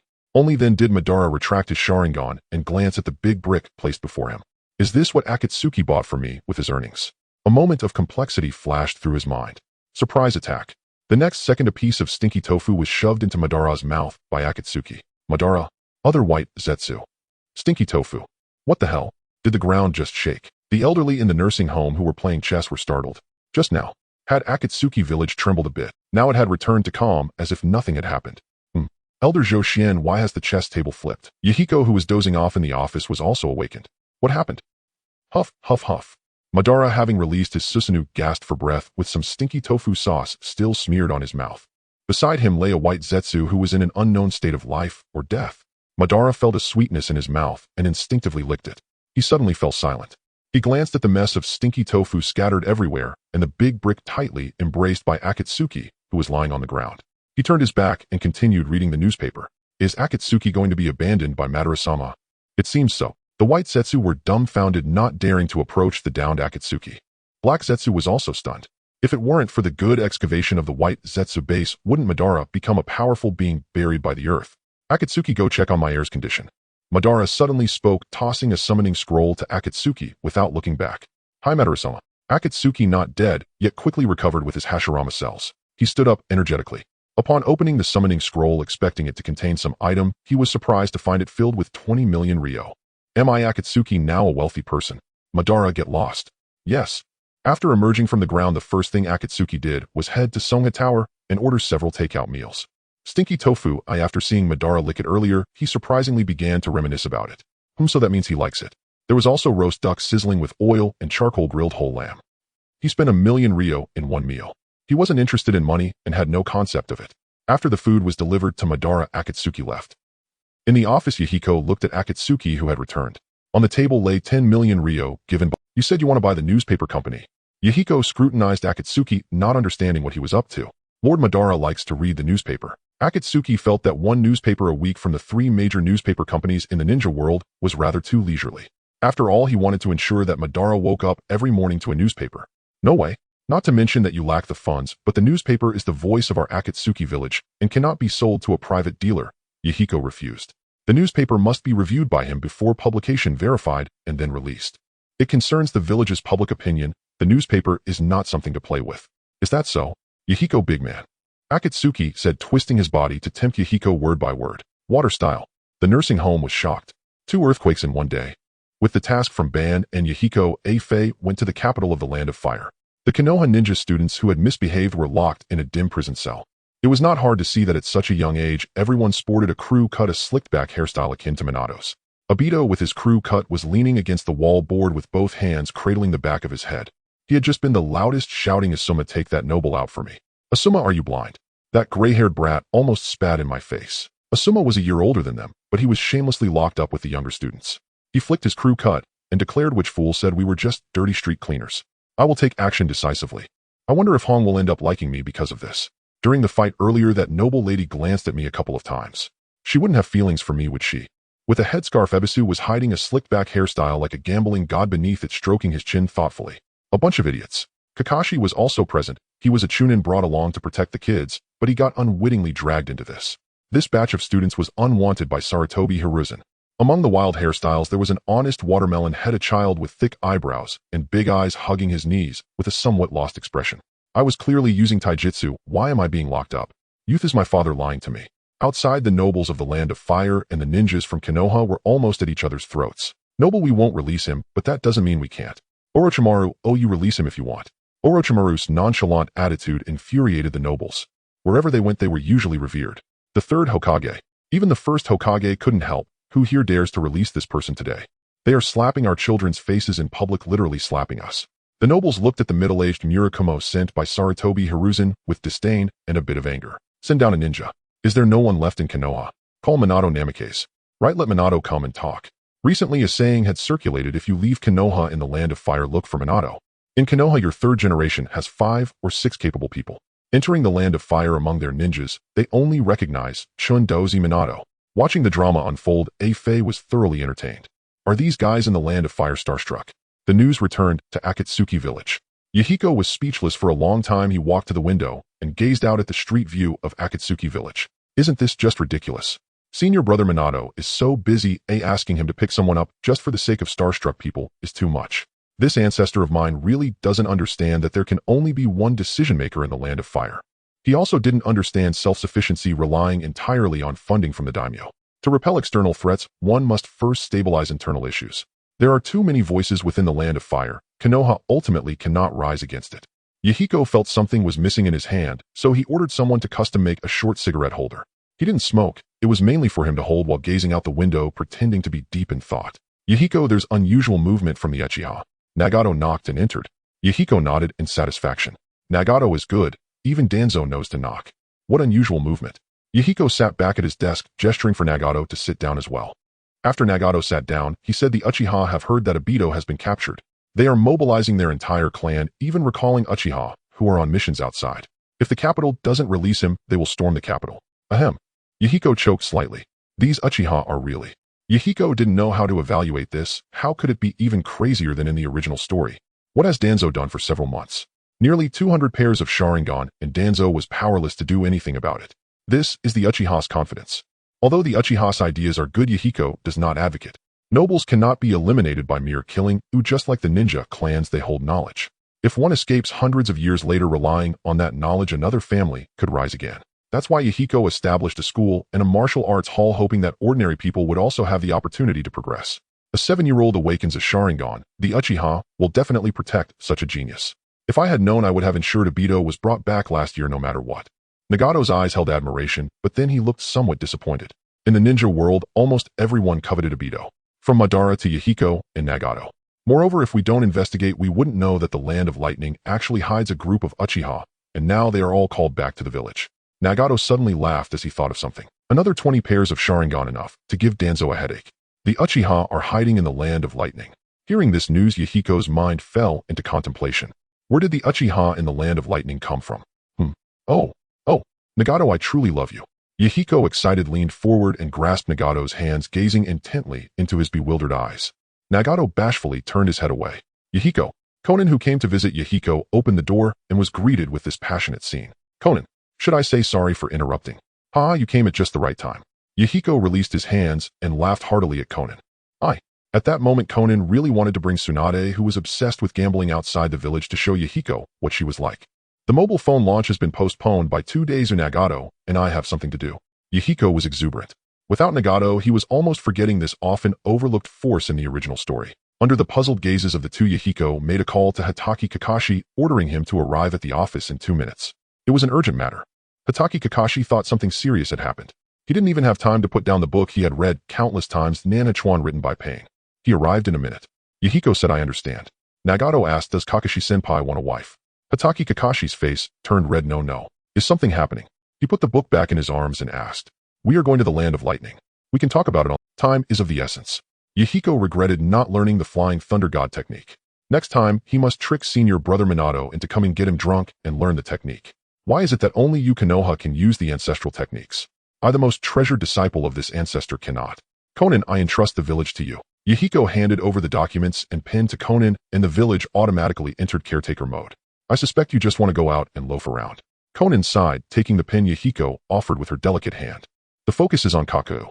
Keep an eye on him. Don't worry. In the 5 great nations, except for Konoha, everyone was watching the drama unfold. The Hidden Mist Village rarely stuck their heads out. They couldn't ignore the neighbors' drama.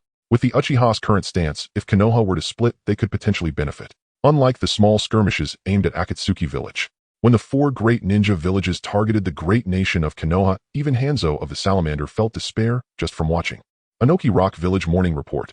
Print more copies for me. Just say that Konoha and the daimyo of the Land of Fire are at odds. Tell our spies to go all out. It would be best if they could infiltrate the prison and kill a Konoha ninja student. I don't care. I just want Konoha and the daimyo of the Land of Fire to break relations. The 3rd Kazekage exclaimed. I, the Hidden Mist Village, support Konoha's independence. Yahiko from Akatsuki Village wants to visit. What does he want to visit us for? Yunin Village is located at the summit of a towering mountain. When they first arrived, Mihiko and his companions experienced a bit of altitude sickness due to the lack of oxygen, but fortunately, as ninjas they adapted within minutes. At the village's main entrance, AI and Karabi were arranged by the 3rd Raikage to welcome Mihiko. Initially, the 3rd Raikage intended to kill the cow thief with a single poke of his finger. However, before Mihiko's arrival, he had reported his visit to Yunin Village for diplomatic purposes in the newspaper, and now the entire ninja world was focused on this Akatsuki Yun meeting. Mihiko, long time no see, how have you been? Has your little dog grown up? Karabi, oh, not bad, just a pair of scissors and a bunch of nonsense. You just want to ask me to come back, right? Nagato and Kakashi Shuji covered their faces, already going crazy again. Aha. Mihiko, good to see you again. AI reached out to hug Mihiko, but Mihiko sidestepped to avoid it. You weren't like this last time. You brat. Ace's eyes widened like copper bells, and it wasn't until Mihiko punched him in the chest that he returned with a laugh and punched Mihiko back. Click. The 3rd Raikage wasn't foolish either. The Yunin newspaper was in dire need of excitement, so why not take advantage of it? Several journalists from the newspaper were snapping photos one after another. Using old-fashioned cameras, the flashes nearly blinded Mihiko. Mihiko, a talking dog, he says he's here for Dog Weekly, trying to see if he can take my picture for some extra bones. Karabi, yo, a talking dog. Teacher. B. The two embraced each other, resonating intensely. Mihiko never expected that Zhou Dong's rap could mesmerize Karabi to the point of being like a broken tile. The reporter's nose was getting redder. What was Karabi doing? No, you are the 3rd most important person in our Yunin village. You can't do this. Let's go. Show the teacher around the village. Yo, let's go. Keep up. AI and B led the way in front, and just as Mihiko took a few steps, he sensed something was off and paused, turning his head back towards Nagato and Kakashi Shuji with a flourish. Impressive. The two were left speechless. Before they came, they were afraid that Yunin Village would create all sorts of trouble for them. Especially Nagato, who used to often collect small animals, now felt somewhat guilty. The people of Yunin Village, while being gangsters, are also genuinely generous. In the morning, Karabi took the 3 to... Today was particularly coincidental. It was the 277th MMA boxing match of Yunin Village. 2 black fighters were wrestling each other in the cage. Mihiko's eyes sparkled with excitement. This was the romance of man. He quickly signed up to participate and casually took the championship golden belt of the 277th MMA in Yunin Village. Pressure. A group of muscular black men admired Mihiko, who shone under the spotlight. In the audience, AI felt a surge of fighting spirit, ripped his shirt off, revealing his powerfully built muscles, and flexed his strong biceps. Elbow strike. He charged at Mihiko on stage with an elbow. Master of mixed Tai Chi Mihiko. Lightning 5 consecutive punches. Take this. Transform and unleash. Mihiko muda. AI aura. At noon, Karabi treated them to a meal of roasted whole cow. A 1,000-pound black cow from the land of lightning, seasoned with sea salt and black pepper. Slow roasted. If the heavy Jin had been able to enjoy this too, he wouldn't have had to beg. Qin Yuliang would never have lost. The Qing dynasty would never have been able to enter the pass. The disciple didn't suffer in vain. Mihiko, wearing a supreme bandage on his upper body, bit into a cow leg. AI next to him also didn't look too good. One of his eyes was swollen black and his body was covered in bruises. This Mihiko, don't be fooled by his appearance as a child. The strength of a child is unimaginable. Without using chakra, relying solely on pure physical skills, if he weren't slacking off on missions and instead spending every day in the gym, he wouldn't be able to compete with this guy. Mihiko also enjoyed the fight. Today, AI let him go all out and truly have fun. Click. The sound of the shutter. Mihiko. This Yunin Village. So shameless. In the afternoon in the gym, AI and B ordered a customized fitness plan for the 3 of them.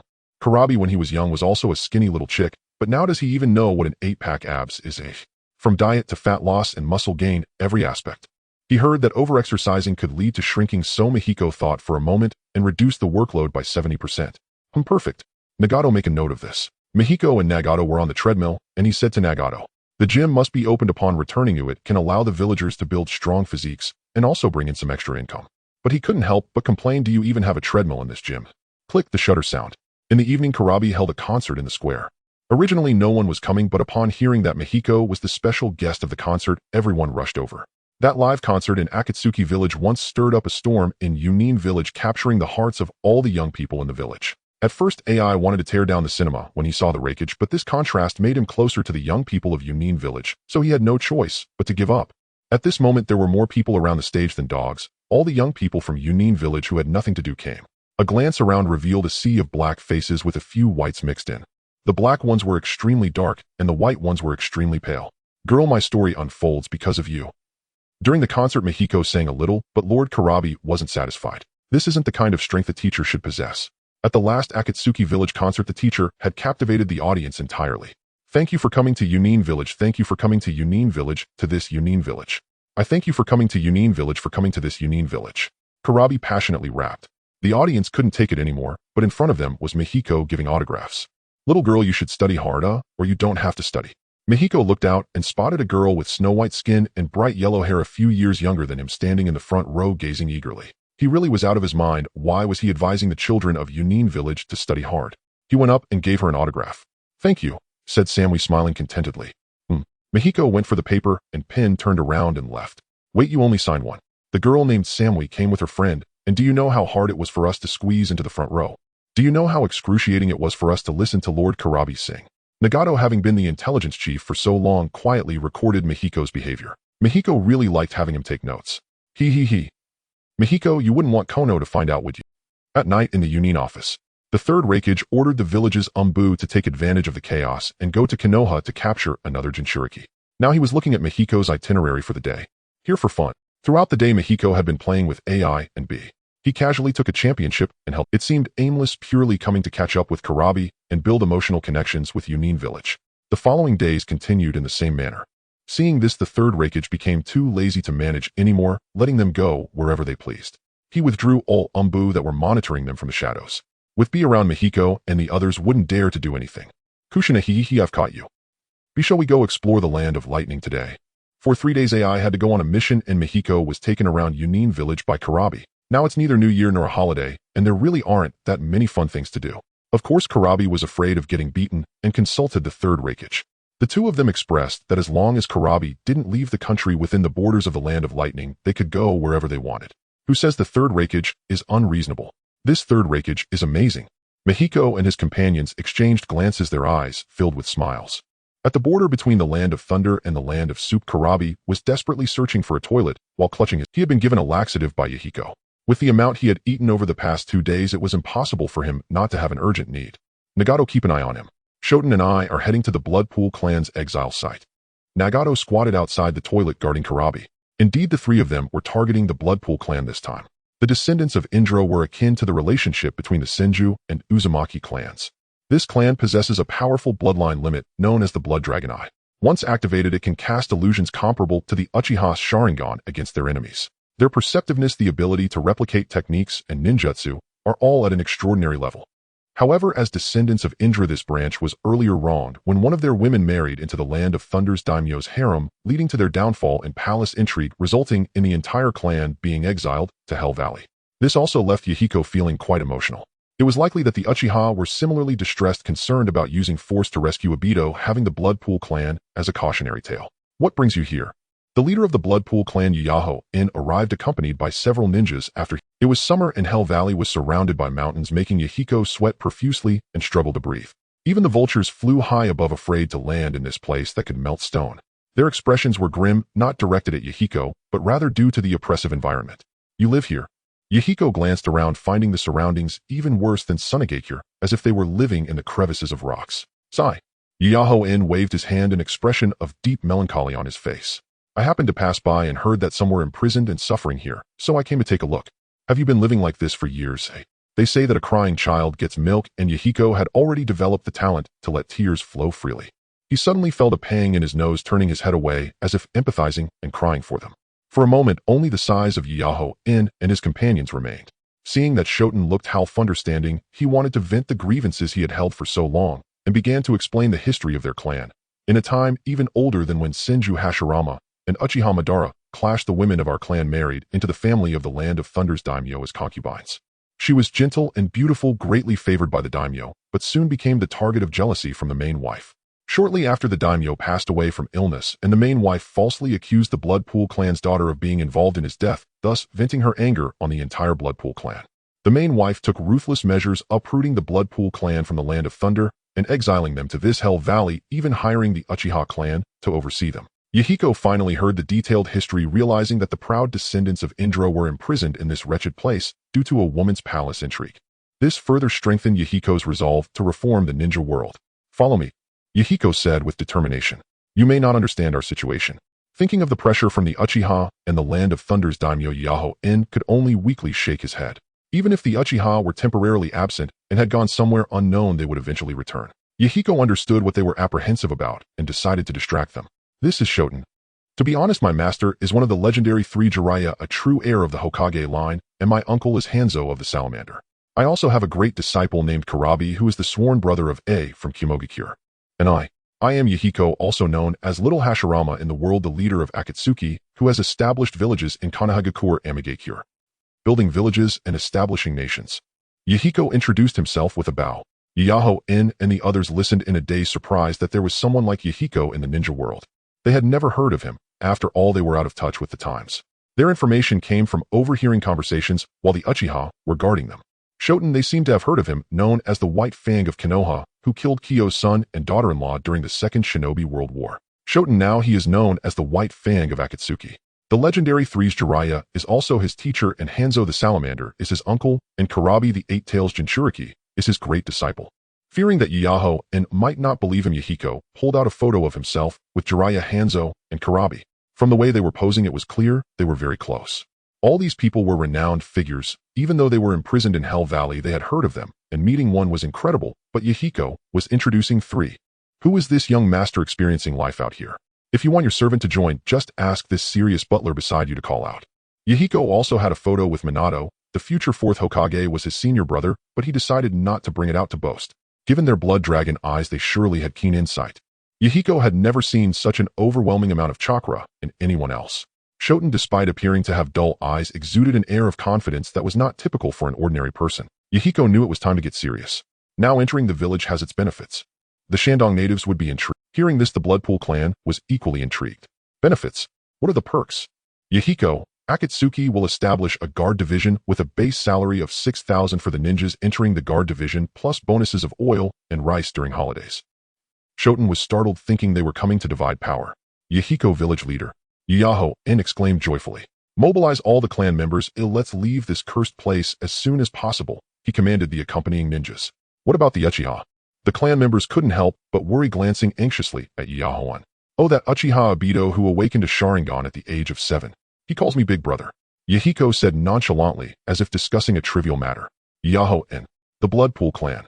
There is such a person. The Uchiha guarding them had mentioned Obito. Since awakening his eyes, Obito was no longer the same person. Soon the Bloodpool clan had gathered a rather pitiful group of 97. If Yahiko hadn't come, the Bloodpool clan would have met the same fate as the Uchiha, exterminated by their own people. They didn't have much to pack. Each person took a few sets of clothes and some dry rations and set off with Yahiko. "Leader, shouldn't we verify things before we just follow along?" Along the way, one of the clan members whispered to Yahoo-in. "Fool, just look at the confidence emanating from Yahiko. Do you think Akatsuki is an ordinary village? It may not be much weaker than the 5 great shinobi villages." Yahoo-in shot him a glare. Maybe the leader sees more clearly after all, the clan member thought to himself. Shoten led them back to the village first. Yahiko went to find Nagato. They needed to hurry. After having fooled Ame-Gakure for a few days, the 3rd Raikage probably thought they were out sightseeing with Kurabi. They had stolen cattle from the Land of Thunder before, and now they were stealing people. If Yahiko were he would be furious enough to carve a path through Ame-Gakure. The bold live, the timid die. Akatsuki gains a bloodline limit 1. The toilet. Oh no, oh my god, I forgot to bring paper to the toilet. Mayahiko found Nagato, and the two quickly caught up with the group. What puzzled Mayahiko was seeing Kakashi holding an eyeball in silence. Beside him stood a middle-aged man with one eye, blind, blood streaming from the eye socket. The other clan members, including the clan leader Uchiha Shinjin, looked on helplessly. What happened here? Mayahiko stepped forward to ask. Is Kakashi trying to bully someone? Bold move. Kakashi smirked and explained, he wanted to witness my strength just now. The Bloodpool clan, like the Uchiha, had a bit of madness to them. Just earlier, the strongest member of the Bloodpool clan, apart from the clan leader, wanted to challenge Kakashi to prove his strength. The result was evident. Kakashi won decisively. However, the blood pool had a tradition: if someone lost in a challenge, they had to offer up an eye. Thus the man presented his eye to Kakashi. Yahiko's face stiffened at this bizarre tradition. Are they really going to hand over their bloodline limit to an outsider? Mr. Kakashi, you have the right to use our clan's blood dragon eye. Uchiha Shinjin had no objections. In fact, he encouraged Kakashi to adopt it. Once Kakashi adopts it in the future, he will hold an undeniable title in the ninja world: Kakashi of the Blood Dragon Eye. Uchiha Shinjin was quite willing. Their clan was at risk of disappearing if they didn't engage in some activities. Kakashi, unaware of Shinjin's ulterior motives, looked at him with a sincere expression. It must be said he felt a bit moved inside. Before coming here, he feared that the Bloodpool clan might be just like the Uchiha, a bunch of lunatics. But it seemed that the Bloodpool clan was an honest family. Yahiko stroked his chin, wondering if he should suggest that. Why was Kakashi's chakra insufficient? Ahem. Because this kid didn't know moderation. At such a young age, he had mastered something that wasn't his, and he used it every day. Of course, Yahiko was referring to the Three-Demo Sharingan. Changed. Yahiko waved his hand, overseeing the exchange of one eye between the two. Kakashi gave him his eye, and he gave Kakashi his. There happened to be medical ninjas from the Bloodpool clan present, and they promptly facilitated the exchange. Instant use. After a brief adjustment, Kakashi squinted his original eye and used the Blood Dragon Eye to observe his surroundings. He felt as if everything around him was in slow motion. The intricate details of the flowers and grass in the distance, as well as the glimmering nail polish on Yahiko and Nagato's nails, which was barely visible to the naked eye, became crystal clear. Suddenly, he reached out and grabbed a flying mosquito. Mosquitoes are doomed. He casually crushed it. With a faint smile, he looked at Yahiko and Nagato and said, I feel like I can challenge Hanzo of the Salamander now. You little rascal. Yahiko rolled his eyes at him. Do all those who open their eyes become like this? Inflated with no reason. Nagato exchanged glances with Kakashi with his onion-like eyes. Having experienced an eye exchange, Kakashi swallowed hard. He was quite eager to try the Rinnegan. However, he could feel that the Blood Dragon Eye wouldn't close, requiring a bit of chakra daily. He was a blade user, so it was within his limits. Kakashi covered the Blood Dragon Eye with his forehead protector, deciding to keep it covered when not in use. A good saddle matches a good horse, a good eye matches a hero good. Uchiha Shinjin felt hopeful about the revival of his clan, looking at his clansmen with relief. 2 days and nights. The Bloodpool clan, along with their families, was brought back to Akatsuki village by Yahiko. The third Raikage was furious upon hearing this news. He smashed 3 tables in a row. Killer Bee was punished to clean the toilets. He initially intended to ignore it and directly mobilize his forces to attack. Good news came from the newspaper office. The newspaper was revitalized, and moreover, the Black Bull from the Land of Lightning sparked widespread discussion internationally. The reason was that Yahiko was featured in the newspaper eating a beef leg. Those unscrupulous reporters figured out how to ride the wave. Of course, Yahiko would release a statement. He ate the beef from Akatsuki village, and the Land of Lightning should stay out of it. At this moment, Uchiha Shinjin was stunned. He returned to the village under Yahiko's lead. Entering the second ring, he led his clansmen following behind Yahiko, Nagato, and Kakashi. Akatsuki village, with its gambling den and unique attractions, had already attracted a large number of tourists to visit. These people converted into customers, helping to boost the GDP of Akatsuki village alongside local merchants. On the streets, one could already see many people from various countries, a variety of fresh faces. However, they could still be distinguished from the villagers of Akatsuki village at a glance. The residents of Akatsuki village wore a red Akatsuki cloud badge on their chests. Only those wearing this badge could pass through the barriers set by the Uzumaki clan to enter the second ring. There were secrets within the second ring, the only information the spies from other villages could gather about the third ring. The third ring was the commercial street with no secrets they desired. If they tried to sneak in without badges, they definitely wouldn't be able to enter. Touching the barrier would mark them. After another round of welcoming ceremonies for Akatsuki village, Uchiha Shinjin and his clansmen entered the village in great numbers, naturally attracting much attention. They were still reminiscing about the lively welcome songs sung by the children. Welcome to Akatsuki village. Are these the newcomers to our village? I don't see much spirit in them. Discussions began on the street. These people seemed to have a dejected look on their faces. This was the result of long-term depression without an outlet. Kakashi cleared a path. Yahiko led them towards the residential area in the second ring. In Akatsuki village, civilians and ninjas lived separately. Concentrated living made management and command easier, ensuring that ninjas could quickly gather when tasks arose, improving efficiency in dealing with emergencies. Unlike Konoha, where everyone lived together in a hodgepodge, if something really happened, mobilizing would be inefficient. It was why Uchiha Shinjin felt dazed as he entered the ninja district. He discovered that there were about 130 to 140 ninjas in the entire village. Yahiko confirmed this number. There were a total of 136 ninjas in the village, not counting the higher-ups. We've boarded a pirate ship. Tears of unwillingness flowed from Uchiha Shinjin's eyes. 136 ninjas. Even the poorest Sunagakure can provide over 10,000 ninjas. Facing the Uchiha and Ame-Gakure was no different than a bug trying to shake a tree. Don't panic, we have people. Yahiko calmly wiped away Shinjin's tears with paper. Uchiha Shinjin stopped crying and looked at Yahiko.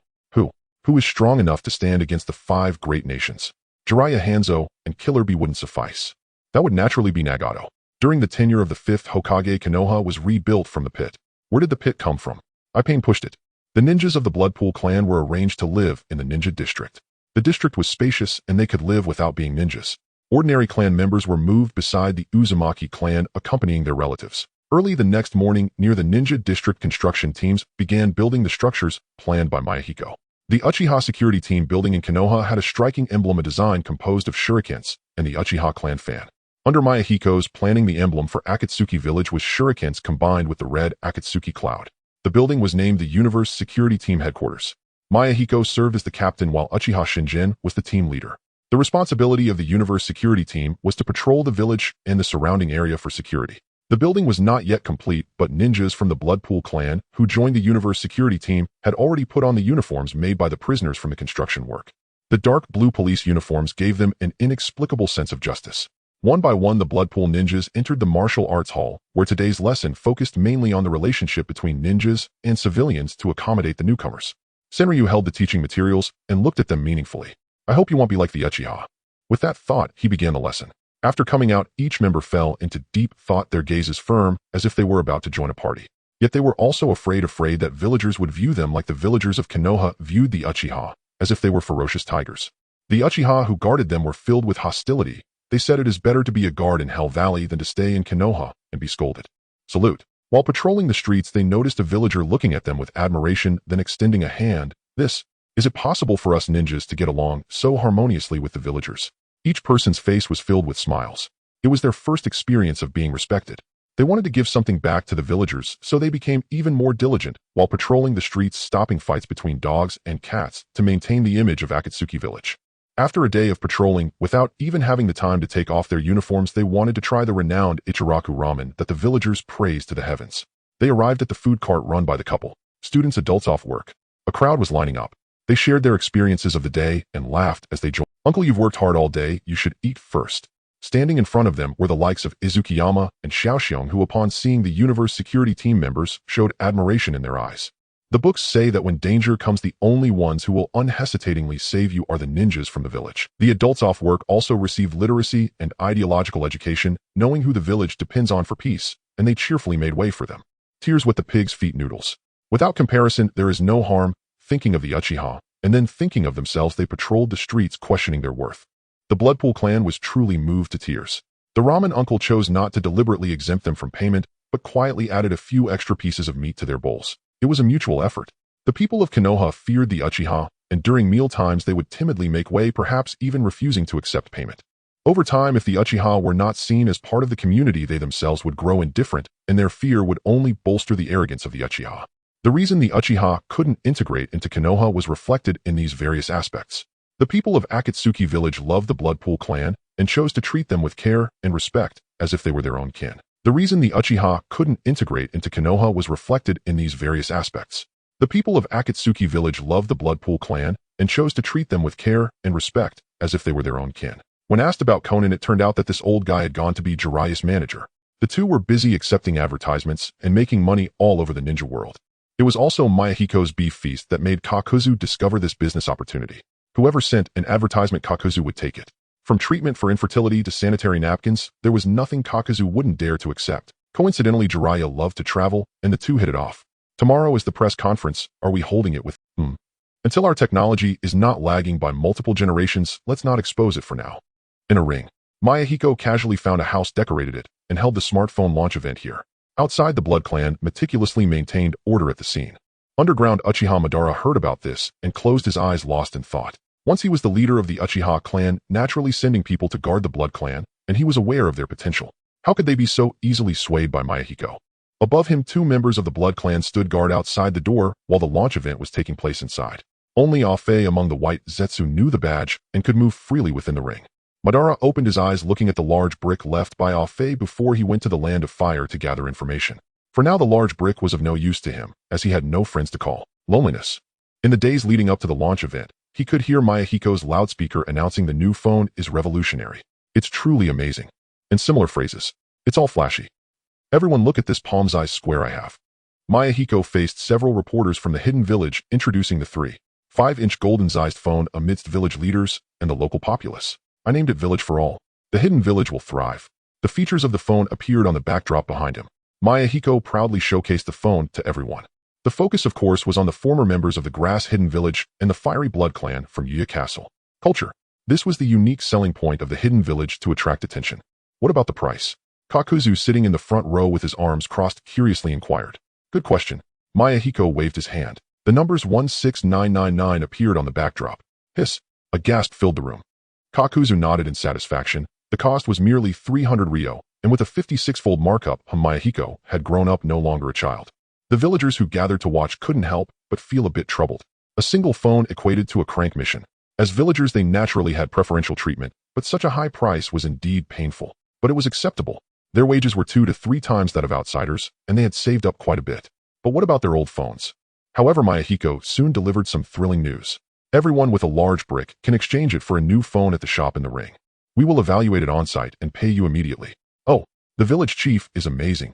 But remember, once you leave the village, you won't be able to use the phone. You must connect to our hidden village's internet to access the software. Yahiko spoke about the precautions. The launch event concluded. Yahiko stayed behind with Kakuzu, saying, "You're not busy lately, right? Not busy just taking a trip to Konoha."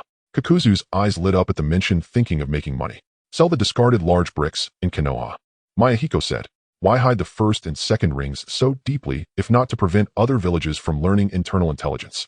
After Konoha, go to the cloud hidden then." Yahiko instructed carefully. This matter would be entirely under Kakuzu's responsibility. He could decide how much to sell and how to sell it during visits to the 5 great nations. Yahiko thought that if the great nations found the price too high, they could choose not to buy. It wouldn't be good to have a falling out with Kakuzu lest they inadvertently spark the Third Shinobi World War. The launch event was held in the morning, and the phones began to sell like hotcakes in the afternoon. Almost everyone in the hidden village was captivated by the mini-games inside the phones. There wasn't much technical content. It was all 2D games created by Baloo with very rough graphics. Even so, it brought a small shock to the villagers of the hidden village. Outside the phone shop, young boys and girls quickly traded in their old phones for the new village, for all squatting outside to activate and play. "Nagato, does mine look long?" "It's even longer than mine." At that moment, Nagato felt a bit self-conscious as he looked at Yugo beside him, holding a phone with a snake that was twice as long as his. Nagato thought he really had no talent for gaming. He was more suited for fighting. At that moment, Yugo glanced at Nagato's phone and giggled, covering her mouth. "Nagato, yours is too short, right?" "Haha, Nagato, yours is too short." The taunting words echoed in Nagato's mind. "What did you say?" he said, his eyes turning red. "Nagato, don't be like that, I'm scared." Yugo put down her phone and shook Nagato's sleeve. Don't mention length with Nagato, she thought to herself. Phew. It was the snake that was short. I need to be clear. Nagato took a deep breath and gently explained, "Got it. Let's go again." Betting on his dignity as a man, he couldn't let Yugo look down on him.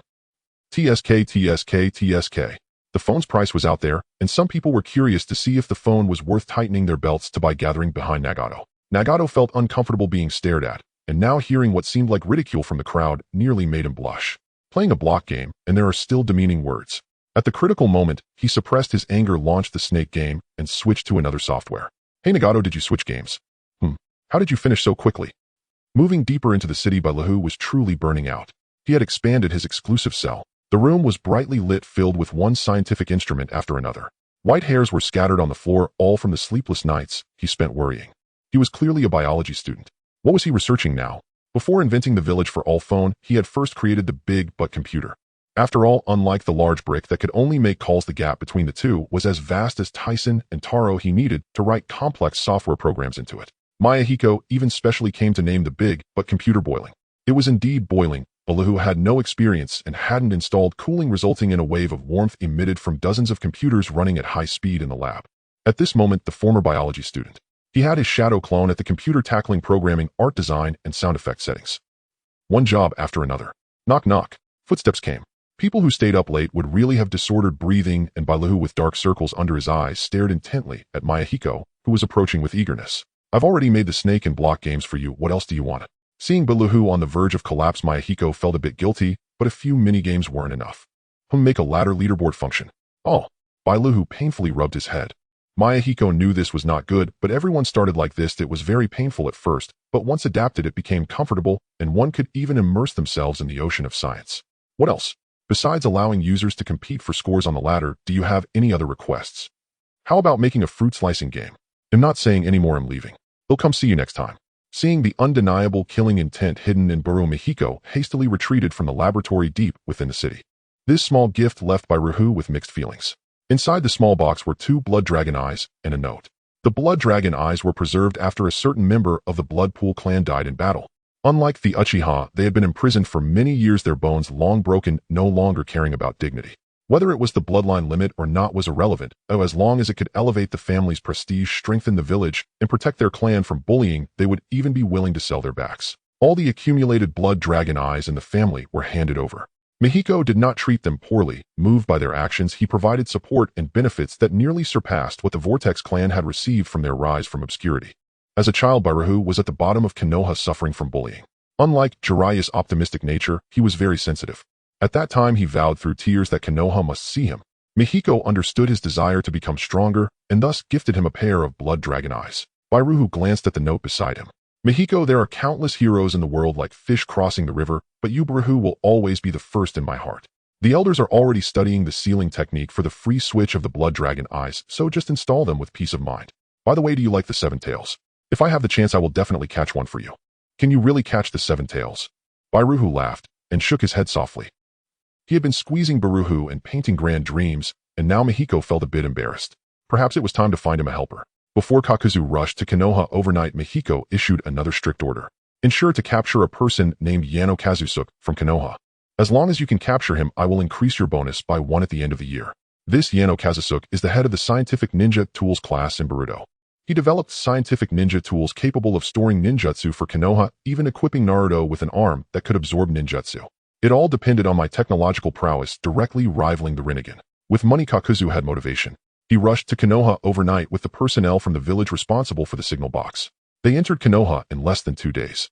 After registering at the entrance, the guards allowed Kakuzu to enter. The cinema was opened by the Akatsuki, so they had no suspicions. Entering Konoha, Kakuzu took a deep breath. It smells like money. He scanned the bustling streets of Konoha. Unlike the Akatsuki members who always had large bricks tied to their waists, these people were empty-handed. He visited the Hokage's office. Inside, the atmosphere was somewhat oppressive, and no one had the time to attend to Kaku. The children from the ninja school had been brought back by Minato. But the ambitions of the Uchiha were stirring. That day, Ame-Gakure once again sent people to capture the Nine-Tails Jinchuriki, Uzumaki Kushina. Uchiha Makoto happened to bump into them while looking for Kushina. Konoha's security was as lax as that of the Light Kingdom in the M78 Nebula. High emotional intelligence was called hospitality, while low emotional intelligence relied on defensive arguments. Coincidentally, the Nine-Tails Jinchuriki was not captured, but Uchiha Makoto was mistakenly captured instead. So you're saying that the Uchiha caught up, rescued Makoto, and killed all the Umbu sent by Ame-Gakure. And their heads were hung on the trees near the execution site. In the office, the F4 had gathered along with other important figures from the village, the head of the Umbu and Orochimaru. Sarutobi Hiruzen looked in shock at the Umbu delivering the news. The Umbu hesitantly nodded. He could never forget the scene he had just witnessed. A pair of blood-red eyes with Tomo stared unblinkingly at him. Tell the third Hokage those who offend the Uchiha shall be punished no matter how far they are. If Ame-Gakure wants to fight, let them come and meet the Uchiha. Back when we Uchiha were mixing things up in the land of lightning, the Yagami clan didn't even know where they were playing. Those who bind the Uchiha will face death. The land of lightning should be destroyed. The rebellious Uchiha shouted at the small Umbu. The Umbu recalled feeling a headache. This group was insane. Don't they know that fighting leads to death? How long has it been since the Second Shinobi World War? If you ask who yearns for peace the most, it would undoubtedly be Sarutobi Hiruzen. Joking aside, before becoming Tobirama's student, he had been taught by Hashirama, raised to be the Hokage that Hashirama envisioned. Compared to Tobirama, Sarutobi Hiruzen trusted Hashirama's guidance more. Hashirama had once said while patting his head, "Monkey, a world where people can understand each other will come one day. Look, the village heads of the 4 villages can now understand my thoughts. Doesn't that prove I'm right?" Uchiha Madara. He must be wrong. Sarutobi Hiruzen believed this and held fast to it. Third Hokage, we must fight. We can let the Uchiha be the first to go.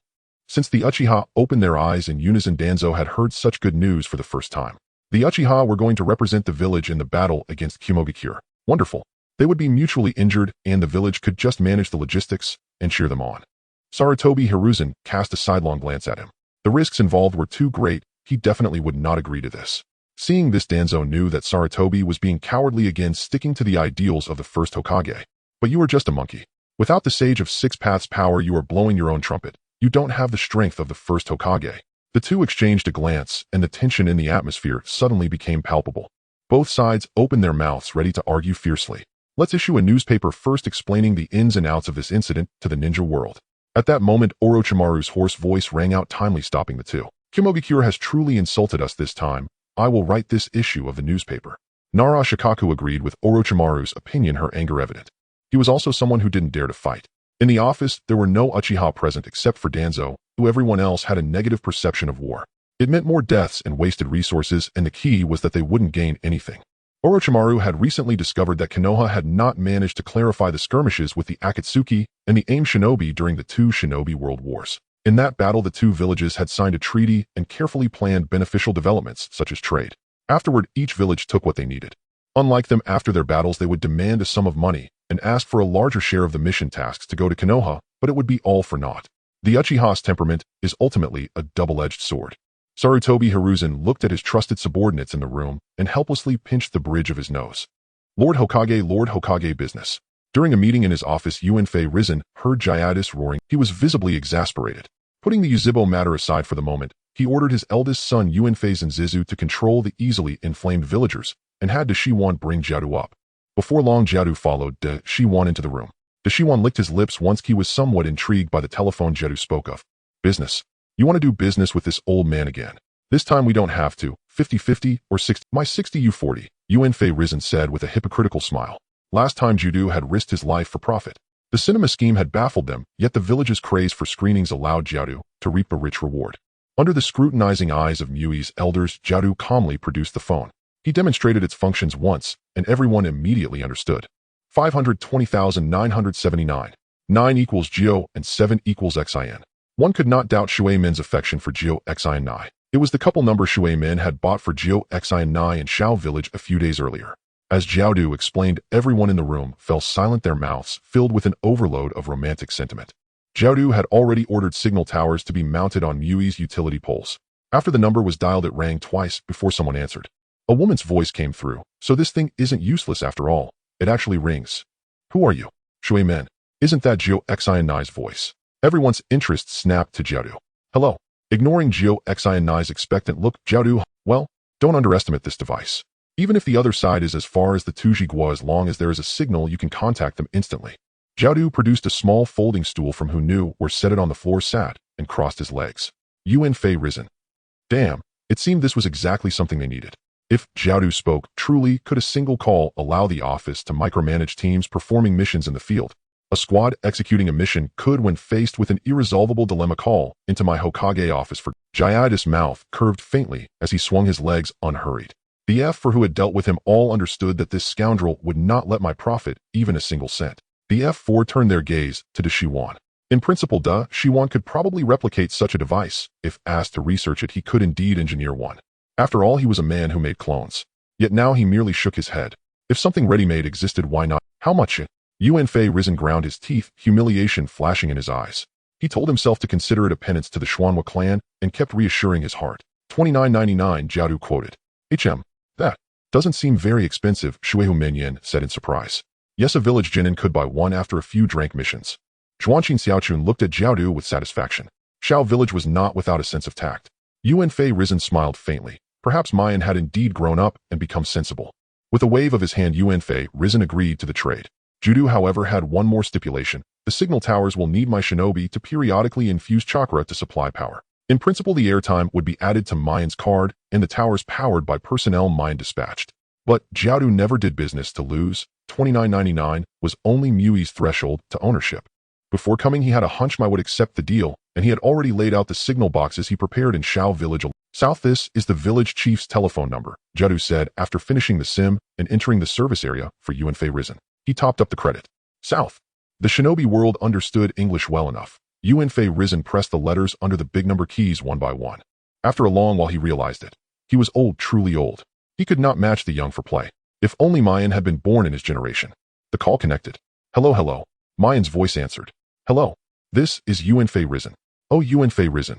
Are you disturbing me while I'm gaming? Mayan's roar issued from the big brick in distorted audio, nearly deafening Yuanfei risen. Gaming. The big brick could be used for games. How did it play games?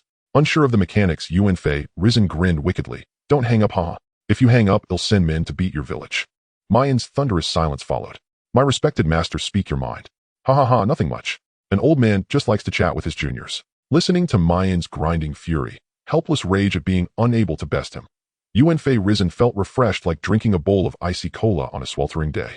Yuanfei risen jabbered on for nearly 5 minutes. Just as he was about to tease, once more a recorded voice cut in. Your balance has been suspended. Please recharge to restore service. Thank you for using our service. For inquiries, call customer support 12,138. Jayada's pre-recorded voice suddenly came from the big brick. Suspended for lack of credit. Hadn't I just topped up 300?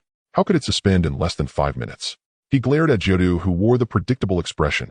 Beneath his mask, his mouth twisted like a crooked dragon king. Are phone charges that expensive? He demanded. Not at all, Jiru retorted. Long distance has cost this much for years. Don't complain. Think about whether your salary has risen over the years, whether you've worked hard. Jiru answered back. I had more people than Shao Village. More people meant more wealth. Once a big brick shop opened, one well-to-do customer after another would arrive. Lin, I grabbed the last unit. Born a prodigy who opened his eyes at 7, Daitu now had pocket money that, after all, among Yuzhibo under 15, only he could open his eyes by watching a film. Unique in that regard. His clothes, food, and tuition were the best. Even Yuzhibo Fugai personally guided him in ninjutsu. Ban and Mayan would not easily persuade him. Telling a lifelong beggar to rebel is one thing. He will bite and agree, for he is truly hungry and truly hates the emperor. But a wealthy merchant who lives comfortably will scorn you. Daitu was born to privilege. He held a big brick in his hand.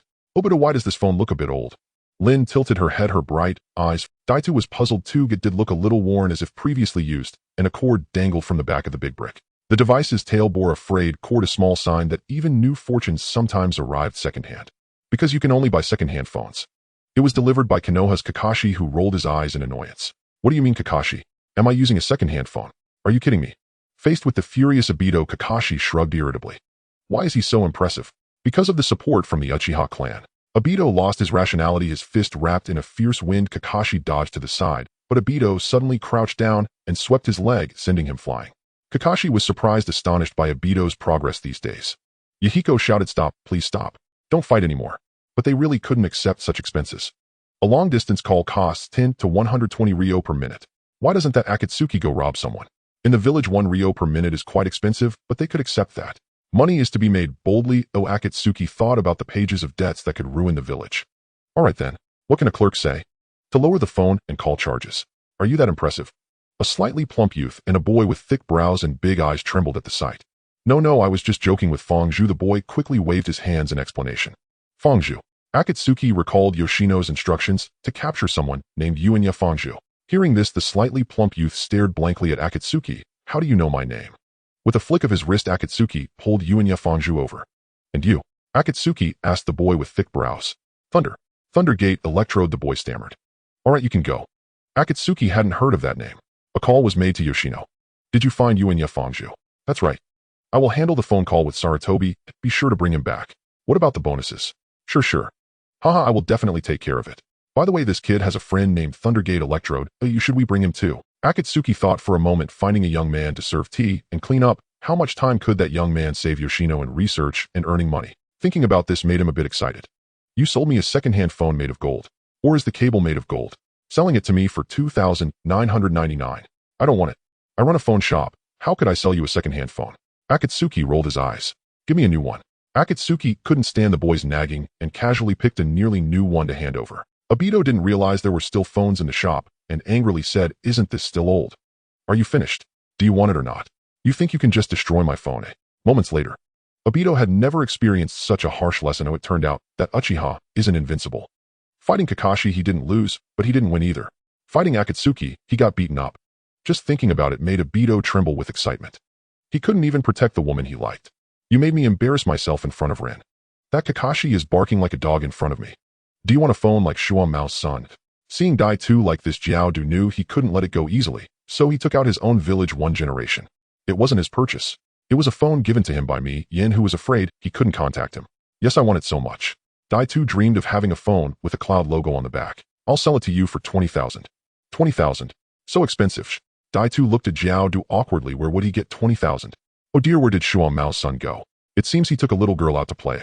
Jiao Du suddenly said, recalling something. Dai Tu's face turned green. Just thinking about Xiao Lin looking at Kakashi with admiration, the two playing on the same phone together. Oh, I'll go borrow money from Uncle Fujiwara. Watching Dai Tu's retreating figure, Jiao Du smirked. Got him. After Jiao Du finished business in Konoha, he headed to the Land of Fire to talk business with the feudal lord.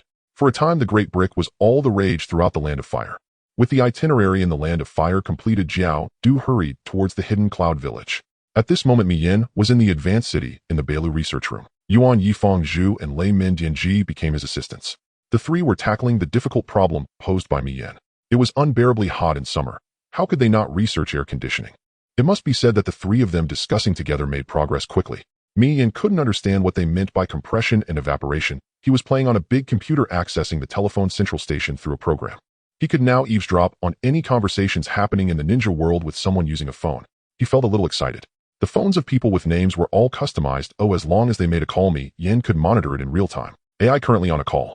Mi Yin was quite wary of the hidden cloud village. In recent days, they had embedded several undercover agents and spies into the Shao village, all of whom were caught by the elder of the Zhou.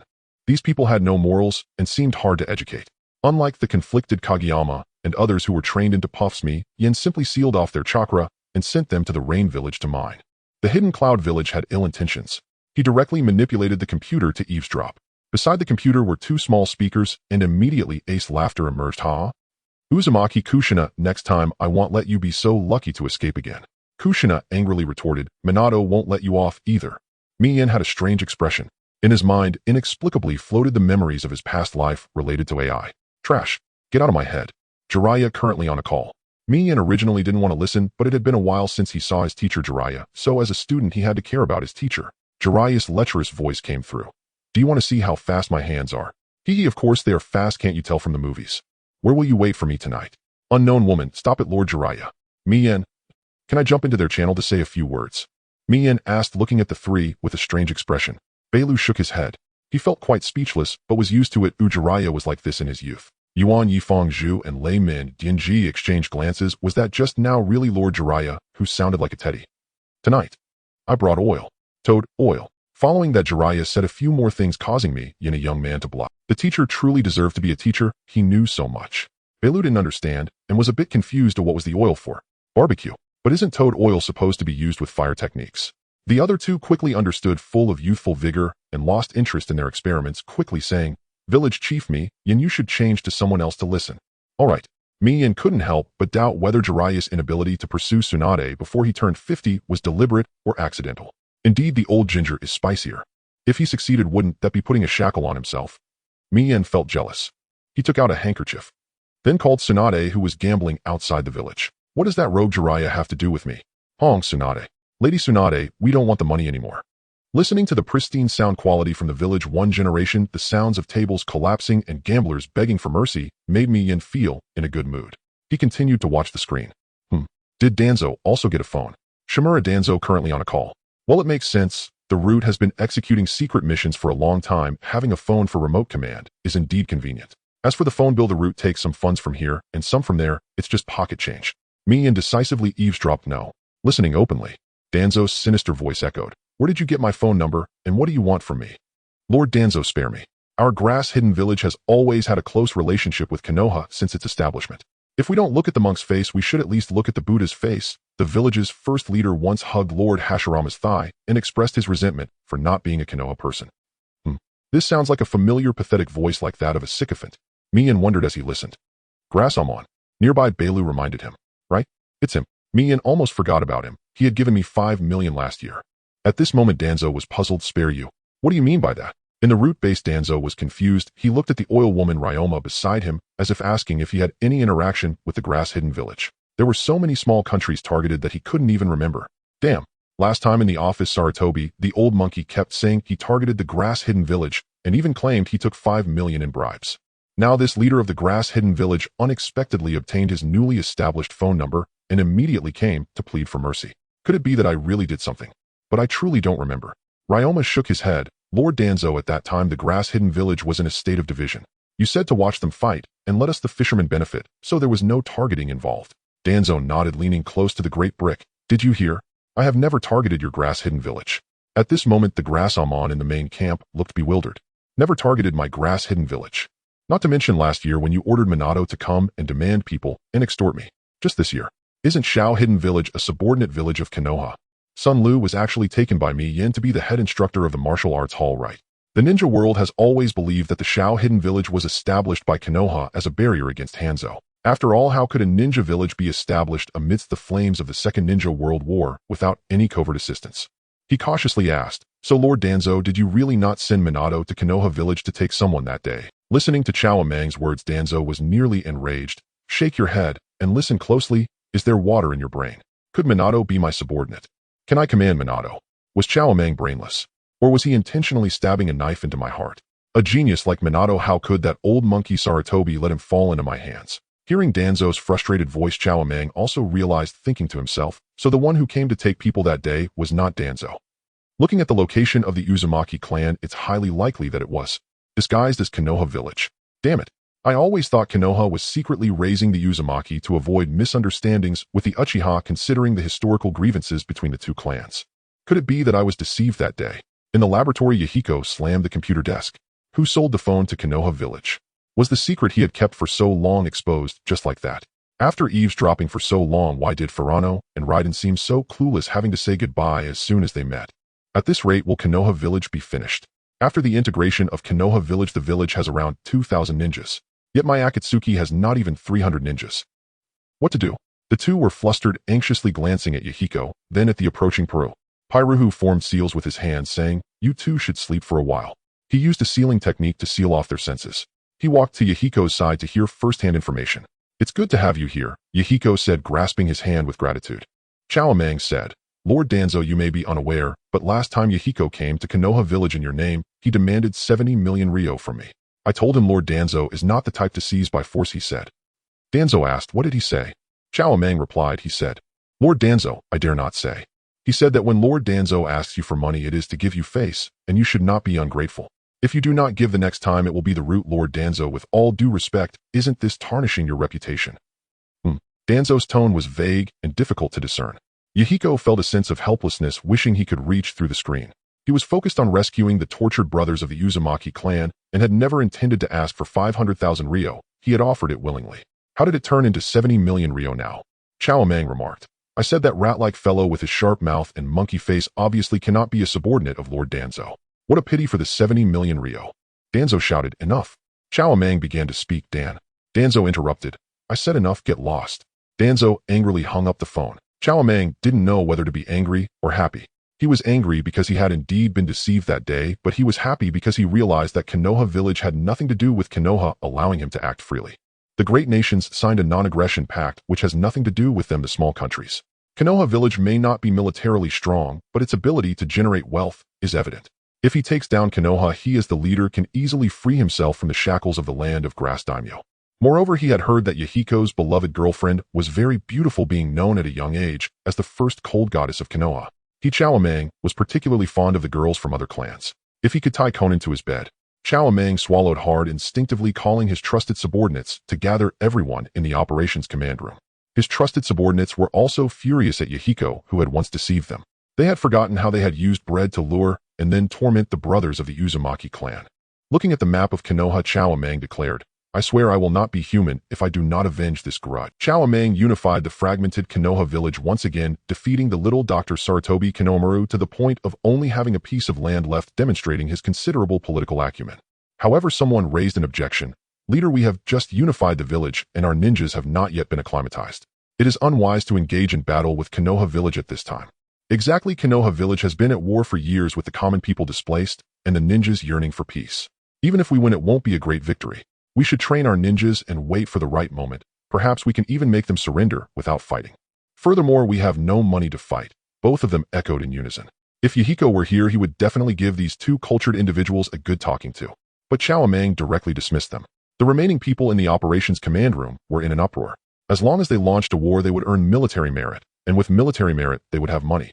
Chao Mang smiled at the remaining subordinates, his eyes revealing disdain for Konoha. "We have 2,000 ninjas in Konoha village, and we are in full swing. It's just a matter of Konoha village." The conversation between those two just now was to sow discord in our ranks. The leader is right. Even Konoha doesn't care about Konoha. I don't see how Konoha can withstand our kunai. The trusted subordinates nodded in agreement.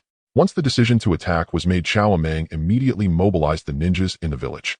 Just as those two had said, Konoha village was out of money and the daimyo was unwilling to allocate funds. Thus Chao Amang chose to rob tombs. In Konoha village, all ninjas were summoned by Yahiko. On the streets, children were somewhat puzzled as to why these usually well-trained adults seemed a bit flustered. The school was currently on summer vacation. The children were unaware of the imminent threat from Konoha village. Ju, you are really too good to me.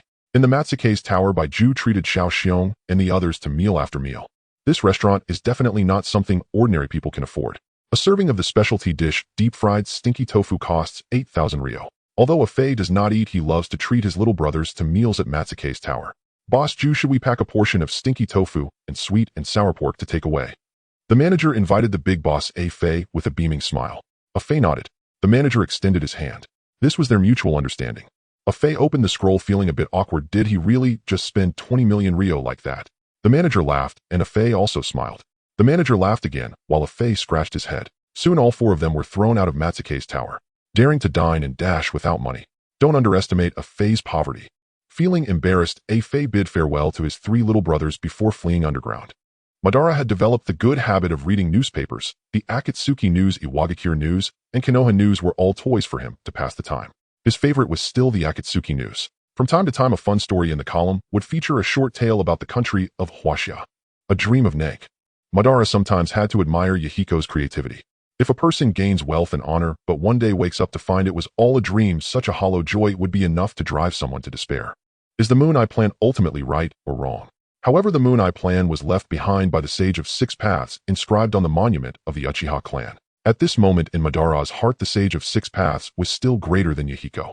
Her aunt has passed away. Afei returned with a smile, glancing at the leftover takeaway boxes scattered around Madara.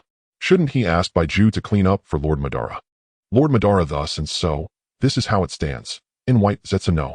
Two appeared and spoke to Grass Tyrant has mobilized his forces against the Hidden Rain village. Yet instead of uniting against this external threat, my Rinnegan vessel and Nagato are now locked in internal strife. Madara was visibly startled, and he had long anticipated that Grass Tyrant, having unified the Hidden Grass village, would soon turn his blade upon the Hidden Rain village.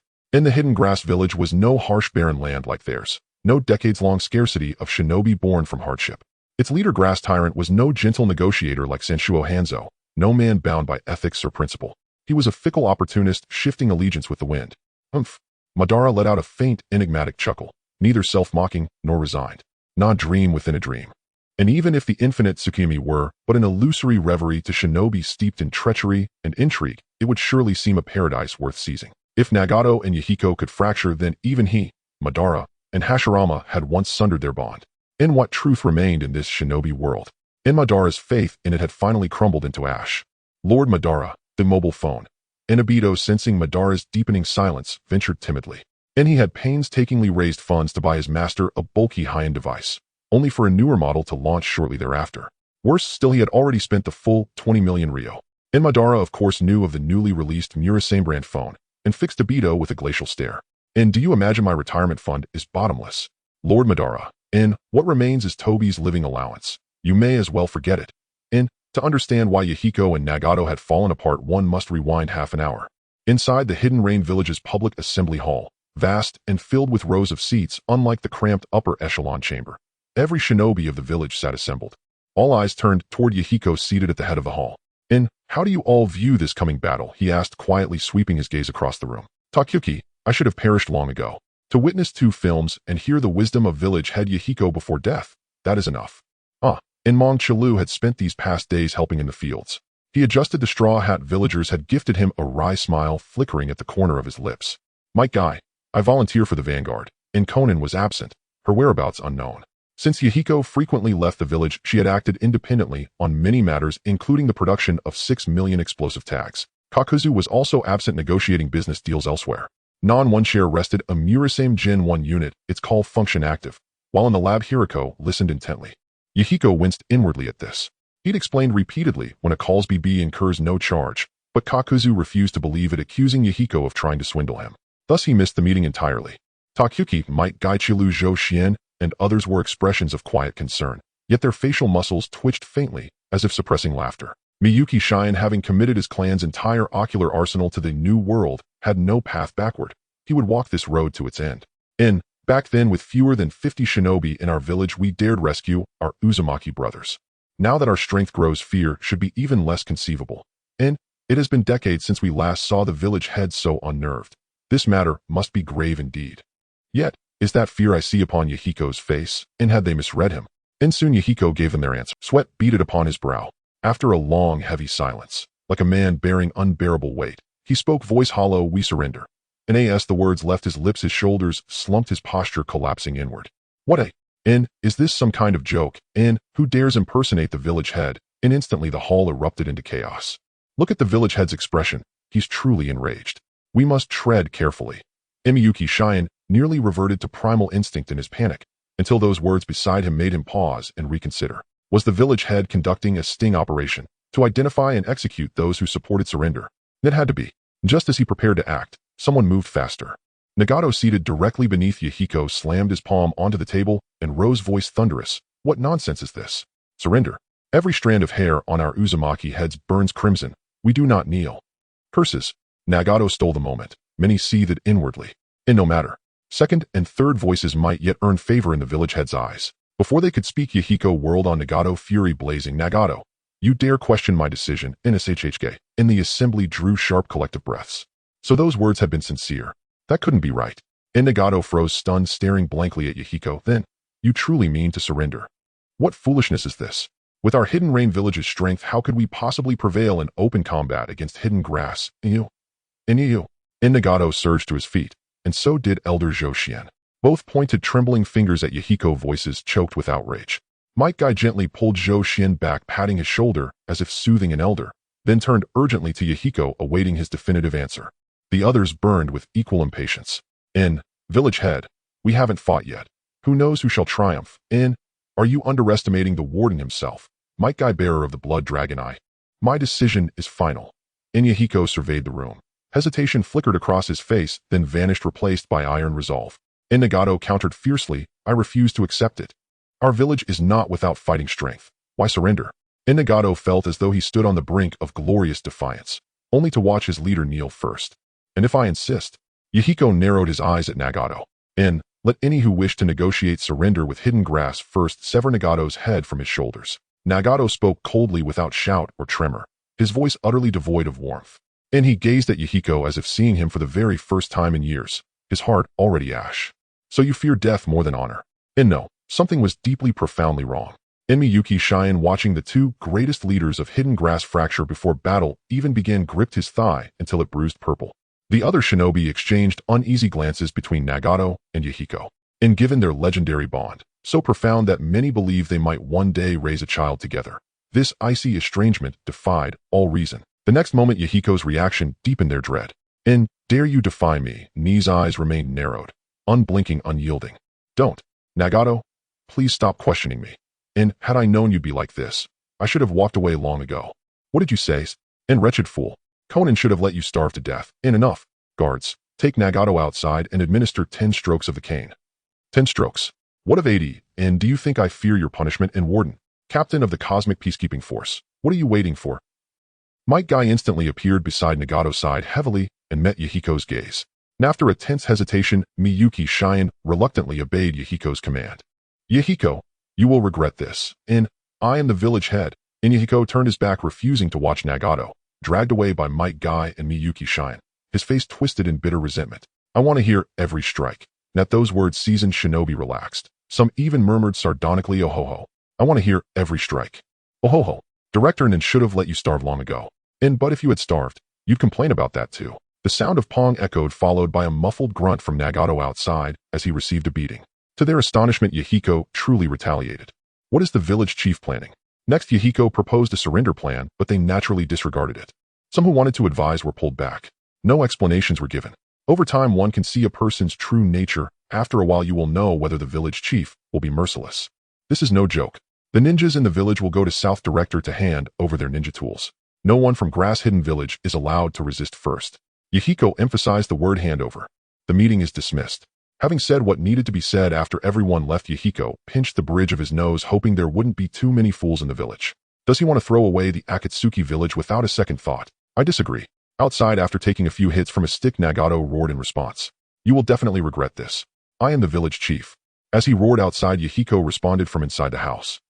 The Akatsuki village was moving. On his phone, South, are you still alive? 5209 by 9, what did you say? 86, damn it. South, you deserve it. 5209, do people say anything? Yahiko looked at the string of couple messages on his phone and suddenly smiled.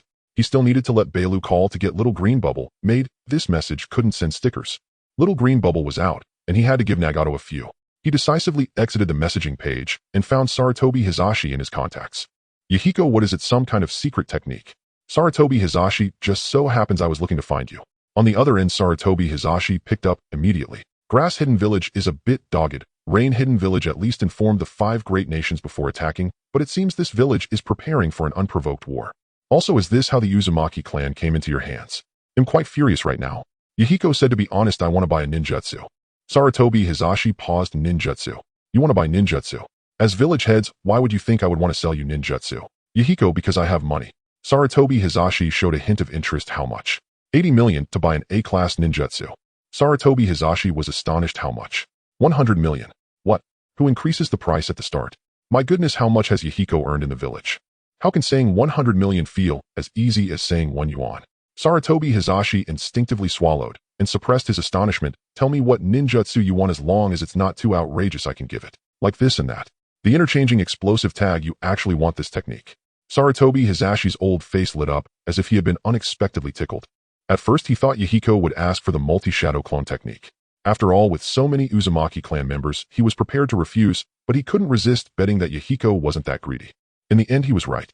Just this. Since Tobarama Sensei invented it, the Leaf Village has overlooked A-class techniques while selecting ninjutsu. The interchanging explosive tag. This technique is considered extremely dangerous even among forbidden techniques. Tobarama Sensei doesn't use it often. The main reason, it burns money. 200 million if brother Minato comes to deliver it. If he doesn't come, I won't pay. Minato not only is fast with the Flying Thunder God technique, but also quick with body flicker, making him the fastest ninja in the Leaf. 200 million pains Yahiko, but his ultimate goal is to trick Minato into handing over the Flying Thunder God technique. As long as he gets that, he would be willing to pay not just 200 million, but even 7 or 800 million. At worst, he could learn from Kakuzu, where the costs in the Leaf are a bit higher than in other villages. Phew. Hearing this, Saratobi Hizashi immediately exhaled heavily. Elite ninjas like Kakashi completed 340 AS level missions in their lifetime, and after 340 high-intensity missions, he earned around 300 million. A mere A-class ninjutsu, tasteless yet too precious to discard, would cost 200 million if Minato delivered it. Alright, you two brothers haven't seen each other in a long time. It's time to catch up. Hamil, call Jiraiya and tell him not to wander around for performances. You two can catch up together. Saratobi Hizashi was still cautious in case Minato got tricked by Yahiko. He didn't know what was happening. Recently Kaien and others hadn't even asked if he had eaten. Yahiko continued to play the dutiful grandson with Saratobi Hizashi. I imagine the vessel has started to feel confused now. At this moment, Madara Underground let out a cold snort. He was fully aware of what happened in the conference room, as his underground base lay directly beneath the center of the Akatsuki village. If only they had dug deeper when laying the foundation that day. It would be hard for him not to know if something happened in the village. Regarding Yahiko, he always thought this kid boasted of being like Hashirama, but everything he did was merely inherited from that dead white-haired one. What does betraying friends and family count for? It is just their nature. Madara has always had a significant prejudice against Tobarama, which has extended to Yahiko, who enjoys playing with water. Gathering the 9-tailed beasts ultimately requires manpower. If it can be guided a bit, having Nagato do this would be suitable. Madara was calculating his plans after death. Nagato was disappointed in Yahiko, doubting the world and harboring a strong desire for peace. At this time, he sent White Zetsu to guide him. Someone like Yahiko, who only knows how to resort to schemes, cannot bring about peace. Only through force, seizing the 9-tailed beasts, resurrecting the 10 tails, and unifying the ninja world with might, can peace be achieved. Strange. Why did I suddenly think of unification? Perhaps my inner scale now leans more towards you. But without Hashirama in this world, what would my unification mean? Saying it and doing it. He ordered White Zetsu to closely supervise Nagato. Soon White Zetsu reported back. Nagato was rallying the ninjas in the village. Grandpa Zhou Xian, you must support me, right? In the nursing home, Nagato held Zhou Xian's hand, asking with tears in his eyes. Zhou Xian patted Nagato's hand and comforted him, saying, perhaps the village chief is just momentarily confused. You young people should have a good chat privately. Seeing this, Nagato gritted his teeth and after much hesitation carefully asked, if Yahiko insists on surrendering, can you support us, Grandpa Zhou Xian? Shut up. Zhoxian suddenly erupted, covering Nagato's mouth, cautiously glancing at the onlookers who were in. He lowered his voice and said to Nagato, "This is not the kind of thought you should have." The elderly onlookers shot them a glance. Still acting, still acting. There's no one else here. Who are they acting for? Do they think their acting skills are great? I feel awkward just watching them. Okay. They've also been extras before and have some acting skills. Just as the elderly were clicking their tongues preparing to join in the act, Kiba Shobi suddenly appeared in front of Nagato calmly, saying, "Minister of the Haze Department, you have been relieved of your duties. I'll remember your current identity." Still acting. The villagers were quite helpless. They vaguely guessed what the village chief was trying to do. A ploy of false surrender. Yahiko wanted to conceal the truth from the world, but they saw right through it. Sigh. Just thinking about cooperating with the village chief who considers himself a good actor and realizing they guessed nothing is really exhausting. The incident with Nagato being beaten was exaggerated through the efforts of those with ulterior motives. In just one day, the entire village of Akatsuki was aware of it. Villagers, a domineering CEO and his little wife. Are they going to stage a scene where she escapes, he chases, and she has nowhere to fly? Outsiders, what the heck? The top brass of Akatsuki village are fighting. Only spies from various countries stationed near the third ring immediately transmitted this news back to their own villages. They didn't notice anything wrong and reported the truth. In Rain Village, the rain continued to pour. They found Hanzo the salamander, who was peering out the window at the village. Thus and thus, this and that. "Lord Hanzo, it seems Yahiko has lost his spirit. It looks like you misjudged this time." Hanzo remained silent, still gazing out the window. Many villagers were smiling as they received money sent back by family members working in Akatsuki village exchanged for food. After a long time, he often sighed. "You don't understand. Yahiko was trying to prevent harm to the villagers. Fighting would only lead to innocent suffering in the village. In the past, the grass village had a saying of not killing those who surrender before an attack, but after the village falls, those who resist are slaughtered." Hanzo also indeed followed through on that. It seems Yahiko is considering the villagers' well-being. Nagato ultimately does not share the same sensitivity as us Rain Village people. Hearing Hanzo's explanation, the villagers fell into deep thought. It seemed the chief's words were indeed reasonable. Yahiko is like this. Hanzo gave a thumbs up. The villagers quickly nodded in agreement. "Lord Hanzo, you are right. Yahiko is stronger than Hashirama." "So what should Rain Village do?" the villagers asked. After all, many from Rain Village were working in Akatsuki village. If the grass village attacked, they would not negotiate salary. The children who have been playing wild outside should return and collect themselves. Hanzo did not assist in any ideas for Akatsuki village. He returned to his desk and sat down. On the table was a roster of names of the ninjas from Rain Village whom he favored. At the top was Yahiko, and for the third and fourth, he didn't even bother to look. Regret. Why did he let these two good seedlings slip away back then? In the Sand Village. Recently, Rose Sand has been very active in politics, which has delayed Yakura's chance to seek revenge on Yahiko. Scorpion is only 11 years old this year. He has no emotions, but he is not shabby. He believes he cannot single-handedly infiltrate Akatsuki village. At Kyo's home, Scorpion came over with a blank expression. What has Rose Sand been causing a ruckus about recently? "Scorpion, you won't even call me Grandma." Chio looked at Scorpion with a complex expression. "How is Akatsuki village doing recently?" Chio. Though she hesitated, she still reported what she knew to Scorpion. The third Kazekage wishes to cultivate a successor. Rose Sand has set his sights on the position of the fourth Kazekage, and Yakura is also a bit interested. The two are trying to rally their factions. The Grass Village intends to destroy Akatsuki village. The third Kazekage is also aware of this news, but the problem is that Rain Village separates Sand Village and Akatsuki village. They cannot bypass Rain Village to take advantage. Scorpion nodded. He turned and left without looking back. At this moment, he no longer had the third Kazekage as a puppet. Carrying the father and mother, he set off alone on the path to take revenge and share a piece of the pie.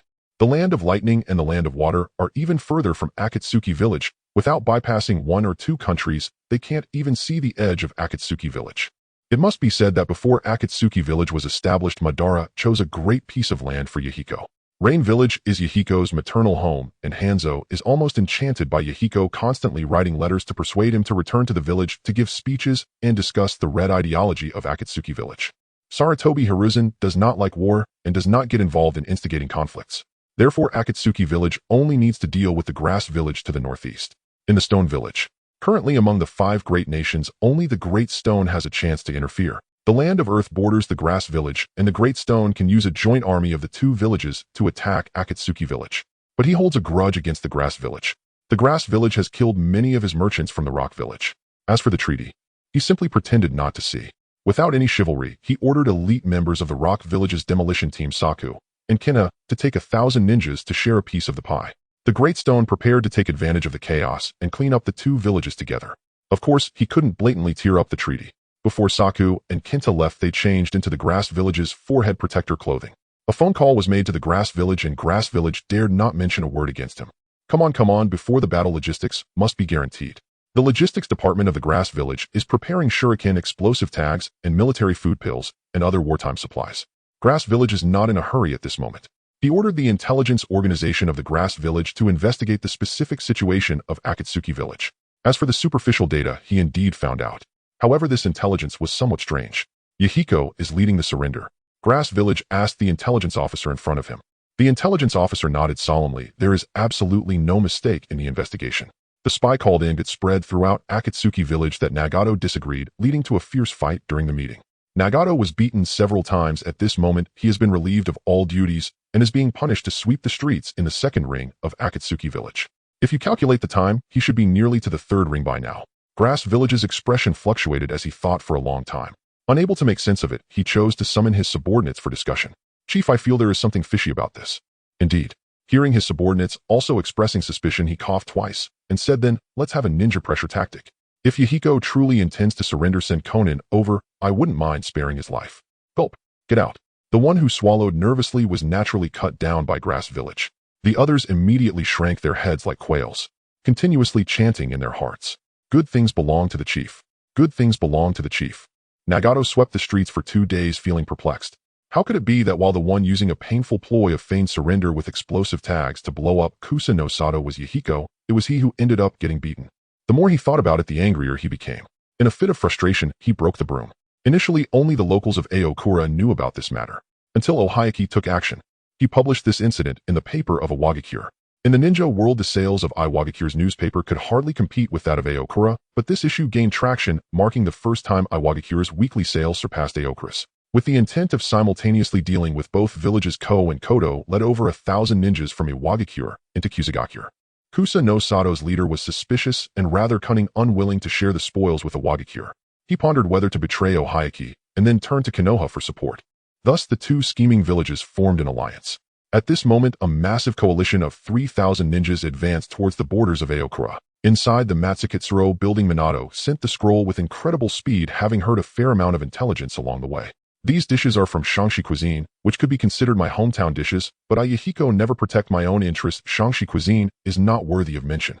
What is Shangshi cuisine anyway? This braised pork and crispy chicken are quite delicious.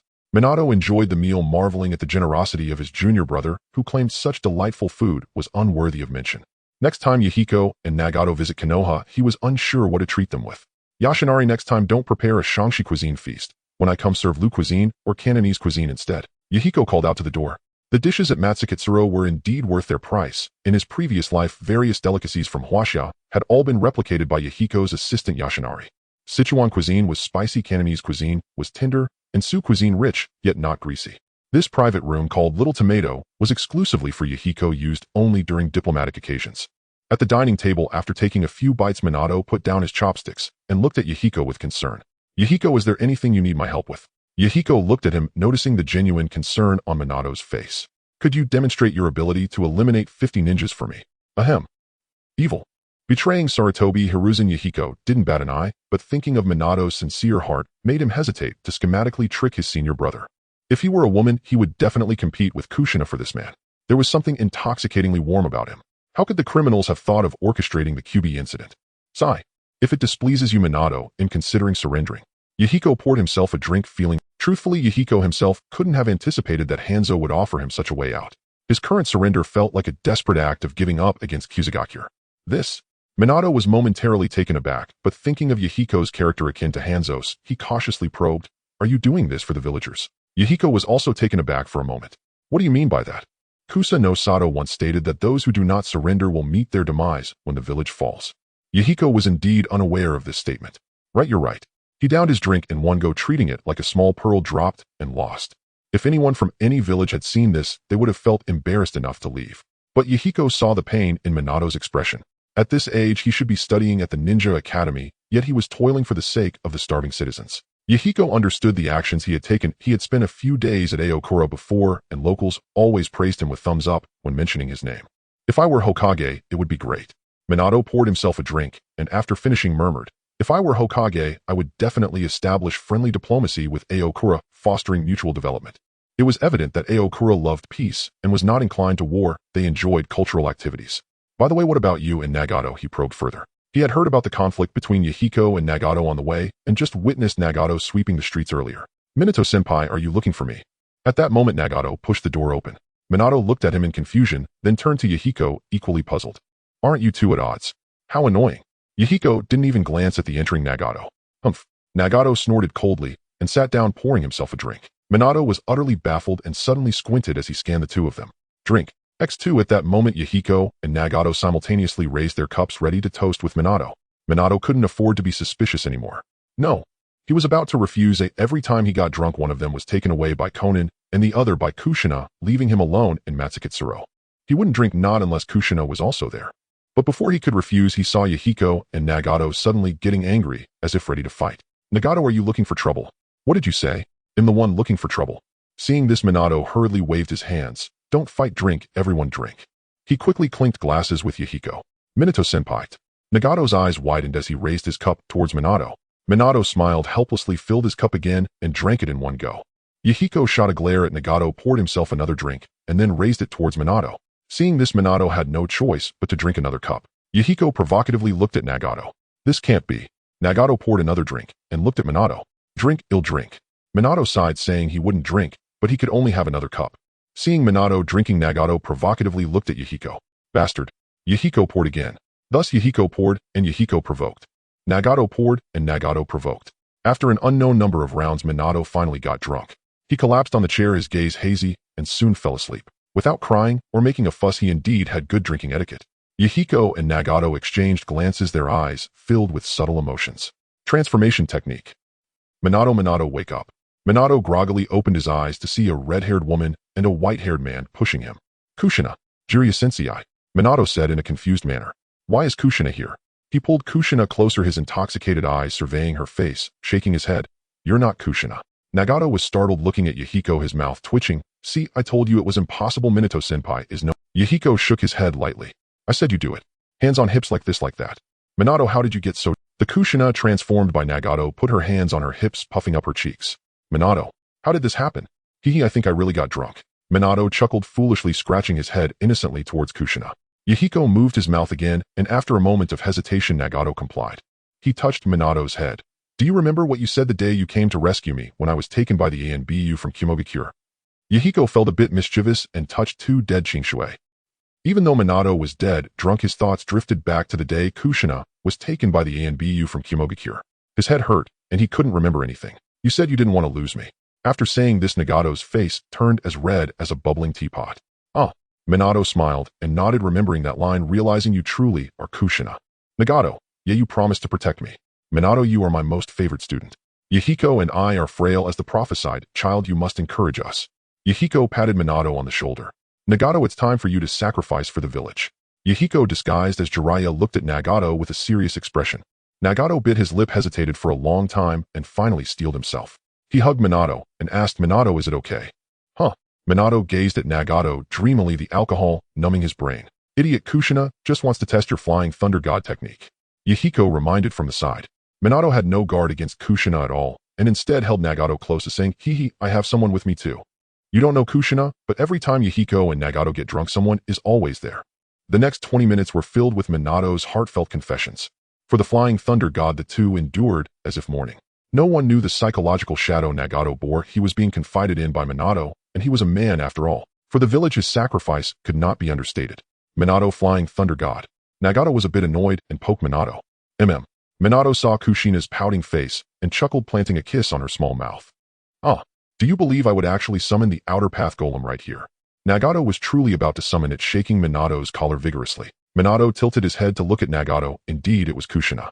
Did he drink too much? Why are you quarreling with someone who's drunk?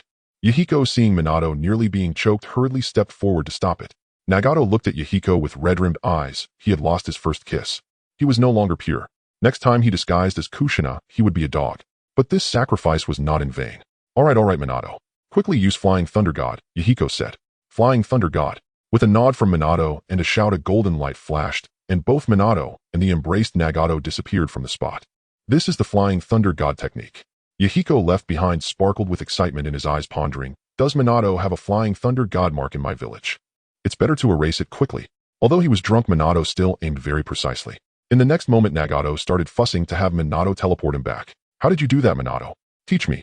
Nagato held back his nausea, clapping his hands like a little fangirl. Being adored by someone he liked, Minato felt a bit elated, his face flushed from the alcohol. You just teleport out in a whoosh. A cool breeze blew past. Yahiko and Nagato looked at Minato in confusion. Is that true? Nagato scratched his head, saying, can you explain it in more detail? Minato pondered for a moment, and then said seriously, feel the coordinates of the mark I left in the village and teleport out in a whoosh. Yahiko and Nagato's mouths twitched, and they inexplicably heard a few crows cawing in their ears. Is it that my restaurant is selling fake alcohol, or is it a tradition passed down between father and son? Are you planning to have me and Nagato develop the Flying Thunder God technique? Is this as difficult as making a meatball like Konohamaru? Act cute, Yahiko ordered. Nagato clenched his fists for the village he truly. Which of the 5 great nations has a second-in-command who can do what he does?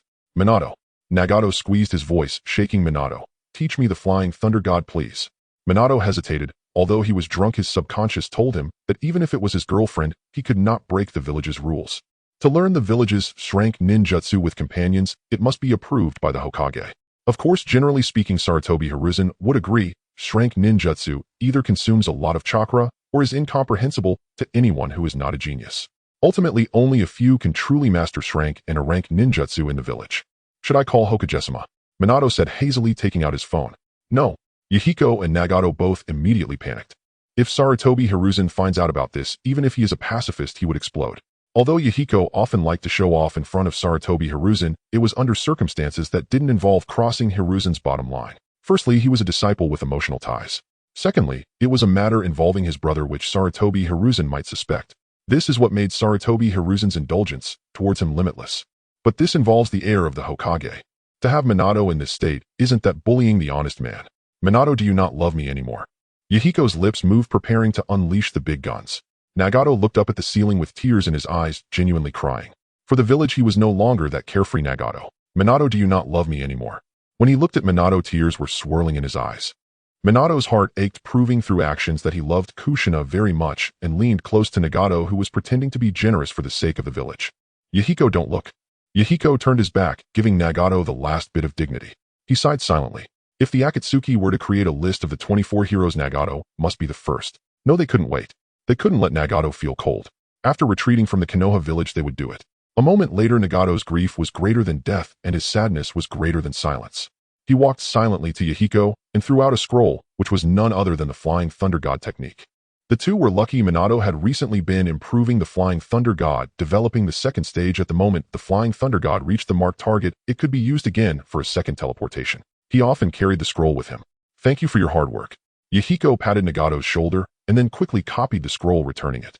Minato hid the scroll well and smiled as he fell asleep with Nagato. Yahiko and Nagato dispelled their transformation technique. Meanwhile, Jiraiya, who was heavily injured by Tsunade, was also carried in by the two on a stretcher. What is wrong with you young people gathering without me? I hope I am not late. His chest hurt, everything hurt. While passing through the land of fire, he was caught by Tsunade and without a word was given a beating. After returning, Tsunade still went to the gambling den. Before gambling, she taught a few ninjas with medical talent to be responsible for Jiraiya's subsequent treatment. This time, Akatsuki village made a huge profit, gaining several medical ninjas for nothing. Yahiko and Nagato exchanged glances and smiled at Jiraiya, saying, You're not late, you're not late. Cheers, cheers. We the master and disciples will not return until we are drunk. I wonder if Jiraiya Sensei has hidden any treasures. Jiraiya looked at the two who were in sync and wondered if he had Originally, he wanted to have them drink a cup to persuade them to reconcile. Minato just passed out from drinking. However, Yahiko smiled. He knew this kid was up to no good. Jiraiya struggled to sit in the chair and clinked glasses with Yahiko. Cheers. Yahiko clinked, then Nagato clinked after Yahiko. Nagato clinked, and then Yahiko clinked after him. The three of them did not use chakra, only driven by their emotions. Even though it was 2 against 1, Jiraiya ultimately emerged victorious. Jiraiya played as Konan, tricking them into providing a complete script for the gambling hero. Jiraiya played as Kushina, extracting the reason for the breakup from the two. Truly insidious. He too became intoxicated and could not resist collapsing alongside them. The following morning, only Minato and Jiraiya felt sorrow. Yesterday, Yahiko and Nagato were taken away again. Before leaving, their bodies subconsciously urged them to perform. Similar to the awakening of the ultimate skill, the two fought fiercely outside Songa Tower. Early in the morning, Yamanaka Inoichi was busy repairing the devastated street. Even if the top and second-in-command made mistakes, they could not be sheltered. The two were locked up and sent to the city. Those two. Sigh. They were carried to an inn sharing a room. Jiraiya-sensei, where is Kushina? Minato asked, waking up from his drunken stupor, rubbing his aching head as he looked at Jiraiya. Yesterday, he seemed to have seen Jiraiya-sensei and Kushina asking him about the Flying Thunder God. What Kushina? That was Konan. Jiraiya reminded. Hearing this, Minato broke into a cold sweat and began to self-doubt, vaguely recalling that he seemed to have kissed her yesterday. Impossible, absolutely impossible. Minato, what's wrong? Jiraiya-sensei asked me to calm down. His mood somewhat shattered. Minato messed with his blonde hair in frustration and went downstairs to have breakfast. Not far away was Shinra-tensei, and across the street was Rasengan Balls. From afar, the owner of Shinra-tensei, Konan, waved at him. Cousin. It must be a dream of Kushina. Within the city. Just a little gesture those in the know understand. Yahiko and Nagato were in the Bailuhu laboratory eavesdropping. The alliance between Kusagakure and Ame-Gakure was something they never imagined. Inoki ordered a man named Korea that when Kusagakure and Akatsuki fought to a conclusion, their 1,000 men would immediately defect, showing Kusagakure a bit of color, which they could not foresee. Far away, Noima and Reikage stood numbly rubbing the first air conditioner of Akatsuki. They wished they could travel back to that afternoon when they first met Kakazu. Kusagakure targeted Akatsuki, and Ame-Gakure wanted to join in the fun. What's the point of fighting then? Should we inform Kusagakure, let them fight amongst themselves? Bailuhu asked. Yahiko and Nagato looked at him as if he were a fool. What's wrong? Bailuhu couldn't stand. Bailuhu, hand-rolling a camera, hand-rolling a village for a generation of men. Do you all look down on me like a fool? Doesn't that mean we're telling them we're eavesdropping? Nagato helplessly explained. Yahiko nodded. Not only should we not tell them, but we must also pretend. Bailuhu worriedly said, are you really planning to infiltrate the enemy camp as planned and use the explosive tags to kill them? Mainly, no one in the ninja world has done this in thousands of years, playing so sinister. Akatsuki knew of the strategy of feigned retreat, but only a few trusted high-ranking members. The rest were mere guesses. With less than 300 people in the village, Yahiko used formations and tactics. The tunnel warfare amazed Bailuhu when he learned of it. Yahiko's current formation was even more shocking. When faced with strong opponents, they would still be bulldozed, but at least they were far better than their previous aimless fighting. What formation? It was the Mandarin Duck formation, Yahiko said, specifically designed to counter the Japanese. The ninjas in the village had already quietly practiced in the martial arts hall. You can't catch tiger cubs without entering the tiger's den. One must be ruthless to stand firm. Yahiko lamented. For the village, he had always been quite dedicated. Originally, this plan was initiated by Nagato, but unfortunately Kusagakure and the Uzumaki clan had a blood feud, and Konan had even been a blood bag for 2 days. Nagato's involvement would surely be akin to a weasel wishing a chicken a happy new year. Nagato. Yahiko called Nagato, and the two left the laboratory. Water release. Spicy heaven competition. The two unleashed several ninjutsu, turning the city into chaos. In the cafeteria, the prisoners having breakfast looked like they wanted to cry. Many had committed serious crimes and were still not released. Hearing the commotion, they could only silently shake their heads. The food delivery person Genji watched as the shaken ceiling dust fell into the just-opened thermal container. Don't eat at noon. Honglin is at the border between Yuan Village and Akatsuki. The border between Akatsuki and Kusagakure is called Jilin. Both forests have legends said to commemorate the ninja god Hashirama planted by the local people back then. The allied forces of the two villages were present here. Yuan Hidden Village sent news to save Yahiko's life. Suna Village sent news asking for the death of Kakashi Hitaki. Konoha sent news hoping for a peaceful resolution. Danzo sent news. Danzo joined the battlefield. Yes, Danzo personally brought people, including Kamizuki Izumo Yamanaka Ryo and several root members following him. In a sense, Danzo was also a ruthless person. He genuinely came to claim benefits for himself. Kusagakure was enraged, gritting his teeth. This was even more outrageous than when Yahiko extorted him for 5 million Ryo. Danzo brought only a few people. After Akatsuki's collapse, he would at least have to share 1 or 2 parts of the profits. The representatives of the 3-village coalition sat at the round table. Bangdala said, the personnel of Akatsuki's newspaper and Dajan will be entirely handed over to Ame-Gakure. We can do without the rest. Danzo frowned. Does that mean we only have the toy factory in Phoenix Book City? In that case, the ninjas of Akatsuki belong to my Konoha. The Uzumaki clan and the Bloodpool clan can also be considered a return to their roots. My root is in dire need of them. Then he discreetly glanced at Bangdala. Is there still Ame-Gakure's involvement in this?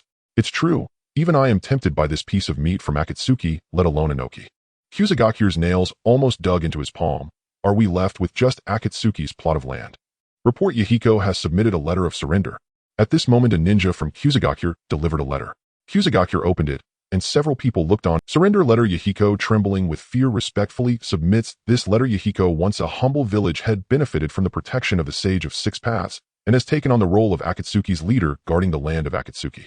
However, today fate has returned. The royal army is mighty and the forces gather unstoppable. Yahiko's supply lines have been cut off and his troops are few. Though he wishes to fight to the death considering the thousands of innocent lives in the city, if he insists on resisting, they will surely face annihilation. I humbly beseech Lord Amang to show mercy upon my sincerity, forgive my past transgressions, and treat my ninja citizens kindly. Ensure the elderly are cared for and the youth have support. Yahiko and the ninja citizens shall forever repay this kindness. Yahiko, overwhelmed with trepidation, respectfully submits this letter. They haven't even fought yet. Did he? Grass Shadow Man, muttered Mayan, truly possesses refined literary cultivation. Reading this surrender document is utterly exhausting. Shu and Bandara echoed his sentiment, finding it equally arduous. Danzo, however, savored each line thoughtfully. Perhaps he qualified as a scholar, at least in part. What are your thoughts? Grass Shadow Man asked. Danzo cast him a sidelong glance and commanded seal his chakra immediately and imprison him. I must first seek the Tsuchikage's approval. Shu sighed, deeply weariness etched across his face. Truly the telephone is a marvel. On the other end, Inoki instructed first compel him to surrender unconditionally, then dispatch spies to investigate whether treachery lurks beneath. With a single tap, Inoki received the report. His assessment mirrored Danzo's. This unassuming young man possessed a cunning mind far more devious than his humble appearance suggested. Mayan, observing, covertly adjusted his strategy upon hearing Inoki's and Danzo's tones during their call. By afternoon, fresh intelligence arrived. Grass Shadow Man and his comrades were stunned. Nagato had risen in rebellion. Mayan had been deposed.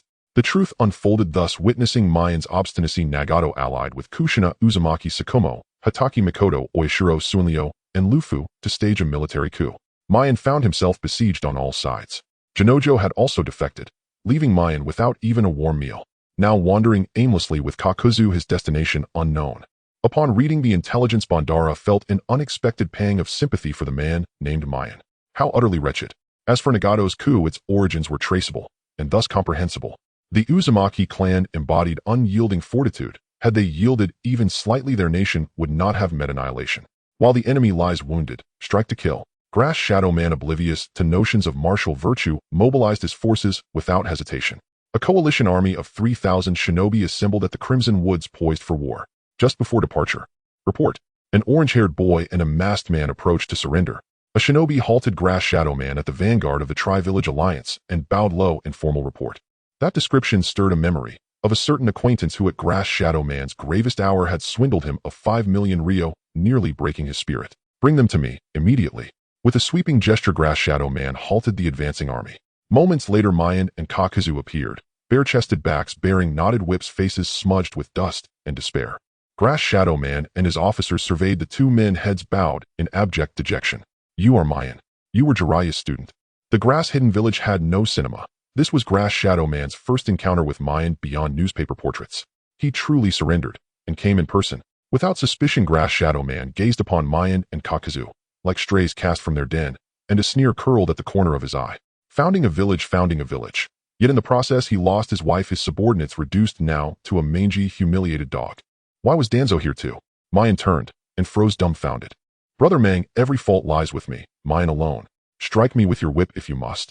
I beg only that you spare the villagers of Akatsuki. He lowered his head, tears shimmering at the edge of his lashes, his voice trembling with theatrical anguish. Danzo felt disappointment, but also grim recognition. Was this not how Hiruzen Sarutobi and Jiraiya had always behaved? Weak. Turning away, he refused further involvement. He sought only what belonged to him. Beside him, Kakuzu's gaze flickered, sharp, calculating. He conceded his earlier assault on Sakomo, Hataki, and Mayan had been a miscalculation. But this time he swore he'd judged correctly. Grass Shadow Man was roughly a 4-6 proposition, for minutes to slay him 6 times. Perhaps best to eliminate him outright and conclude the matter. After all, he still hadn't expanded his mist-hidden village's brick trade. I hear Konan pleaded with you. How dare you abandon your ancestral lineage to serve another name? A true man would rather shatter like jade than endure as broken tile. When the village falls, will she drink poison and join you in death? A flash of inner conflict crossed Mayan's eyes. He lifted his head, shame and fury blazing, before bowing once more. She did not consider the villagers. A sigh escaped Grass Shadow Man, long strained. How tiresome. Each one so eager to dramatize themselves. And you did. Yes. Mayan ground his teeth in reply. Grass Shadow Man chuckled dryly, then yanked the thorny branch from Mayan's back, its barbs carving a crimson line across his flesh. His eyes lingered over Mayan's lean, battle-honed torso. He raised his arm to strike, releasing his pent-up wrath, when a voice interjected. Ahem. Leader Sama, this is rather excessive. Bandara stepped forward and gently grasped Grass Shadow Man's wrist. Grass Shadow Man shot Bandara a cold glance. then withdrew, abandoning his public humiliation of Mayan. Mayan and Kakuzu lifted their heads in quiet, curious surprise. They'd never truly let themselves be whipped. Both had been seconds from acting. Who said blondes were villains? This earnest young man before him was quite admirable. Thank you. May I ask your honored name? Bandara. Merely an ordinary jonin of the grass-hidden village. Far off Abito, moonlight glinting off his new phone, was moonlighting as a journalist capturing the scene. Before Mayan could launch into moral rhetoric, Nagato's declaration of war arrived. It bore no elaborate prose. Only a challenge: meet at noon tomorrow in the Crimson Woods to decide victory or ruin. Grass Shadow Man nodded. Tell Nagato, I accept. Ryuzuro delivered the message, and coughed thrice deliberately within Mayan's earshot. Mayan nodded knowingly. Anyone familiar with Journey to the West understood the significance of 3 midnight combat. Compared to Akatsuki, Hidden Village, Grass Shadow Man was practically virtuous. He planned a dawn ambush instead. For now, Grass Shadow Man's priority was extracting intelligence from Mayan, minimizing casualties among his own forces. Let the Rock Hidden Village shoulder the hardest assaults. You are not weak. You merely lack conviction. How grotesque. Before the assembled 3,000-strong shinobi coalition, Grass Shadow Man wielded words as weapons, seeking perhaps to avenge last year's 5 million Ryo betrayal. He patted Mayan's shoulder as one might a subordinate. Unseen by all, Mayan's fingers brushed Grass Shadow Man's robe, leaving behind faint but precise the kanji for Konan. Madara Uchiha, observing from afar, felt an overwhelming urge to strike both Grass Shadow Man and Mayan. One dared mimic his tone, and looked so appalling while doing it. The other, a coward who feigned concern for the people just as Tobarama Senju had done, masking fear with hollow virtue. Night fell. Grass Shadow Man assigned Mayan to the vanguard, promising immunity for the villagers upon conquest, but demanding Mayan lead the assault first into the breach. A cruelty that pierced the soul. After feeding Grass Shadow Man misleading intelligence, Mayan and Kakuzu slumped into the ranks of the eager battle-ready shinobi, sighing heavily, shoulders slumped. The air hung thick and humid. Beneath a towering tree, the two leaned in weary silence. Kakuzu, do you know something? Kakuzu frowned. Know what? Only in fierce winds do sturdy grasses reveal their strength. Only in chaos do loyal ministers prove their fidelity. At such a moment, only you remain steadfast beside me. Mayan exhaled slowly, gazing up at the moon. Though Kakuzu knew it was all performance, the sincerity and poetic grace of Mayan's words struck him deeply, unexpectedly. Yet I'm drawn only to your wealth, Kakuzu replied, eyes still fixed on the moon. Mayan, tell me, who is the one person you most admire, most revere? Mayan paused, then asked, suddenly, almost whimsically. That was a leap indeed, but curiosity pricked Kakuzu nonetheless. Who? Who could possibly command your reverence? Mayan pondered, then spoke with reverent awe. Had I never beheld Inoki in life? Even a hero's title. Under the moonlight, Jiao Du curiously examined me, yen his gaze seemingly asking, did you take the wrong medicine? Who previously claimed that there were only bones in the great wildwood tomb? Mi Yen smiled faintly. Not far away, someone who had been closely watching the exchange between Mi Yen and Jiao Du was filled with astonishment. Bungala asked, what is there to admire about that old man? Sho replied to him, I was just on the phone with Lord Tsuchikage. Lord Oyuki was concerned about capturing the Akatsuki hidden village and listened attentively the entire time. Naturally, Mi Yen's earlier sentiments were also heard by him. In my life, I have never seen Lord Oyuki. To call oneself a hero is futile. Little Potato wept in the office, for he understood him well. This won't do. A culturally rich village like the Akatsuki hidden village must be incorporated into the Ame-Gakure village. How could these uncouth figures in the ninja world understand the allure of Akatsuki village? Bungala, you have guts. Sho, take a few steps forward. No, you go ahead and probe him. Lord Oyuki, while attempting to put Bungala in a difficult position, did not forget to instruct Sho. Under Lord Oyuki's suggestion, Sho had no choice but to approach Mi Yen, the will of the stone. Mi Yen was lost in admiration. To avoid being put in a difficult position, Bungala jumped in front of Sho and said, do you admire Lord Tsuchikage? Oyuki and Sho. Mi Yen pretended to be startled, only then realizing the expressions of Sho and the others. He explained in panic, what admiration for Lord Tsuchikage? You heard wrong. I did not admire Lord Oyuki. It is Lord Kusama who is truly deserving. Bungala raised an eyebrow, nudging Mi Yen with his elbow. Stop pretending I heard everything. Fool. Sho pulled Bungala away and explained to me, Yen, he means no harm. Let me introduce myself, I am Sho. Jiao Du nodded, understanding Mi Yen's intent. You heard wrong. Mi Yen, wary of the two, pulled Jiao Du and lowered his head to leave. Bungala, when you come back, you will clean the toilets. A roar from Lord Oyuki echoed from the main tent. After the two went to face the music, Mi Yen glanced at Jiao Du and then pulled out the village's first generation from his pocket. At that time, the suspicious Kusama feared that Mi Yen would betray him and reported to Nagato, so he took away the large brick from him. The village's first generation. He did not recognize it. Daylight has come. The Kusa hidden village is about to perish. After sending the message, Mi Yen looked up at the sky. Nearby, the ninjas from Kusa Hidden Village and Ame-Gakure were still checking their equipment, envisioning the scene of invading Akatsuki village early the next morning. On the other side, Nagato prepared led all the ninjas from Akatsuki Hidden Village, forming several formations advancing toward the Red Forest. Under the moonlight, these individuals hid, well, making not a sound. However, they were still caught by the scouts from Kusa Hidden Village and Uchiha Madara. Uchiha Madara was puzzled, but continued to observe patiently. Am I avoiding his sharpness? Get the knife. In the tent, Kusa Amang roared directly at his trusted aide. The ninjas quickly entered battle mode. With one command, 3,000 ninjas geared up, awaiting Kusa Amang's orders. Show, take your subordinates and directly breach Nagato's team. Me and I want you to throw the first kunai. Under Kusa Amang's orders and Danzo's tacit approval, Mi Yin and Xiao Du were assigned to the first wave of the frontline troops. Sho would never let Ame-Gakure suffer losses, so amidst his power struggles, he was placed in the second and third teams. Danzo's route team simply hovered on the edge of the battlefield. In the Red Forest, Kusa Amang could see it clearly, the distant plains outside the Red Forest glowing with fire, which must be the attacking troops sent by Nagato. However, having discovered this in advance, achieving a successful ambush would still be difficult. Stubborn resistance. Kusa Amang sneered dismissively. He personally supervised Mi Yin. The frontline troops came and gazed towards Nagato and the others in the distance. Nagato looked at Mi Yin, who had truly become a pawn, and shouted from afar, Mi Yin, you have fallen. If I had known it would come to this, why would I have acted differently? Mi Yin, the village chief, has truly become muddled. Why is that? The ninjas behind Nagato all sighed in dismay. Seeing the reaction from the opposite side, Kusa Amang, guarded by the ninjas, finally relaxed.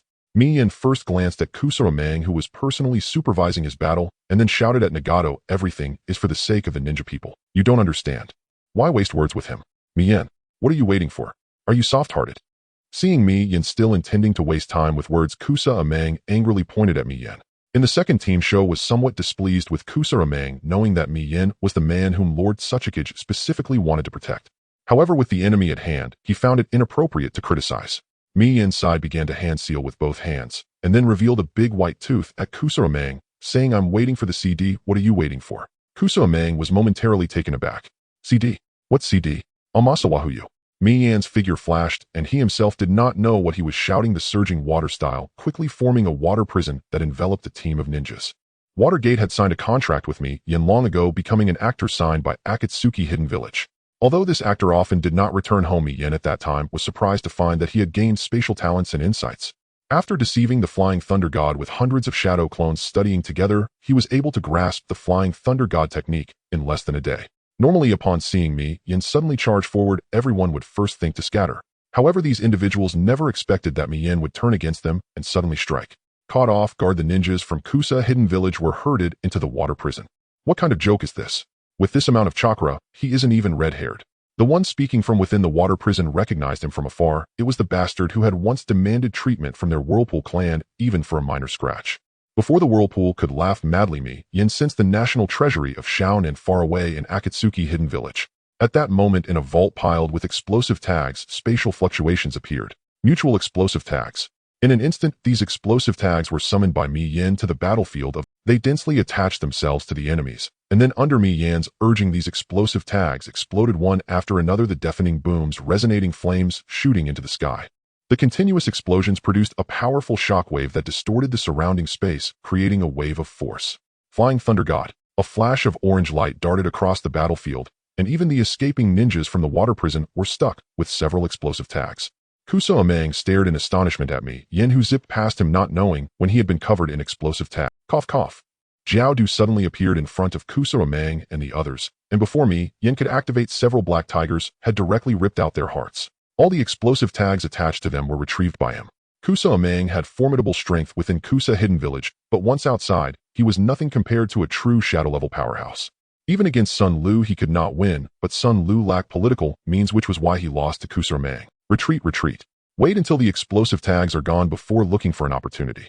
Sho, a member of the demolition team from Yin Village, recognized the brilliance of the mutual explosive tag ninjutsu at a glance. Aside from burning through money and the risk of injuring oneself, it has virtually no drawbacks. Art is an explosion. Echoed a sudden roar from Yahiko on the battlefield.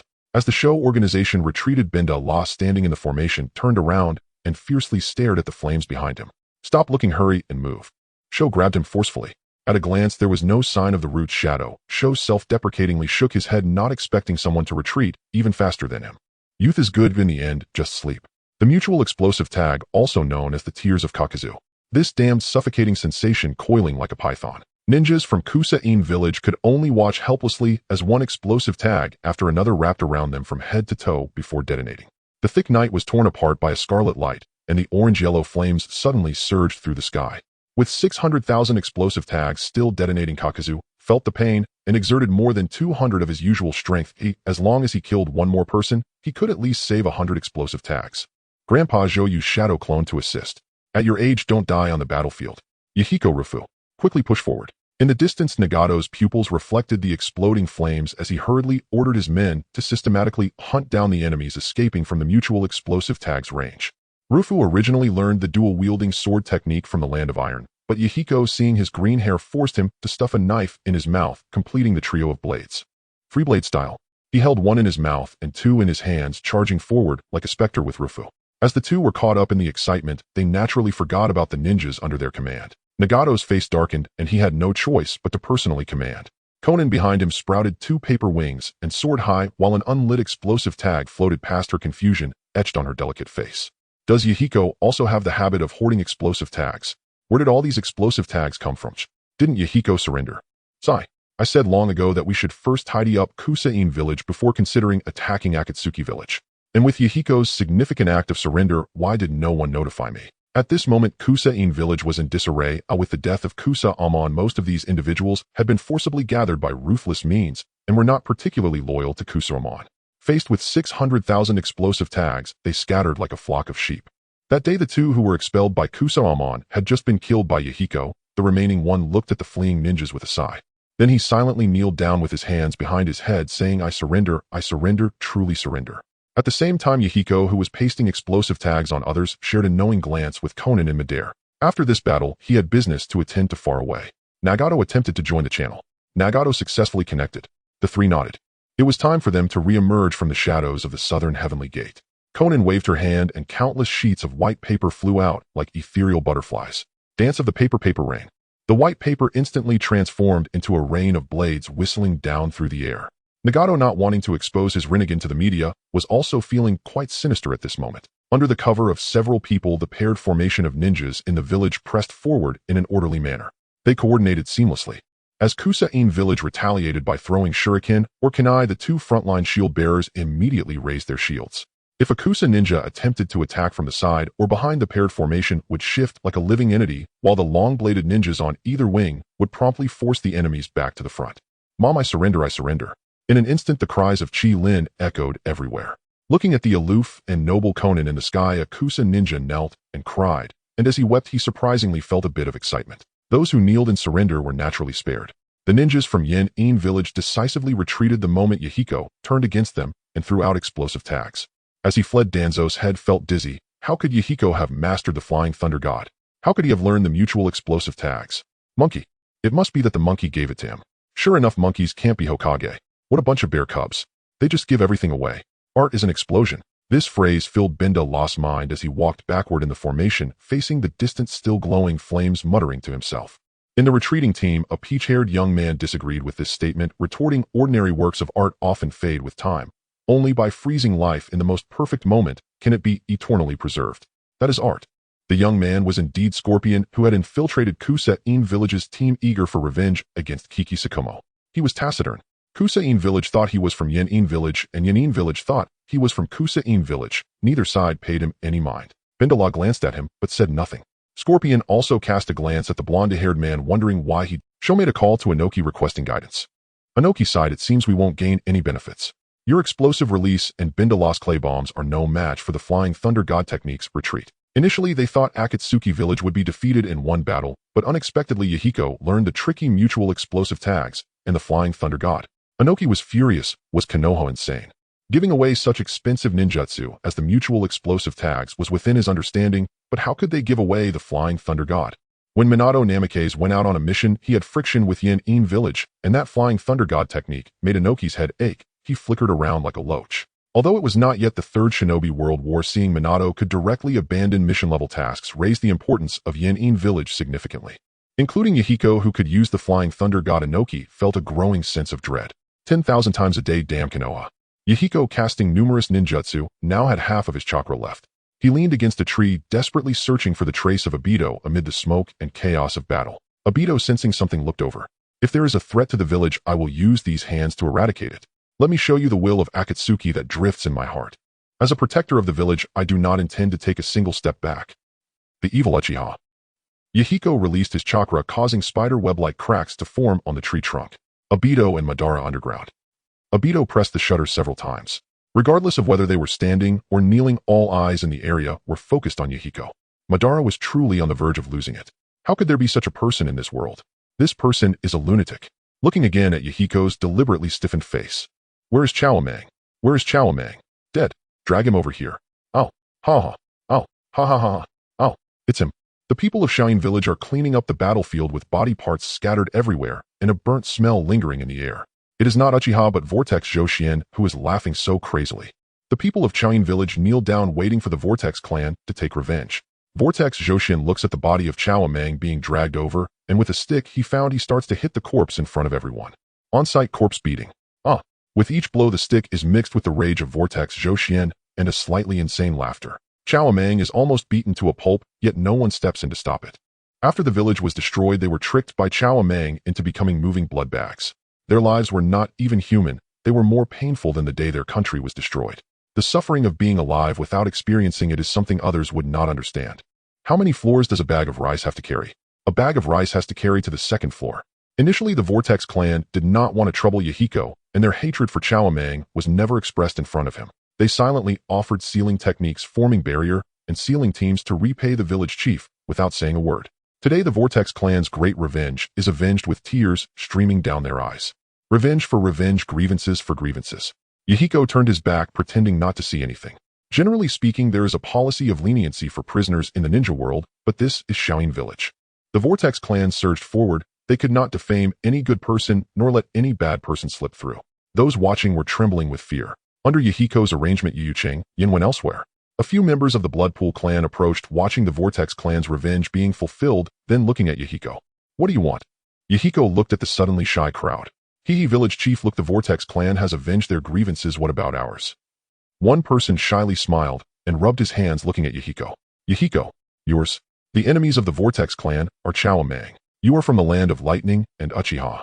The gap between the two is as stark as the difference between Teddy and Taro. This thought kept circling in Yahiko's mind. You are making things difficult for me. Nagato, continue to clean up the battlefield. I will take Kakazu to support Shoma and the others. Seeing Konan pick up a detonating tag with a confused expression, Yahiko quickly seized the melancholic Kakazu and vanished in a flash. The Flying Thunder God is indeed impressive. Yahiko's greatest admiration still lies with his master Senju Tobarama. Shaolin Village splits into two paths. Yahiko, Nagato, Konan, Kakazu, Joshuan, and Luffy lead the ninjas to confront them. Hiden, Flagwood, Shumasun, Liu Yuchengyan, and Bai Luhu block the rear. At this moment, the four are somewhat bewildered with black lines on their foreheads. In front of them are the retreating Ame-Gakure and a few stragglers from Shaolin Village. The scale estimated to be around 1,200 people. Clearly, it is not winter, yet it feels cold enough to close one's eyes. It was supposed to be a situation where after the explosion few deserters would remain and Chowamang would laugh a few times, mocking that Yahiko was scheming and Nagato was short-sighted, and then they suddenly jumped out to beat them up. Yes, the original plan did not include the death of Chowamang. Although it is unfortunate for the brothers of the Vortex clan, Yahiko is the village chief and must consider the future of the village. With Chowamang dead, it means that Shaolin Village is completely exposed to the eyes of the Land of Earth and the Land of Rain. In the Third Shinobi World War, without Shaolin Village as a buffer and battlefield, Yahiko could not even imagine how severe the impact on Shaolin Village would be. What do you want to do? Sho looks at the four people in front of him. The leading person has white hair with one eye covered by a forehead protector. Behind Sho, 1,200 ninjas gradually emerge from the woods. Bai Luhu wants to cry without tears. Wasn't it good for him to stay in the laboratory and do experiments? Why jump out here? He swears that if he can survive this time, he will focus on research and never step out of the laboratory again. This way. Flagwood Shuma, in a moment of inspiration, points in a direction. Sho and the Ame-Gakure crowd frown. They do not understand what the four Akatsuki ninjas want to do. Bangdala, feeling disgruntled as a deserter, is in a bad mood. He rubs two clay bombs ready to give Flagwood Shoma a taste of his power. The next moment, Yahiko appears with Kakazu. Let's go. All right, let's go, let's go. What are you all staring at? Hurry and retreat. Sho hurriedly pulls Bangdala and orders people to retreat in the direction pointed by Flagwood Shoma. Onoki has already analyzed their odds against Yahiko. If Yahiko fights to the death, their chance of winning is 85%. If Yahiko, while fighting, inadvertently marks one of them, then leads his brothers back home. Why aren't you leaving? Bangdala is being pulled by Sho, and he suddenly stops looking at the unmoving and indifferent Scorpion. You all go ahead, I will catch up shortly, he said calmly. Oh, Bangdala mutters to himself what a strange person, then is pulled away by Sho.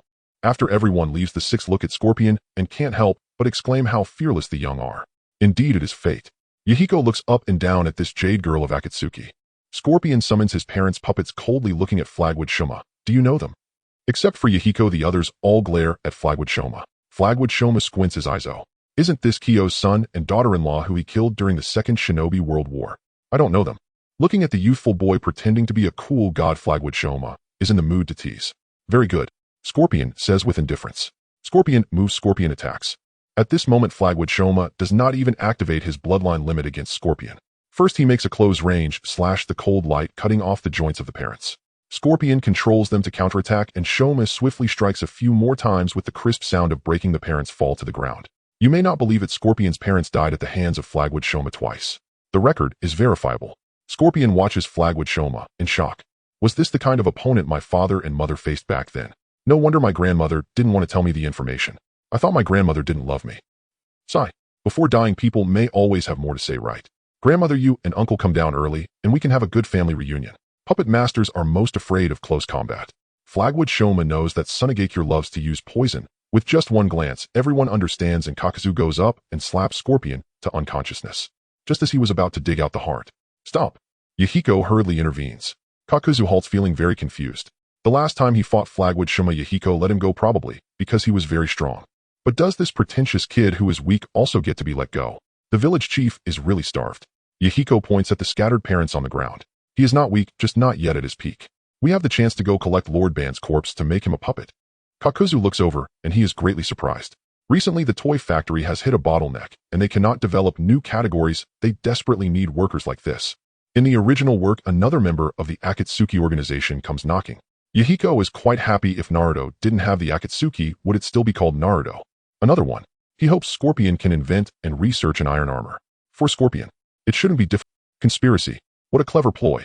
Danzo is leading people on the retreat, and they have now reached it. Yahiko's trick of feigning surrender was completely unexpected for him. Where is this? Danzo asks. We are now in a position similar to Honglin at the junction of Shain Village and Yuin Village. The wind in the mountains answered. It seems that Yahiko is just momentarily clever. If he sets an ambush here and suddenly attacks, we will have no way to retreat and will undoubtedly die. Danzo suddenly laughs. Just after he finishes mocking, the surroundings suddenly make a rustling sound as flowers and grass sway. A man wielding a sickle and wearing a special mask leads dozens of rain ninjas charging out. Hanzo of the Salamander. Originally, he came to support Yahiko. If Shain Village fell, they could rescue Yahiko at the first opportunity. But let me see, who did they encounter? Danzo. What the hell? Hanzo. Can someone tell me how Hanzo is here? Without waiting for Danzo to react from his shock, Hanzo quick as lightning charges forward with his sickle drawn. In this battle, Shain Village reaped great rewards. Mian quickly rushed over with Nagato and a few others upon hearing the commotion from Honglin. At that moment, Danzo and Hanzo were locked in fierce combat. Mian stealthily approached and handed a pellet to Danzo, who also lay on the ground. Uncle, what are you doing? Danzo looked at Mian's big watery eyes and painfully shut his own, cursing, Saratobi Hiruzen. If he hadn't given Mian the explosive tag, there wouldn't be so much trouble. Such a disappointing fellow. My dear nephew, it's good to see you again. I knew you would win. Hanzo. Hanzo handed the sickle to Murakami, examining Mian from head to toe, then patted his shoulder. After receiving it, Murakami rolled his eyes, clearly remembering that before he arrived, he said Mian would definitely lose this battle, and they needed to save him. My dear nephew, what does that mean? Danzo and the captured root members were secretly alarmed. The intelligence report only mentioned that Yuin Village and Shaoin Village had signed an alliance, but it did not mention that Mian was also Hanzo's nephew. I am the butcher, and they can only watch quietly. What's going on with Nagato? Hanzo looked at Nagato, who was quietly standing next to Mian. Mian explained the background. Oh, I see. Hanzo nodded, realizing his nephew was quite clever, employing the trick of feigned weakness. He was capable of great things. Goodness, the scout reported that Nagato had rebelled, and he was about to raise an army to attack Shaoin Village. Yuin Village is quite busy as well. I'll leave Danzo to you. After Hanzo finished speaking, he scratched his leg somewhat deliberately. A mosquito bit him, and the mosquito died from the poison. But that didn't affect his act of sympathy. Seeing Mian's grateful expression, he knew he had succeeded. Without taking a scrap of cloud, he looked far ahead. Hanzo left with his men, capturing Danzo alive with only one member of Root dead. The rest were still intact. Excluding the heinous criminals from Kusa village, about 400 surrendered ninjas who had committed no serious crimes were captured. These people had varying strengths, mostly lower-ranked ninjas whose chakra was sealed and their hands bound. Considering those who escaped to Ame-Gakure, over 1,000 disfigured corpses lying together created a significant. However, all were ninjas and had long been mentally prepared. When Shaolin village's twin formation pressed in, they still sacrificed 3 chunin and 4 genin. Upon returning, they would naturally be given a grand burial and a monument. By the time the battlefield was cleared, dawn had already broken. All these people, including Danzo, were locked up in the... After pondering for a moment, Yen said, the village treasury will allocate funds to establish a war criminal camp in the advanced city. Those with heinous crimes will be classified as Class A war criminals, followed in order by Classes B, C, and D. Class A will face immediate execution, Class B will be imprisoned for life, Class C for 3 to 20 years, and Class D will be determined later. After speaking, Yen lowered his head in disappointment, as if recalling last night's shout from the tree. The Uchiha are born evil. Not unlike himself, he displayed a sense of despair. No one knew what he was thinking. They only knew that after returning to the village, he locked himself in a small room for 3 days without eating or drinking. Outside the village, the news of Shaolin village winning this battle naturally spread across the 5 great nations. Even the closed-off Kirigakure was greatly shocked. In the Hokage office building. Where did Danzo go? Sarutobi Hiruzen searched for half an hour, but could not find him in Konoha. He heard from Root that Danzo had gone out on a mission. Well, they had no choice but to hold the meeting first. Sarutobi Hiruzen listened to Nara Shikaku's review of the situation. Minato, who had just returned to the village, and the Hyuga brothers. All the young jonin in the village, except for the Uchiha, were summoned to listen in. Konoha's small spring and Mito Gate's flame expressed their inability to accept this. The teacher's explosive tag was meant to be used like this, playing deceit and sudden attacks. Isn't this tarnishing the teacher's reputation? Little Spring spoke up. Sarutobi, your disciple has gone too far with his cunning. Minato wanted to speak, but held back, sighing. Being small has its disadvantages. The other young people did not understand the Hokage's purpose for calling them, and listened attentively. Sarutobi Hiruzen took a puff of smoke. Although it was cunning, it was indeed useful. Dato Mu's involvement in this matter would not stay hidden from the discerning. The joint army of 3,000 from 2 villages was repelled by Yen and fewer than 200 ninjas. This was something he could not achieve. After this incident, Sarutobi Hiruzen finally began to view Yen and Shaolin village properly. What impression did Yen leave on him in the past? Was he the one writing smut? The founder of the Minotaur clan? A heartless merchant? But after the battle of Chikurin, Sarutobi Hiruzen changed his view of Yen. This was a man willing to do whatever it takes for the village. The Shaolin village early report arrived, brought by Orochimaru, detailing the ins and outs of this matter. Naturally, there was no mention of the Flying Thunder God. After expressing special thanks to Sarutobi Hiruzen for selling ninjutsu, it included the explosive tag and several photos of Yen propped up in the tree along with his words at the time. This issue of the newspaper mainly focused on this matter.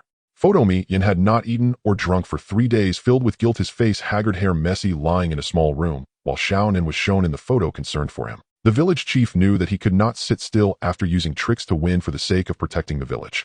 He felt heavy-hearted, but if he could return to that day of using tricks, he would still do so, because it was to protect the village he loved. She did not use it incorrectly. Here she refers to Xiaonan. Many emotional women were moved to tears upon reading this segment, and the orders were to lock them up.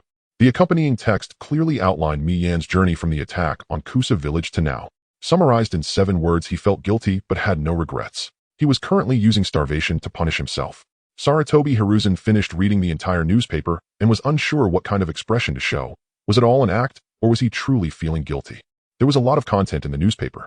Reporter A. Fei conducted an in-depth investigation detailing the atrocities of Kusura-mang. For example, Kusura-mang had an eye on someone's wife, brought people to break her husband's legs, and forced subordinates to pry open her husband's eyes, making him watch Kusura-mang. The people of Kusa village Yen would not treat unfairly. Those without crimes would also be arranged for work. Beast the Minotaur will have a bad end. After reading the newspaper, everyone present spat in disgust at Kusura-mang. Mians Jr. is right. If anyone wants to harm Konoha, I will also make the same choice as Mians Jr., and the blame will fall on my head, Minato. Minato stood close to Hinata Hizashi. His agreeing words were heard by the Hinata brothers, who nodded in agreement. Minato is a nice guy, and if even Minato says so, it means Mian's treachery should not be condemned. At this moment, faint sounds of children playing role-playing could be heard outside the office building. I want to be Yen. I'm attacking Konoha. As Hokage, you have to protect Konoha. No way, the Hokage could never defeat Yen. Sarutobi Hiruzen, with keen hearing, couldn't help but turn dark. The meeting is adjourned. He had to deal with this matter now. What is wrong with the children today? He is the strongest Hokage. The Titanic had already created a filter for the ninja world regarding Mi Yin, and now showcasing Mi Yan's strength. A wave of Mi Yin fever swept through the entire ninja world. In the morning after Shaolin Village released the newspaper in the afternoon, a strange book titled The Prelude to the Five Nations Romance followed. It is said that it was written by Pain, and the moment it entered the Konoha bookstore it landed on Sarutobi Hiruzen's desk. Originally Sarutobi Hiruzen was still contemplating how Konoha should treat Shaolin Village in the future. Now he immediately forgot it. He was somewhat excited. The Five Nations Romance, such a grand worldview. No way. Does it contain stories from all 5 villages? Taking advantage of being alone, he hurriedly flipped it open. Once upon a time Kagaya opened the heavens, and the ninja world was thereafter divided between purity and filth. Kagaya is the protagonist of the story, named Kagaya. Sarutobi Hiruzen smiled. This name was well chosen, clearly suggesting a beauty as pale as the moon. He continued flipping through the pages.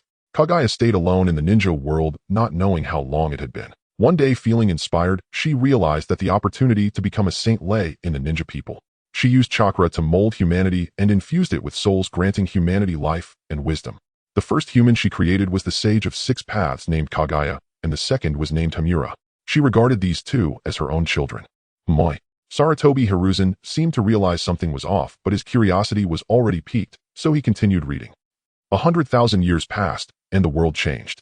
The eldest son, the sage of 6 paths, and Kagaya had a philosophical dispute. Kagaya believed love could encompass all, while the sage of 6 paths firmly believed in survival of the fittest.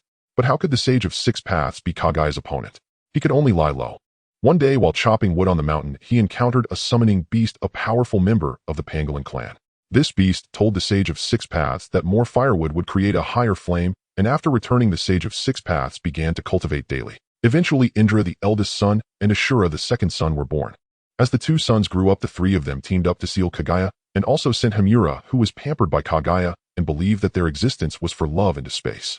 Sarutobi Hiruzen furrowed his brows. They say it's a romance, but I have a vague feeling that Mi Yin is narrating the history of the ninja world.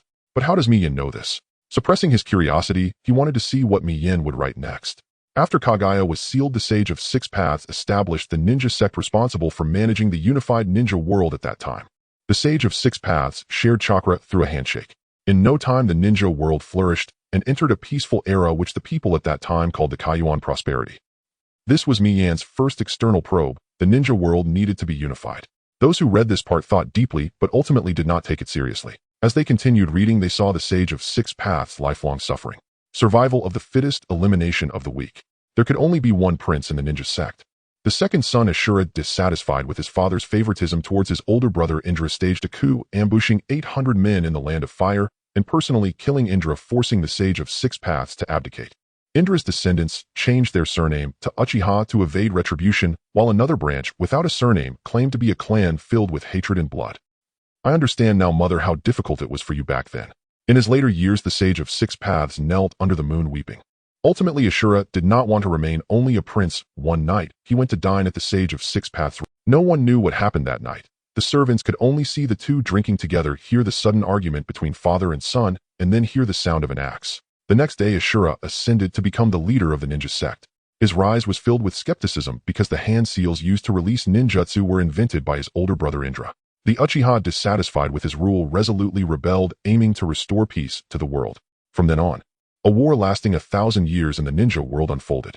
Is this the history of the ninja world? From the book, this Isho Luo is plainly a worthless fool. Aside from some feat on the day he launched his coup, by what right did he become the ninja sect's leader? It was Yinshuayuo who invented hand seals to release ninjutsu. Yuzhibo are descendants of Yinshuayuo. Does that mean they too are descendants of a 6-path sage? Doesn't anyone care about the goddess Hui, who created humanity? Love can embrace all, as she seems like my mother. The entire ninja world erupted into heated discussion in the streets after reading the prequel to the Five Nations romance.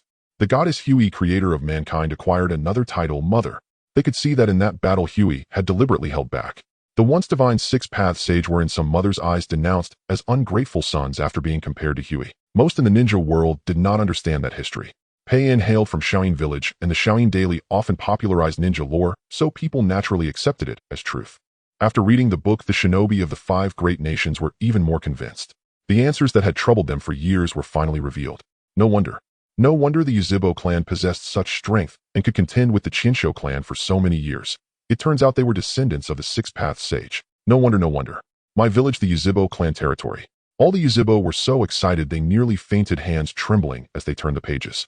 Does our Yuzhibo clan truly have this history? I told you with the mighty Xiaolunian as our Kekiai Genkai, how could we be a clan cursed by misfortune? This must be a Xiao Luo slander. Invade Huo country. We must strike into Huo country. No, we shall unify the ninja world. It should belong to the Yuzhibo family. It was that worthless Xiao Luo who failed to hold it, causing the world's division. Yuzhibo Fu Yu listened to his clansmen's cries as they vented. An uneasy itch filled him.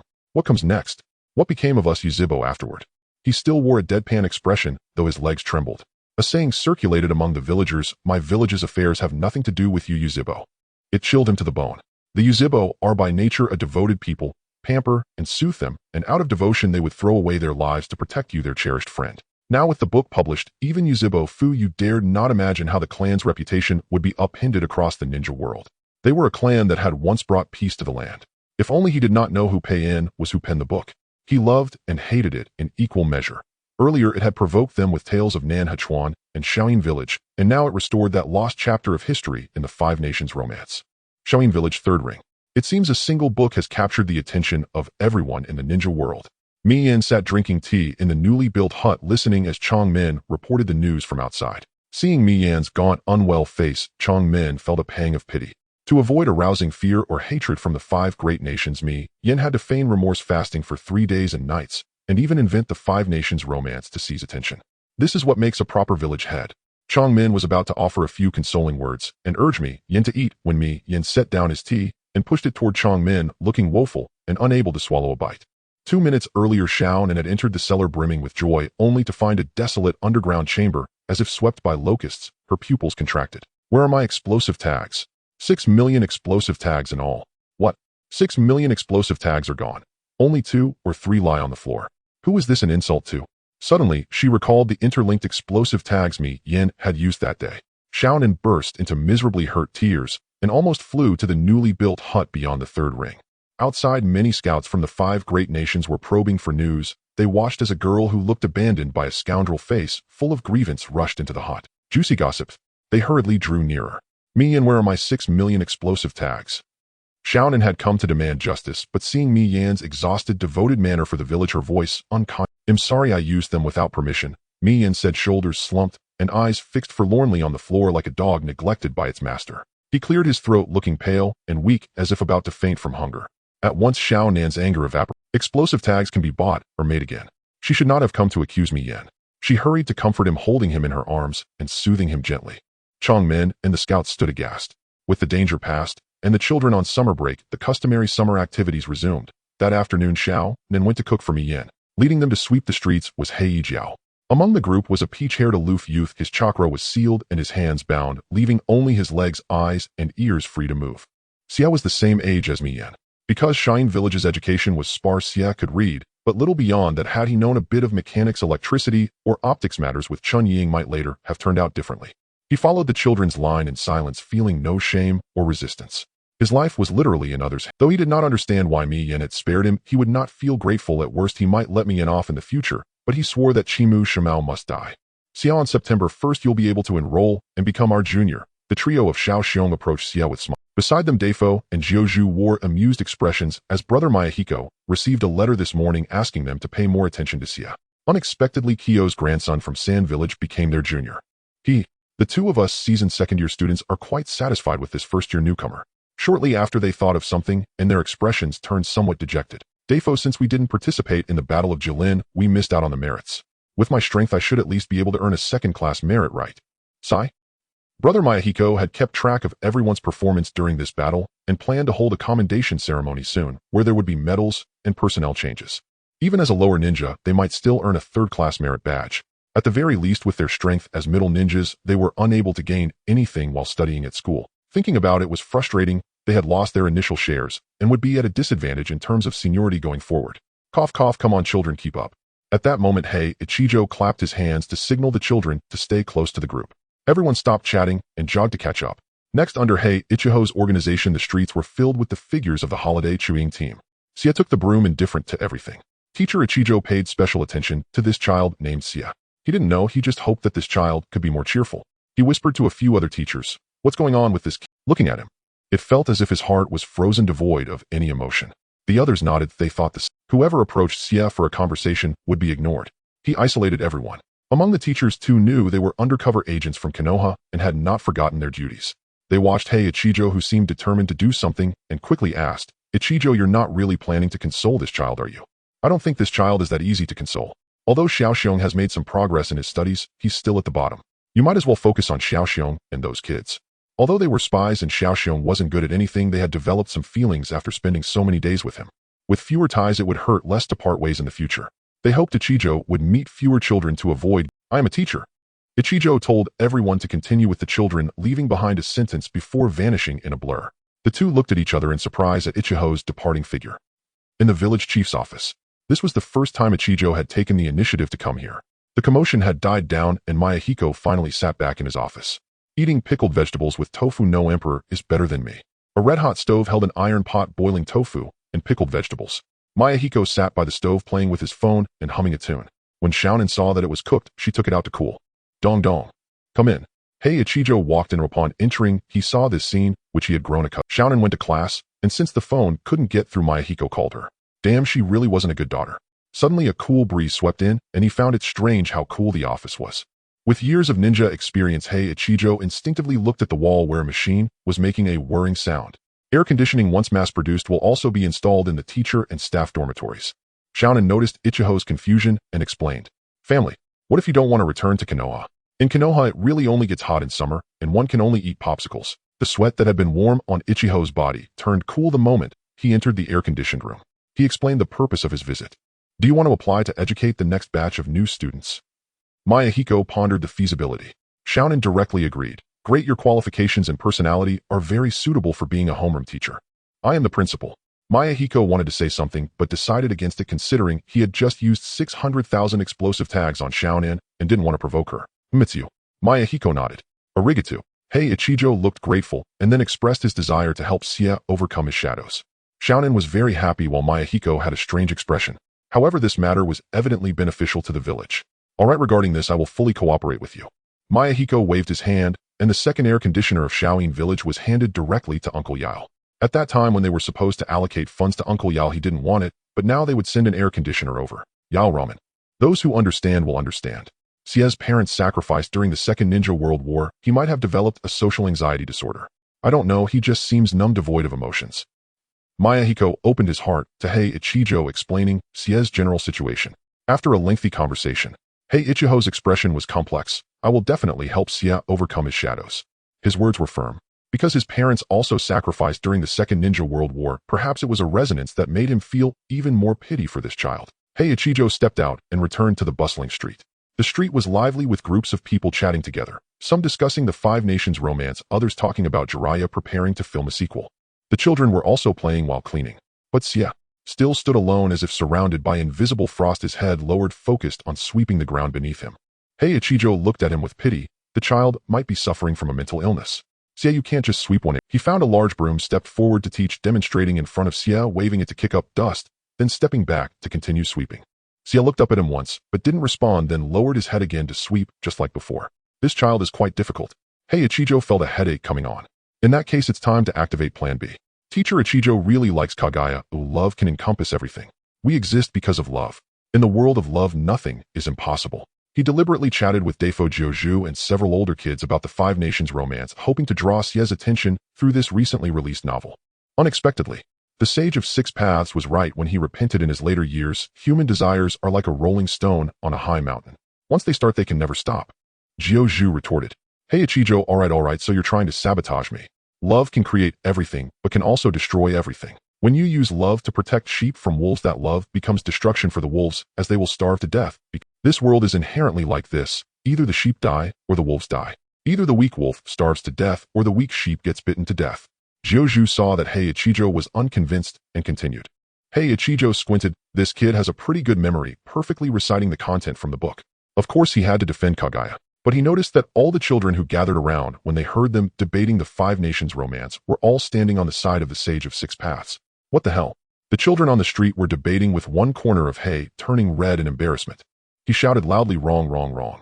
What the Six Paths sage said is incorrect. He momentarily forgot about. Hei was so engrossed in the debate with the children that many passers-by came to watch. As the argument continued, even bystanders began to join in. It was evident that the majority stood with the six-path sage not out of admiration for his actions that turned brother against brother, but for his ideology. In contrast, Kaguya appeared as a naive and sheltered girl. The Kaguya faction was retreating, wondering who could rally their banner. Boring. Scorpion coldly surveyed the noisy crowd, trying to escape amidst the chaos, but both Juzo and Daibutsu were too preoccupied with their argument to pay him any mind. They argued from afternoon until night. Even Yahiko was aware of the situation. Kaguya is right, he murmured. Why? Konan asked, puzzled. Because of her looks, the six-path sage was simply too unattractive for him to see. He explained, because Kaguya views the ninja world from a mother's perspective. To her, humanity is like a group of children. She truly embodies the idea of loving her people as her children. Yes, a genuine sense of love for her people. The six-path sage's girlfriend was sent by Kaguya to be White Zetsu. Konan's eyelashes fluttered, her expression moved mother. She glanced at Yahiko, her face suddenly as red as an apple. Cough. Yahiko coughed twice, feeling as a cautious village leader, he had to think about the village while also considering his family. In the future, if he had a son with Konan, he would visit the Hyuga clan or the Yamaka clan to ask for advice. Girls. With so many blonde-haired girls in the ninja world, they all had to die. Yahiko, what's wrong? Konan blushed while Yahiko's eyes turned red. It wasn't until the evening that Yahiko finally calmed down from his anger. The day passed quickly, and he made a phone call to Nagato. Konan and Nagato decided to go to a ramen shop. At the ramen shop, it was the same pushcart. The three of them lifted the curtain and stepped inside, feeling the coolness of the air conditioning. Their ninja world's air conditioning was powered by chakra, which was quite convenient. But it did put a strain on the Uzumaki clan. Yahiko felt a little guilty. The hidden Akatsuki village only had 2 air conditioning units. Any member of the Uzumaki clan could easily provide for them. But when every household had air conditioning, the Uzumaki clan might rebel against the village. This was an urgent matter that needed addressing. According to Yahiko's plan, he intended to offer some incentives to encourage the Uzumaki clan to have more children. After a year, there were only about 10 children, including those in the womb, which was far too few. Last time he even heard that Shoma didn't want a wife. Speaking of Hitaki Shoma, he had just arrived. As soon as the 3 entered, Hitaki Shoma came in accompanied by his 3 subordinates from Konoha Reizo Kiyakawa and Setsuzai, who were unnamed in the original work. It was mealtime, and with the advantage of air conditioning, people were packed in line at the pushcart. Everyone's eating. Not bad. Yahiko suddenly remarked, looking at the crowd seated at the tables. Hei, who had already secured a seat, was accompanied by Scorpion, the Source family, several unknown passers-by. Looking at it this way, it seemed that Uncle Source and Akatsuki would have to be sacrificed. Is it because you voted against me last year when we discussed opening a foot spa? Are you still holding on to that? Source met Yahiko's gaze, choosing to squat on the ground with his bowl to eat. His wife and child were still at the table, so he gave his spot to Konan. Many people were squatting on the ground to eat. The small pushcart shop was filled with people, and luckily, they had the treasure. Stop whining. Yahiko then looked at Akatsuki. White Zetsu shouldn't need to eat, right? White Zetsu shouldn't mind the heat, right? White Zetsu shouldn't need to rest, right? Then why are you sitting here? Yahiko gasped, realizing that White Zetsu was indeed a chosen worker. It was no wonder that the corner knew he was going to be overjoyed. Aside from the aforementioned benefits, White Zetsu could also be clothing, a caregiver, and prosthetics. Just thinking about it made Yahiko swallow. If he were given 100,000 obedient White Zetsu, he could conquer the ninja world in a month. This confidence came from the various military strategies he learned in his past life. Looking at it this way, White Zetsu was like a pig with treasures all over its body. I'll pack a portion. Akatsuki didn't notice that Yahiko's gaze was filled with a hint of desire and greed. He hadn't even moved on the bench. Yahiko couldn't make him move either. Sigh. This was the confidence of having support behind him. He couldn't let White Zetsu eat from the ground. He wouldn't dare delay Lord Madara's dinner. Delaying even a second would be a crime. Yahiko ordered a bowl of chicken soup ramen, squatting down to wait, his attention subtly focused on Hei and Scorpion. But Hitaki Shoma avoided Elder Juzo like the plague, appearing evasive. When he entered and spotted Juzo's back, he instinctively shivered. There was something to see here. Which one should he watch first? Naturally, it should be both at the same time. Nagato noticed Yahiko's sneaky behavior, and after observing for a while, also focused his attention on the 4 people. Among the 4, Konan was concerned about Ijima's recent situation. She had heard that many children were dating early, and such things must be avoided. That little boy often fawned over Ijima, and she feared that the 2 children would fall in love and hinder their studies and ninja paths. A small piece of gossip, to be sure. After listening for a while, Yahiko lost interest. From the perspective of the small frogs, he concluded that Ijima had a crush on the exceptionally good student Naoto-Kuzan, and that this little boy had no chance. Uzumaki Juzo turned around. Shoma, what have you considered? Little Rika has been waiting for you for a long time. Hitaki Shoma stood behind him, nodding. The noodles will be ready soon. Don't be polite with the teacher. Eat your fill tonight. Scorpion remained silent. The Uzumaki clan were quite close. This girl named Uzumaki Rika could be considered a relative of Nagato's mother. She worked as a toy designer at a toy factory, and after her husband passed away, she never remarried. She was once a boundary of the Uzumaki clan, preventing others from encroaching.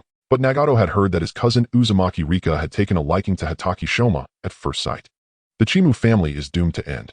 Miyin could plainly hear Shimao imply that he would have heirs. He dotes on Kaka, she is fated to spend his life with Akai and the right hand. Chongmen, we must do something. Miyin set his gaze heavy on Chongmen. Find a wife for Chimu Shimao. Miyin thought it worthy of Enshrank mission, first to leave Shimao with a bond, second to multiply offspring and produce several upgraded Kaka, she third to show care for a subordinate. 3 gains in one stroke. Whenever Miyin gave that look, Chongmen knew it was his turn to use his transformation technique and pose as a woman. Buy me noodles. This is a banquet of treachery. I refuse. Chongmen growled. Can you bear to see the Chimu line die out to watch your cousin left a widow? Miyin once more took the moral high ground to reproach him. Chongmen was still young. At first he seemed about to yield. Wait, he snapped, coming to himself. The Chimu line die out. What do you mean by that? Doesn't the Chimu household already have Kakashi? Always masked and putting on airs, yet his profile shows a certain handsomeness. While others were still in school, he had become a chunin. Such a man surely would not lack admirers. Think of your aunt. Think of enough, I agree. Chongmen, crimson with shame and indignation, capitulated and, what do you propose? Miyin bit Changmen's ear and whispered, do this, do that, such and such. The two conspired in secret. Xuanhua Zhouxian leaned in with effort. Shomao, why not meet Shaoli first? The elder implored several times. Chimu Shuomao, unable to refuse, consented. He will not agree because he already has Kakashi. All right, boss, I'll pay for Shuomo's noodles today, Xuanhua Zhouxian said, pleased. Shall we ask them to put a little vinegar in the noodles? Hei Jiao asked kindly at the side, clearly treating Xia like a younger brother. Unaccustomed to such attention, Xia remained silent, head bowed, as he ate the freshly served handmade noodles. If he doesn't refuse, that means yes, Hei Jiao observed, having witnessed Miyin petitioning in the office before and confidently backing him. Xia remained silent. Hei Jiao rubbed his nose. Too much, sorry. The broth had nearly darkened nearby. Xiaonan watched with clenched teeth, wondering what on earth these people were up to. Can one not even eat noodles in peace? There was Chongmen sulking yet comforted by Miyan's arm, Xuanhua Zhouxian acting like a matchmaker, a Fei lounging with crossed legs preening before a mirror while waiting for his noodles. The scene could have been a staged masterpiece. Xia glanced once at Hei Jiao, then bowed his head and continued to eat. To finish noodles without a flicker of expression, Xia was a hardened man. Many had once thought Xia's habitual coldness was an act after today that proved impossible. Ahem, someone coughed. After finishing, Xia could not quite hold it, and coughed. His face was drawn, and his breathing labored. Hei Jiao regarded him thoughtfully. Perhaps Xia was not beyond help. Outside the village chief's office, a commendation ceremony was underway. Miyin awarded medals to each who had distinguished themselves in the Jilin battle. Jiadu first-class merit. Under the gaze of the people, Miyin began to present awards, issuing ranks and uniforms. Ordinary soldiers wore white shirts with blue ties. Officers above the rank of lieutenant could choose their dress freely, so long as it did not harm Shaoyin Village's image. The formal uniform was a white coat marked with the word justice on its back. Miyin himself assumed the rank of marshal. He could not confer every post at once. Thus Major Generals Chimu Shumao Suanliu, Xuanhua Zhouxian, Colonels Chongmen Xiao, Ninjedu Bailuhu, Lieutenant Colonels Yu Wu Qingyin Lufu Lazayuo. The rest were ranked according to merit. Miyin had not forgotten a Fei and promoted him to major. While Miyin bestowed honors elsewhere, Jidu stealthily bit a medal. His eyes shone gold. Just as the meritorious basked in honor and the villagers applauded, trouble arrived. Village chief, my village, Yanin village, and Yunin village request entry into the second ring. Bring them in. The commendation was interrupted when word came that envoys from the 5 great nations had arrived for diplomacy. Yin ordered them forward. Village chief Yin, Lord Hokage wishes to confer with you. Soon Naoyang Lujio appeared. At his side stood ninja from Yanin village and Yunin village. Why not say it over the phone instead of making the long trip, eh? Yin smiled, true to his hospitality.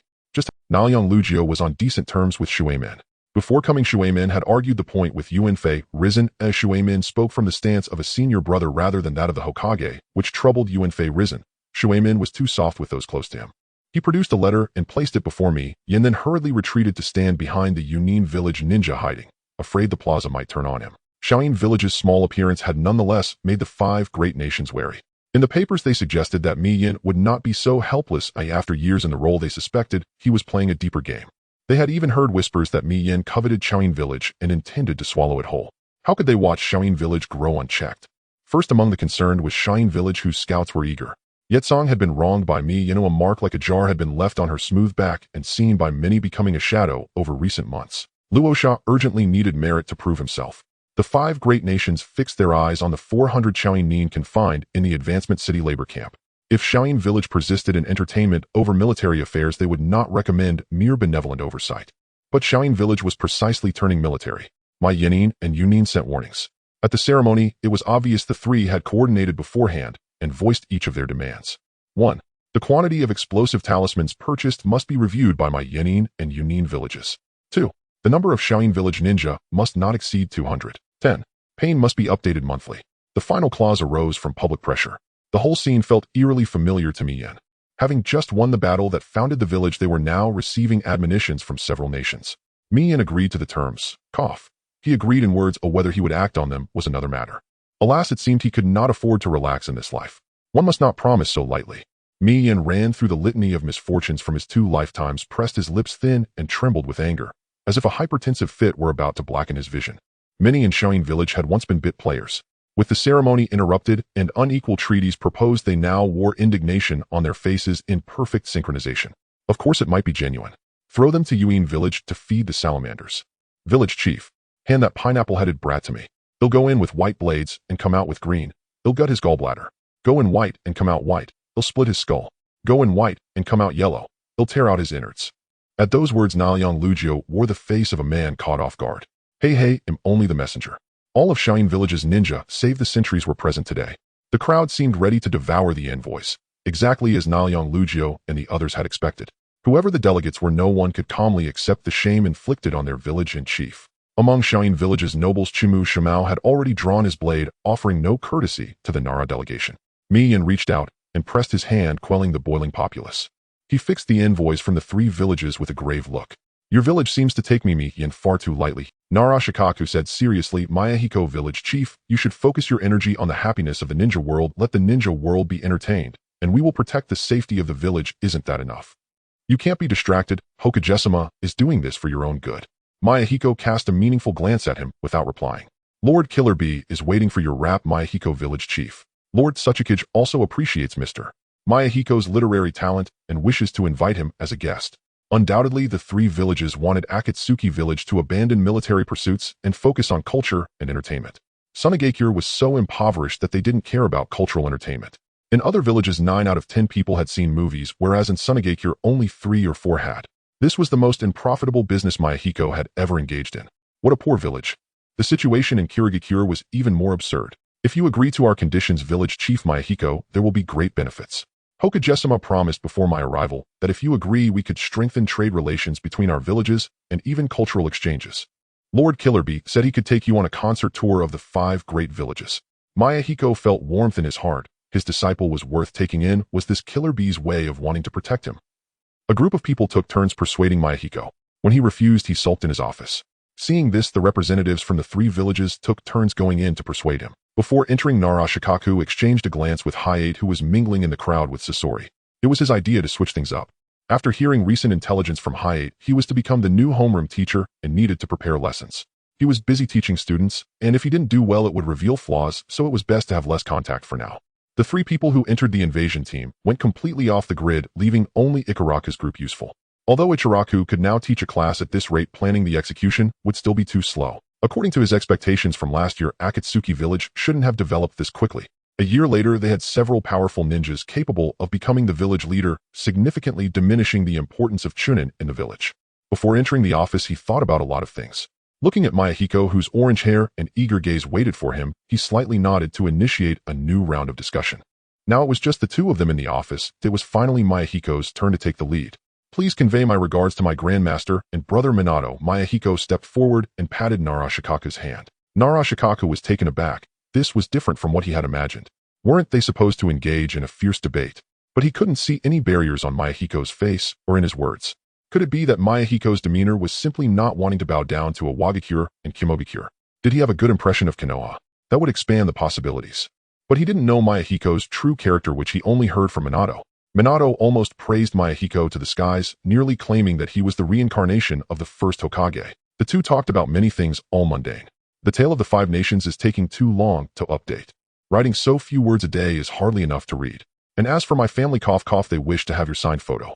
After spending some time together, Nara Shikaku felt that Yahiko had a unique charm that was hard to describe. He relaxed and chatted with Yahiko as if he were a friend. The benefits promised by Sarutobi Hiruzen were all taken by Yahiko, while he completely forgot the requirements Sarutobi had proposed.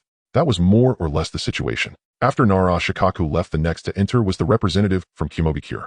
Please convey a message to Killer B. Just tell him what I promised last time, to have someone make an MP3. The laboratory has already started research. The air conditioning in summer is too important, so I'll research the MP3 later. Tell him to wait for my album, so that his rap can spread throughout the ninja world. The Ame-Gakure ninja left in a daze, wondering what an MP3 was and what an album meant. The next to enter was the representative from Ame-Gakure. Yahiko directly handed him a piece of rice paper. Please deliver this poem to Lord Tsuchikage as a sign of my respect for Ame-Gakure. Looking at the sincerity on Yahiko's face, the Ame-Gakure ninja was momentarily dazed. A poem. He looked down at the contents of the rice paper. To the second Tsuchikage, in life be a hero, in death a ghostly champion. To this day I still think of him, unwilling to bend or break. During the First Ninja World War, the second Tsuchikage, feeling hopeless, chose to perish alongside the small mustached man, demonstrating his stubbornness. But Yahiko wouldn't point this out. He loved to speak the truth. This poem was simple and easy to understand. After reading it, the Ame-Gakure ninja suddenly had tears streaming down his face. Back then, without the adults, they could have escaped from the ambush of the Ghost Lantern Moon, but for the sake of pride, cough cough. For the glory of the village, he stubbornly chose to exchange blows with Ghost Lantern Moon. Well, it's well written. Lord Tsuchikage will surely be pleased. You are very good. The Ame-Gakure ninja rushed out without pausing, ready to return to Ame-Gakure to present this piece of paper. By phone, he feared the noisy electric current would tarnish this poem. In the three villages, Yahiko had established some goodwill. He knew their appearances weren't appealing, but with this goodwill, it would make things a bit gentler when dealing with them during their actions against Ame-Gakure. The ninjas from Konoha, Ame-Gakure, and Ame-Gakure left with satisfaction, seeing Yahiko's thoughtfulness. Meanwhile, in the plaza, the award ceremony was paused, waiting for Yahiko. Dressed in a justice coat, Hatake Kakashi heard that someone dared to take advantage of their attendance at the awards ceremony to plot against his invasion of the city. What courage! Come here. He couldn't afford to be lazy for a moment and let things accumulate for later. So he focused 200 of his energy and hurriedly used the body flicker technique to run for support. Did the spies from Ame-Gakure want to let the criminals of the invasion escape? This was first-hand intelligence from the Mist Department. Nagato shouted loudly, wanting to lead all the ninjas in the plaza to attack. Uzumaki was looking perplexed. It seemed that Xiaoli had gone to the invasion city to request help from the laboratory, asking Baryu to think of a way to incorporate chakra into toys so that they could move. Wait, I have a plan. Uzumaki stopped Nagato and the others. Nagato and the others looked confused. Just a matter of 20 or 30 people will leave that to Hatake Kakashi. Let the criminals of my invasion city escape. How dare they? What are you still standing there for? Let's fight. After sending off the ninjas from Konoha, Ame-Gakure, and Ame-Gakure, Yahiko heard the news and shouted as he rushed over to take the ninjas to the invasion city to wipe out the bastards sent by Ame-Gakure. Wait, I have a plan. Elder Zhou Xian once again proposed a plan, suggesting that they disguise themselves as Sand Shinobi to deal with Hatake Sakamo. This is too inappropriate. Mayan knew Zhou Xian's intention. They still had to maintain a facade, so he pretended to be troubled. Beside them, Nagato and others had equally troubled expressions, clearly preparing to scapegoat Zhou Xian once the incident occurred. Vortex, Zhou Xian's face darkened. A bunch of young people truly lacking responsibility. So be it, I can bury this old skeleton in a coffin. Ooh, every day I live is one less. For the sake of the village, for the revival of the Vortex clan. Sakomo is a straightforward man, and Xiaoli is shy. If this old man doesn't put in some effort, what will happen to these two kids in the second half of their lives? Upon hearing this, everyone present displayed determined expressions and gathered in front of Vortex. Zhou Xian. First, use the transformation technique on me. Let me use it first. I can't bear to see the warden end up in a nursing home in the second half of his life. It seemed as if they weren't the ones who had been troubled just moments ago. No matter how Kakashi was, he wouldn't let Sakomo end up in a nursing home, Nagato thought. Those with weak strength should step back. Mayan feared they would be killed by Hatake Sakomo, as only they could fight while pretending to be Sand Shinobi. The sneak attack on the city by Ame-Gakure's shinobi could not be hidden. Scorpion have an ice pop. After exchanging glances with Narashikaka, Yahiko found himself subconsciously thinking of the faces of Xiao Xiong and Scorpion, feeling inexplicably anxious that Narashikaka might call him and something might happen, so he went to buy an ice pop. It could be split in half for you and half for me. The feelings won't scatter into crushed ice. Hence, he didn't realize that Ame-Gakure had infiltrated the city. From a distance, he saw Scorpion suddenly change expression and run towards the city, prompting Yahiko to hurry after him. Scorpion, where are you going? Scorpion ran ahead, while Yahiko chased from behind. Knowing he lacked strength upon hearing that Ame-Gakure had sent people, he certainly wanted to return to Ame-Gakure to learn puppet techniques from Chio. But Yahiko was like an adhesive plaster wherever Scorpion went, he followed. I want to go to the city. Scorpion's chakra was sealed, leaving him as just a slightly stronger ordinary person. With a few steps of his shadowless technique, Yahiko caught up, and seeing he couldn't run away, he quietly explained, "Is there someone familiar inside?" Yahiko, with half of the crushed ice in each hand, helplessly placed his hands on his hips. "Then why not just tell the teacher directly? The teacher can take you to visit. How could a warden let a child like you go in? Does he really trust me that much?" Scorpion's breathing was heavy from running, feeling somewhat at a loss at this moment. His heart was filled with confusion of why. Seeing this, Yahiko placed the crushed ice from his right hand onto his left. Ruffled Scorpion's hair squatted down and pointed to his back, signaling Scorpion to hop on. Scorpion was momentarily stunned, his thoughts drifting back to his childhood when his parents were alive, and when he got tired, he would also lie on his father's back. He didn't know why, but unconsciously he stepped forward and rested on Yahiko's back. Yahiko felt the weight on his back and smiled as he stood up, heading towards the city with Scorpion. "Scorpion, no matter what happens next, you can tell Teacher Iko. If you keep acting like this, the teacher will really be sad." During this time, he didn't use the body flicker technique, but walked instead, acting like an older brother guiding Scorpion as he walked, pretending to be sad. At that moment, Scorpion felt his frozen heart suddenly tingling. Yes, entrusting the hopes of Sarutobi Hiruzen, Yahiko was fully invested in Scorpion. Although he knew from Yahiko's tone that he was pretending to be sad, Scorpion still instinctively responded, "Okay. Hurry up, it's about to drip on my hand." The ice pop in the tube was melting quickly, and Yahiko in a flurry handed the crushed ice to Scorpion behind him. Seeing Yahiko's clumsy appearance, Scorpion reached out to take it, a rare hint of a smile appearing at the corners of his mouth. Moments later, Yahiko led Scorpion to the city. The alarm sound ripped through the air, shaking people's ears with a deafening roar. The shinobi from Sunagakure quietly infiltrated, but they also didn't expect that the moment they were exposed, someone had done something, and the sharp alarm rang out. The well-equipped guards surged out from the city upon hearing the alarm. Hearing the alert, the cunning figures in the depths of the city also transferred their toy experiments to Raiden and Electric, rushing out to support. Seeing this, the red-haired Vortex Lee also followed out.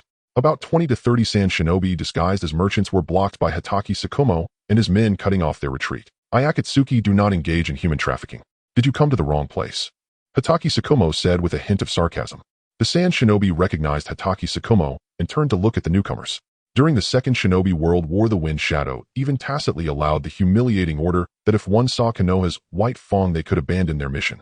The moment the yellow flash and body flicker technique appeared, several villages even turned tacit consent into an open order. This is the foundation of Konoha. Oh no, the white fang of Akatsuki. They were frightened before the battle. What's going on? As Yahiko approached the city with Scorpion on his back, he saw Hitaki Tsukumo blocking a group of merchants and murmured. The two groups were at a standoff. "Young Master Scorpion." The sand shinobi, hearing the murmur, turned around to see a mundane-looking man with Kyo's grandson on his back. It appeared that Kyo's grandson was quite enjoying himself. Is this still the cold young Master Scorpion they usually saw? How did he become like this? "We are here to find young Master Scorpion."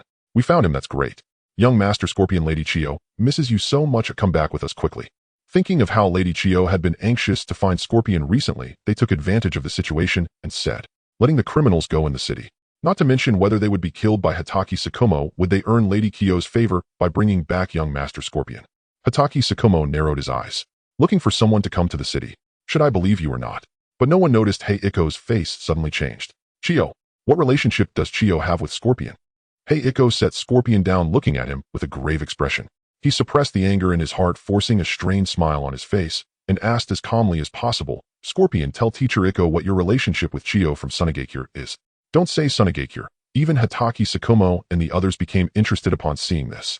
Watching the drama is a favorite pastime for every ninja in the world. Not a single sand shinobi could escape. Hitaki Tsukumo held his weapon, looking quite curious. Mayan was well aware of the importance of Scorpion to him. Just recently, while he was cooling off in the office, he even overheard Mayan and Konan discussing what color nail polish to give Scorpion. "I have nothing to do with the old lady." Scorpion saw the unsightly smile on Yahiko's face and felt that if he didn't answer this question, well, he would lose something. Thus he hurriedly explained, "Grandma has no idea what he wants. Apart from giving him money, it's just giving him money. Who are his parents? Who is he? Does he lack money? What he lacks is love." But the old lady wouldn't know. His expression was somewhat tense and flustered. He also didn't know why he felt this way, as he had not been with Yahiko for long. But from Yahiko he felt a long-lost sense of genuine, uncalculated care. The more someone appears cold on the outside, the more sensitive they are to feelings of love. He really liked Yahiko's care for him. This was also why Mayan hadn't approached Scorpion. He was afraid Scorpion, seeing Scorpion's eagerness to disassociate from Chiyo, Hei-Jiao believed him and let out a sigh of relief. Scorpion, noticing that Hei-Jiao believed him, also felt relieved, his heart filled with complexity. Could it be that aside from his parents there were others who would steadfastly believe in me? Yet there were those who were blind to the situation. Young Master Scorpion is the grandson of Lord Chiyo. He is the nephew of Lord Hai Lao Tsang. We have been ordered by both lords to find young Master Scorpion. If young Master Scorpion returns safely to the village, our Sunagakure will naturally offer generous rewards to your village. The situation was tense, and the ninjas from Sunagakure just wanted to escape quickly. In the distance, Yahiko, disguised as a Sunin ninja, shook his head secretly. This maneuver was quite familiar to them. Meanwhile, Hei Jiao was gazing at Scorpion, his eyes filled with an incomprehensible complexity. Is what they said true? Is Chiyo your grandmother? Scorpion met Hei Jiao's gaze. He did not wish to deceive him, so he nodded. I can explain. She is merely my biological grandmother. No, a biological grandmother can also be someone who is not. However, Hei Jiao would not listen to the explanation. His eyes reddened as if he had made a significant decision. Understood. I will petition the village chief to change your homeroom teacher. He did not know how to face the grandson of the enemy who killed his parents. During the Second Shinobi World War, his parents were poisoned to death by the toxins studied by Chiyo from Sunagakure, and Tsunade's antidote had come too late. Thus, he hated Chiyo, just as Chiyo hated Kakashi Hatake. Although he was an undercover agent, he was not made of iron. He had a heart, he had feelings. With that, he turned to leave. At that moment, Scorpion regretted coming to the hidden village. He truly did not understand why Hei Jiao, who had shown him such care just moments ago, would turn his back upon hearing that his grandmother was Chiyo. Why? Knowing my grandmother is Chiyo, shouldn't you treat me better? Scorpion hurriedly followed after Hei Jiao. Don't follow me. Suddenly, Hei Jiao turned around, a momentary fierceness flashing across his face, filled with contempt and hatred for Scorpion. Yet looking at the stunned and bewildered Scorpion, he still tried to adjust his emotions and walked away with a complex expression. Watching Hei Jiao's back as he left without looking back, Scorpion reached out his hand, his mouth opening as he struggled to find words. He watched for a long time until Hei Jiao's figure disappeared, his expression blank as he turned to the ninjas from Sunagakure. Young Master Scorpion, it is time to go home. Lord Chiyo has been thinking of you. Cough cough, follow the old servant, and I will take you to see Lord Chiyo. The Sunin ninjas wore expressions of utmost respect. Scorpion's gaze unconsciously darkened icy to the extreme. Kakashi Hatake observed Scorpion, who appeared calm, walking step by step while searching for something in his robes. It seemed he didn't need to intervene. Everyone fall back. Kakashi Hatake ordered his men to retreat half a mile away. Years of combat experience told him that Scorpion was in control. Young Master Scorpion, what are your orders? The Sunin ninjas were filled with thoughts of how Chiyo and Hai Lao Tsang would reward them upon their return, utterly oblivious to anything amiss. The leading Sunin ninja looked at Scorpion as he stepped closer to them. Who sent you over? Scorpion's icy face revealed no trace of emotional fluctuation. Lord Chiyo. The leading Sunin ninja, fearing that Kakashi Hatake could not hear him, raised his voice. Indeed. Kakashi Hatake scratched his ear with his pinky. No need to shout, I'm not deaf. Tell the old lady that I don't want to go back. Isn't this inappropriate? The higher-ups issued a strict order for us to bring young Master Scorpion back. The Sunin ninjas looked troubled. The strict order was of course a lie. How could Chiyo know where Scorpion was? Fearing that the four villages would capture Scorpion as a hostage, they dared not search openly, instead quietly searching in various villages where Scorpion might go. Drink some water. Scorpion pulled out a bottle of mineral water from his robe and handed it over. The label on the bottle read Akatsuki, haha, rumored to be the same mountain spring water that the sage of the Six Paths drank in his time. The villagers of Akatsuki loved it, and Yahiko was trying to find ways to open up the market. Seeing the Sunin ninjas hesitate, Scorpion's face showed displeasure. Thank you, young Master Scorpion, for the water. The leading Sunin ninja took it with understanding. He was too eager to make progress and had hesitated earlier while trying to think of how to praise young Master Scorpion's kindness. One sip each, Scorpion said. Drink, everyone drink. The leading Sunin ninja twisted off the cap. After all, there were so many people. He took a small sip and then passed the bottle to the next person. The bottle was passed around and everyone took a sip. It was quite sweet. The Sunin ninjas looked at Scorpion excitedly. Young Master Scorpion, can we return with you now?